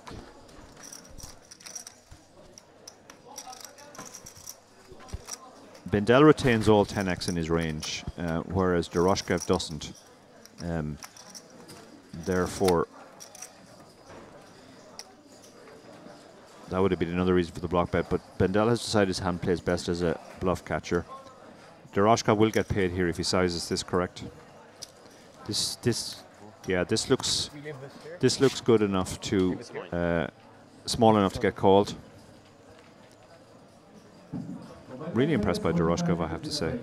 Great presence, great stack awareness. I thought he might get a little bit more ambitious on the river, try to make his hand look a bit more like a bluff. Yeah, no, I think he knows exactly what Bindel has and what he's targeting. He's targeting a 5 or a deuce. And Bindel's putting a lot of thought into this. He hasn't made the snap call. He's very uncomfortable here. He's asking himself, would he really bluff here? Give him a lot of credit here for putting this thought in. Most players would have just flicked in the chips by now, going, it's not a very big bet. I'm not going to take the whole dinner break. What? I need to think a bit, but it's not going to last the whole break, don't worry.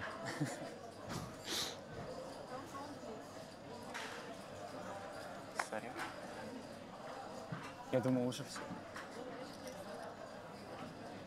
Yeah, he's very, very uncomfortable. Understandably. I mean, the sizing is really annoying too. Getting 4 to 1. Getting 4 to 1. I have a pretty good hand. You hate to be on the wrong end of a dairy farm. Yeah. He says I have a pretty good hand, and that's exactly what he has. A pretty good hand here. I think something that might be creeping into his mind too is that Doroshchev might actually go for value with a 5 to this size, and he's not beating any 5x.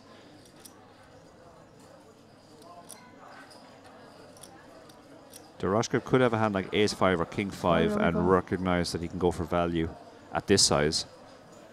Wouldn't do it if he was playing the board kicker? No, I don't think so. You'd have to be targeting a deuce specifically. Yeah. Yeah. Oh, that's a really impressive fold. Wow. That's very impressed by that. Again, two guys played their hands perfectly there. Tell you what, impressive would be a really fair way to characterize They're moving us after break, right?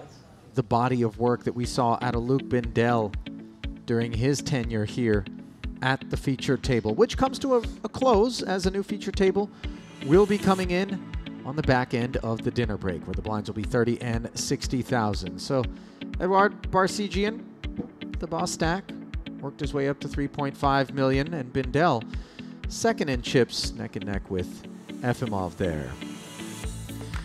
And we welcome you back into our commentary booth. Ali Nishad alongside Dara O'Kearney. Certainly hope you enjoyed that frame of play. And for you, Dara, was Luke Bindell the standout story there, or was it more so some of the other proceedings that we saw? Obviously, the young Vladislav Doroshkov impressed us as well. Yeah, I think those two players were probably the players that impressed me the most. Now, it might seem strange that I'm focusing on Doroshkov because he basically had 10 to 20 big blinds the whole time.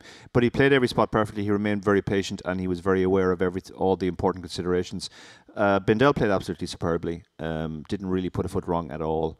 And that last fold was particularly impressive. He saved himself 200,000 chips there in a spot where almost everybody else in the field makes the call. Something tells me that if these guys are given the opportunity to compile some chips in some spots, they could very well be punching their tickets to the final table at some point tomorrow. But in the interim, they're going to have to cobble away. Dara and I will cut you loose. Players are going to the dinner break, but we certainly have plenty more coverage still to come from the Merit Poker Western Series here in Northern Cyprus. Day 3 coverage continues after the dinner break. Stay close.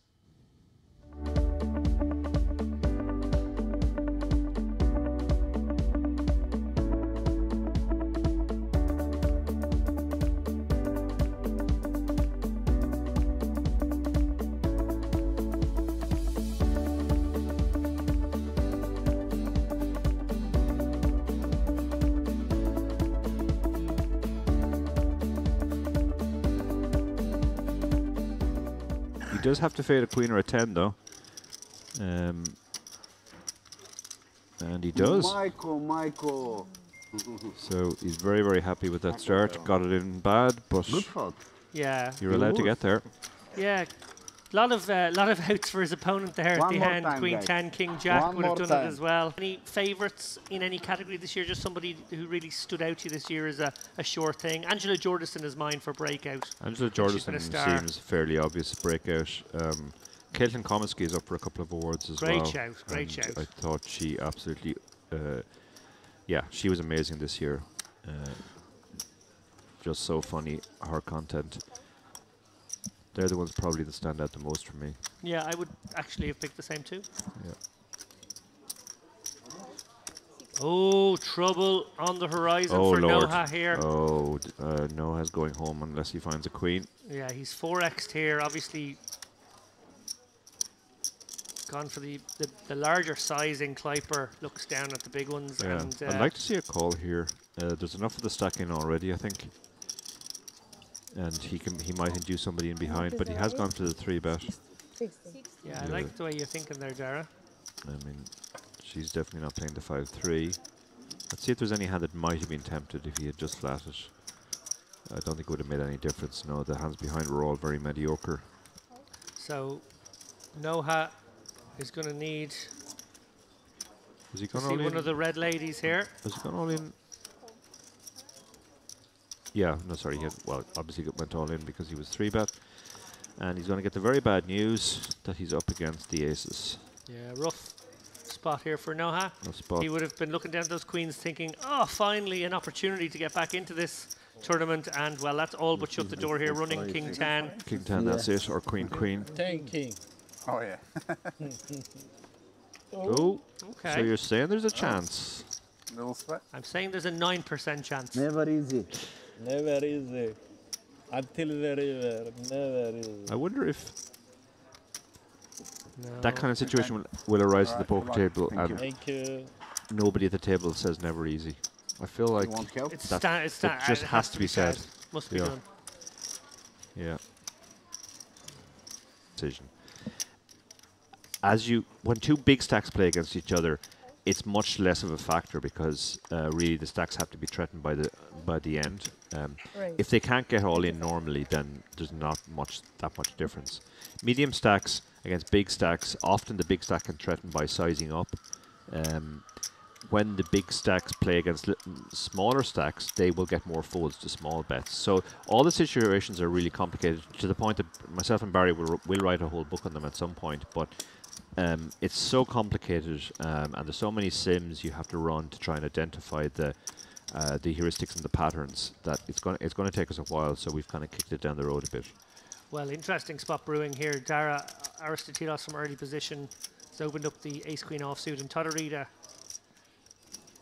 can go both ways here. He could flat and try and navigate this one, but with only 20 bigs and against a wily opponent such as Aristotelos, he might decide to just go with it here. He does. Yeah.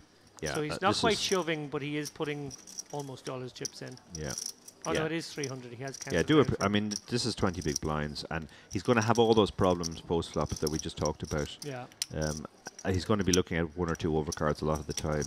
Have to make a decision in a spot where, as I said, he's going to have to be good more often than normal. So the best thing to do is to just stick it in here. It's not comfortable because he doesn't have any blockers. He's not blocking any of the bigger pairs. Ace-king is also almost certainly going to call. Ace-queen seems to be right on the line, and she is giving this a lot of thought. Yeah, no question she calls with a better hand. Jacks would be getting in here against him. Ace-king would also. So ace-queen and nines feel like the tank decisions maybe. Nines is possibly get in as well, so maybe ace-queen and eights. So Aristotelos in the tank here with one of the cuspy ones. Yeah, it's a lot of her stack as well. Like if she calls here and loses, she's sort of in the danger zone where she can't necessarily get to the bubble. On the other hand, she's not immediately at risk in this hand, and if she calls and wins, she has the kind of stack that can potentially attack the bubble. So this feels really close. Yeah, flipping the perspectives here from her vantage point, she will be thinking, well, how many ace jacks and king queens are in the range? And if there's a few of them, you have to think about the hands that you're actually in great shape against. If she could see his hand, she would fold because you don't want to be flipping at this point. But she's hoping, she's considering the possibility he could have ace jack here. Yeah, that's why she's made the call. Could have ace jack, could have ace 10, could have king queen. She's in a flip now.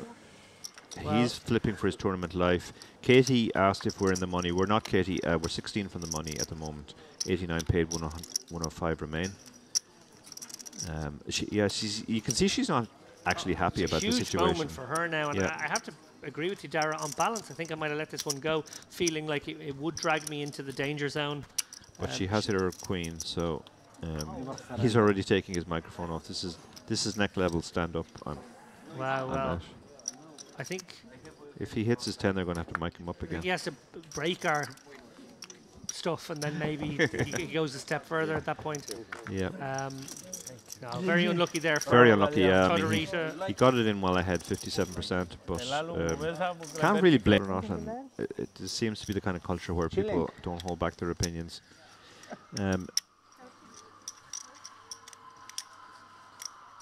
Ari Kleiper is going to bump this one up under the gun.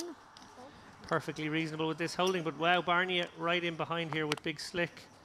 I wonder, given the fact that Kleiper covers, if he would ever consider flatting a hand like this against an under the gun open, keeping in the hands he dominates, and playing a little bit more cagely, given the risk premium afoot. Yeah, I would like a flat here because when you 3-bet this hand, you just get the. Oh goodness my me! God. Now actually the pot's gotten bloated as well. Well, luckily for Barney, perhaps the fact that he did 3-bet now, I agree with you, Dar. I would have liked a flat there, but if it had gone flat and then squeeze, he may well have come over the top with the ace-king. Yeah. Now to a cold 4-bet, he might actually feel as though he's not in good shape. The Hollywood has started already. He's looking very Hollywood uncomfortable. It's like, oh really? There's a what? That's a raise, and there's a 3-bet. Oh no! What do I do with my pair of 8s here now?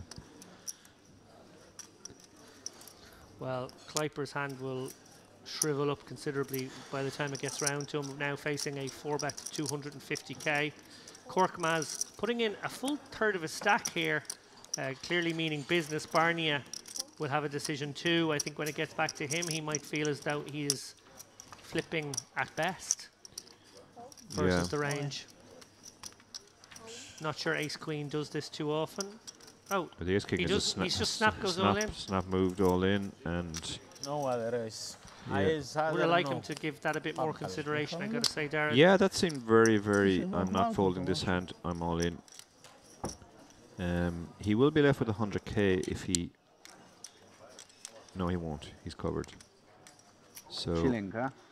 he is in bad shape here. Yeah, very bad shape. Korkmaz did cover by about 100 3% chops if it comes running straight cards, but that's it. No, he's dead now, and that was. Not an easy situation to navigate from Barney. I wonder if a lesson will be learned there about the relative strength of ace-king I against think a he 4-bet was in that already spot. learning it there. His friend Luke Bindell have 830k and 1.2 million respectively. Oh, that's good. I was actually talking to those two gentlemen after play yesterday, and they were both in good shape. Yeah, well, they continue to build towers as we speak. Yashin Kontush, a familiar face from the stream yesterday. He's up to 985k, but here is the one to watch, Dara, and we have a serious one to watch. Dominic Panka is about, and he's got 1.9 million. Wow. I didn't realize Dominic was here. Sorry, can I have Okay, so some to water? answer Aurelia's question about the payouts on the final table, the first player eliminated on the final table, 9th place in other words, will get 37,300. The first pay jump is 12,000, and then the pay jumps rise around that rate until the top 4. The top 4 places are 124,000, 168,000 for third, 274,000 for second, and 372,800 for the win.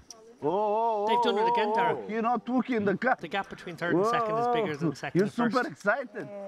You're right, yeah. Please, Americano. That must be a feature of tournaments here. Tournaments here. That's remarkable. They like a cagey three-handed game. And Americano.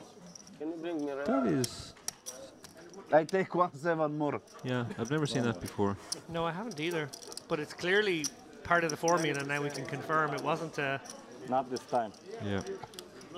I'm sorry. Aurelia says thank you. I'll pray for my dad. I hope it's... I take 8 also. So here we have the all-in. Mustavov, having lost a lot of his stack last hand, is in trouble here. Yeah, he's going to need a 7. Or that board to pair once again. Ace queen and the button, huh? Easy poker. Well, a 5, an 8, or a 7 for him to survive. A 2 is no good. We lose him. He's been very talkative, very pleasant at the table. But Have fun with this guy. And with that, we break a table. 99 now remain.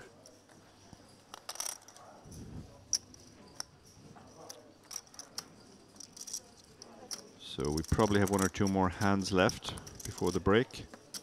That hand took a while.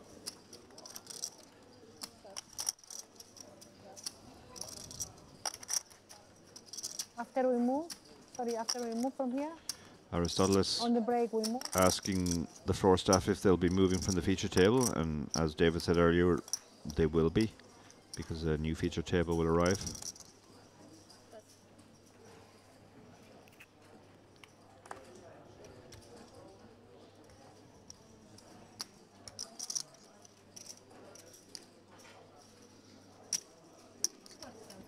Korkmaz with the ace-jack here. And Gravilovic got exactly the kind of hand that might go for the all-in shove here. It also can flat, folding out of the equation with a hand such as Jack 10 suited. Interesting to see which way he goes. If he goes with 10 Jack for a call, he's looking to basically get some equity and go with it on the flop. Maybe an open-ender, maybe a gutter with overcards, maybe some hearts, maybe a pair. If he shoves it, well, he can exploit some hands that may fold. Yeah, you can get hands that that dominate you to fold sometimes. You know, Queen Jack might fold. I mean, it is only 13 big blinds though, so I think if you had 20 big blinds, the shove would be a better play. At this stack, that maybe the flat is better. An offsuit raggy ace might consider a fold as well. Possibly, yeah, possibly. Definitely wheels spinning here for Gavrilovic. Yeah, he's decided. I mean, he's effectively committed here. So he's sort of chopped his stack. Yeah. 180k and quick all in, and he's going to have to call it off now. So trying to make it look maybe a little bit stronger with the 200k raise, but obviously Korkmaz's going nowhere with ace jack. He has the dominating hand. He will felt Gavrilovic.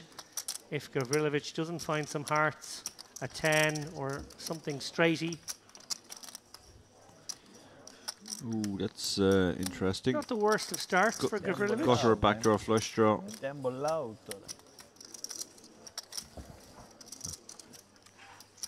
That's a bad one. That's a bad one, yeah. Are we about to say goodbye to Papi Gavrilovic here in 84th place? Needs a 9 or a 10, and we will, and we do indeed. We lose Gavrilovic. He played the pre-bubble phase very, very aggressively. Didn't really work out for him. He ended up being short stacked and having to get through the bubble. Right bang on when you look, as I have done through the Poker News coverage of all the stacks and all the different tables. This table's a little different. This table's a bit more unique in the sense that we have a couple of short ones, and that really does change things for the big stacks. The guys will maybe be looking at an average of something in the region of 50 big blinds right now, but in reality this table's got some very big stacks and some 10, 12, 15 big blind stacks. So in reality the big stacks are playing the effective. We've even got some 3 big blind stacks, but it's finally time for Smush as the black nines. And he would be delighted to see a hand this good. He would have commit with any paint, any suitedness, connectedness would probably have come in as well. So to have a hand as strong as nines is a bit of a gift from the poker gods here, with Stefanov not committed to any bet. Yeah, the Jack 3, he's got to be a customer as he seeks to ruin Smush's day. You can just see the dread sort of. There are 80 left now, so he has secured the ladder jump at least. Like always. Some gallows humor.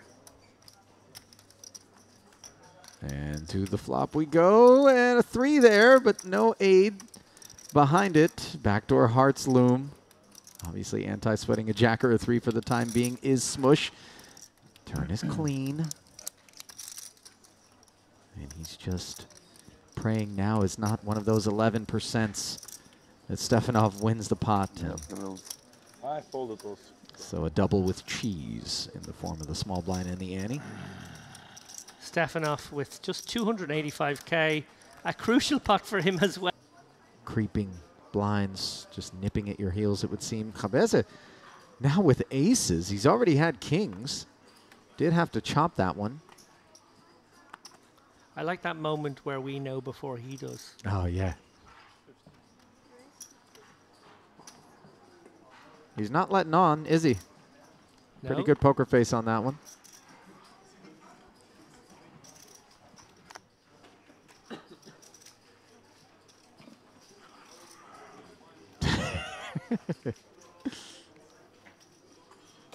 How do you like 9-4? Yeah, Smush is like, come on, anything. Uh-oh, real problems now. Yeah. Well, Zeki Soyirgaz. there is precisely no escape hatch here.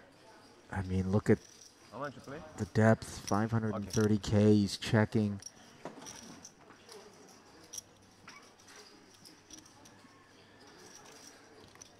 Surgaz is going to have about 8%, 7% this to device, survive in how this it's tournament. working or not.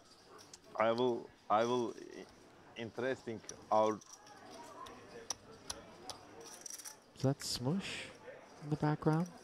Certainly not the focal point here, as Soyedgaz looks to chart a course. And he is going to jam. Obviously a snap call from Kabeze, and the worst of news is going to be delivered. Yeah, an audible groan there by Soyedgaz. Yeah, can't blame him, can you? You always think to yourself, aces and kings aren't out there. Maybe queens. Suits are live as the one silver lining.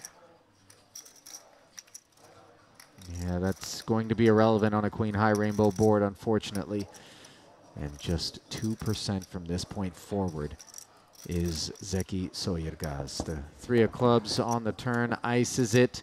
He draws dead against the aces, and just a defeated feeling there. But hold your head high, sir. Didn't do anything wrong. No, absolutely not. You would have gotten in a far worse hand than ace-king. 77 remain now.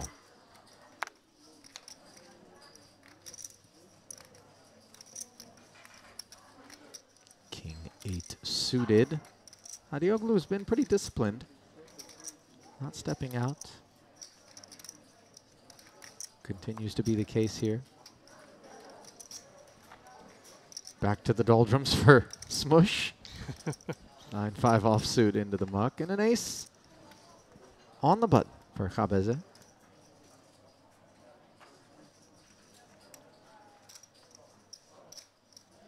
I think he wanted to peek there at Stefanov's stack depth before deciding how much to open to. He goes with 50.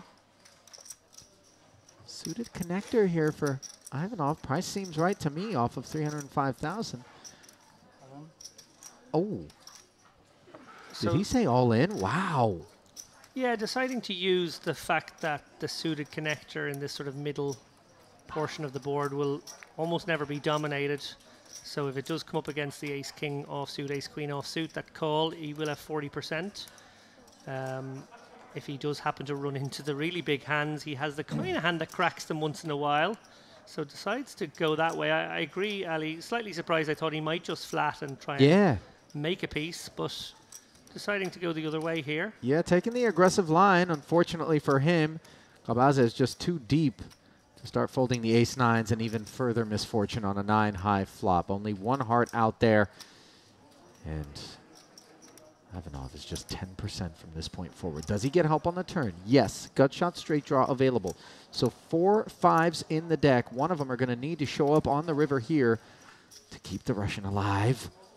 And they don't. The Jack of Spades spells the end of the road as Kabeze continues to compile chips and claims a victim in young Vladislav.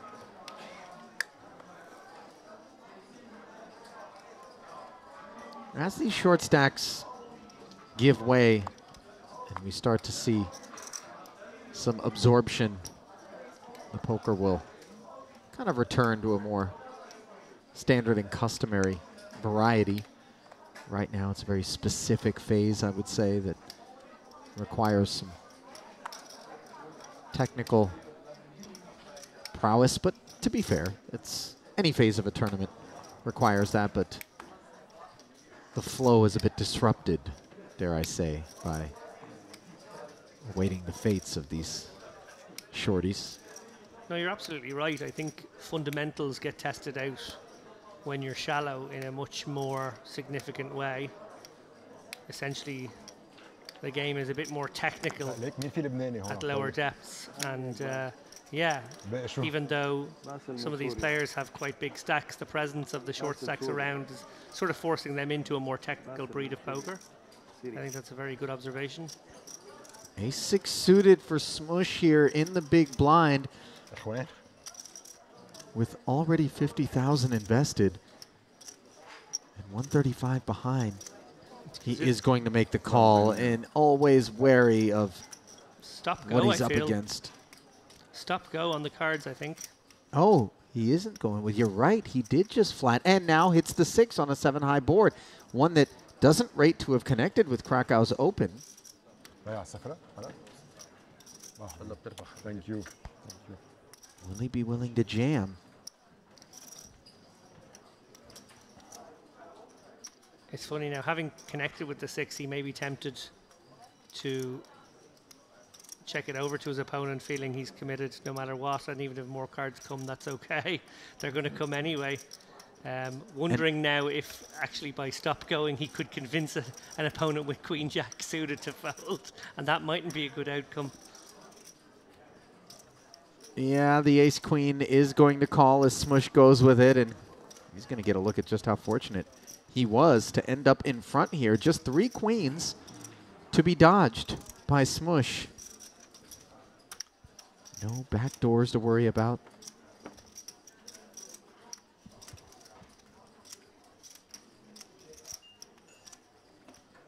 Oh my goodness. I almost feel personally responsible for this. Smush now needs a 6. No! Oh, and it comes in! You gotta be kidding me. Wow. Incredible. I love this game. We all do. Wow. What a run out. Any good 3-outer does.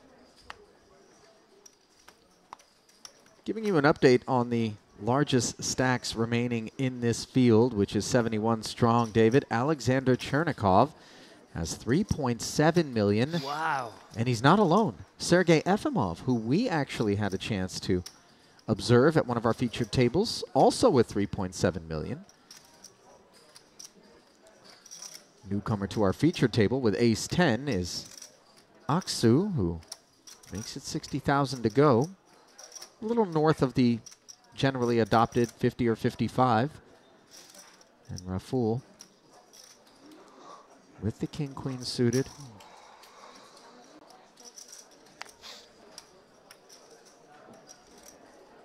Three bets to 145,000. Hadioglu's been so disciplined.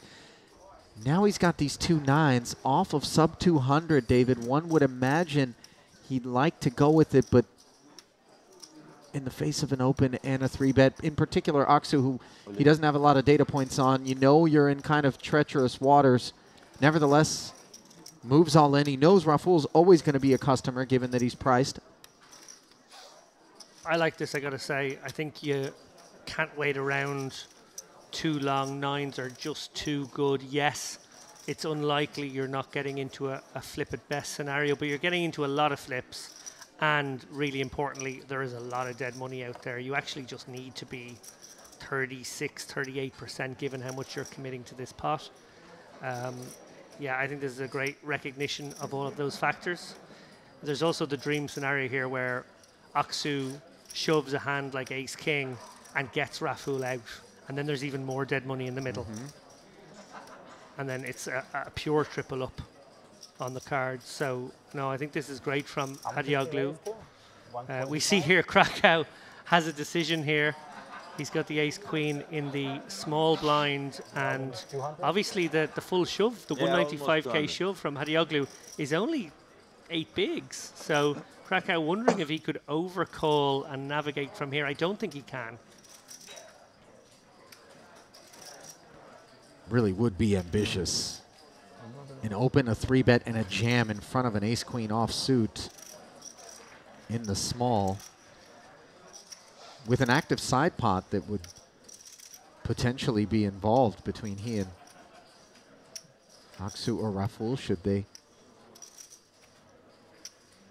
either experience a flat or potentially call a re-raise. There are some great scenarios for Krakow here, and actually this is one of them. But there are a lot of not very good scenarios for Krakow. And actually what I think we're going to end up having is 3 players with a dry side pot. Yeah. Aksu out and Raful utterly priced in. Yeah, Krakow just flatting, though, is clearly of some concern to Rafael. The hand class in the range that we would expect him to do so with really skews quite mighty. Yeah, I don't anticipate these guys betting liberally into the dry side pot. I think we might be checking this one down in a lot of worlds. It's all very awkward. 695 in the middle. Amazing spot for Hadioglu. He's got 43%. We see, given the cards that have been removed, as well as the cards in both of these players' hands, he has a bit of removal working in his favour. He's got to sit tight, though, and watch the board play out. Jack, Jack 5, 2 clubs. Krakow does check it. Rafael pondering a response to a bet that doesn't come, and a 10 of clubs. Yeah, now Rafael has made the flush after checking back. Going to be pretty heavily under rep, too. Krakow might presume that any pair, any 2 clubs would have at least posed a small question.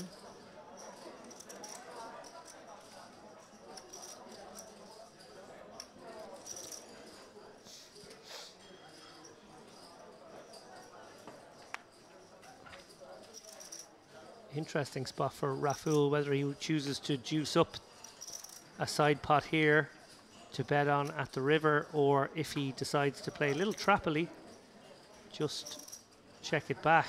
I think he has to put some chips in. I think he has to probably put something around the 150 mark, something small.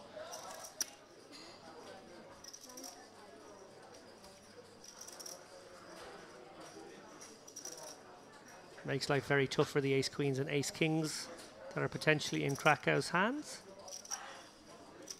Also guarantees himself some value against hands like queens and kings that may have taken this line.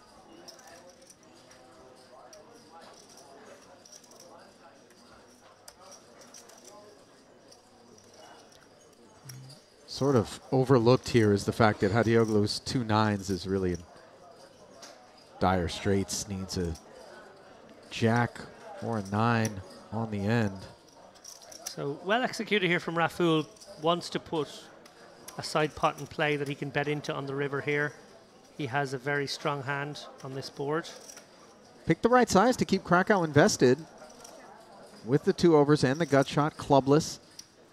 Coming up empty and on the river, he will check. Rafael will certainly get busy betting it. Yeah, and I don't think he's going to go big here. I think he's going to almost treat it like a completely separate pot and maybe bet something like 3/4 of it, maybe full pot of it, around the 150, 200k mark. It feels like he's targeting a hand like ace king for a cry call, maybe a pocket 9s for a cry call. That's the target hand in mind. As played, it doesn't feel like his opponent has a jack, so he can't be too greedy. Does go 290 though, so he does overbet the side pot, but obviously relative to the main pot and the total pot, this is reasonable.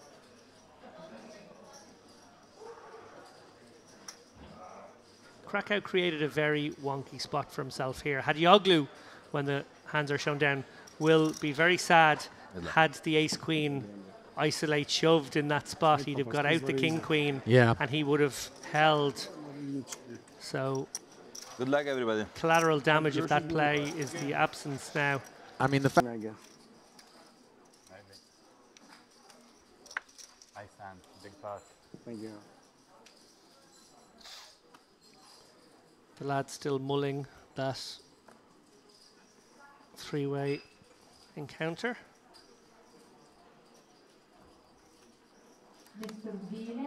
Smush 11 bigs, remains patient.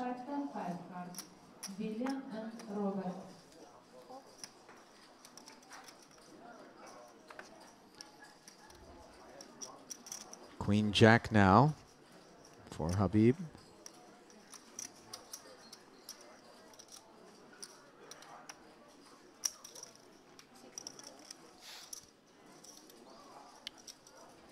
Hello. Ace King for Khabaze going to be the right kit to contend with this 65K Open.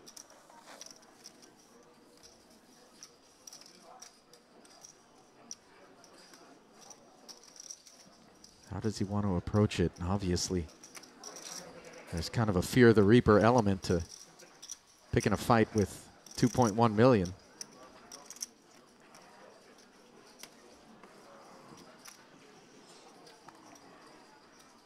A very small 3-bet. Perhaps a function of the depth of Habib's stack? Sorry. It's definitely non-standard to go this small. He's basically clicked it, and I think Habib will be a little confused by that. Clearly priced in now with Queen Jack. Would have certainly expected to see something more in the region of 165, 170, given the stacks and relative positions. Wow.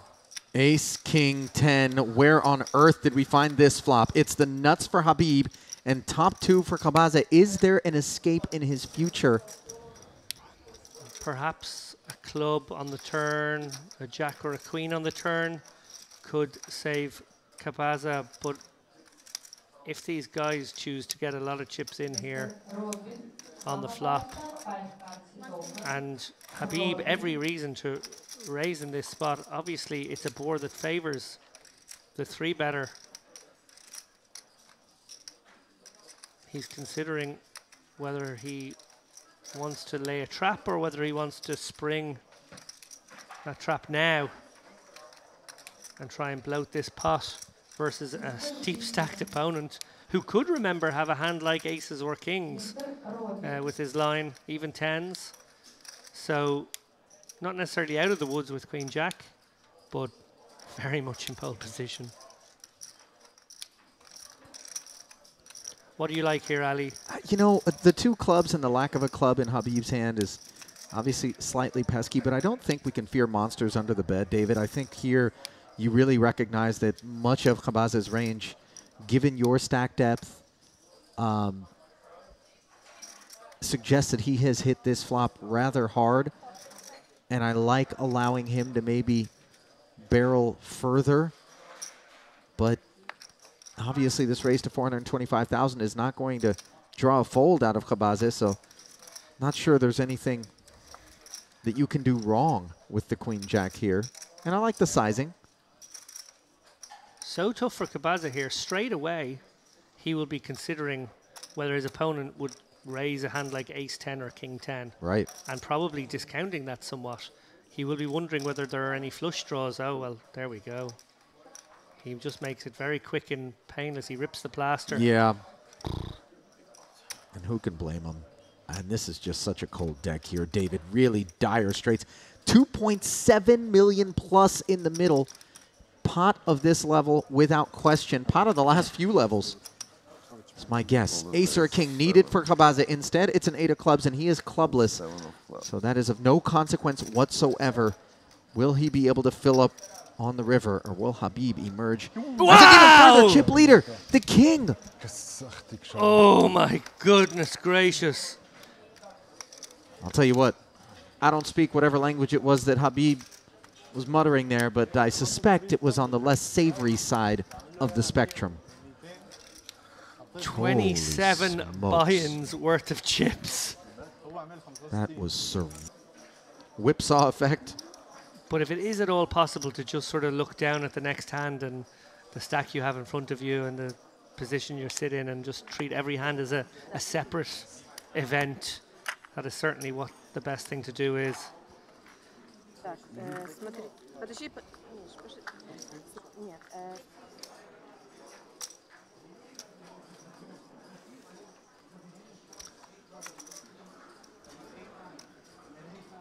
Khabaze, 10-9 suited, feeling pretty swaggy, but unfortunately, he's going to step in it here as Stefanov with pocket 10s will be heard from. The full haul, 310K, 250 more for Khabaze to call, which is going to be less than 10% of his remaining stack. He did make that call with ace-9, but that was button big blind, different scenario.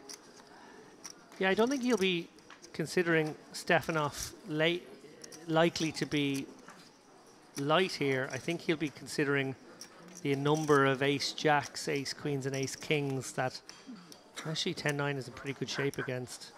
It's a very, very good price. Poor old Smush here, obviously eyeing up that 62-player pay jump, as he's been shamelessly acknowledging of. This is close. This is actually fairly close. Yeah, Khabazit sizing it up. I think if this was 9 bigs, it would be a call. I think 11 bigs is a fold. 10 bigs, it's actually pretty tricky. Oh, but he's going to play some roulette here. Great result for Stefanov. Yeah. I mean, just look at the disparity in terms of equity going in to the flop. Dreamy for Stefanov.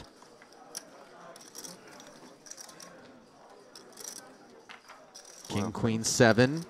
So far, so good, but you see that wry smile on Khabaz's face.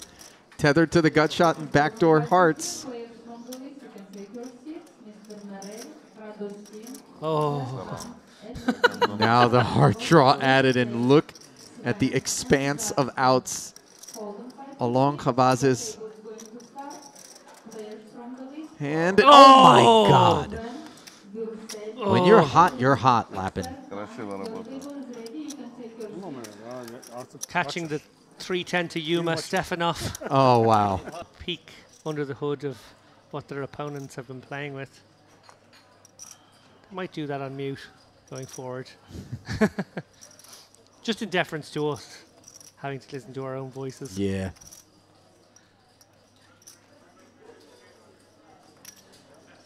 Get him with Queen Jack. Willing to try his hand at what proved to be a very costly holding. Last time it was tabled.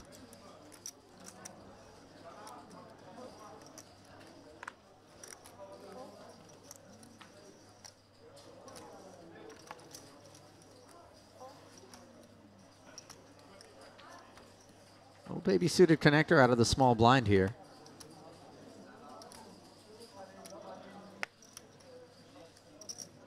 No interest.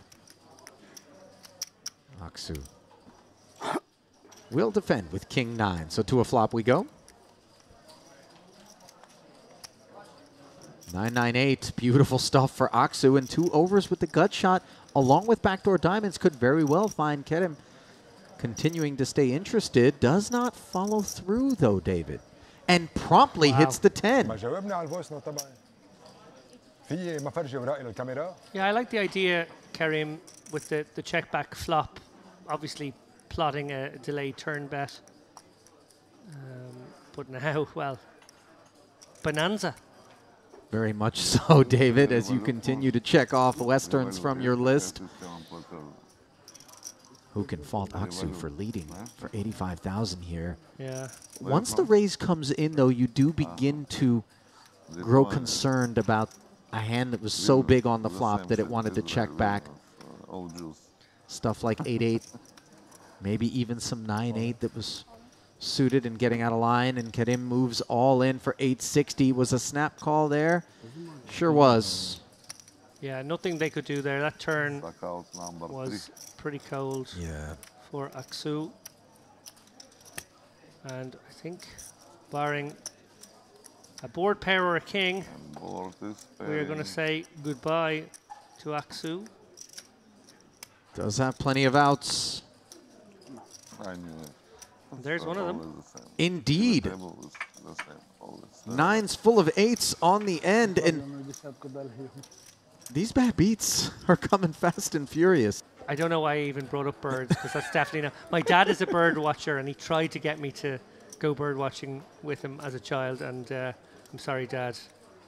That was never for me. You know, I don't think my dad's drawn live to getting me to go bird watching as an adult, but certainly as a child, bird watching didn't rate too high. Maybe if it was in the wondrous years, you know, like 6, 7, 8 years old, where I really don't have much else going on, but catch me in High school? No. Dad, you want me to do what? Queen 8 is...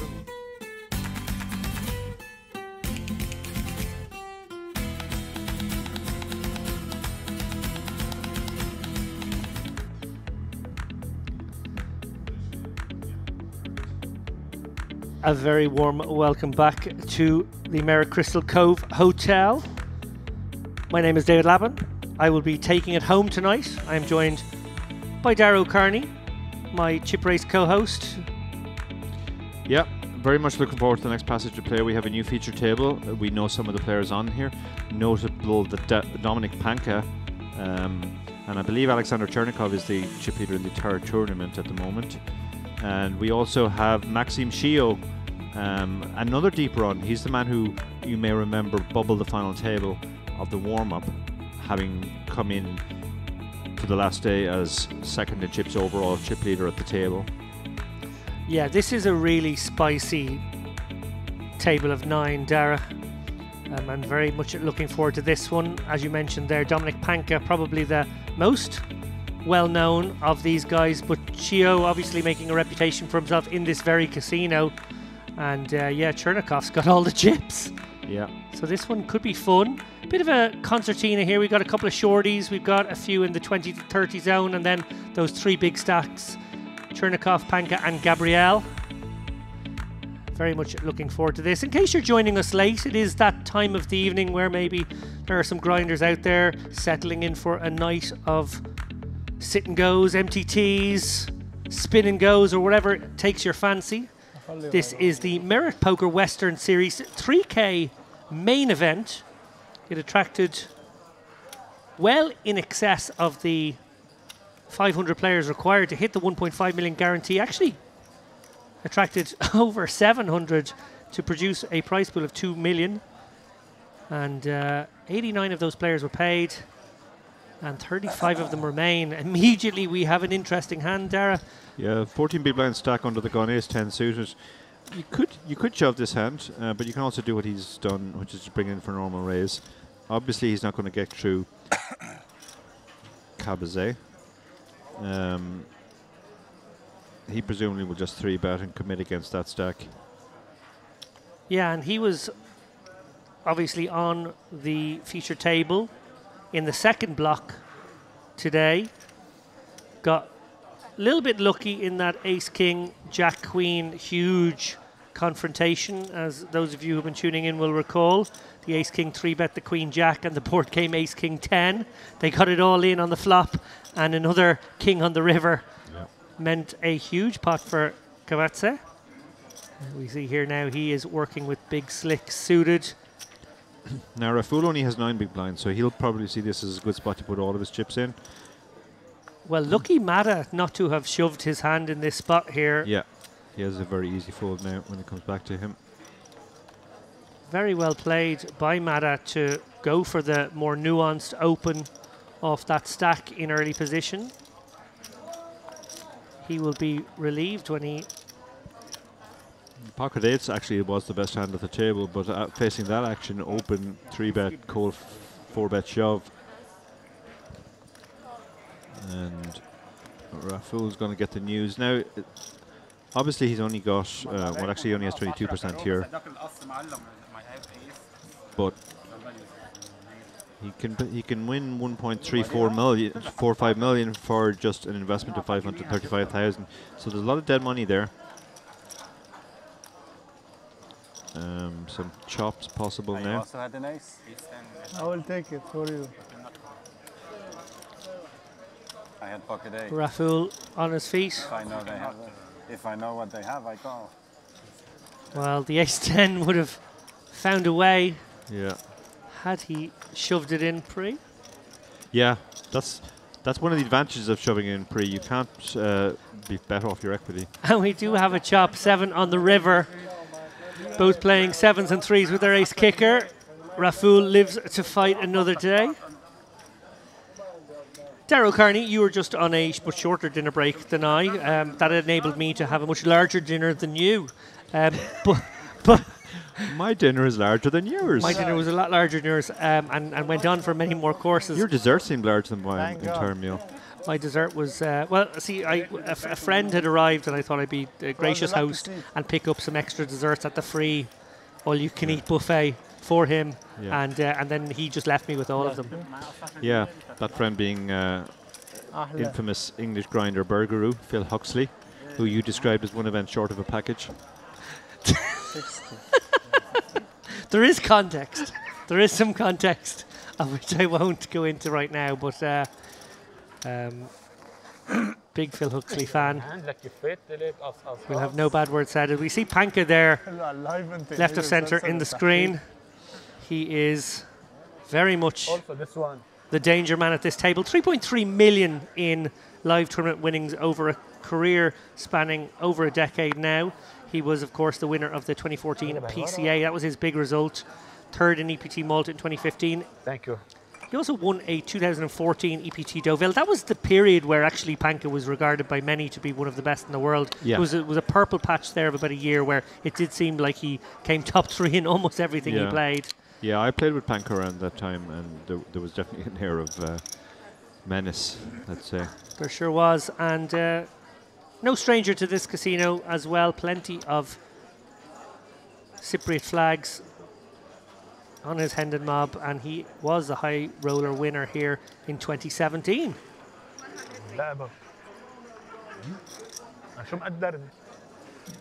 He's rocking the aviators, Dara. Yes, indeed. Well, a more hirsute Shiloh featured on umpteen tables during the warm-up. Looks like he's gone clean-shaven for the day that's in it, Dara, main event. That's right. I knew there was something different about him. That's what it is. Revealing a younger self. He looks a lot younger, yeah. He has 3-bet the ace-queen here to 350k. I'm going to assume willing to commit against Panka, and I would not be surprised if Panka came with the shove here. These guys playing only 26, 27 big blinds effective. Ace-jack suited. Hijack versus cutoff, Dara. He might go for this. Yeah, he might do. Seems like the right type of hand.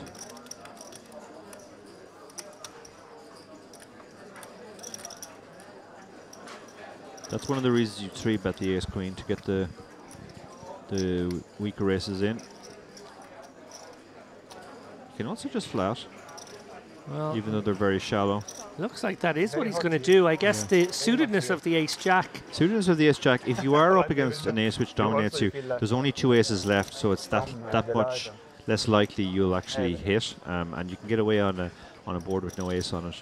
But you can also get rewarded by hitting your kicker.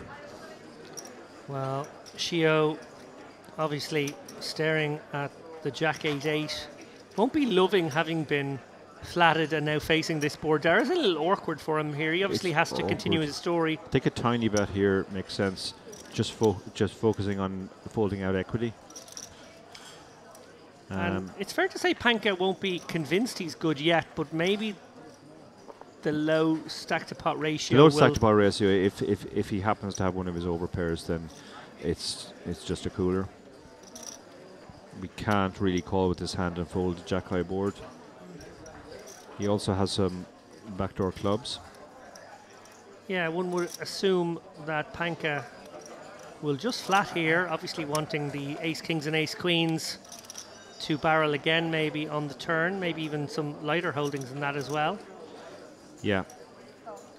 Yeah, the but flat he's makes going nowhere now. Yeah, no, the flat makes perfect sense there, because if you do raise, you just fold out those hands that you're actually in great shape up against, and you won't fold queens, kings, or aces. So no point in raising there. I think Shio might be well served to just check now. This feels like a spot where he can't get any better hands to fold or worse hands to call. Yeah, Panka potentially in here with a hand like 9s or 7s, and they're pretty small portion of the overall range. Does Panka go for value himself now, Dara, or does he try to get one more bluff I think he has to. I think he Shiloh's has to go range. for value because ace king or ace queen won't bet when check two, and he has to think that queens, kings, or aces would have put more money in on the turn. So he should have the best hand here now, almost always, and the stack to pot ratio is less than 1. It's very hard for him to have a bluff here. So small sizing makes sense. What are the natural bluffs here, Darren? Maybe the queen 10 of diamonds, clubs, that kind of thing. It's hard to find it's them. very though. hard, and I mean those hands might not even peel free flop this shallow.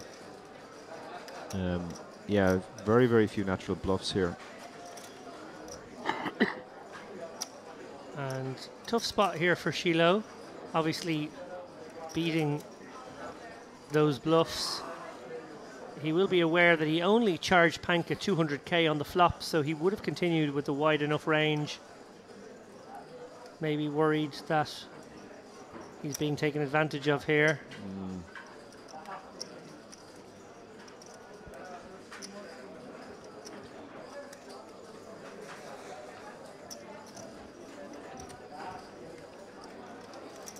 Looking for some physical information now. Always wise to give yourself a chance of picking something up there. I can't imagine Panka's going to give away too much. No, he's always worn the sunglasses anytime I've played against him. So I guess that's very much part. He makes the side call there because he could be chopping against ace queen, which went for a blocker on the river. He gets the bad news.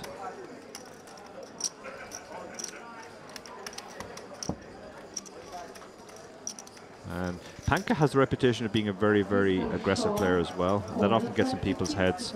They think he's bluffing all the time.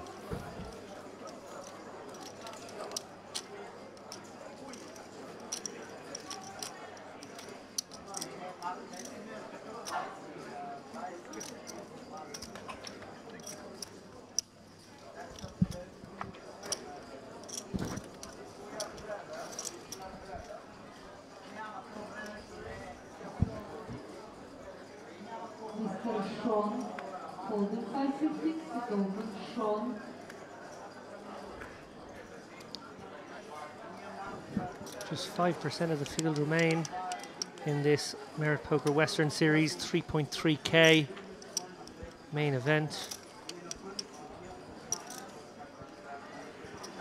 For these guys this week who decided on the very attractive package being offered, any player willing to do something in the region of 12k in buy-ins, main event, side event, etc., was given free room and board in this all-inclusive resort. And for those who availed of that offer, this really is the big one. Yeah. So we have an all-in here for 19 big blinds. Fairly standard over a cut-off raise with the pocket eights, and he won't get looked up by the queen 10. Yeah, Chernikov, it's got to be say, a very entertaining presence on the last few tables. He has built a pretty big stack. Well, I said he wouldn't get looked up, but yeah, no, he reached for chips, but then did push his cards away. Yeah, Chernikov and Krakow have been battling for quite a while. Krakow, remember, the player who 3-bet folded the jacks to Chernikov's 4-bet shove about 3 hours ago. Crucial moment in the tournament. Krakow obviously deciding that his hand didn't do so well against the 4-bet range. He decided to live to fight another day, and he is still with us now with just 4 tables left.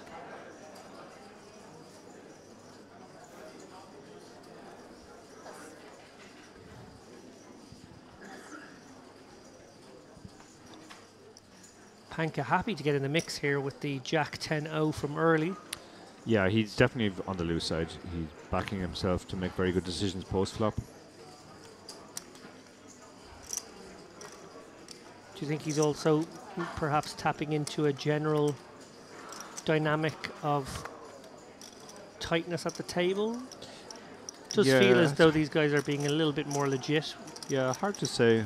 We haven't seen many hands yet, but that's possible as well. They've obviously been playing together for a while off stream as well, so. Yeah, this table being featured for the second time, obviously slightly different personnel from the first time round, but plenty of survivors. Yeah, the A7 might be tempted to just stick it in now because it is Panka. A7 also wouldn't be a hand that you would always feel great about putting in against an early position raiser, but when it's Dominic Panka, you're going to be ahead more often than not. Yeah, you'd almost feel like it was a cut-off raise range, perhaps. Yeah, instead he has gone for the call, which plays into Panka's hands because now he gets to play in position.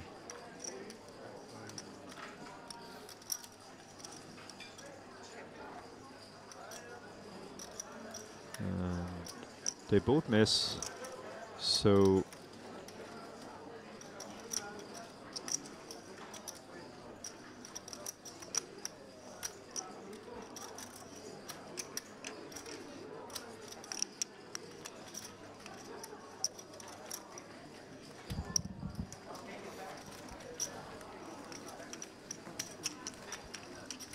and Panka takes it down there with a small bet, which is gonna. That's why you're not well advised to just flatten those pots against somebody like Panka. You just play into his hands because he's going to win all the pots that you both miss. Take a chance. Maybe it will be exciting. I will just blast and I will cut.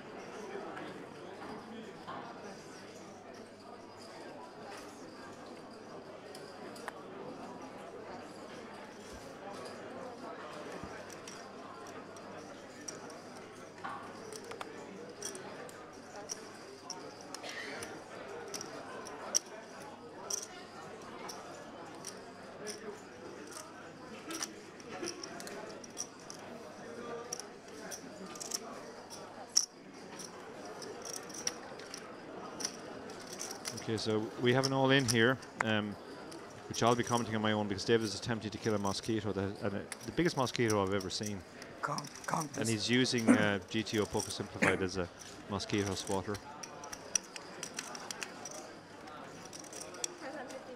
And Sandra Gal tanking here. It's a 9 big blind shove. He's got king queen. David is now throwing his shoe against ceiling to try and kill the mosquito.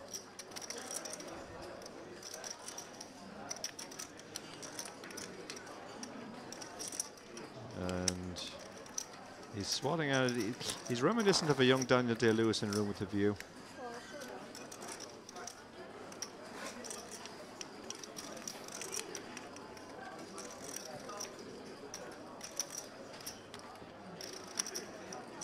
Good luck.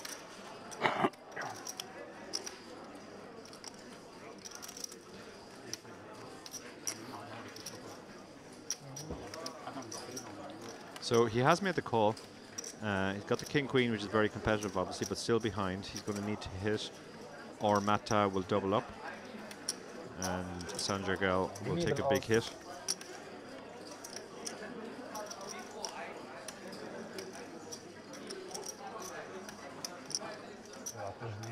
Turn is safe, so he needs a king or a queen, and no king or queen on the river. Mata does double up with the ace. Happy landing. Happy landing. ايه ما طمنتنا حتى لو طب القص بدل بده 10. اجا الموف قلنا لكم انه جاين جايز. If anyone thinks I'm making up the story about David Gunn mosquito hunting, go to my Instagram story. I have put a picture or a story up there rather. Nice hand. Thank you. He's still on the trail here. If the stream goes dead, you'll know that it's because David basically milled into the equipment.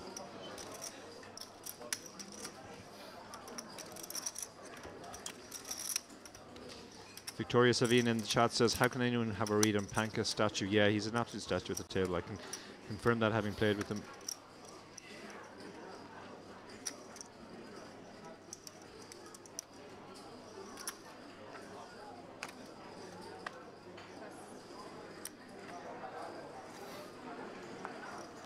Maxim Shio folding his Jack-6.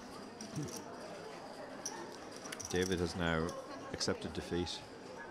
He's sitting back down sadly, putting his headset back on. A failed mosquito hunter. It's like that episode of Breaking Bad where there's a fly in the Because my parents are American. laboratory. It is the biggest mosquito I've ever seen. It's a giant mosquito, and it is definitely a mosquito because it's bit me twice. So it's personal. So it's my blood in him, Yeah. or in her actually. It's always a female. Chernikov really stepping out of line here, opening the 9-7 suited in early position. Yes, yes. Probably, oh no, he's just flatted the jacks. And that might bring in Sandragal with the ace-4 suited. A shame we cannot meet in our country. David's now wearing his shoe as a glove, ready to swat the mosquito if she shows her face again. She shows her pregnant belly again. That's why she wants my blood. So Sandra Girl does make the call. Gabriel now will be tempted even with a hand as weak as 6-3. I've never seen anyone have any problem with anyone. The poker is the solution for people. Craig always right. Yep, that is Dominic Panka on screen. On the right of your screen. Not involved in this hand, but has been involved in quite a few hands already on the feature table. So the 6-3 flops a gut shot. The jacks are still an overpair. The 9-7 also has a gut shot. And the ace-4 has a gut shot. So they all have a bit of something here.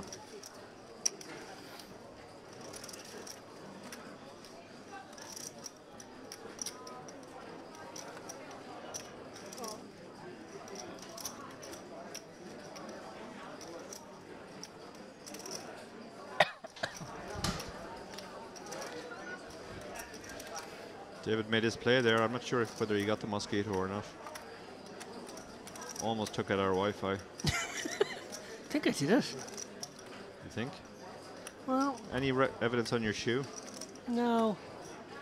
And no blood on my hand.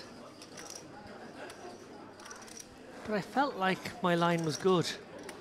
It did feel like it was, and she's moving rather slowly because she's very heavily pregnant. Let's not anthropomorphize the mosquito.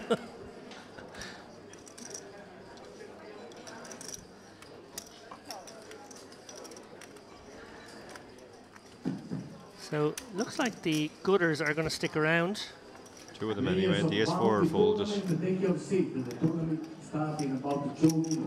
So none of the draws get there, so the jacks will feel a lot better about the situation now.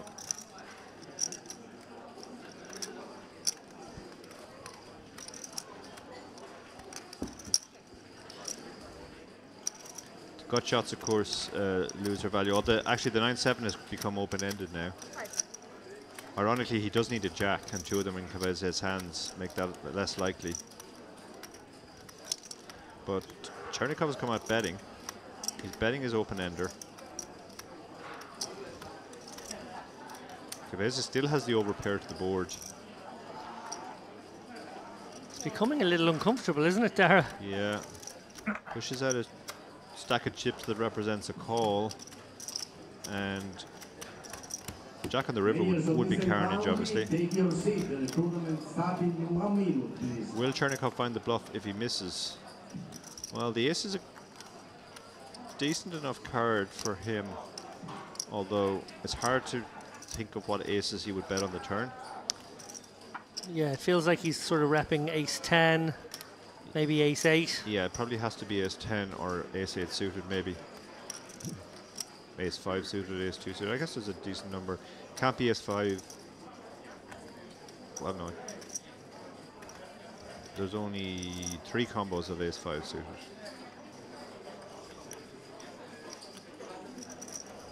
And only 2 of the others, so. But he does throw out the bet, and this is very uncomfortable now, but he makes a quick call, makes a correct call. Huge moment there, big Huge, pot, 4.3 million. Yeah, wow. Cabeza played his jacks very passively and reaped the benefits. It was a fishy enough story by the river, wasn't it, Tara? It was just difficult to find the ace-x that took that line. One of the most common misconceptions about poker is that you have to be aggressive, but there are spots where that sort of passive, trappy style actually pays off more. And it's quite a big setback for Chernikov. He lost quite a few chips in that pot. Yeah, big backward step.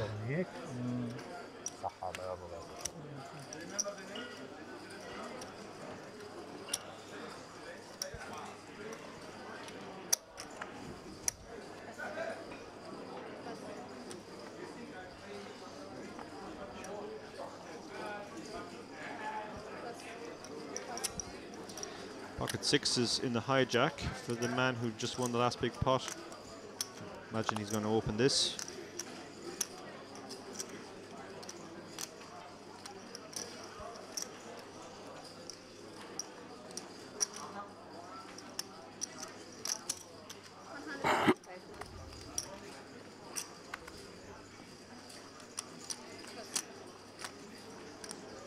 Fours on the button with 22 big blinds. This might be a spot where he thinks he can shove, get a lot of hands to fold, and be flipping a lot of the time when he's called. Can also just call, keep the pot small. If he was to shove the 4s here, Dara, and it gets back to Cabeza, is this close? It's very close, yeah. I wouldn't be loving, so it's not a fist pump get in with 6s by any means. Definitely wouldn't be. He has just flatted, as you said, Dara. Going to try and navigate this one in position. Yeah. Yeah, it's against late position opener. 4s becomes less difficult to play in position. You can call 1 on a lot of boards. And then if you flop your set, you can obviously get paid as well. This might be one of those. Yeah. Yeah, he has backdoor straight to go with his pair, and this is a board where Cabeza won't have a pair very often. Is this a spot perhaps, Dara, where Cabeza bets, Sanjurgal does get stationary for one street, and then if Cabeza shuts down, actually he might get it taken off him. Cabeza might shut down, and you could imagine Sanjurgal then betting, thinking he's trying to protect his hand.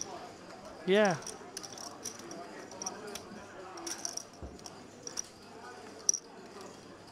Well, the 2 is a brick.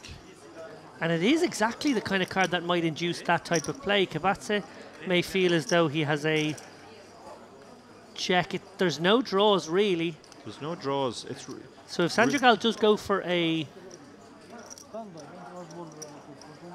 bet here, feeling like he's protecting his hand, it may look like a bet trying to get value from a queen more than anything else. When you think about the button flatting range, it would contain quite a lot of queen X.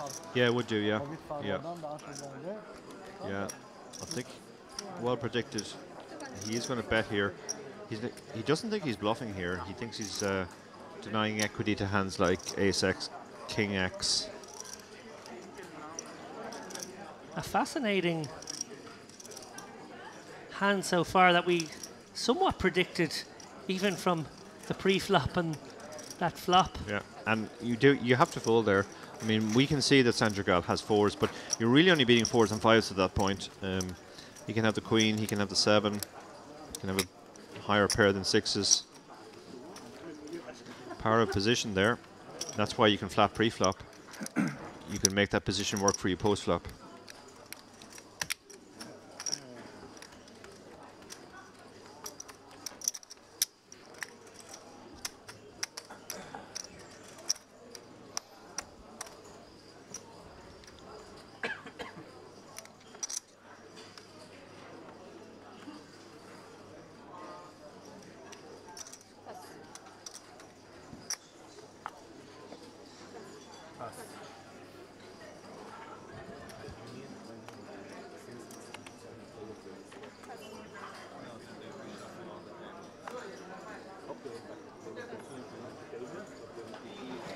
And Sanjagol immediately with the Django's now.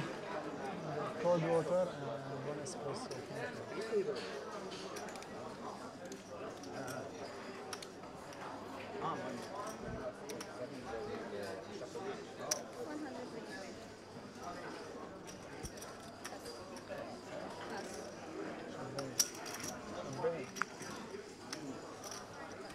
ابدا من تقريبا يمكن اللي يقولين اكولوا 40 بيج بلايند اذا فتح فلوب حلو بهيك ما هو قصه شو القصه اللي معه عم يضرب على الثاني عرفت؟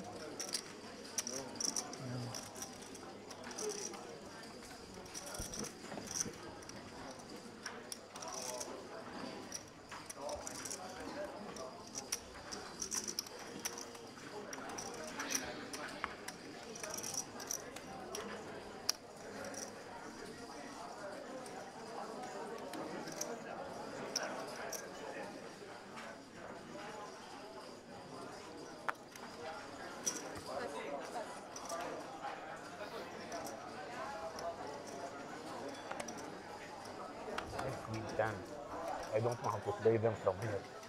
Really? You fold or you play now in this situation? Fold. أشكان عمل لي هيك قلت $10 كبيت له إياها.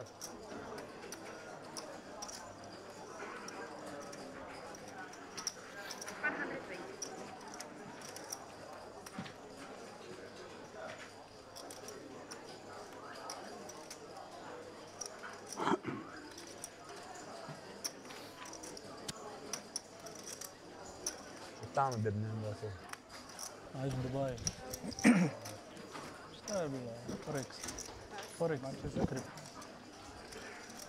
وبلعب David's gone back to war with the mosquito. لقط ريون If they can keep the white registration ticket all the time in front of their chips. This is a very important information for us. بورينج بورينج هيدا هالقد زيب هيدا؟ هيدا جايب هالقد هيك؟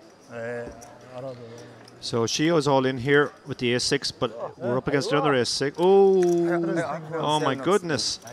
How well does Dominic Panka run? He hasn't just flopped a free roll, he's flopped a flush draw.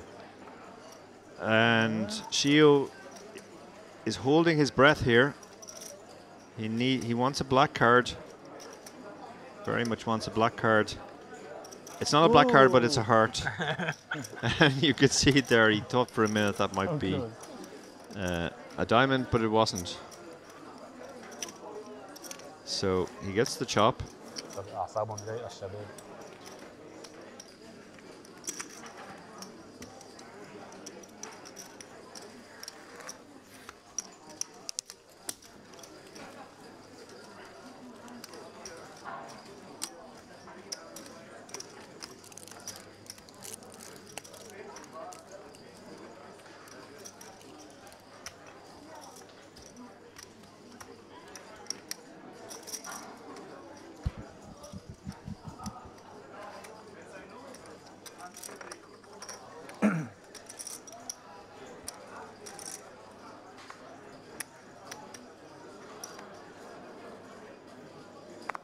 Question from Barry Carter: who are the production team behind this?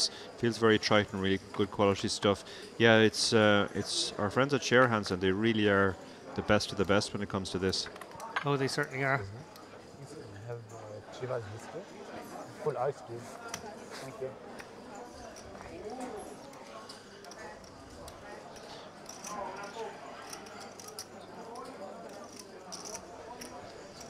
So he's still short after that chop pot. He found himself short after losing with the ace queen to Panka's ace jack, but he's still alive.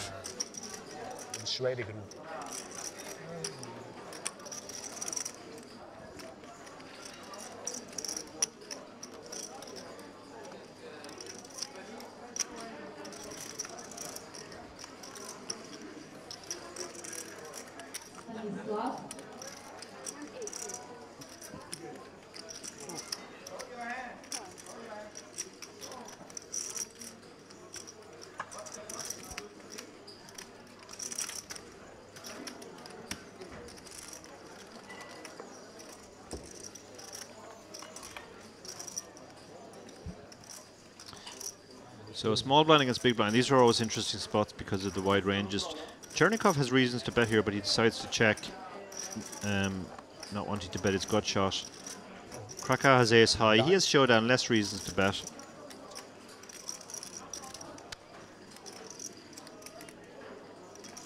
But he is going to bet. Just try and fold out all the misses.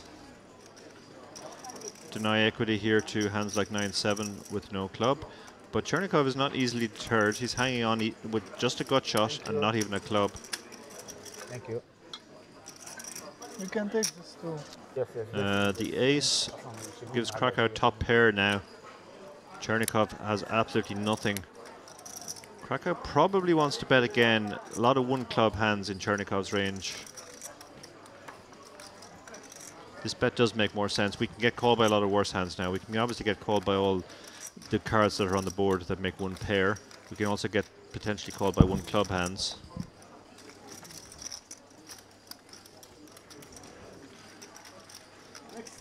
Next big blind.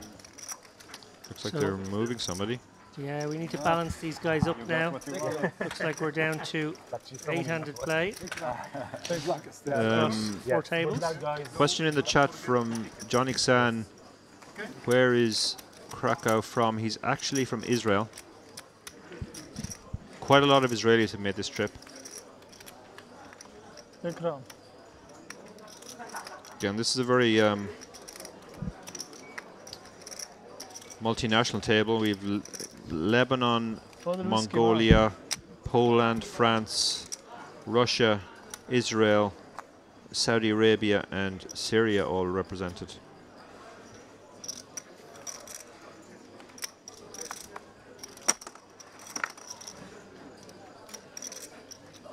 Is it a good sign or a bad sign? So Raful's under the gun. He only has less than 8 big blinds, 7.75 big blinds. Decides 2s isn't good enough to go with. Gabriel folds ace jack. No, sorry, it's folded to ace jack. It wasn't the pair folded there. So ace jack suited will be opening here.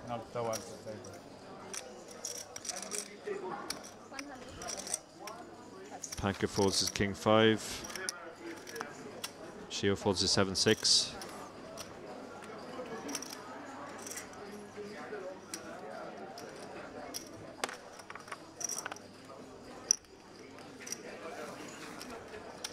And Cabeza gonna defend here most likely.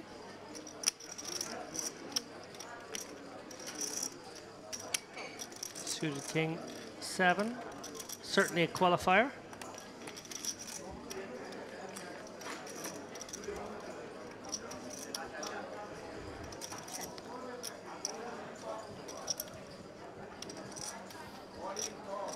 Gabriel is gonna stab here, it would seem. Chips in hand.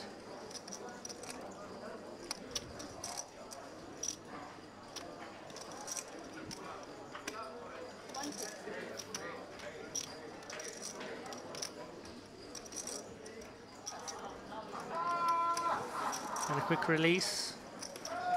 King high and backdoors, not enough to tempt Cabeza. No. Quick scoot around. That's why you noticed I wasn't David's gone running off around the room commentating again. for a couple of minutes. There was definitely nothing to do with the mosquito that I've still failed to murder, and everything to do with the fact that I ran around looking at the chip counts as they balanced up there. Edward Barsagian is our chip leader in the tournament right now, 6.5 million. Chernikov, you see on screen. Obviously, he has lost some chips back, but still very much in the mix. Love this guy's name.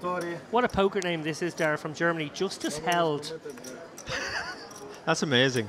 That is one of the best poker names I've seen. I have been enjoying the reports from the PSPC of a player called Moron.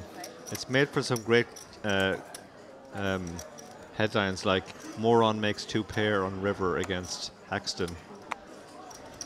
Oh, Chernikov. Oh, look at this. Oh, Chernikov. He's drifted back from the He's just flatted Dara. Oh, this is... Oh, he slit the trap This is here. sneaky, sneaky. Yeah, this could bring in Krakow now. This could bring in a squeeze from any number of people behind. Yeah. King Jack is the kind of hand you would throw into your squeezing range sometimes. Doesn't play particularly well 3-way. Chernikov is laying the trap for all of his table mates here. Everyone acting. Oh, you gotta be kidding me. Kabatsa has also got queens. These guys have no outs between them, Dara. This is so cruel. This is so cruel. He's going to squeeze to about 500 here. Sanjarl will just stick it in, and Chernikov's plan, the best laid plans. And maybe the queens get away then, the second queens. Yeah, Kabatsa will probably get away somehow. When the overcall comes in, that will look a little bit more transparently like what it is. Yeah. No doubt he will try and sell us an acting performance worthy of a GPI award. Yeah, he pulls back a small blind and piles out a heap of chips. This is really, really sick here. And two queens. This wouldn't be a good time. Well, actually, maybe the Jack 4 is probably thinking now with less than 6 big blinds and all this money in the pot, maybe I stick it in. Stick in the Robbie hand.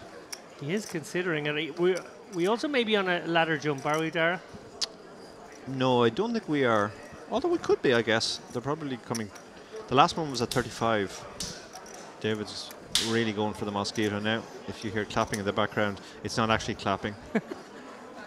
We don't actually have a live audience in here applauding our every word. David's examining his hands now and looking very disappointed that there's no evidence of dead mosquito. So now these queens effectively facing a squeeze with less than 30 big blinds. Difficult to see him do anything other than shoving here. Oh, Chernikov, it is just played into his hands Chernikov so is sitting there going, oh my God. There are literally cash signs going off in his eyes there. And if he sees the two hands, it's just such an amazing spot. Well, it's a small point, but he would rather get it in against the queens of Kabatsa because he covers both of those suits. Yeah. Two live suits in Sanjargal's hands. You can see three-way Kabatsa is actually dead because he can't even hit a flush. But Sanjargal has 2 4-flush draws. And he's doing a very good impression of a man who is impatiently waiting to fold his hands. Yeah, just like fold over. He's given this a lot of thought, Sanjargal, to be fair. Yeah, Sanjargal has to go with his hands. There's nothing he can do. No, 28 deep. This is 28 deep. a pretty cool spot actually, because he's probably presuming a lot of 3-bet. Clock has been called. He's flatted, Tara. Oh, he's flatted. And now what does Chernikov do? Oh, this makes it very, very interesting. I don't think Chernikov wants 2 hands in here if he can avoid it. He would love those 2 hands, but... But everything else looks incredibly strong. He 4-bets to 2 million, so he does drop the hammer on both of these guys now. Yeah. Well, wow. Could they both get away? It's very weird action. It's so weird. Very weird action. But credit to Chernikov for having the bravery to flat these aces and try to light the fuse for some madness. Yeah, I mean, although I guess if he 3-bets, the Kabatsa just 4-bet shoves the queens. So it's not necessarily even the case that he is going to win more this way. It's just a trickier line. I wonder how much Kabatsa is thinking this feels like jacks versus this is a trap. He said all in, so he's clearly in the jacks camp. And now will Sanjargal get away? Well, we thought one of the queens might get away. Yeah. We actually thought it might be the other. Sanjargal has put in 1/3 of his stack almost with queens, but he really doesn't like this. He's counting a stack to see how much has gone in there. I think you can let this go now. Yeah, it does feel like one of them has to have kings or aces. You've got queens, so putting Kabatsa on queens very unlikely. The horrible niggling doubt in your mind is that they both could have ace-king. No, he's made a great fold there. Great fold.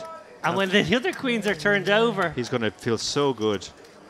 Same hand. Same hand. hand. He tells the queens he's dead. Queens? Yeah. He saved me. Yeah. He saved me. I will hold. Wow, we are about to watch an almost 10 million pot, ladies and gents. Eyes down. 17% is not the real odds here. No. It is much closer to... He needs to hit a straight. He needs to hit a straight. The only way he can get out of this is a straight, or if the a flush or a straight comes on the board. for a chop. Yeah, he saved me. He can only be saved. No, can. Jack them. Well, he's got 2 hearts. Neither of them have a heart. No, that doesn't help. No, it's very not sure. hard. Not sure where I'm going with that. He's actually. He's not 8% now, is he, David? No, the 2 queens would give him 8%. He's actually dead. He's dead. Yeah. Huh? Yeah. 3-bet call. 9.3 million in this pot. Chernikov already has He's doing a the couple of victory million flex. behind. He is well over 10 million now, ladies and gents. That is sick.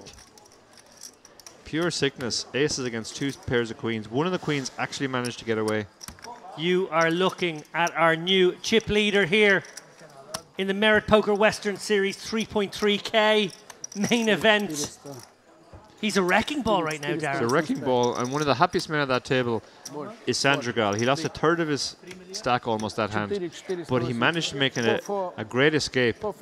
Yeah, by just flatting the queens in that spot, he got away. If he shoves, maybe Kabetza gets away. A very sneaky trap there by our chip leader. Tony and Baran. Column 515, your table open. They are counting them down. Of course. Yeah, he is covered. He's covered, yeah. It was pretty close. They had to count down the stacks.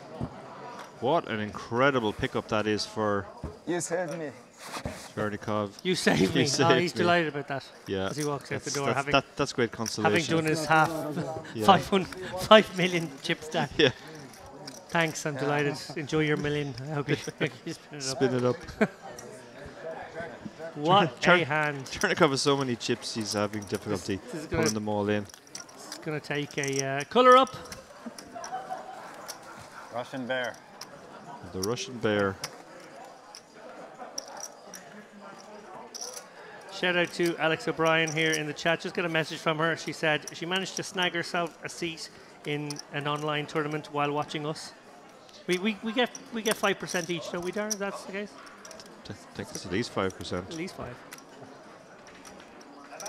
Thanks for tuning in again, Alex. We really appreciate it.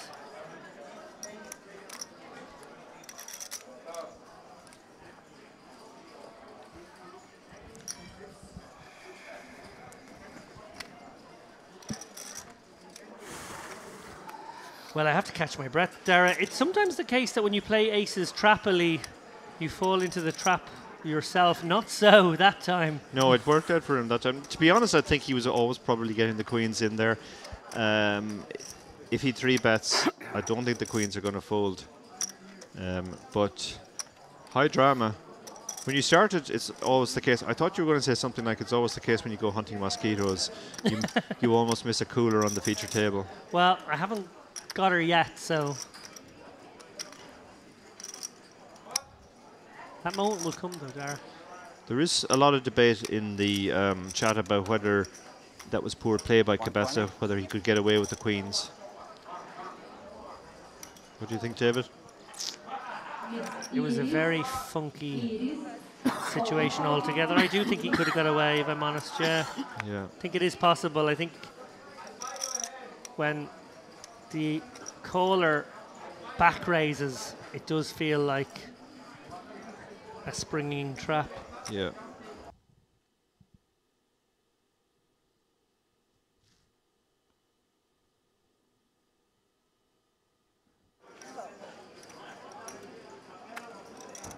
As much as I do love a trappily played hand myself, I feel like when you do drop the hammer like that with the 2 million, yeah, it does sort of give it away a little bit. And, and almost like every action you do gives it away a Well, little no bit. matter what you do, it's going to unless you look flat strong, yeah. again, which is dangerous. Yeah.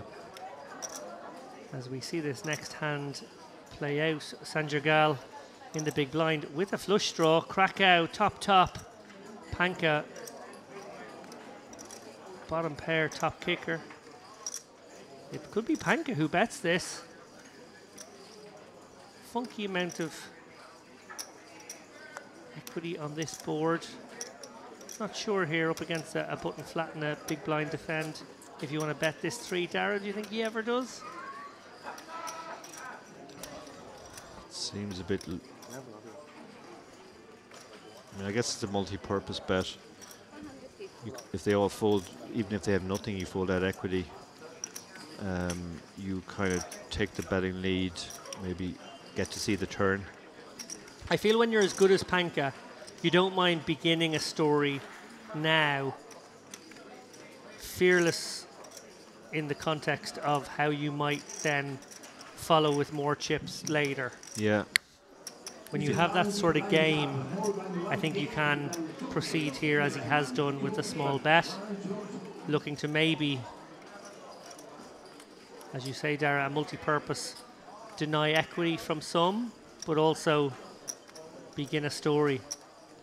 Yeah, it would be a disaster for him if he hit the case ace, because that would make Krakow 2 pair. Sandrigal has the nut flush draw. Yeah, no one going away here. He's moved all in. Okay, so he's decided to play his flush draw quickly. And Krakow's not going anywhere, quickly, Dara. no, Krakow's not going anywhere. He's got top pair, top kicker. 1-1. 1-1? Yeah. And something.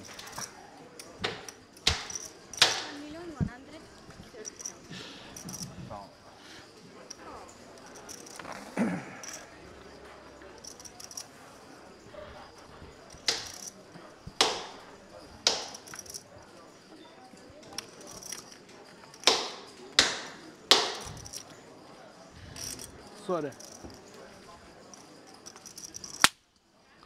Yes. And the heart hits, and that will be it. Sandrigal gets there.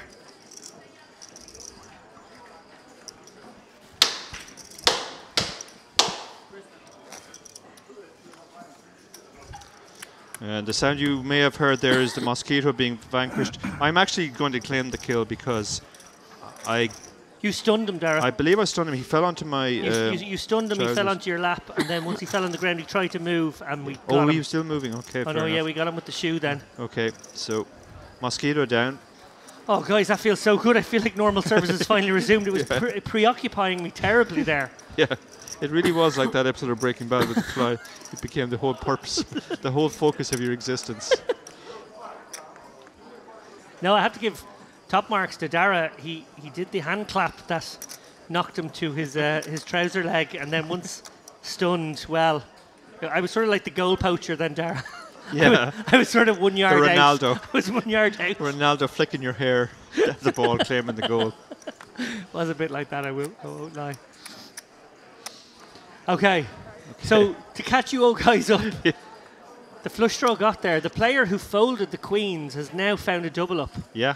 So Yeah, he survived somehow. He's been rewarded. He got back all of the chips that he, with interest there, that he had to fold away.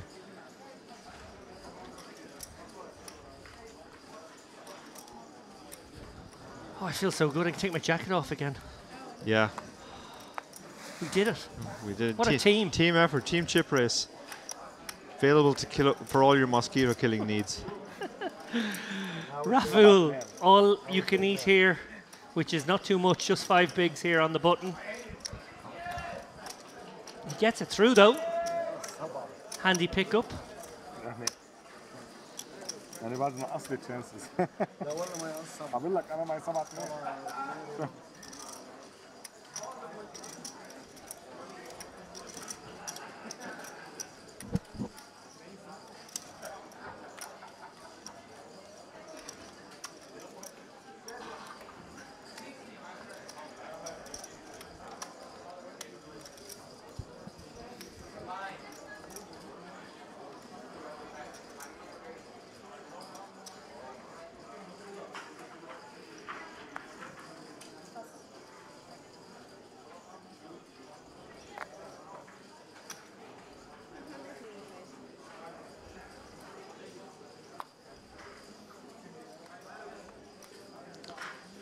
So Chernikov opens up with the Queen 10 in early position. Very loose open, but he does have the stack to do it now. Krakow briefly considered shoving Queen Jack, which would have been in amazing shape in this instant, but not that often. Some very short stacks at the table now. Raful behind has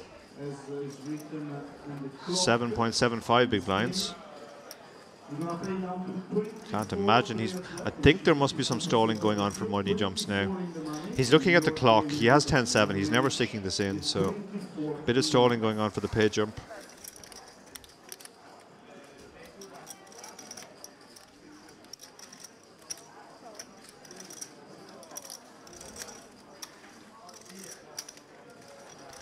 Pocket twos makes the call though in the small blind. The ace 10-6 is not what you want to see with pocket twos. Expect this to go check bet fold. Although, no, it's actually gone check check. That's interesting. Decision not to bet. I guess he's just trying to take his 10 to showdown against the chip leader. Or sorry, not against the chip leader. The chip leader is taking his 10 to showdown. And he's happy to win the pot with the 10.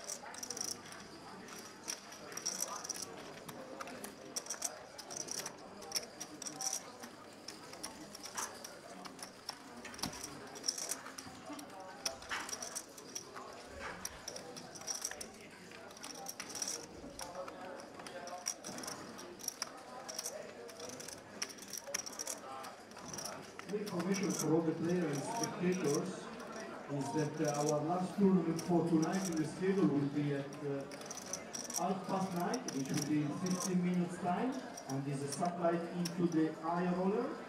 You can hear the announcement there if you can hear them. The satellite to the high roller. In the tomorrow high roller. So once again, last tournament. High roller starting here tomorrow. We'll be covering that on Friday, final table. Chernikov again finds a hand he can open, ace 10 off.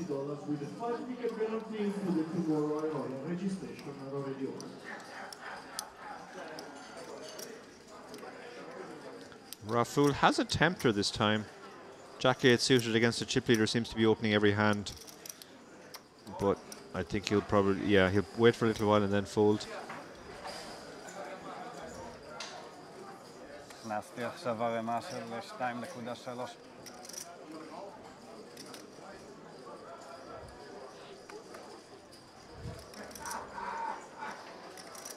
And yeah, he makes the slow fold there. David loves to see it. Master tanking. Just logical. Yeah. We talked a little bit about tanking in your absence, Dara, when it was myself and Ali in the booth. We talked quite a bit in your absence as well. Mostly about you, it has to be said. No, I'm going to have to watch that back now. Basically about the value of the click, that the tank click in that spot in the context of an online tournament, let's say a $50 online tournament, could be a $7, $8 pay jump. It's a very good click in the context of your 2,000 click hour. Yeah. That'll be one of the most profitable clicks. Well, it's sort of a version of that, only for a lot more money. Yeah, we actually saw in the last passage of play when you weren't here, player did that. He left one big blind behind because it was on a pay jump. And I was kind of rooting for him to have to pretend to have a decision with the one big blind and wait for clock to be called on him. But before it got back to him, the pay jump bubble actually went. So he snap called when it came back. Okay. But it looked super weird. He basically left one big blind. And I was saying, well, that's because he's going to take his time when it... Oh, no, he's actually snap he's just called. that's fine. So Krakow again. Raful falls quickly this time. That's interesting. Yeah, a little inconsistent. Maybe there's a blind increase coming. I think we're near the blind. Yeah, we're very near the blind increase. So I think he wants to pay the smaller big blind ante. Oh yes, he cottoned onto that. Yeah. Or else, are they going on a break? A lot of the players are leaving the table. No, he's come back. So yeah, it may be that. I think I know what's happening there. They've heard about our mosquito issue and they want to watch. They're concerned. They're concerned for us. And they want to check in the booths. Have they dealt with that? Rumor that two Irish lads who have no idea how to deal with mosquitoes are locked in with a mosquito.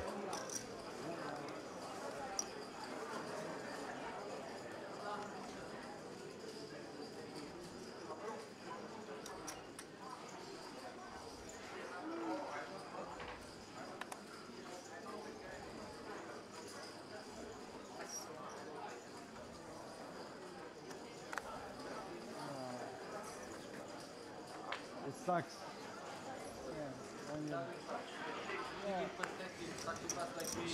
So Shio's not stalling, even though he's very short. You might need to have a word with him, David. I have a bit of a story about Shio, actually. So last night after I finished commentary, I sent David a message asking if he was still awake, and he said, yeah, he was up at reception. So I walked from the commentary booth up to reception, and I saw David sitting down talking to Luke, the Frenchman that we had on the feature table last thing, that I knew David was friends with. And I talked to him for a while. He started telling me about a hand that he wasn't sure about. And then I thought, it's very strange that David hasn't said anything yet. I was sitting beside David. So I looked at David, or what I thought was David, but it was actually that man on screen, Maxime Shio. Handsome lad. Handsome lad, obviously, yeah. And I think I covered for it very well, because then I asked him, I expressed condolence with him about his warm-up run and asked him how he's going in the main event. I managed to I think I got away with the fact that I basically thought that he was lapping. Nicely done. Question from Alex O'Brien in the chat. Would you guys say Chernikov can pretty much open with anything considering his stack size? I wouldn't say absolutely anything. That's too wide, but anything decent, like any suited connector, any pair, any ace, any Broadway hand can be open from pretty much any seat. David's now, I think he's making a movie of the Mosquito being vanquished.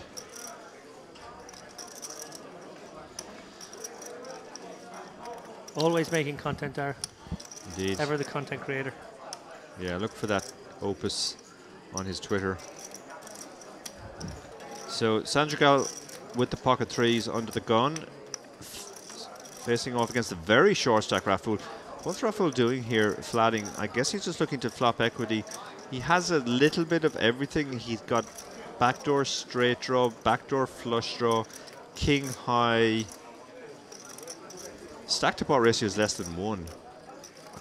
Can't imagine he's checking to call a bet here, so maybe he's giving up.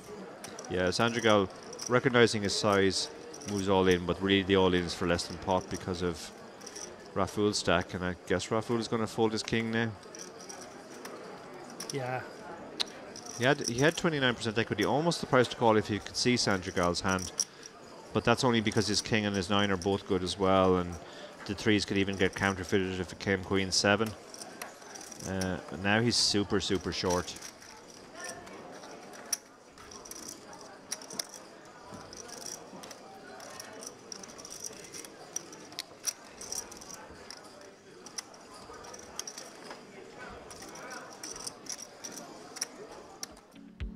As we zoom out for a moment, the blinds are going up here, 40-80k with an 80k big blind ante. Alexander Chernikov, well, what a pot that was. He decided to lay a trap, and boy, oh boy, did his opponent fall in. Queens versus aces, we saw that a pair of queens got folded, so it wasn't much of a sweat there.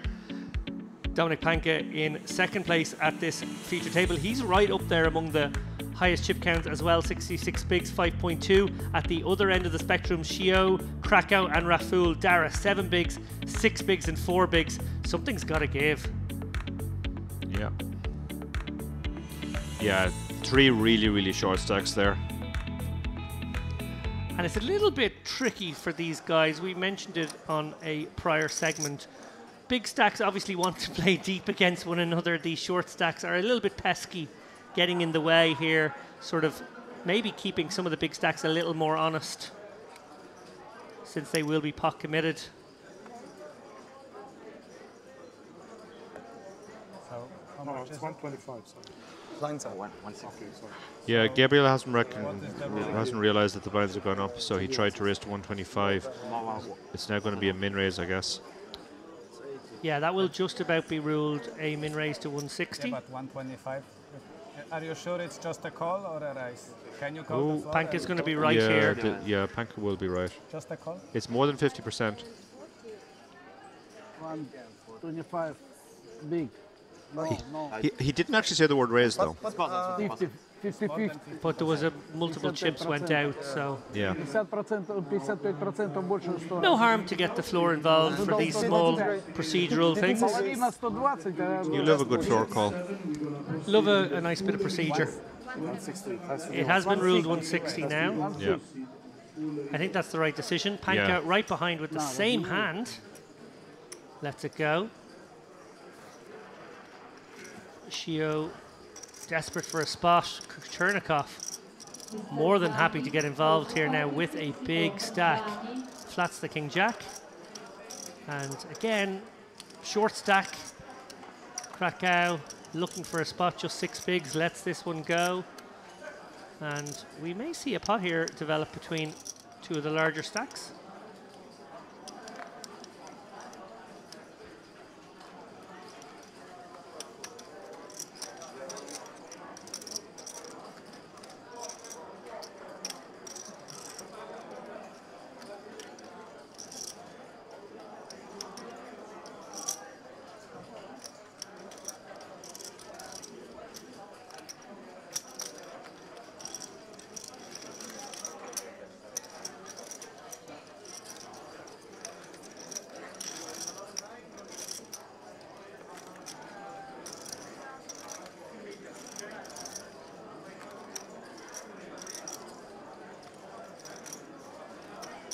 Sandragal in the mix here with the ace-9 of diamonds too. He's flopped open-ended.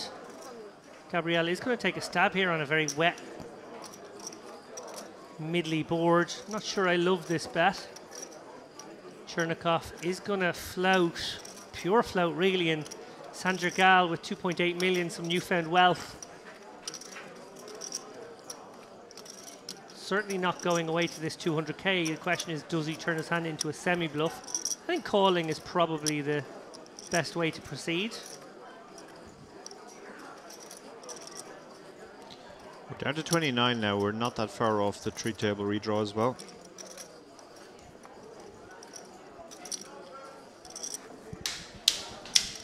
Looks like we might have a new mosquito on the scene. David's sprung into action. The ace-9 folds, Dara. That's a curiosity for me. Obviously, maybe feeling as though a heart wouldn't have been good. Maybe the 9 of hearts, or the Jack of Hearts, or 6 of Hearts were not clean outs. Yeah, yeah, definitely curious.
I just posted a video called the Mosquito episode of the behind-the-scenes footage from Merritt's commentary booth. I feel like we're about to have a sequel. Yeah, Revenge of the Mosquito.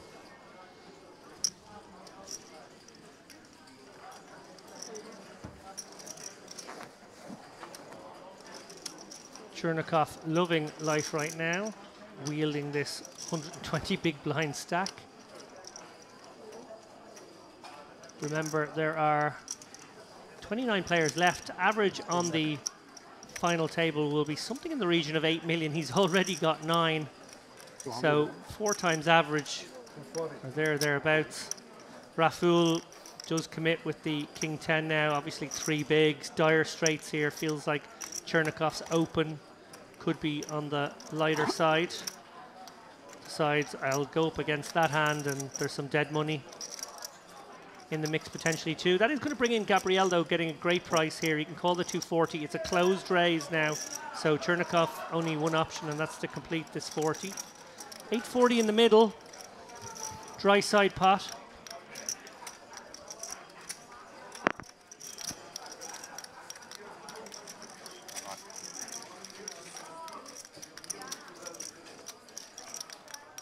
No great reason to bet into this. Unimproved. Raful jumps into a commanding lead here. We are likely to see him stick around well. He won't want to make 2 pair now. And they do check it down quickly. Raful will have been a little bit fearsome of the ace on the turn, but he's going to get the good news here that he has more than tripled up. 240 becomes 840, Dara. That feels good. He's dwindled down, but he's been very, very patient, and he gets the more than triple up.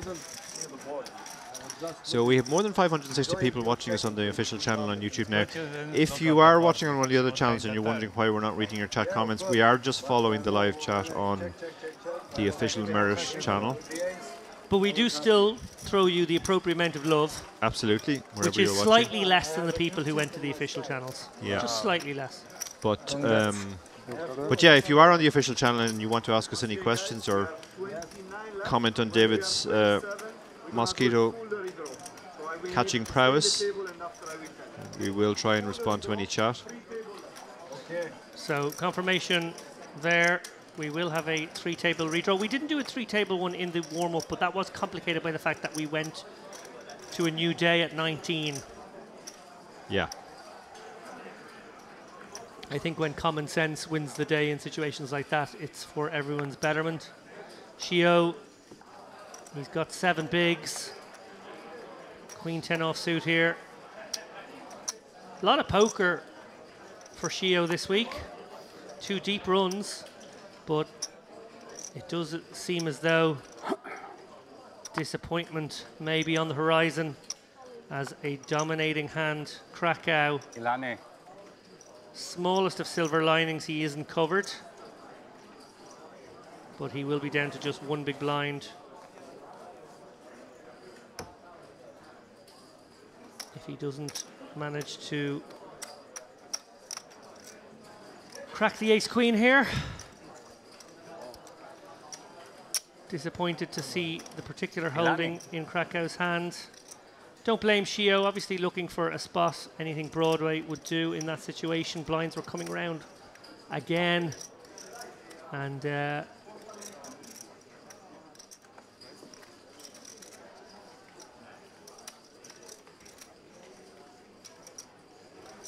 whoa, well there we go. A great start for Shio, who has turned the tables immediately. There I was, beginning the first paragraph of his eulogy. Well, was I a little too soon? Queen of diamonds in Shio's hand. Oh, you gotta be kidding me. The cruelest way to go. Oh. Krakow. He stood up momentarily. They are gonna count it down here. Shio teased by the dealer. Going to be left with a single big blind now after that. It was looking so good. But alas, the Frenchman, it's fair to say he's played some fantastic poker this week. It's also fair to say that down the home straight he has been a bit unlucky, Dara. He has been, yeah. Yeah, certainly has been. Button move. Is this anti-first or BB first? He's asking whether it's anti-first or big blind first, which matters now. He's so short here.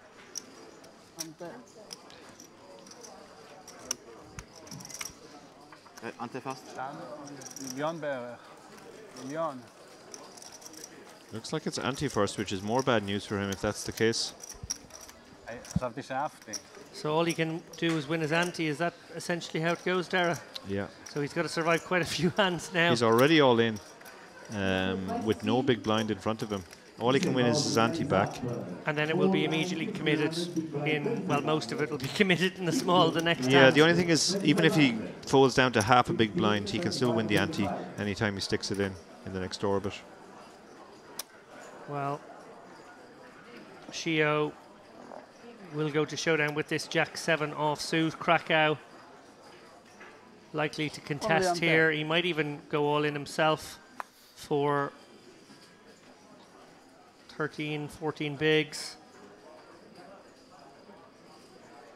Knowing that you're going to showdown no matter what changes it somewhat. No fold equity, but obviously you're up against a random hand. And there isn't much to win, Tara. No. By virtue of the fact that there's no big blind in play, there's actually far less to win. The risk reward very much sabotaged by that setup. Yeah, it's there's always a debate over big blind first or ante first. I personally prefer big blind first to avoid the situation where all you can do is win your money back. Raful unlikely to get involved here. Again, bear in mind the very different risk reward at play here when the ante goes in, no big blind with it, and the small blind. It's not as big a prize, and interestingly now for Sandragal, that may earn Krakow the fold in this spot. Was there more to play for? One feels Krakow goes with a lighter range. Feels a little bit stronger. Will it be just enough to nudge out the dominating hand of Sandragal here? This is very close, actually. Yeah, it really is.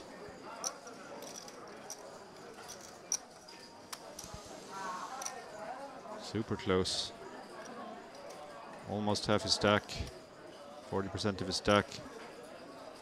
How do you feel about your ace 10? Yeah, he lets it go. I like that fold on balance. We see obviously that in this instance it would have been good, but I do like that fold. Yeah, so Shio's got 35% here. But unfortunately for him, he can only win back his ante.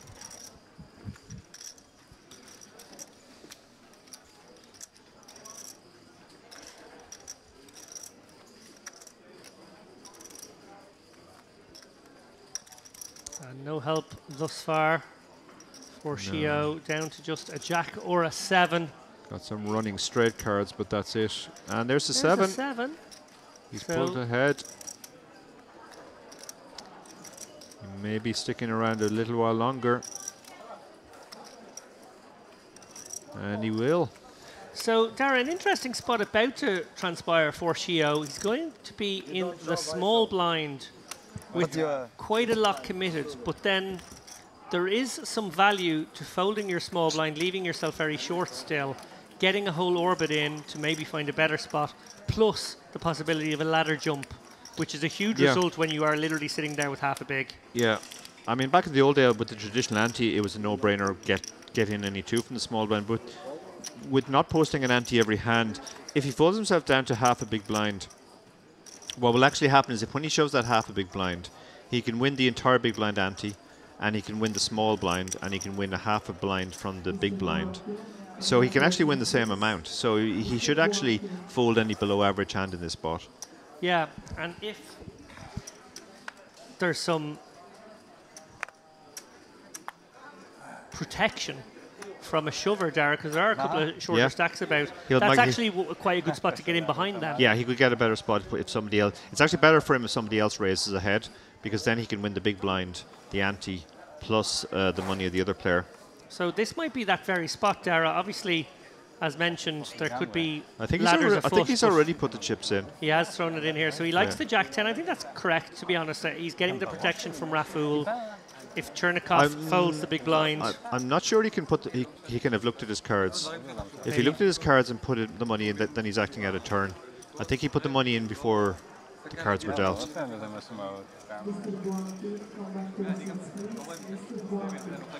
Yeah. So protection from Raful. Shilo gets it in here. 75k. We see it's an effective quadruple up. Yeah, and he's got 36% again, so he's as good a spot as he's going to get. Okay, he's hit his jack, but unfortunately for him, there's a king as well. So Raful, who's still short himself, is still ahead, but he does have 5 outs still. Oh, and there's, he pulls ahead, but a lot of outs for Raful now.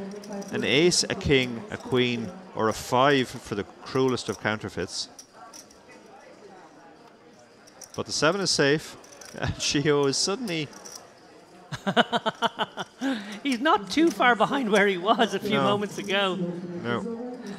And while he stacks his chips, we have a question in the chat. Kevin Thiel, what are the payouts? Well, at the moment, all of the players are guaranteed $11,535. The next pay jump is at 26, and then obviously the payouts rise slowly till the final table. The first player eliminated on the final table will get 37,000. The next few pay jumps are in the 12,000 region.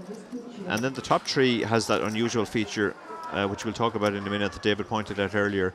Third is 168,000, second is 274,000, and first is 372,000, which actually means that the pay jump from third to second is greater than the pay jump from second to first.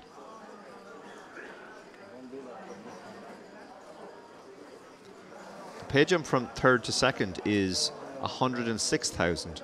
And the pay jump from second to first is less than 100,000.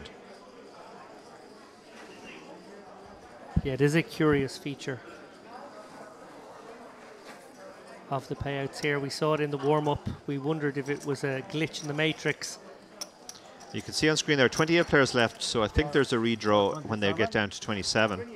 So if you're short stacked, that's another reason to potentially start stalling. Yeah, or if the big blind's about to come round. Yeah. Or if the big blind's about to come around, yeah. You might be free rolling and drawing the button in the next one. Even if you're not short stacked. I know. Yeah. These small edges, considerations of the pro in spots such as this.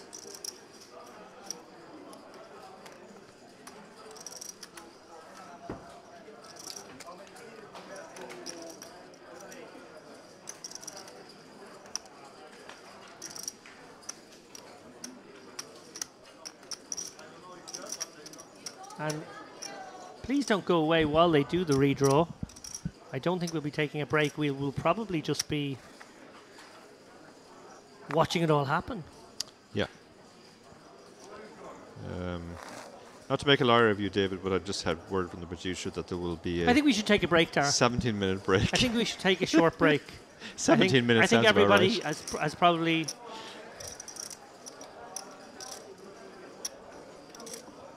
Shio moves all in. The king-9 suited. Can he get the mother of all spins going? Now, Chernikov is not going to fold his king-queen.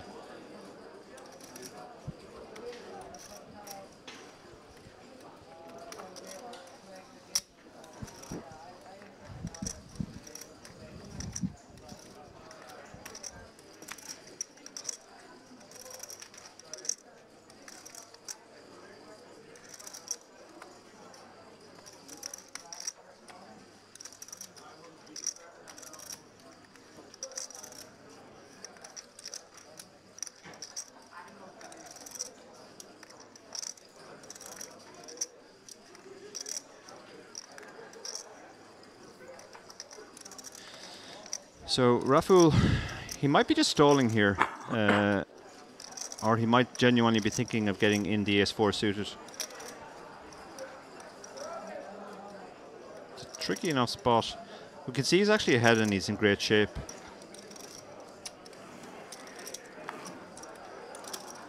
So, what's happened here? Can't see with the player holding his hand in the way. Has he put the chips in? Looks like he might have just made the call. Yeah, he's made the call, so he's very little behind. He's hit 2 pair. He feels very good about his hand now.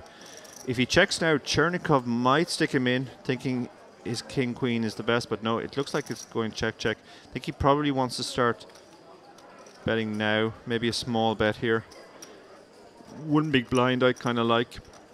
Might go with the chip leader into doing something. Now, Chernikov will have to think, well, he would never do this without something. There is no side pot. And he does fold. And bad news for Shio is he's drawing dead. So that will actually be the redraw. We lose Shio on the feature table. Did nothing wrong, just wasn't his day. He just doesn't run well on feature tables, it looks like. Gratuitous house for Raful on the end. Absolutely no need for it. Sorry to lose Shio there. Yeah, so seat open. That will be the redraw.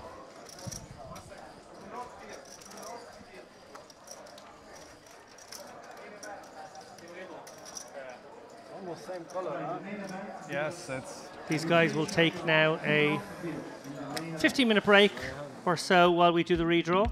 You can see there the chip counts. Alexander Chernikov miles out front, 8.7 million. Dominic Panka has chipped up a bit to over 5 million.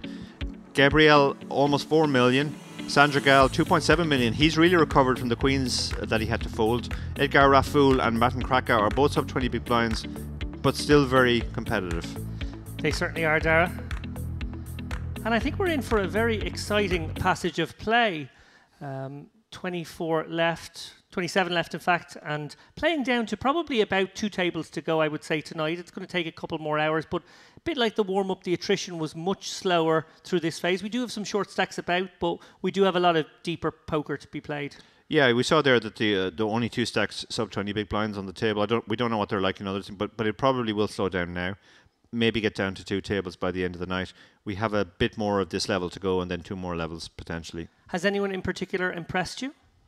The Sandra Gal's fold with the queens was very, very good, and he's prospered since. So he's making the most of it. They're all playing pretty well, has to be said. We're not seeing anybody playing really terribly, and from this point on, how you run is kind of super important. Indeed, cards often will decide an awful lot. Well, as we said there, guys, 15 minutes or so break. We want you to come back and join us then. We will be taking this one for another couple of hours at least, and we do hope that you will be here to bring it home with us.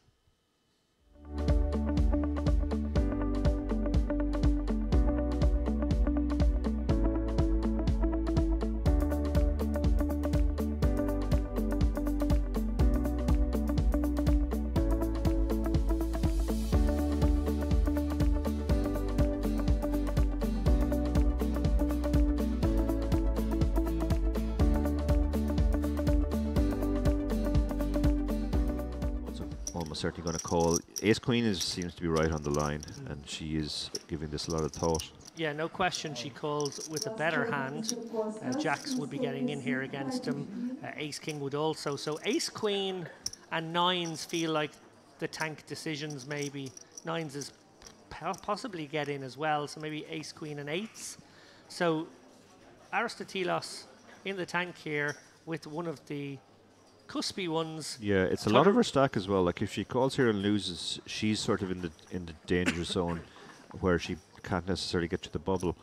On the other hand, she's not immediately at risk in this hand, and if she calls and wins, she has the kind of stack that can potentially attack the bubble. So this feels really close. Yeah, flipping the perspectives here from her vantage point, she will be thinking, well, how many Ace Jacks and King Queens are in the range?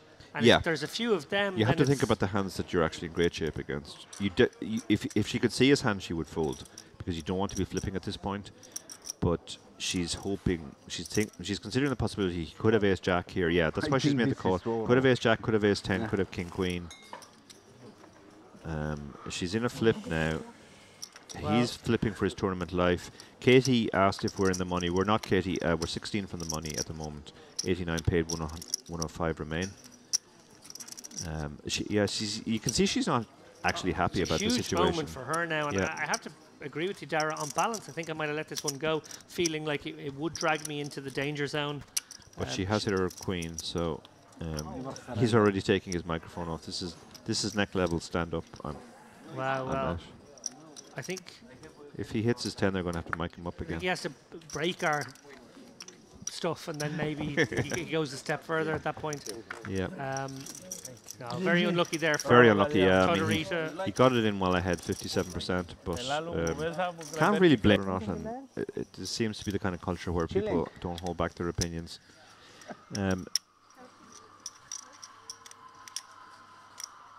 Ari Kleiper is going to bump this one up under the gun.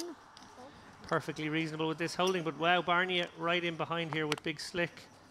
I wonder, given the fact that Kleiper covers, if he would ever consider flatting a hand like this against an under the gun open, keeping in the hands he dominates, and playing a little bit more cagely, given the risk premium a foot. Yeah, I would like a flat here, because when you 3-bet this hand, you just get the...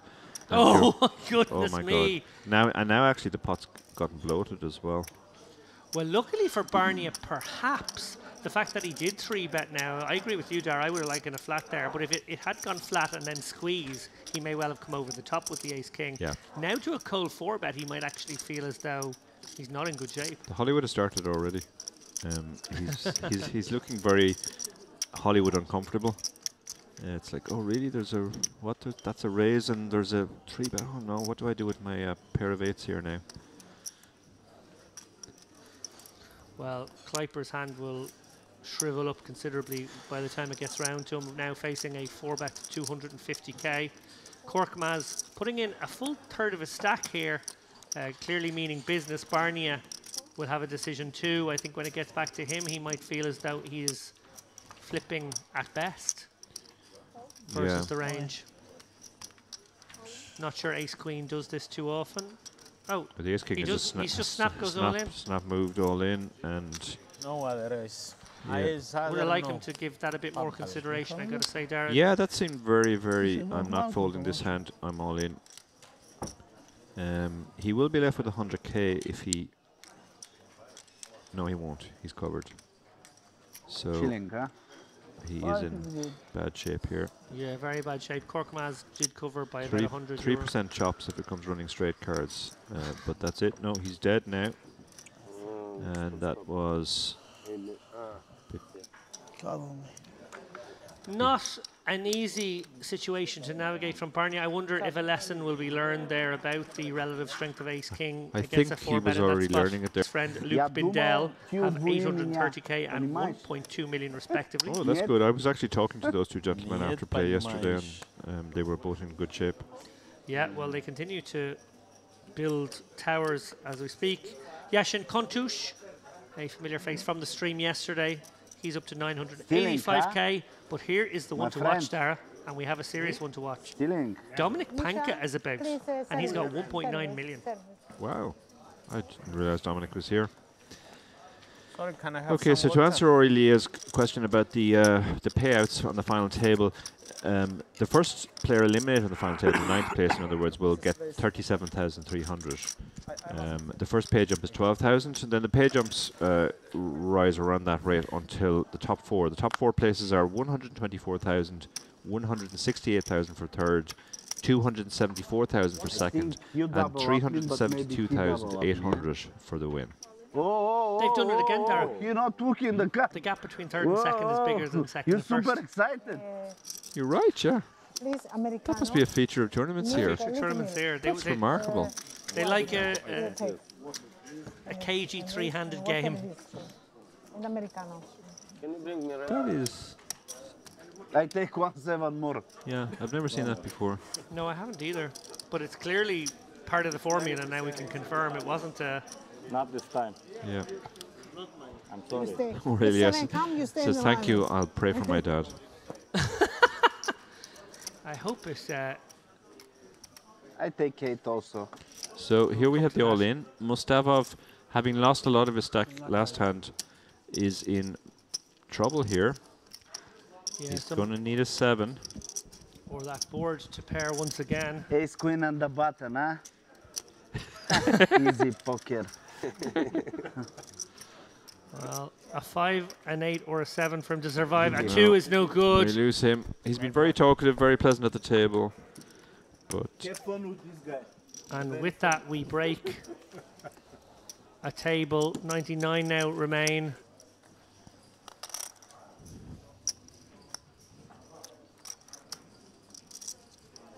so we probably have 1 or 2 more hands left before the break. That hand took a while.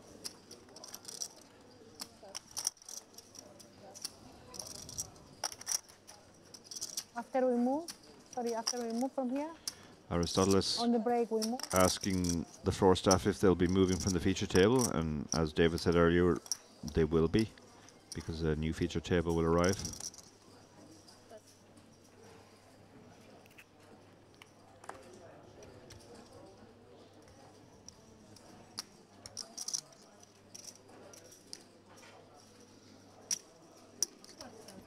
Korkmaz with the ace-jack here.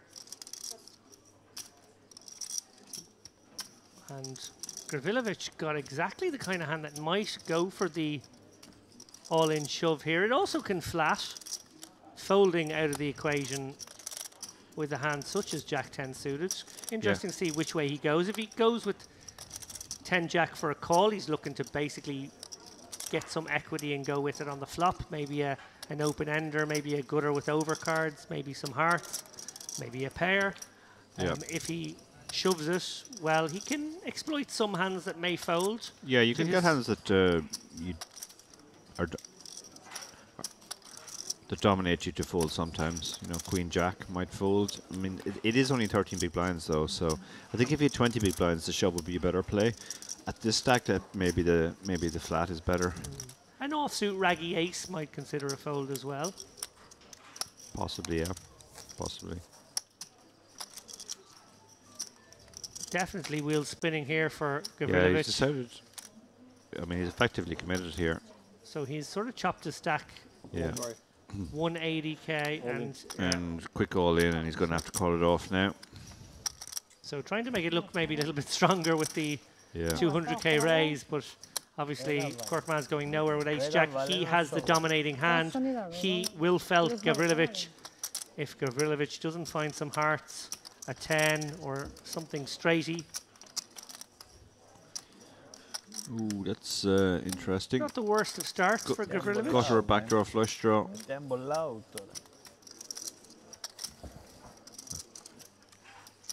That's a bad one. That's a bad one, yeah. Are we about to say goodbye to Papi Gavrilovic here in 84th place? Needs a 9 or a 10, and we will. And we do indeed. We lose Gavrilovic. He played the pre-bubble phase very, very aggressively. Didn't really work out for him. He ended up being short stacked and having to get through the bubble. Right bang on when you look, as I have done through the Poker News coverage of all the stacks and all the different tables. This table's a little different. This table's a bit more unique in the sense that we have a couple of short ones, and that really does change things for the big stacks. The guys will maybe be looking at an average of something in the region of 50 big blinds right now. But in reality, this table's got some very big stacks and some 10, 12, 15 big blind stacks. So in reality, the big stacks are playing the effective. We've even got some 3 big blind stacks, but it's finally time for Smush as the black nines. And he would be delighted to see a hand this good. He would have commit with any paint, any suitedness, connectedness would probably have come in as well. So to have a hand as strong as nines is a bit of a gift from the poker gods here, with Stefanov pot committed to any bet. Yeah, the Jack 3. He's got to be a customer as he seeks to ruin Smush's day. You can just see the dread sort of. There are 80 left now, so he has secured the ladder jump at least. Like always. Some gallows humor. And to the flop we go, and a 3 there, but no aid behind it. Backdoor hearts loom. Obviously anti-sweating a jack or a 3 for the time being is Smush. Turn is clean. And he's just praying now is not one of those 11% that Stefanov wins the pot. I folded those. So a double with cheese in the form of the small blind and the ante. Stefanov with just 285k, a crucial pot for him as well. Creeping blinds, just nipping at your heels, it would seem. Cabeza now with aces. He's already had kings. Did have to chop that one. I like that moment where we know before he does. Oh, yeah. He's not letting on, is he? No. Pretty good poker face on that one.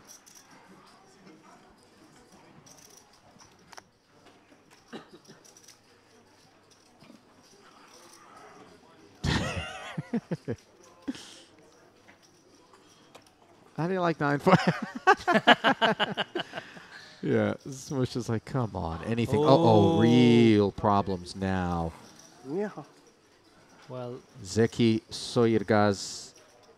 there is precisely no escape hatch here. I mean, look at the depth, 530k, he's checking.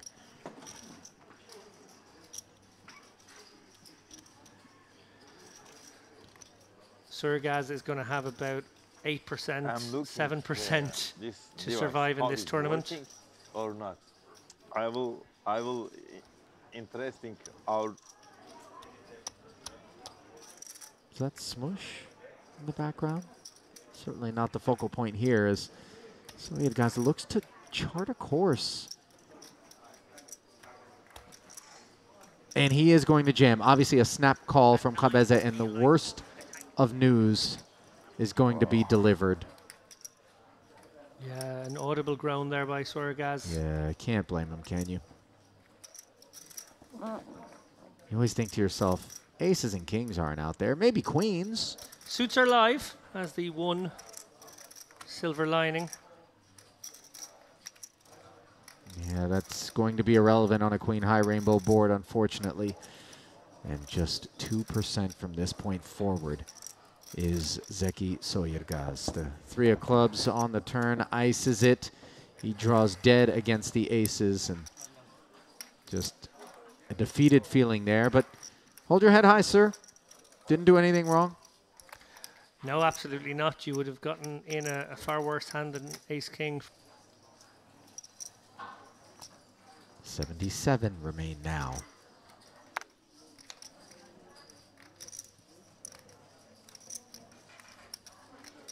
King 8 suited. Hadioglu has been pretty disciplined. Not stepping out. Continues to be the case here. Back to the doldrums for Smush.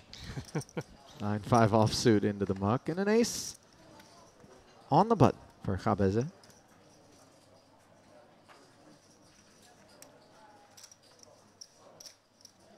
I think he wanted a peek there at Stefanov's stack depth before deciding how much to open to. He goes with 50. Suited connector here for Ivanov. Price seems right to me, off of 305,000. Oh.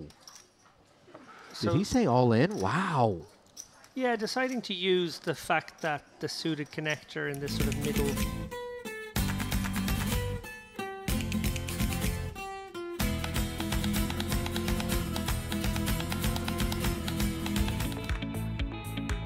A very warm welcome back, ladies and gents. I hope you didn't go anywhere for those short 15 minutes or so. My name is David Lappin. I am here with Darragh O'Kearney. We are live from the Merit Crystal Cove Casino, bringing you the Merit Poker Western Series 3.3K main event. 1.5 million guaranteed for this bad boy. 2 million actually in the prize pool. And 89 players paid. 27 of whom are still in the mix now, or maybe 24, Darragh. I do see we've got an 8-handed table, so that is making me wonder. That's interesting, yeah. I can't believe we've lost 4 players that quickly. Maybe we just lost 2 players last hand, and this happens to be the 8-handed table. That makes sense. I guess all will be revealed with the number on the top right of our screen any moment now. Delighted to see Dominic Panka stick around. He is always good entertainment. Viktor Ustumov in the mix there. These guys, all the middly stacks, were actually quite deep now suddenly. A lot of those short stacks gone. Luke Bindel, who impressed earlier on. I watched some of the stream over my dinner break. I was watching Darragh O'Kearney and Ali Najad commentate on Luke, and he played superbly well. And then at the top of the leaderboard there, Edward Barsagian, 7.4 million. My goodness, what a stack. And the man whose name I think is most befitting poker, Justice Held. Justice Held. 6.7 million for Justice. I suspect that's actually pronounced Justice Helt, because if his name is German, Helt is the German for hero. Well, it's even more appropriate Justice for hero. poker. Yeah. The Justice Hero. Well, rounding us off there, we see Maroon Jazar. He's also got one of the larger stacks.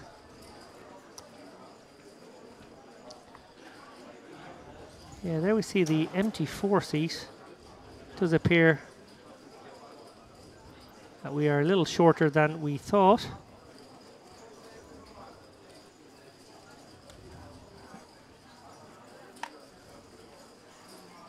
$26 left. So yeah, we did lose an additional player. So 2 tables of 9 on the outer tables, and this is the 160. table of 8. Yeah. As predicted by who again? Not you. that it's a competition. So, wow, this is a loose open from Bindle. Yeah, we've talked about how hands like Queen 10 suited, Jack 10 suited still make nice opens here in early position. Bindel optioning for the 10-9 suited in a similar capacity, and it does get the job done. So a Yeah. nice little steal from early position there with a suited connector. Yeah, when he left the table before the last break, he had well over 3 million. So I guess he's taken a few hits since.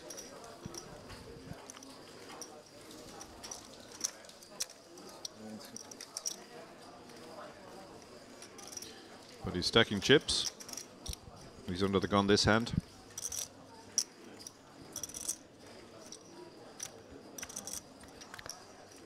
And interestingly, with the 3-table redraw, we see now the time bank cards in play, Dara. Mm. They were a feature of day 4 coverage Yeah. in the warm-up, but I guess with 3 tables left, we want to get them involved as well, sportify the end game a little extra. Yeah.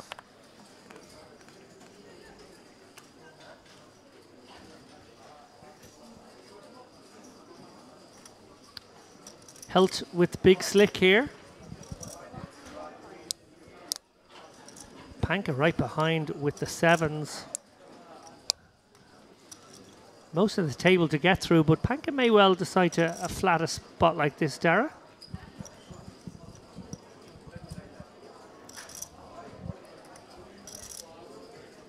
Playing 60 bigs effective.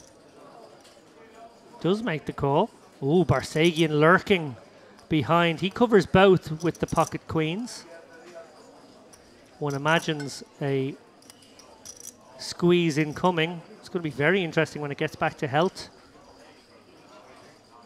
Off these stack depths. Looking at the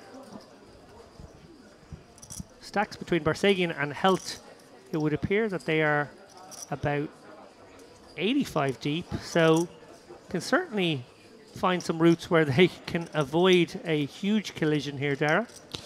Yeah.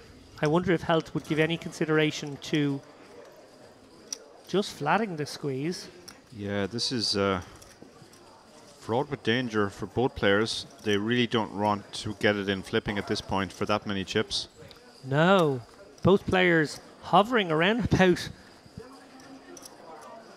an average stack on our final table. It would be quite the collision of big stacks should this go 4-bet, 5-bet shove. I feel as though Helt may be very stack aware, situationally aware, may come with a call in this spot. It's difficult. If you 4-bet and get 5-bet, it's a little unpleasant. Remember, coming from relatively early positions here also. Do you think he may come with a low variance call? I think he might very well do, yeah. And like Ace King is fine to play out of position because you basically know what you're trying to hit. Well, it looks like he's gone the other way. He's pulled back those chips and is coming with a clicky sort of 4-bet to 1.375 million. That will flush out Panka, and now Barsigan has a tricky spot. Yeah, neither player loving the situation. Always going to be difficult here without aces or kings. Barsagian getting a great price to flat the queens now, or possibly consider 5-bet shoving them. It's not great. You're not really doing well against the 4-bet induce range. Yeah, no, if you shove here and get snapped, you are not in good shape at all. So I think he will just flat here. So finally the brakes applied in this hand after the 4-bet. 3.1 million in the middle pre-flop. These guys playing a stack to pot ratio of less than 2 now. Be interesting to see how things proceed. Wow. Held out of position with his ace king. But he does have the betting lead. And an interesting oh my board. Goodness, this is such an interesting board now because Health has 2 overs and the immediate gut shot and the backdoor nut flush draw. Barsican has the over pair, and this is what our friend John O'Cruth used to call a SETI board as well. A very SETI board, and if you're Health, I think you're maybe going to feel like surrendering is the wise thing to do in a lot of worlds here to further action, because obviously you're behind 9s, 10s, jacks, queens and kings. Yeah. 4 out of 5 of which would play their hand. It's hard to find anything that you're beating now. And the stack to pot ratio is still 2, so even though this is a 4-bet pot, these guys are so deep that we still had an SPR of 2 going to the flop. Yeah, worrying for Health is the fact that Barsagian squeezed and then called the 4-bet. That feels like 9s through queens an awful lot. Yeah. And 9s through queens not going anywhere on a board such as this. It's a very small bet. It's less than quarter pot, so that probably causes him to stick around for 1 more street. Yeah, a lot of chips committed here. If a card higher than a jack comes, he could be in trouble. And now I think if he checks and Barsagian bets up again, he can get away. Does Barsagian bet again though, Dara? Really, it is reasonable to think aces and kings would proceed in this fashion. They would both be wary of the jacks, 10s and 9s as well. Yeah. So Barsagian may be a little worried also. It does feel like if he went for a bet again here, it would be one of those advanced blockers we talk about. Yeah.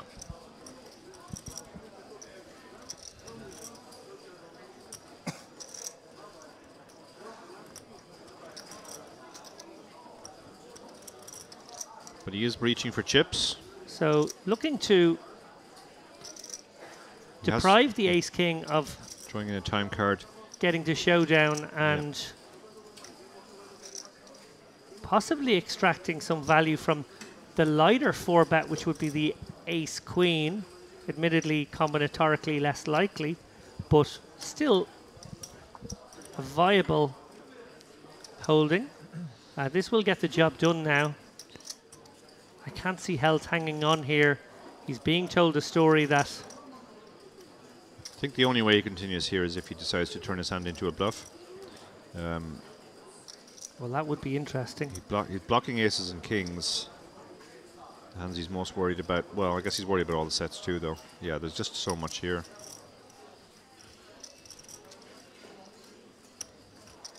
One of the most interesting hands of the tournament so far. Yeah, you can see they both used time cards already. This is a tricky spot. Strong ranges interacting with one another on a straighty board. I feel as though Health has better continues than ace-king here. Yeah, but then again, if it's just under the continuing range, that's the kind of hand you can sometimes turn into a bluff. But he does recognize that he's almost certainly beaten here and gives up in the end, preserves a large part of his stack. Big relief there, big relief. A lippy exhale from Barsagian. Clearly relieved not to face that shove, Dara. Yeah. Yeah, he would have hated a shove. Or even just to get called again, because again, I do feel like aces and kings could have proceeded in that fashion. Yeah. Was this used or can I take it back? I'm not sure. اكيد حدا مطرف يعني يا وليد اكيد حدا مطرف. Like you pay for the ones you used. So like once one is up, you owe 1 coin. Ah, okay, right? okay. I thought so I if you saw throw it. it out in advance but don't use it, you can keep it. See what I mean? Yeah. It's not obvious, but you're big blinds? What? I'm small, you're big. Yeah. Oh, sorry. I'm derping. Well tried. Yes, with a shot.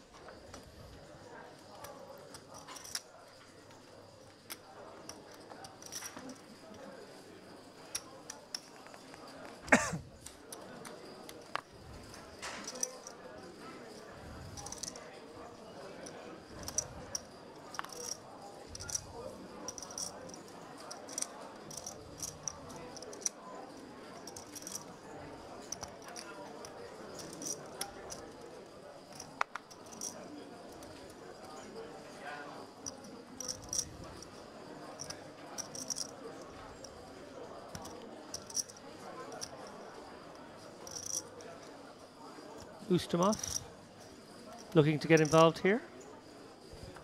With that troublesome Jack 10 hand, that irksome hand you mentioned earlier, Dara, and an oft overplayed one at that. Yeah. It's a fine open, obviously, from the cutoff, but a lot of players overplayed from early position. But it's running into Bindle's ace-king. Bindle will not be allowing him to see a cheap flop here. All in. In fact, he's just moved all in. Yeah, I have expected to see an induce 2 off points this won, stack, but I roughly. guess 27 bigs. Yeah. Yeah. It's an awkward stack because if you make a normal 3-bet, you're obviously happy to call the shove, but you're very unhappy if you just get flattered. Yeah, I guess out of position, you want to make a larger 3-bet, and then that commits an awful lot of chips. So you may as well put it all in. You would be living dangerously to go for a small raise there, laying your opponent a good price in position.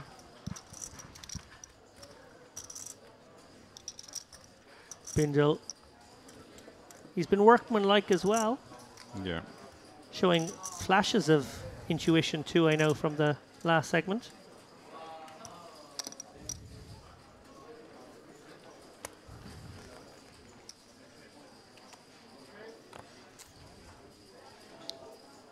Panka certainly getting in the mix here with a suited Broadway.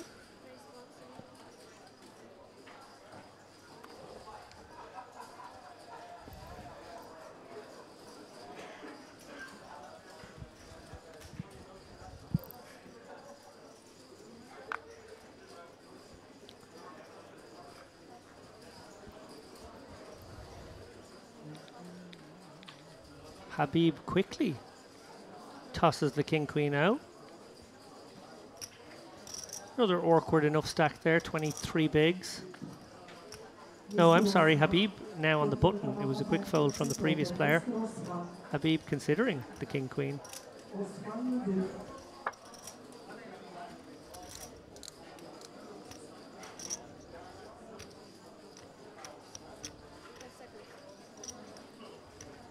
Does release.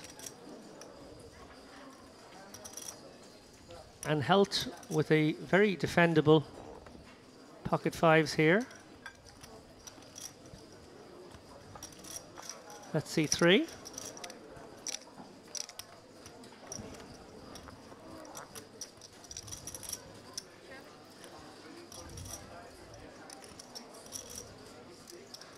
Panka likely to continue here.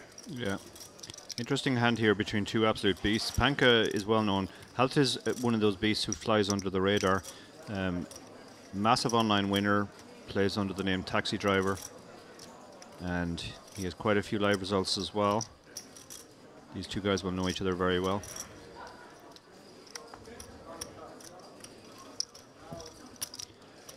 I believe Justice's background is in applied mathematics, and he has done some coaching content with Fedor Holz.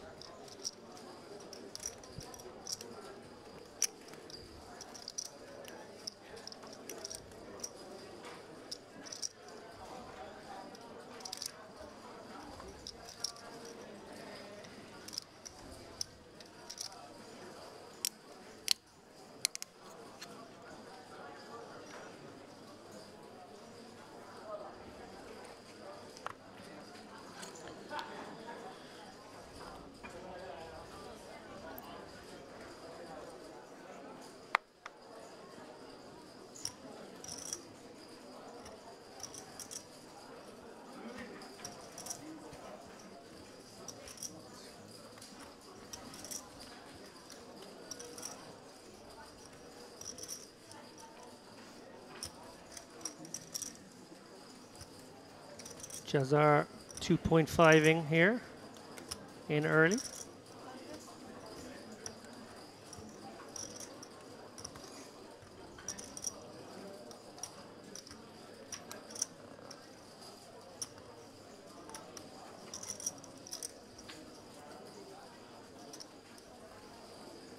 Sanjargal not interested in the Queen 10 of hearts. Brings action around to the button. Bindel, suited ace. That's 180. 200. I like round figures. I like round figures. I don't know if he's talking about numbers or curvaceous ladies. Indeed. Or maybe both. Nothing wrong with either. Yeah, absolutely. Panka defends the 10-6 diamonds. Definitely Jazzar's range more so here. I like to see a bet here, even though he's looking at 2 overs. And it will be on the way. Looks like he's lining up quite a few soldiers here. 250. He likes round numbers, Dara. He does like around the numbers. And it gets the job done. No point 278 hexing for him.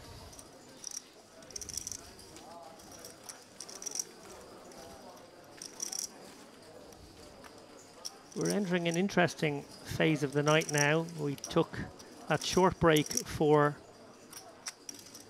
the redraw.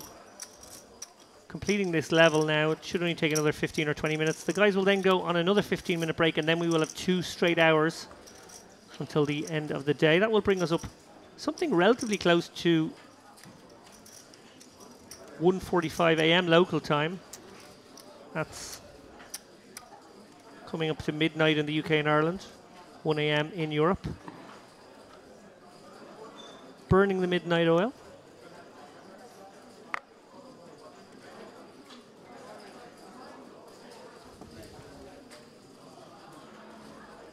And for that reason, my co-host and I have decided on a injection of caffeine. Indeed. David is always great at doing the coffee runs.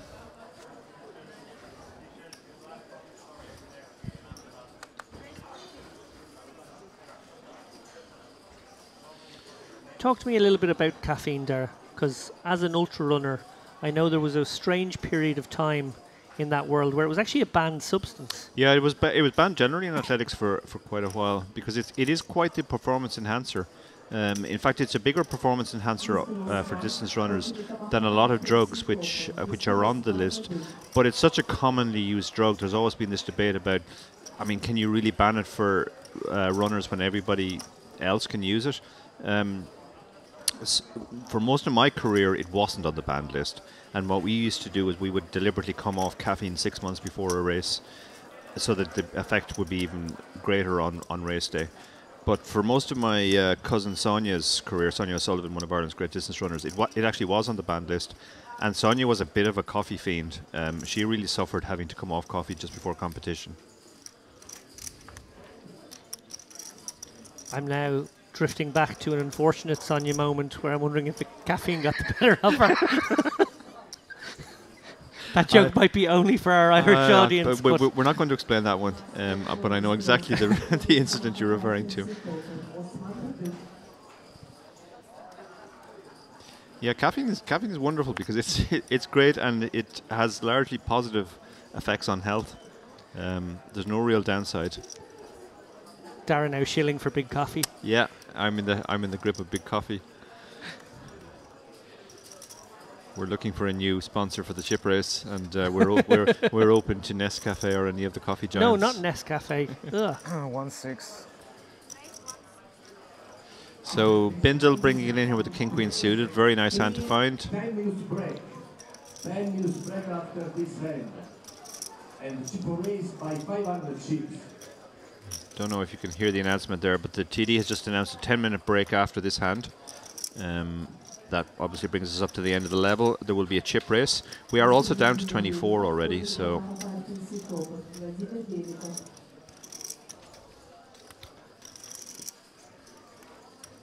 Yeah, Dara, we're entering that period, a concertina period, if you like, where we're going to play short-handed, shorter and shorter until we get to 18.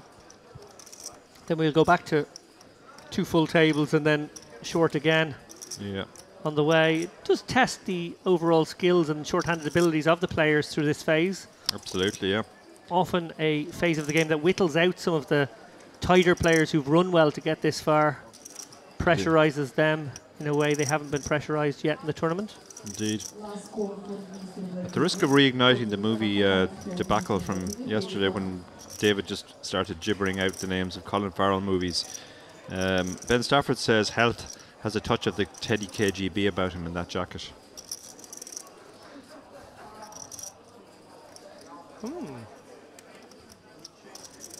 It's not wrong. Well, we see there Bindle obviously happy to bet his blockers in some sense, but also just Yeah, he got the message now that he's wanting to take a stab on his board, but Jazar, yeah, well, Jazar gave him the answer. No, buddy, might be your board, but I have the hand this time.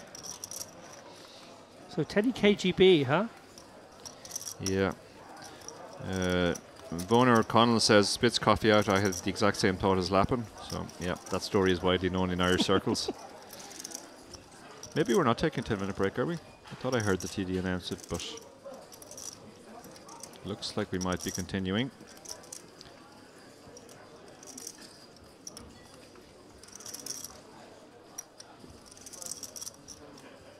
We are indeed.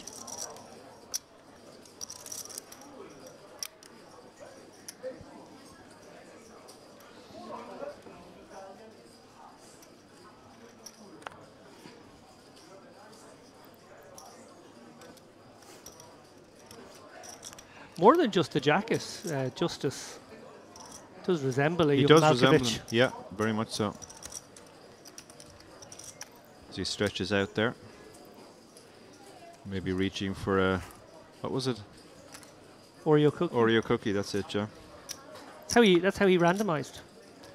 Yeah. He broke it, and if it went one side, he'd randomize. Yeah. Miles ahead of his time. Miles ahead of his time, he was Teddy KGB. Pay the man yummy.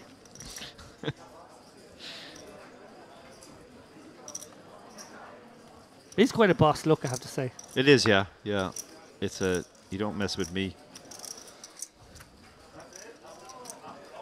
We actually had the pleasure of Brian Koppelman on the show roughly a year ago. Got to ask him about some of the goings-on on the set of Rounders back in the day. Brian, the writer of the film, but a writer who very much was on set in a way that writers often aren't, mainly because I suppose the world of Rounders was a world he was very familiar with and something they were very keen to portray as authentically as possible. Yeah. That underground New York poker scene of the late 90s.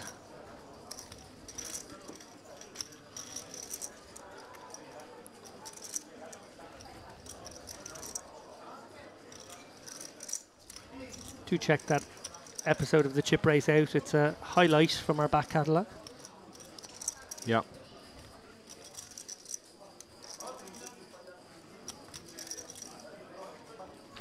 The GPI award-winning podcast, The Chip Race. I thought that was part of the name now. I'm occasionally capable of a Little soupçon of modesty. A little bit of humility. But then I ruined it by saying soupçon. Yeah. Which is a very unmodest way of. Yeah. If you're going for modesty. sort of your man of the people credentials, maybe avoid words like soupçon. Used them off. You are very much the Niles Crane of the Irish poker world.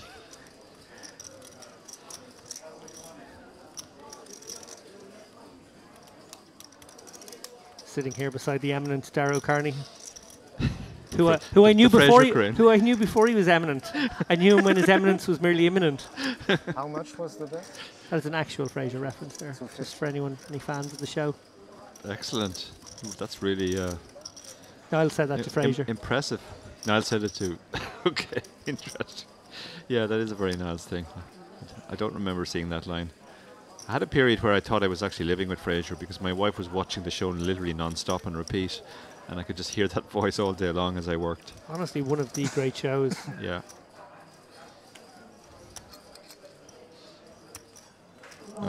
Speaking of Fraser Crane, another guest, frequent guest on the show has been Jennifer Tilley, and Jennifer made her first splash as Fraser's ditzy girlfriend. That's right. In Cheers.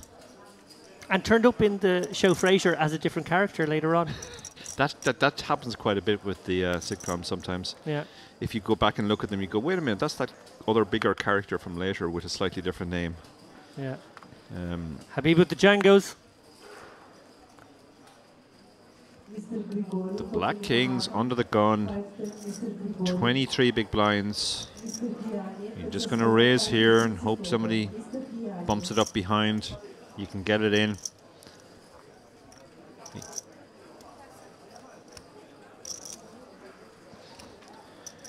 He is going to go for a mini plus here. That will not interest Bindle as he bins his 9-6. Oh, that was a little bit belabored, maybe. that was hard work. That limped to a very unsatisfying conclusion.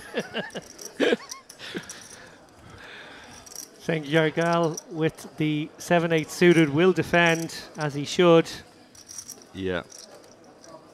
And exactly the type of hand you want to have against kings. You can see he's actually got 22% here, more than queens would have. And he's increased to 25% because he's flopped a pair. The ace on board won't impress Habib either. He's got the backdoor flush draw with the king and obviously backdoor straight draw, but I guess he's just going to range bet this. Yeah, Habib's going to fire out something quarter-ish, and St. Jargal will presumably call one street here, even though absolutely, like you said there, Darragh won't be loving. Yeah, he hates this board as well. The board. With bottom pair. This is a particularly bad board to have bottom pair on, but he does have a backdoor flush draw as well, and some backdoor straight draws, so he's not necessarily relying on his 8 being good or improving with an 8 or a 7.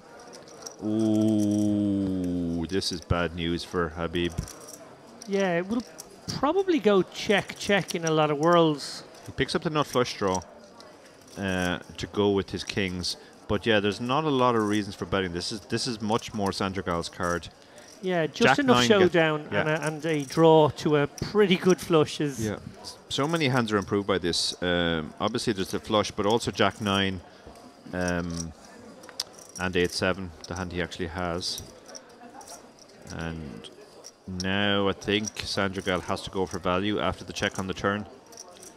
Yeah, and it's going to put Habib in a tricky enough spot depending on sizing, one feels. Yeah.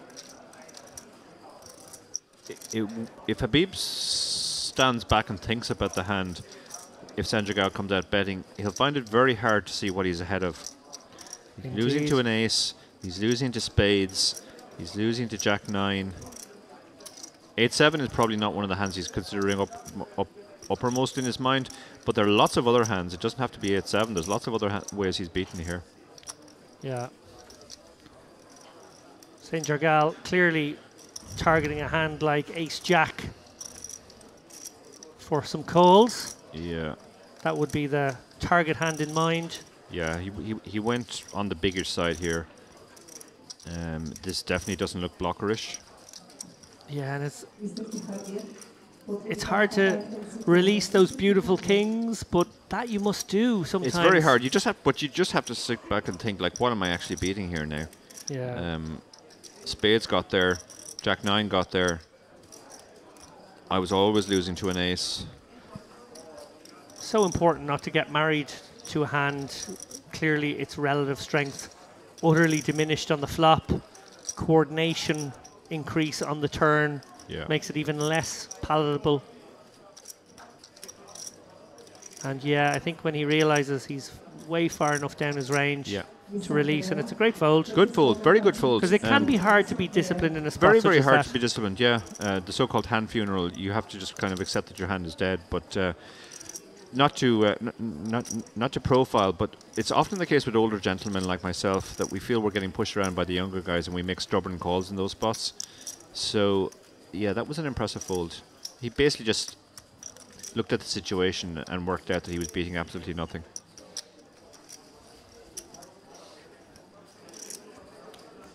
When will I have to start using phrases like older gentlemen like myself? Last year. Ouch.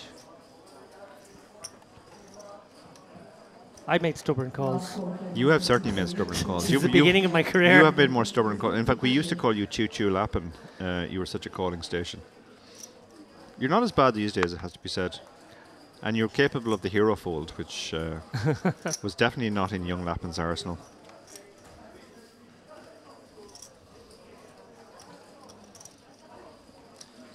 So we don't see Bindle's second hand, but given that he's raised, we've got to assume it's either a jack, a 9 of the same suit, or an ace. He is under the gun, or a 10 obviously.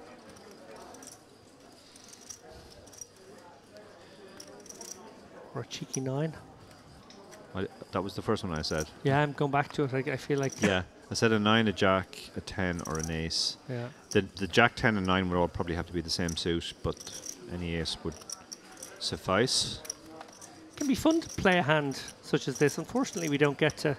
Yeah, he just gets it through. Proceed with the... What's he got under the hood? Indeed.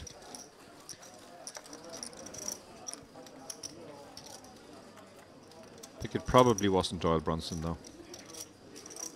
The old 10 deuce. Quick bit of trivia, Dara. Why is it called the Doyle Brunson? Doyle won WSOP main event with that hand. Twice. Twice, yeah. Twice with the same hand. Which kind of shows how far ahead of the curve Doyle was, that he realised that heads up you had to play a hand as weak as 10 deuce. Indeed. Believe he made a house on one occasion. That's right. Phil Galfond made a little video recently where he talked about who the greatest player he ever played against was, and he said for a long time in his career he always would have said it was Ivy, but in the last few years he's been in a game, a mixed game, a very big bet mixed game, 17 game mix with Doyle in the mix, and he said Doyle was probably like the 3rd or 4th best player in a game that generally had about 15 to 20 people all coming in at different points. And he said that that was the most impressive thing to him, that somebody who is well into his 80s now could still come in, not be the biggest winner in the game, not be the best player in that game, but still be punching and winning. Competitive, yeah. Okay. Yeah, I think it's hard to argue against Doyle being the greatest of all time, because we've seen Phil Ivey, obviously, as a crushing 20-year-old, 30-year-old, etc., but we don't know what 80-year-old Phil Ivey will be like, and I suspect he won't be as good as 80-year-old Doyle Brunson. Yeah, Doyle's longevity is something rather special. Taking poker through all of the eras, really, certainly any of the ones that are in memory. Yeah. Question from Patrick Winterbottom. Have either of you ever played with Doyle? I'll let you go first, David. No, I haven't. I played with Doyle briefly at an Irish Open. Actually, the first Irish Open I think I ever played. Paddy Parr, the sponsors that year, brought him across, and I was briefly at his table. He didn't last very long from what I remember. So Bindle, this must be the new thing now. Bindle, there's something wrong with Bindle's, one of his boxes. We're not seeing his second card. But Helt, the Austrian beast, takes it down. Or Teddy KGB, as the chat are dubbing him.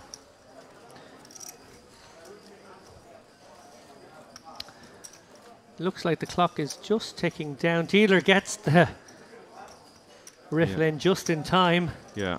And Justice seemed to glance there too and get his chips out pretty fast too. He wants to pay the smaller ante. It's really made it more important these days, if you can at all.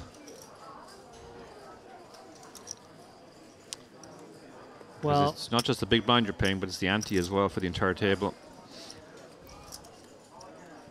Yeah, I think we're going to stick with these guys after the break, because obviously we've only had them together for 40 minutes. Yeah. Makes sense not to change it round. Yeah, and it is a super interesting table. It's a great table. We've got Panka and Helt, who are genuine world-class players. We have Luke Bindle, who's an up-and-comer. And everybody else is quitting themselves as well.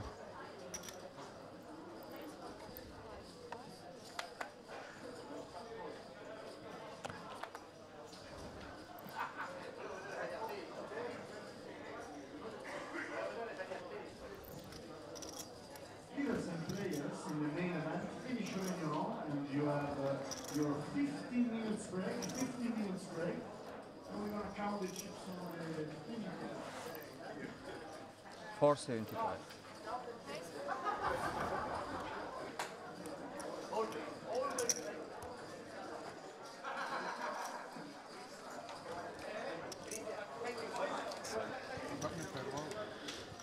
Barsegian caught with his hand in the cookie jar there. I'm not sure. As we finish out the level, you can see there most of the players already departed. It's only a short break, so do come back to us pretty quickly there, guys, please. 10 million for Barsegian. Jazar with 6.2 million. Dominic Panka 5 million. Justice Health 4.5 million. Obviously, he took a bit of a body blow there in that big hand versus Barsegian. That's actually the hand I want to ask you about before we go, Dara. It was an interesting spot there, the ace, king, queens. It ended up being a 4-bet spot. That hand, very much the highlight of that last passage of play, and it could have got very nasty. It could have got very nasty. They could have got it in pre-flop, obviously. They both put the brakes on. Well, actually, no, sorry. Barsegian put the brakes on after the 4-bet. 4-bet pots, I mean, they're very exciting to rail, but actually the ranges are so narrow that the decisions can be a lot simpler. I remember talking to Daniel DeVores about this, and he said that people shouldn't really be afraid of those pots because the ranges are very narrow. They're big pots, and that puts a lot of pressure on them. But yeah, I think they both played their hand perfectly afterwards. Health, in the end, worked out that he was ahead of absolutely nothing. His only real option was to turn his hand into a bluff, but against Barsegian, it's a high wire spot. He still had loads of chips after he folded, so he decided, no, I'll just let this one go. Yeah, and as we mentioned, a SETI board there, the Jack 10-9, he could have been running straight into it had he made the move. It could have been actually a house in the end, so yeah. Indeed. Well, look, exciting hand. I expect more exciting hands. We have a melting pot of talent at this feature table. Please do join us again in about 12 or 13 minutes' time. Don't go away.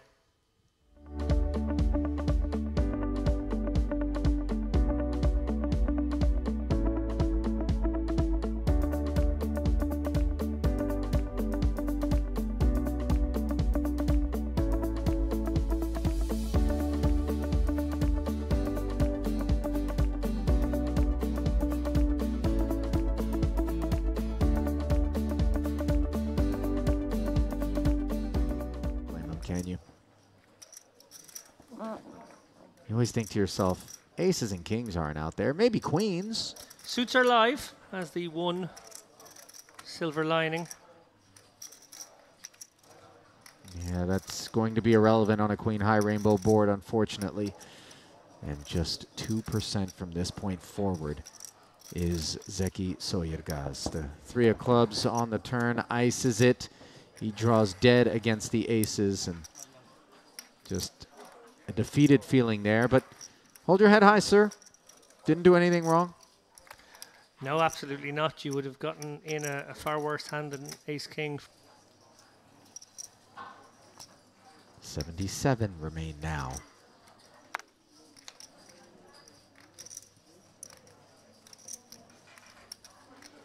King 8 suited. Hadioglu's been pretty disciplined. Not stepping out. Continues to be the case here. Back to the doldrums for Smush. 9-5 offsuit into the muck. And an ace on the button for Chabeze.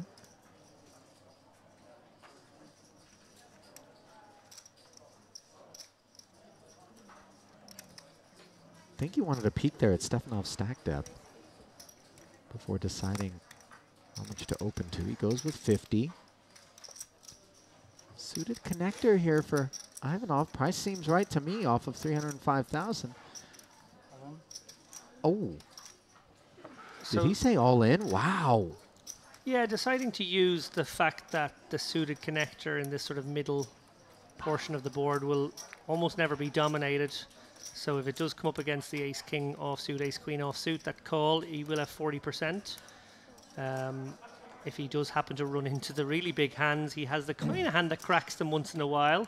So decides to go that way. I agree, Ali. Slightly surprised. I thought he might just flat and try and make a piece, but deciding to go the other way here. Yeah, taking the aggressive line. Unfortunately for him, Chabeze is just too deep to start folding the ace-9s, and even further misfortune on a 9-high flop. Only one heart out there. And Ivanov is just 10% from this point forward. Does he get help on the turn? Yes. Gut shot, straight draw available. So 4 5s in the deck. One of them are going to need to show up on the river here to keep the Russian alive. And they don't. The Jack of Spades spells the end of the road as Kabaze continues to compile chips and claims a victim in young Vladislav.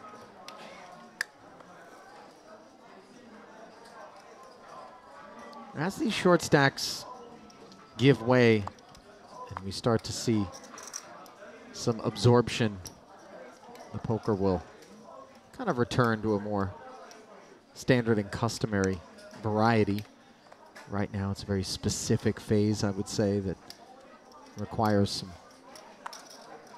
technical prowess, but to be fair, it's any phase of a tournament requires that, but the flow is a bit disrupted, dare I say, by awaiting the fates of these shorties.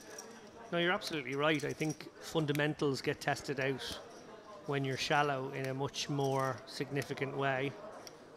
Essentially, the game is a bit more technical at lower depths, and yeah, even though some of these players have quite big stacks, the presence of the short stacks around is sort of forcing them into a more technical breed of poker.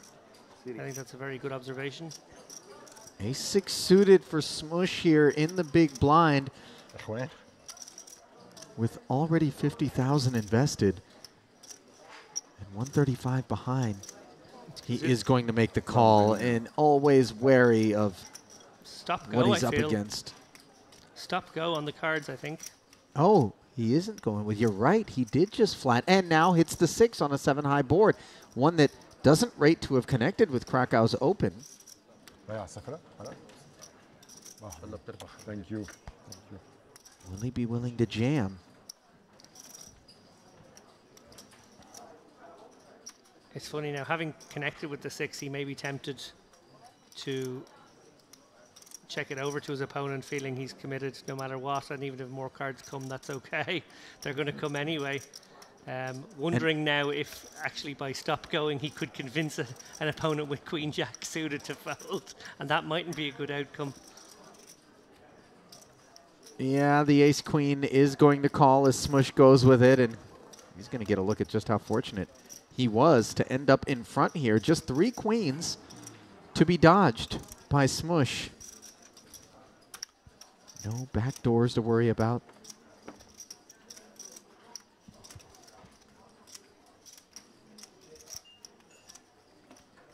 Oh my goodness. I almost feel personally responsible for this. Smush now needs a 6. No! Oh, and it comes in! You gotta be kidding me. Wow. Incredible. I love this game. We all do. Wow. What a run out. Any good 3-outer does. Giving you an update on the largest stacks remaining in this field, which is 71 strong, David. Alexander Chernikov has 3.7 million. Wow. And he's not alone. Sergei Efimov, who we actually had a chance to observe at one of our featured tables, also with 3.7 million. Newcomer to our featured table with ace 10 is Aksu, who makes it 60,000 to go. A little north of the generally adopted 50 or 55. And Raful with the king-queen suited.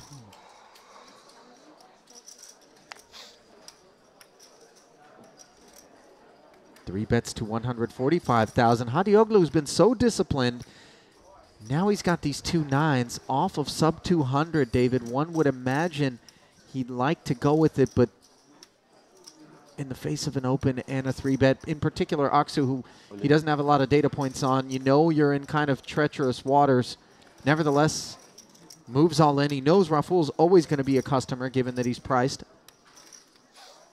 I like this, I gotta say. I think you can't wait around too long. 9s are just too good. Yes, it's unlikely you're not getting into a flip at best scenario, but you're getting into a lot of flips. And really importantly, there is a lot of dead money out there. You actually just need to be 36, 38% given how much you're committing to this pot. yeah, I think this is a great recognition of all of those factors. There's also the dream scenario here where Aksu shoves a hand like ace king and gets Raful out, and then there's even more dead money in the middle. And then it's a pure triple up on the card. So no, I think this is great from Hadioglu. We see here Krakow has a decision here. He's got the ace queen in the small blind, and obviously the full shove, the 195k shove from Hadioglu is only 8 bigs. So Krakow wondering if he could overcall and navigate from here. I don't think he can. Really would be ambitious. An open, a 3-bet, and a jam in front of an ace-queen offsuit in the small, with an active side pot that would potentially be involved between he and Aksu or Raful, should they either experience a flat or potentially call a re-raise. There are some great scenarios for Krakow here, and actually this is one of them, but there are a lot of not very good scenarios for Krakow. And actually what I think we're going to end up having is a 3 players with a dry side pot. Yeah. Aksu out and Raful utterly priced in. Yeah, Krakow just flatting, though, is clearly of some concern to Raful. The hand class in the range that we would expect him to do so with really skews quite mighty. Yeah, I don't anticipate these guys betting liberally into the dry side pot. I think we might be checking this one down in a lot of worlds. It's all very awkward. 695 in the middle. Amazing spot for Hadioglu. He's got 43%. We see, given the cards that have been removed, as well as the cards in both of these players' hands, he has a bit of removal working in his favor. He's got to sit tight, though, and watch the board play out. Jack, Jack 5, 2 clubs. Krakow does check it. Raful pondering a response to a bet that doesn't come, and a 10 of clubs. Yeah, now Raful has made the flush after checking back.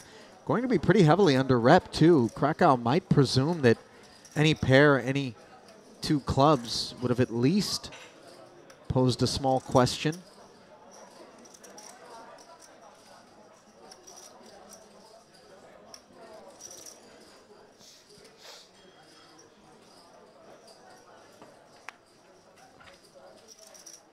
Interesting spot for Raful, whether he chooses to juice up a side pot here to bet on at the river, or if he decides to play a little trappily, just check it back. I think he has to put some chips in. I think he has to probably put something around the 150 mark, something small.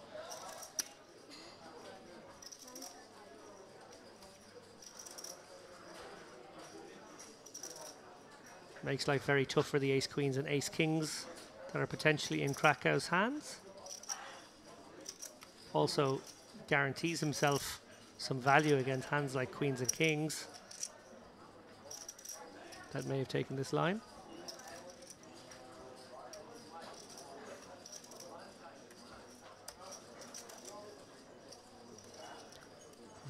Sort of overlooked here is the fact that Hadioglu's 2 9s is really in dire straits. Needs a jack or a 9 on the end.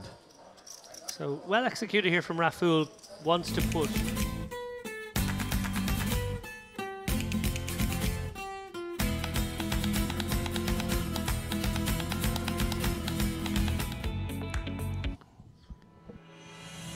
And back now for the home stretch of day 3 of the Merit Western Poker Series main event, live from Merit Crystal Cove Hotel, Resort and Casino on the beautiful island of Cyprus, Northern Cyprus to be specific. Ali Najad Here to usher you through the end alongside none other than the inimitable David Lappin, who's been hunting mosquitoes here inside the commentary booth, if we're being honest. And here's a look at your featured table with the blinds at 50 and 100,000, David. It is Edward Barsegian, who has almost 10 million in chips.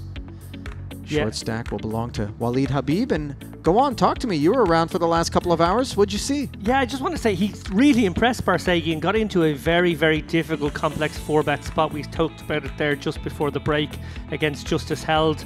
Justice Held, one of the real beasts in the world of poker, sort of secret beast.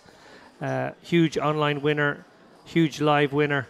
And yeah, proper force here. We also have Panka at this table and Bindle at this table. So we've got 4 of the best players left in this field, all sitting around the felt together here. Not the easiest of table draws for these guys. I was just thinking they're probably not thrilled to have to be banging around with one another at the same table.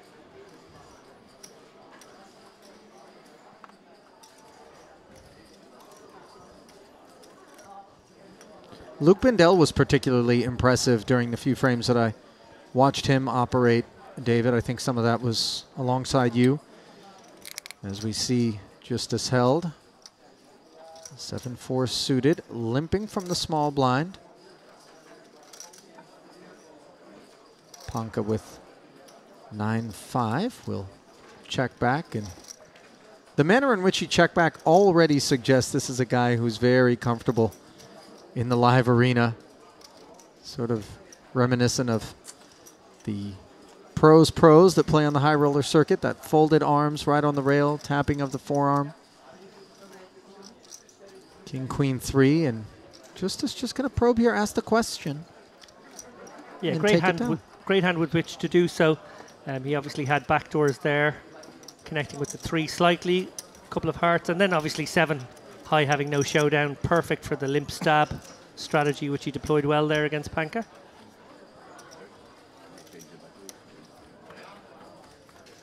We see there the time box. Yeah. I don't think it's going to explode, is it?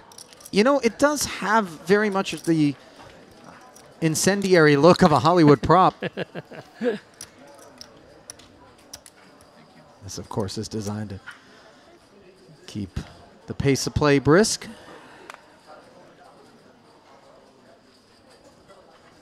Jazar with 10-7.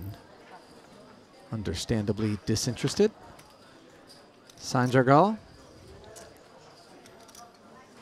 Also uninterested. Every time I see it, I keep thinking of the TV show 24. Did you watch that? You know, back in it's the day? so funny. I was going to bring it up, but I felt like it was so far in the past that we'd be dating ourselves if we brought it up. Love a bit of Kiefer Sutherland. Love a bit of Donald Sutherland, if I'm being honest. Yeah, well, not true. Love a bit of pocket aces. If we're Panka here in the small blind, Dominic, the Polish undercover kind of sneaky super pro, right? Like, do I have that right? Was it Dara that was? Helt is the sneaky super pro for sure. Okay. No, Dominic is the Wunderkind turned Wunder, slightly older, 20-something. Not so sneaky pro. Dominic utterly dominated a period from 2013 to 2015 on the live felt. A PCA win, an EPT 3rd place. Yeah, get my signals crossed between him and his counterpart. Deauville EPT high roller victory as well. There was just a couple of years where it felt like Panka was in the mix in everything. Justice Helt, on the other hand, a bit more of a goes about his business quietly kind of guy.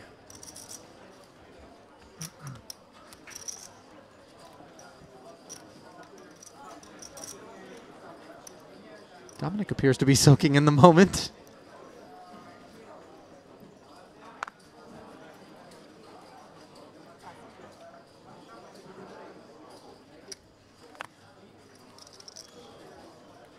Now this is about the most treacherous full name in the entire field. It is Amar Bayasagalan Sanjargal. Beautiful, beautifully done. Mongolian descent.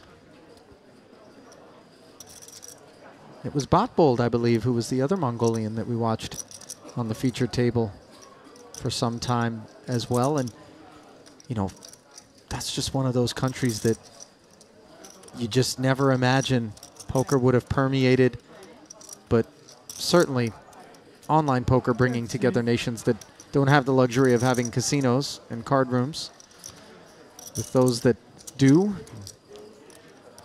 sort of lending to this incredibly diverse field that we see. And Panka's King 8 goes to work to great success. Back-to-back pots being hauled in by him.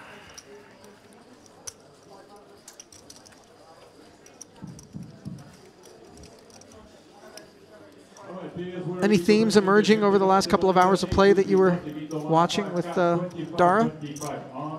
Well, the first thing I would say is the pace of play has been tremendous. Something we noticed in the warm-up was once those time cards were introduced, they started being not necessarily deployed, although they were on occasion, but everyone was using their 30 seconds, looking at those ladders that exist obviously within the last 3 table space. That hasn't been happening. These guys much more keen to get down to business and get more hands in per hour, which is great to see. But I think the story really right now is how it is the cream rising to the top. There is a few very, very talented players left in this one, and it is shaping up. Fairly creamy pocket jacks here for Habib. And he is going to jam for almost 1.3 million, about 13 bigs. Oh, tough spot for Bindle. Very tough. 2 black 8s.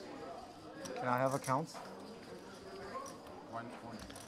I suspect Bindle is profiling Habib as one of the tighter remaining players.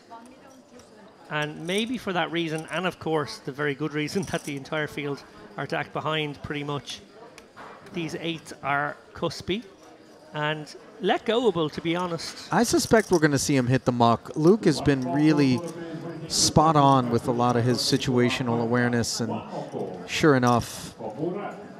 Bravo.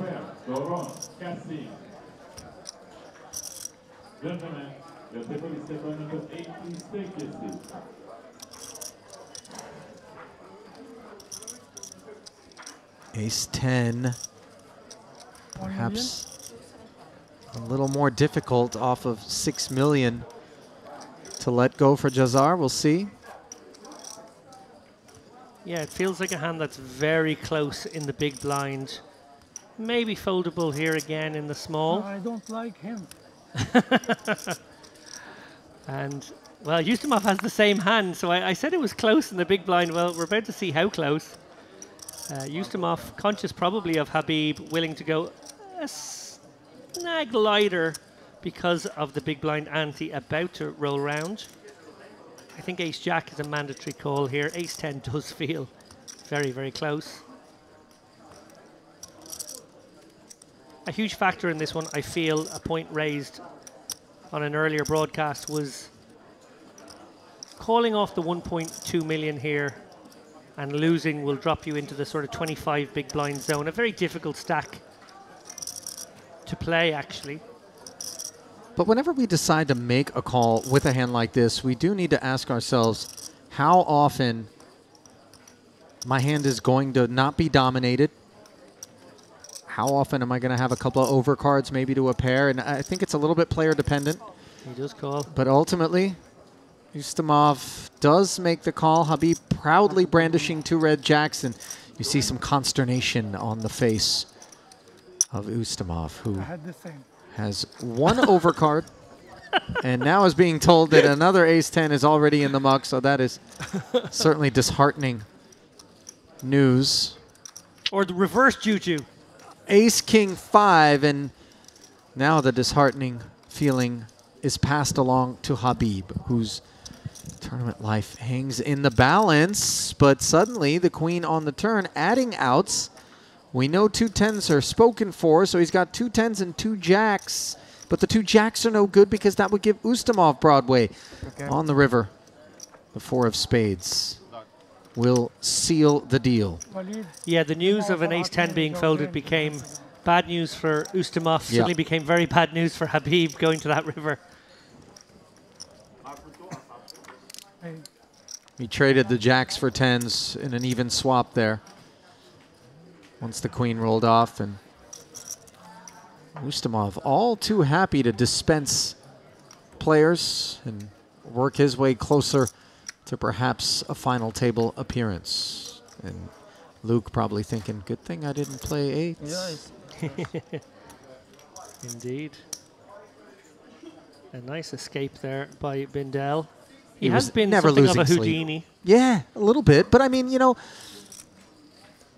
a little bob and weave, a little bit of good timing, but also just the product of, as Dara was putting it, a guy who has spent so much time cutting his teeth online in a highly technical manner, understands exactly, you know, what he's being called upon to do with specific hand classes and specific situations.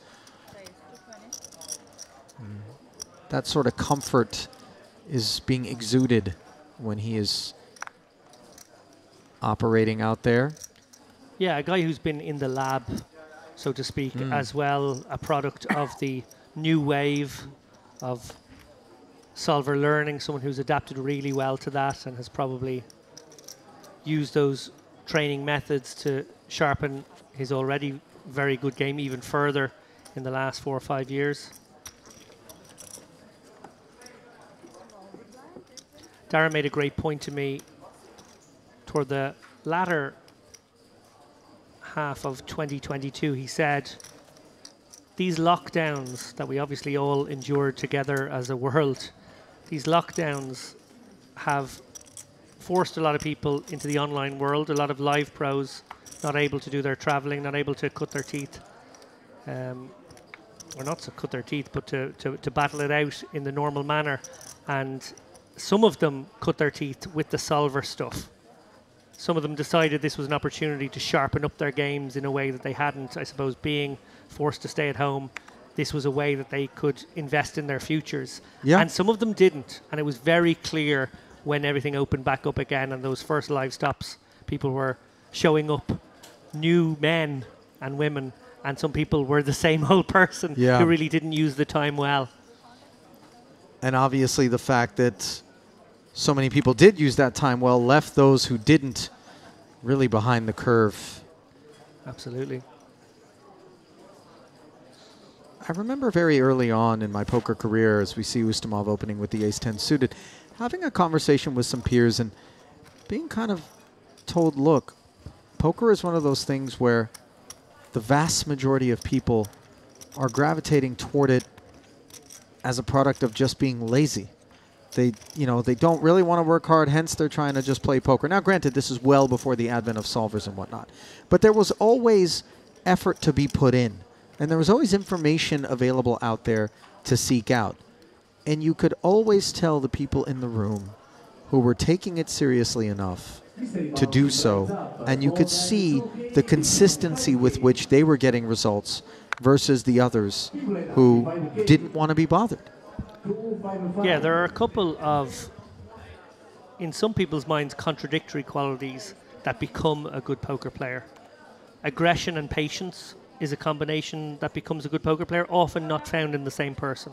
The other one is confidence bordering on arrogance and humility at the same time. You need to be confident, almost to the point of arrogant in your own game and believe and have the conviction in your own game to execute, but also be humble enough to realize that the game is always improving and everyone's always getting better, and there are always a new breed of player coming up behind trying to stand on the shoulders of giants. And if you're not humble enough to realize that the game that won you so much money maybe a year or two ago may not be the game that wins you money next year. And it's, again, hard to find those two qualities in the same people. It's a really astute point, David, and the game is ever evolving, and you know, you look at somebody like Eric Seidel, as we see Ustamov here targeting Panka's open with the queen-jack suited from the cutoff, who has really spanned several decades where the game is just completely different than it was when he began, when he was out there at a main event final table with Johnny Chan, and yet he continues to perform and continues to get results. You recognize that he is always acknowledging its evolution and looking to stay on the bleeding edge and put in the work and the time needed to stay sharp. You know, even the best of knives get dull if you don't, you know, take them to the stone. And look at this. You want to talk about sharp. Panka somehow sniffing out that Ustamov had something that wasn't going to be able to take this sort of heat, and the 4-bet promptly earns him the chips. He made that look far too easy. That was a very boss move from Panka. Ace-5 suited, the perfect light candidate for that move, but never easy to pull the trigger. Very impressive stuff. You wonder if he did pick on something physical as well. Yeah, these are the things that we don't know.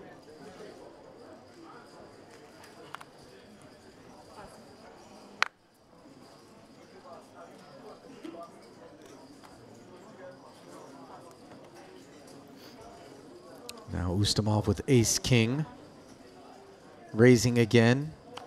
And I always find these situations intriguing because, you know, others might be identifying this open as being a bruised ego product after the 3-bet got 4-bet. As we can see, it is anything but.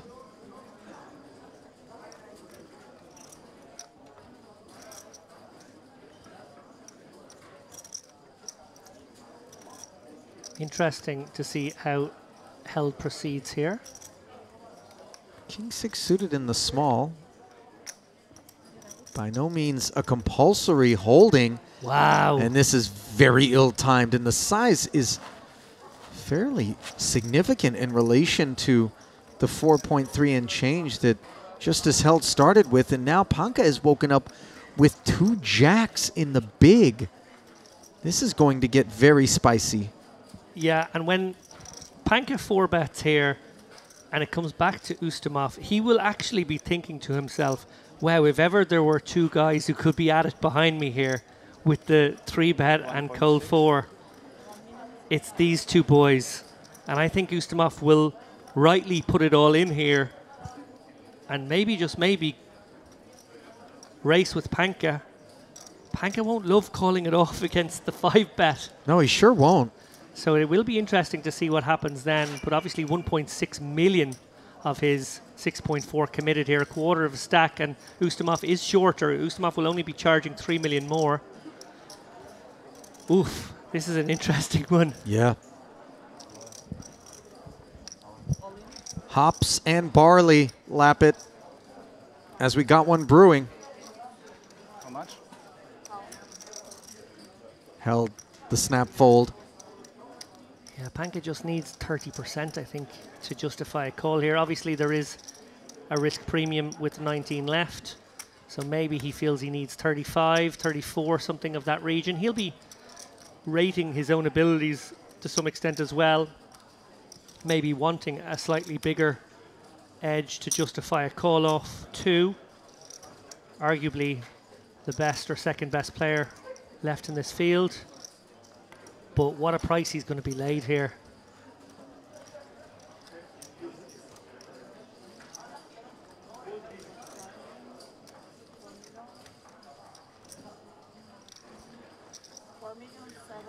There's no light hands in this situation, I'm pretty sure. So Panka basically has to do the maths in his head here, putting his opponent on a range of queens plus an ace-king. 4 million. Jacks obviously don't do great against that range, but for a very attractive price. Well, I mean, can we really narrow it down to queens, kings, aces, and ace-king at this point? I think so. Well, if that's the case, 3 out of those 4 hands have us devastated, and the one that doesn't, we're going to have to fade a full run out against for all the chips, essentially. And if that's the case, do the jacks not maybe feel more comfortable being slid into the muck along with 1.6 million in losses as opposed to potentially a much deeper wound?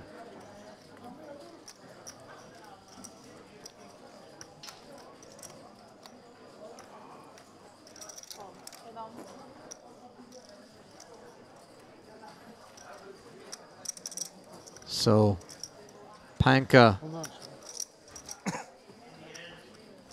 in the end, it was just too appealing a price. I completely agree with Ali there that against that range, you're not in good shape. Yeah. But that hand was complicated by Health's 3-bet. There was Sure. dead money involved. Sure. There was some of Panka's own money involved, quite a lot of it, in fact. This one. Just Good luck, guys. king of hearts. He'll be pleased to be in front, and he stays in front on the 10 deuce board. This is a massive, almost 10.5 million chip pot. It is Ustamov who is all in and at risk, and now the bell tolls as the ace-king has 6 outs once. The king of clubs was already in the muck, so it's actually 5 of them, and the 9 of spades makes it official. Ustamov is out. A huge moment in the context of this tournament. Not your best pre-flop Dare I day, say, so- there is a new sheriff in town now, Not your Dominic best Panka, pre-flop day so maybe far. the best player I'm working with on it. maybe the Yeah. biggest stack. Unsurprisingly. I mean, there are people even less lucky than you.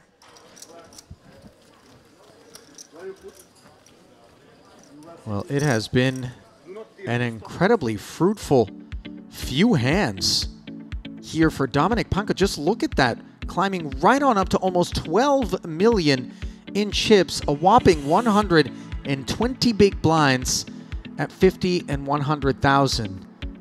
And really, that collision there could have gone either way, David, but in the end, Panka finding the call, was in front, not by a wide margin, mind you, but he did hold as we welcome you back inside the commentary booth here at the Marriott Crystal Cove Hotel, Resort, and Casino. Ali Nishad and David Lappin going to be going to a quick redraw here, I understand, for the tables. Won't take too long, just about 10 minutes, I'm being told. So we will take a quick break, step aside. When we come back, we'll pick up where we left off. And it is so far the Dominic Panka show. We'll see if that will continue, if he maintains his place here at the featured table. Don't go anywhere. More from the Marriott Western Poker Series after this.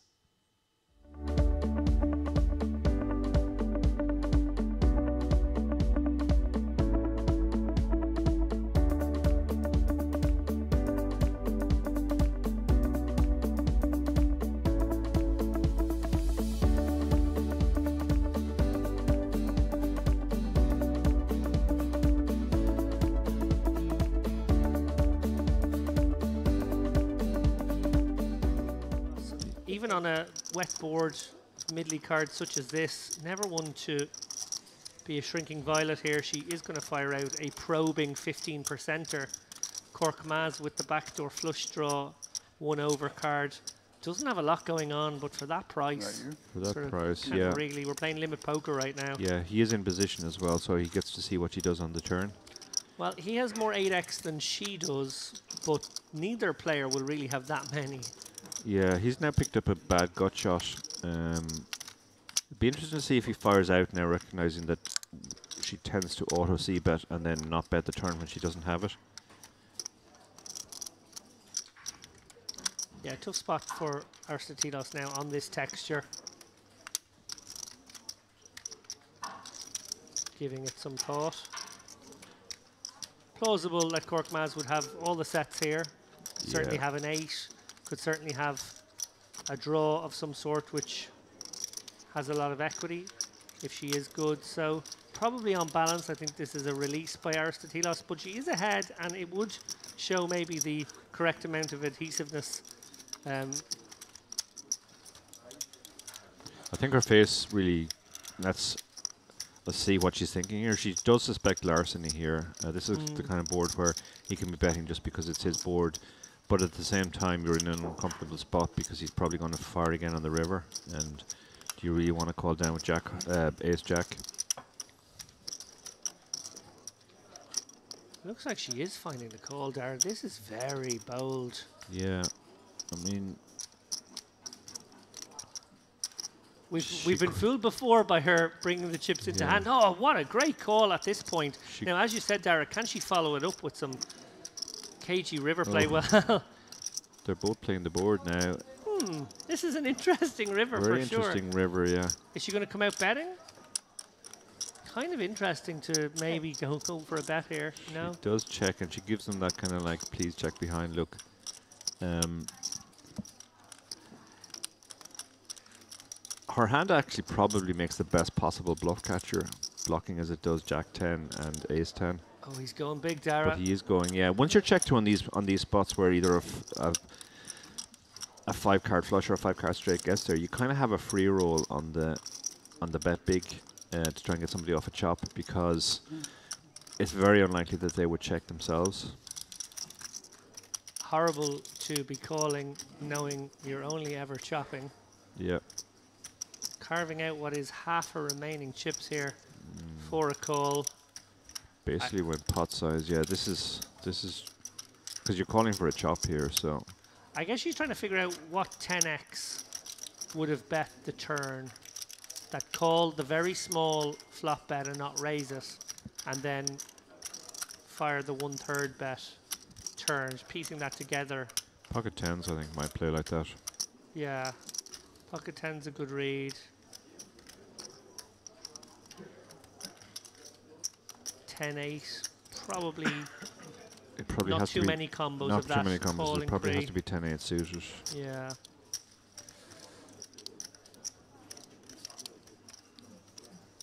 Unlikely that he goes this sizing with a set, but maybe. I think it's unlikely though.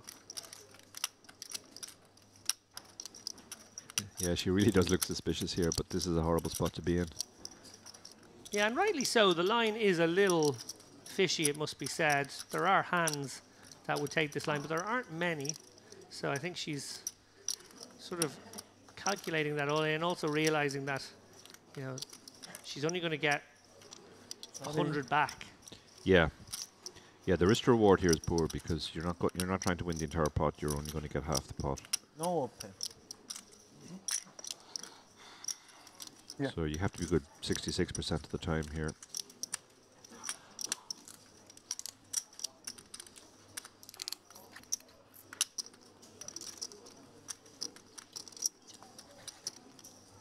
Call. In the end, she does call, yeah. No, he shows the hand she chops with, so a good read on the situation, but that was heart and mouth stuff. I love the hair flick afterwards there, yeah. She was very really, yeah, she was really in the agony, but she was staring at him throughout, so it was basically, and 25 of that K is Jack's Sinclair money, so.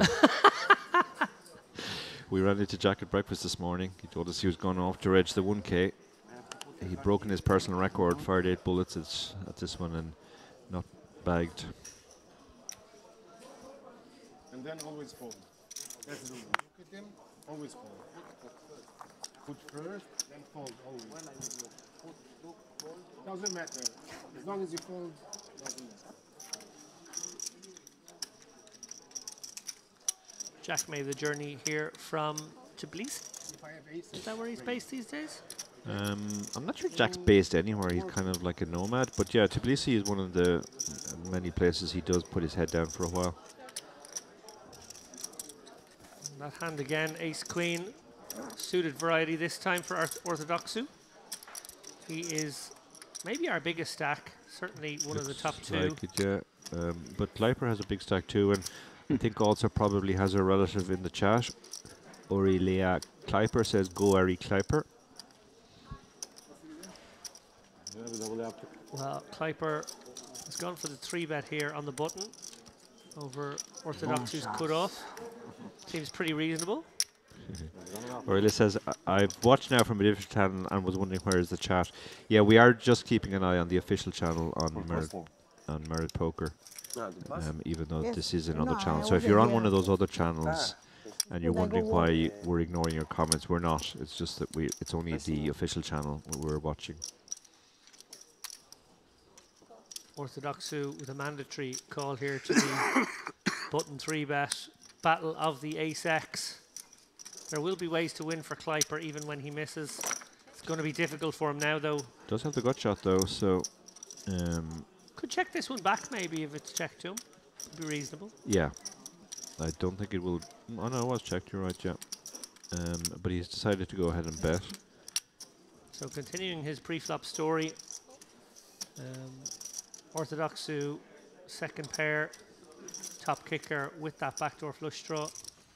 And, well, that backdoor flush draw is halfway there. Orthodoxu will be going nowhere to a second barrel here. Kleiper maybe shuts down. It is a very wet board for the open defend to 3-bet range. Once you get cold, you were kind of trying to clear out the pocket eights and weren't you? just check and try and hit your gut shot. Kleiper wheels spinning here, wondering if there's a decent number of hands he could get to fold to the second barrel. There are some. There are some, yeah. But he does check, which I like. Oh, and he gets there. And he gets there in a way that has also got Orthodoxu there. This spells trouble. Oh, this spells big, big trouble with that check. Yeah, this is gross. Because he even has the 10 of clubs. Action card here on the river. Yeah. Could not have thought of a better card. Love how Orthodoxu has played this. Finally that river check. And Kleiper unlikely to get away. As you said, Dara, that 10 of clubs blocker, and he has the nut straight. It's not just the 10, but the ace 10. The nut straight, the blocker to the flush. This is... Cannot get away here. This is terrible, This is a must call. And Harry Kleiper is going to lose half a stack in this hand. Yeah. One of our big stacks, Kleiper, up against our biggest stack, Orthodoxu. Well, the rich, about to get an awful lot richer, does make the call, hoping to see a 10 in his opponent's hands, maybe even ace 10 as well. Gets the bad news. Well, yeah, I mean, that's just a really unfortunate run out for him there. His daughter in the chat.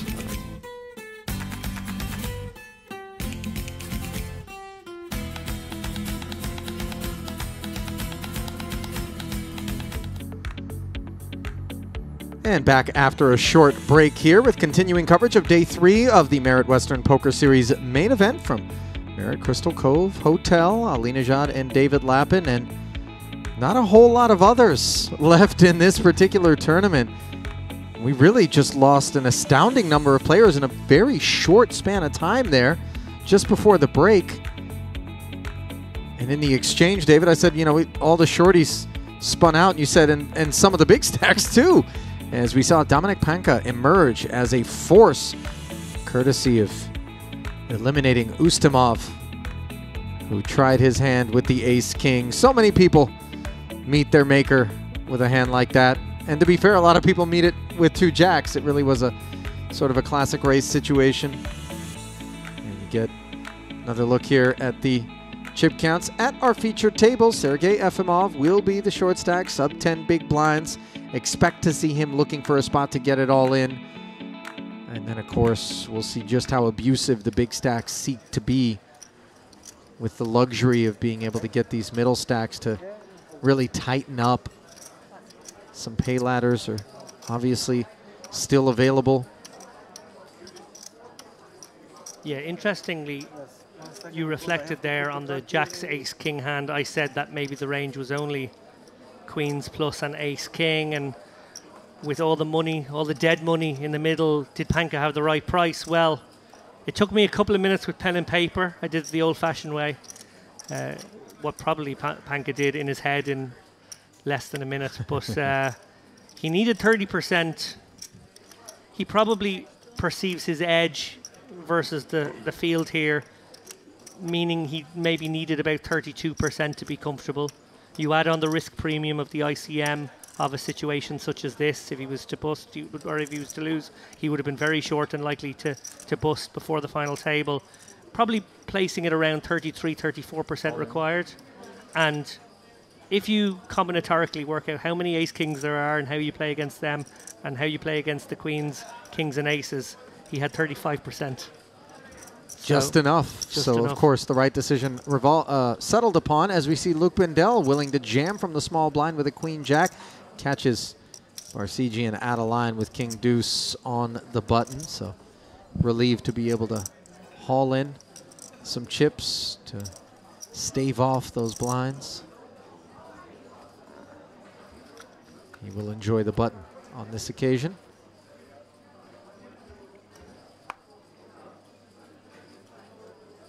17 players left at present. $19,155. We'll go to 17th and 16th place. Then the pay ladder up to a little over $22,000 as we work ever closer to the $372,000 first place prize.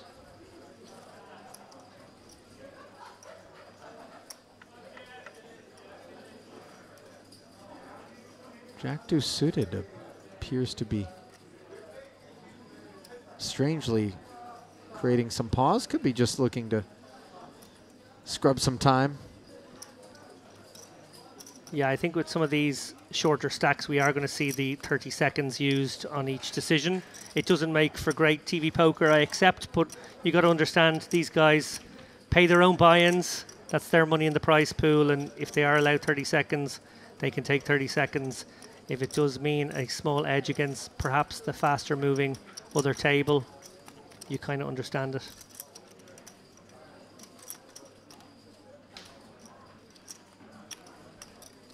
Raise and take it for Bindell. Back to back pots now for him.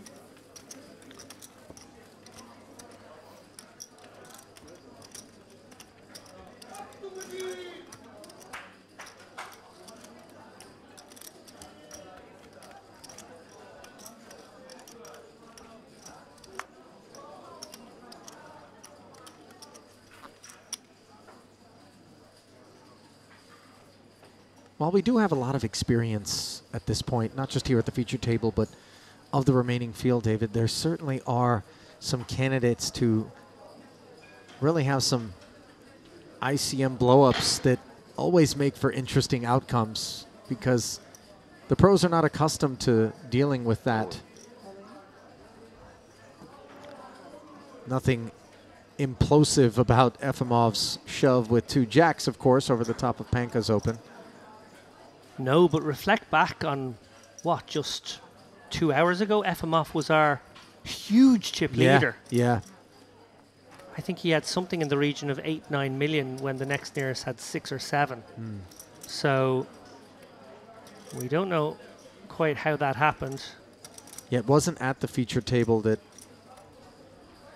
he managed to find some downward trajectory.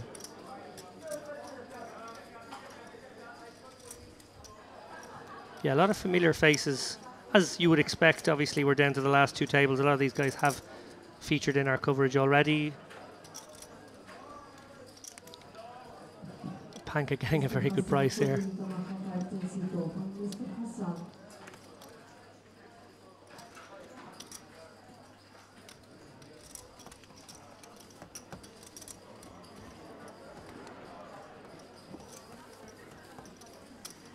Queen 10 finds the muck.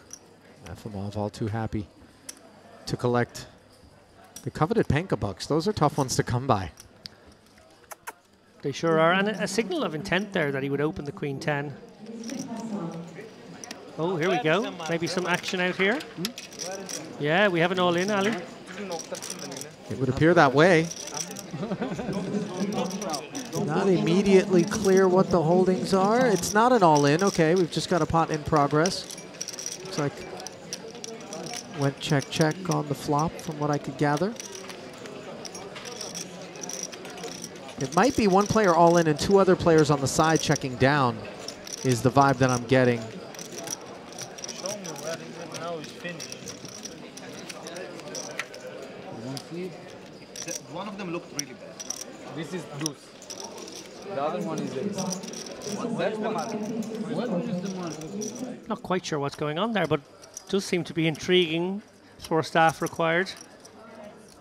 Possibly an accidentally mucked hand. I want those 45 seconds of my life back, if I'm honest, David. I don't know what the hell was going on, but it couldn't have been as exciting as what we're seeing here with Jack 10 suited, some proper card graphics, a raise to 200,000, and then a 3-bet from King Jack suited, performing very well against the Jack 10. Making it 600K.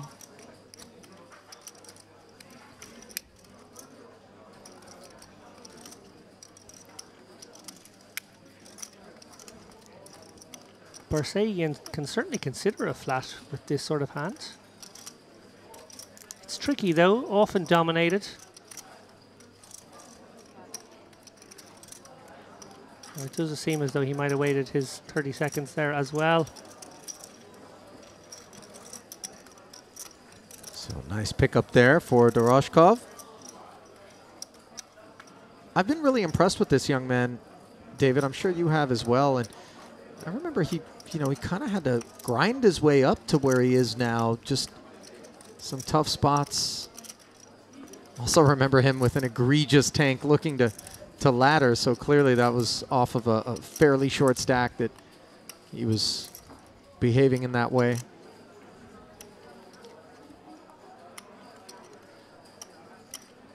Just as held now.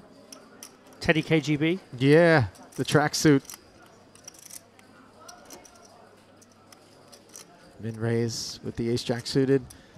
And a delightful pickup here for Bindel, the king-queen suited.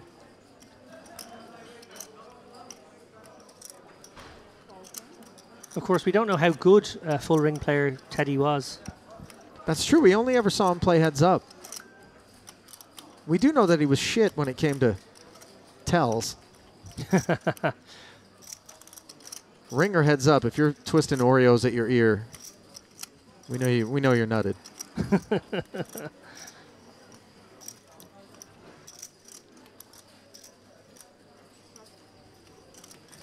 Was it ace-9 against two aces and McDermott folded? Is that what that was, or no, what did he do? That's the hand that got him. Oh, that's in the hand that in got the him early that scene, time. yeah. Okay, right. That's What the did hand he that fold to the Oreo twist?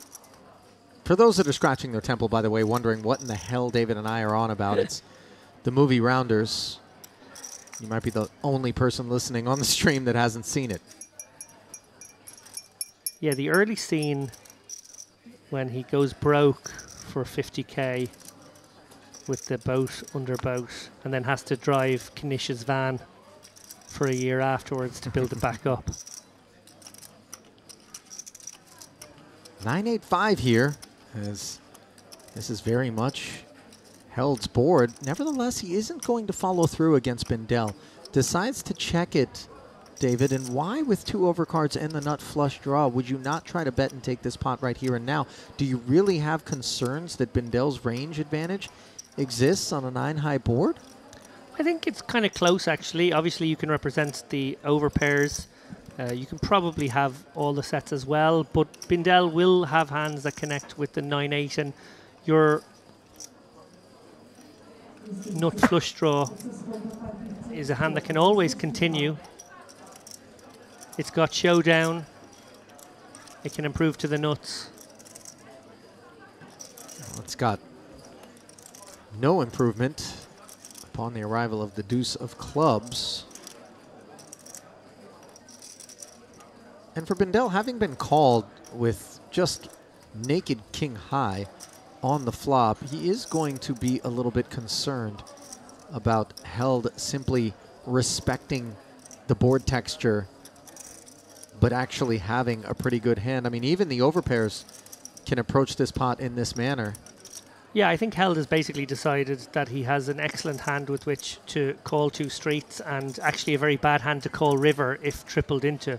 So that appears to be his preferable route. The other way you can go with this hand is to turn it into a semi-bluff now when the stacks are a little shallower and your hand doesn't have as much equity, so therefore becomes a nicer amount of equity to shove.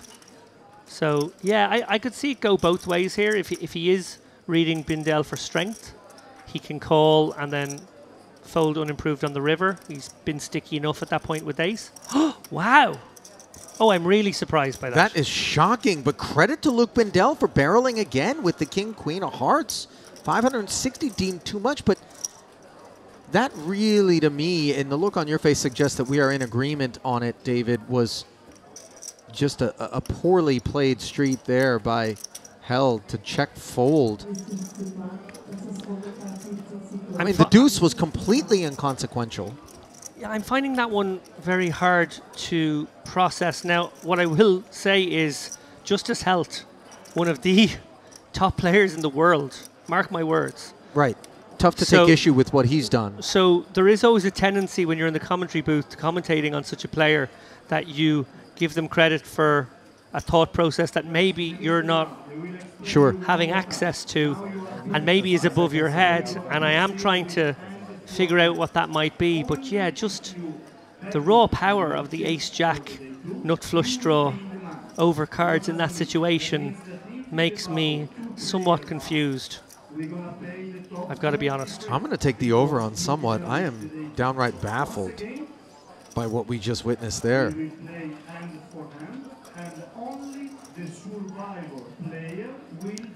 It's sort of how you would play ace-jack with one diamond. Yeah, not the nut flush draw on 2 overs. I mean, look, we could maybe suggest that one could go either way on the flop. He chose to check it. But on the turn, I think objectively in particular, given the check on the flop, I think we need to at least call the river. We're drawing to the nuts. And if the price isn't right then and there, you do have some implied odds. Well, we're going to have to talk to that man about what was going on in his mind on the turn once given the opportunity, because I'm sure the chat is going ballistic. Yeah, I imagine they are, actually. I'm going to have a little check and see what reaction we have gotten to that hand. As I said, Justice Helt, a top player, but that was a confusing one. Very much so. And don't get us wrong here, we're not getting sticky to the notion that the result of the hand was that he actually had the best hand right now and getting too married to that notion. I'm playing it as if... Oh, yeah. No, it has nothing to do with the fact that he was up against King-Queen suited. As it stood, Ace-Jack was good. I mean, he could have been up against the nut straight for all I care. Yeah. Meanwhile, pocket fours have chosen to open, and Ace-Deuce out of the small folds. Marsegian now with Jack-Deuce suited.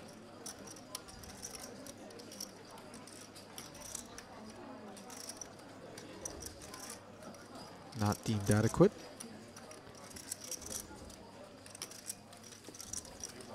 Is Ernestas Degtiariovas takes it down. If there's one thing about calling a stream out here in Cyprus, it's that you will be tested when it comes to your capacity to pronounce names. If you can run this gauntlet, you're able to call anything. I'll tell you that. This is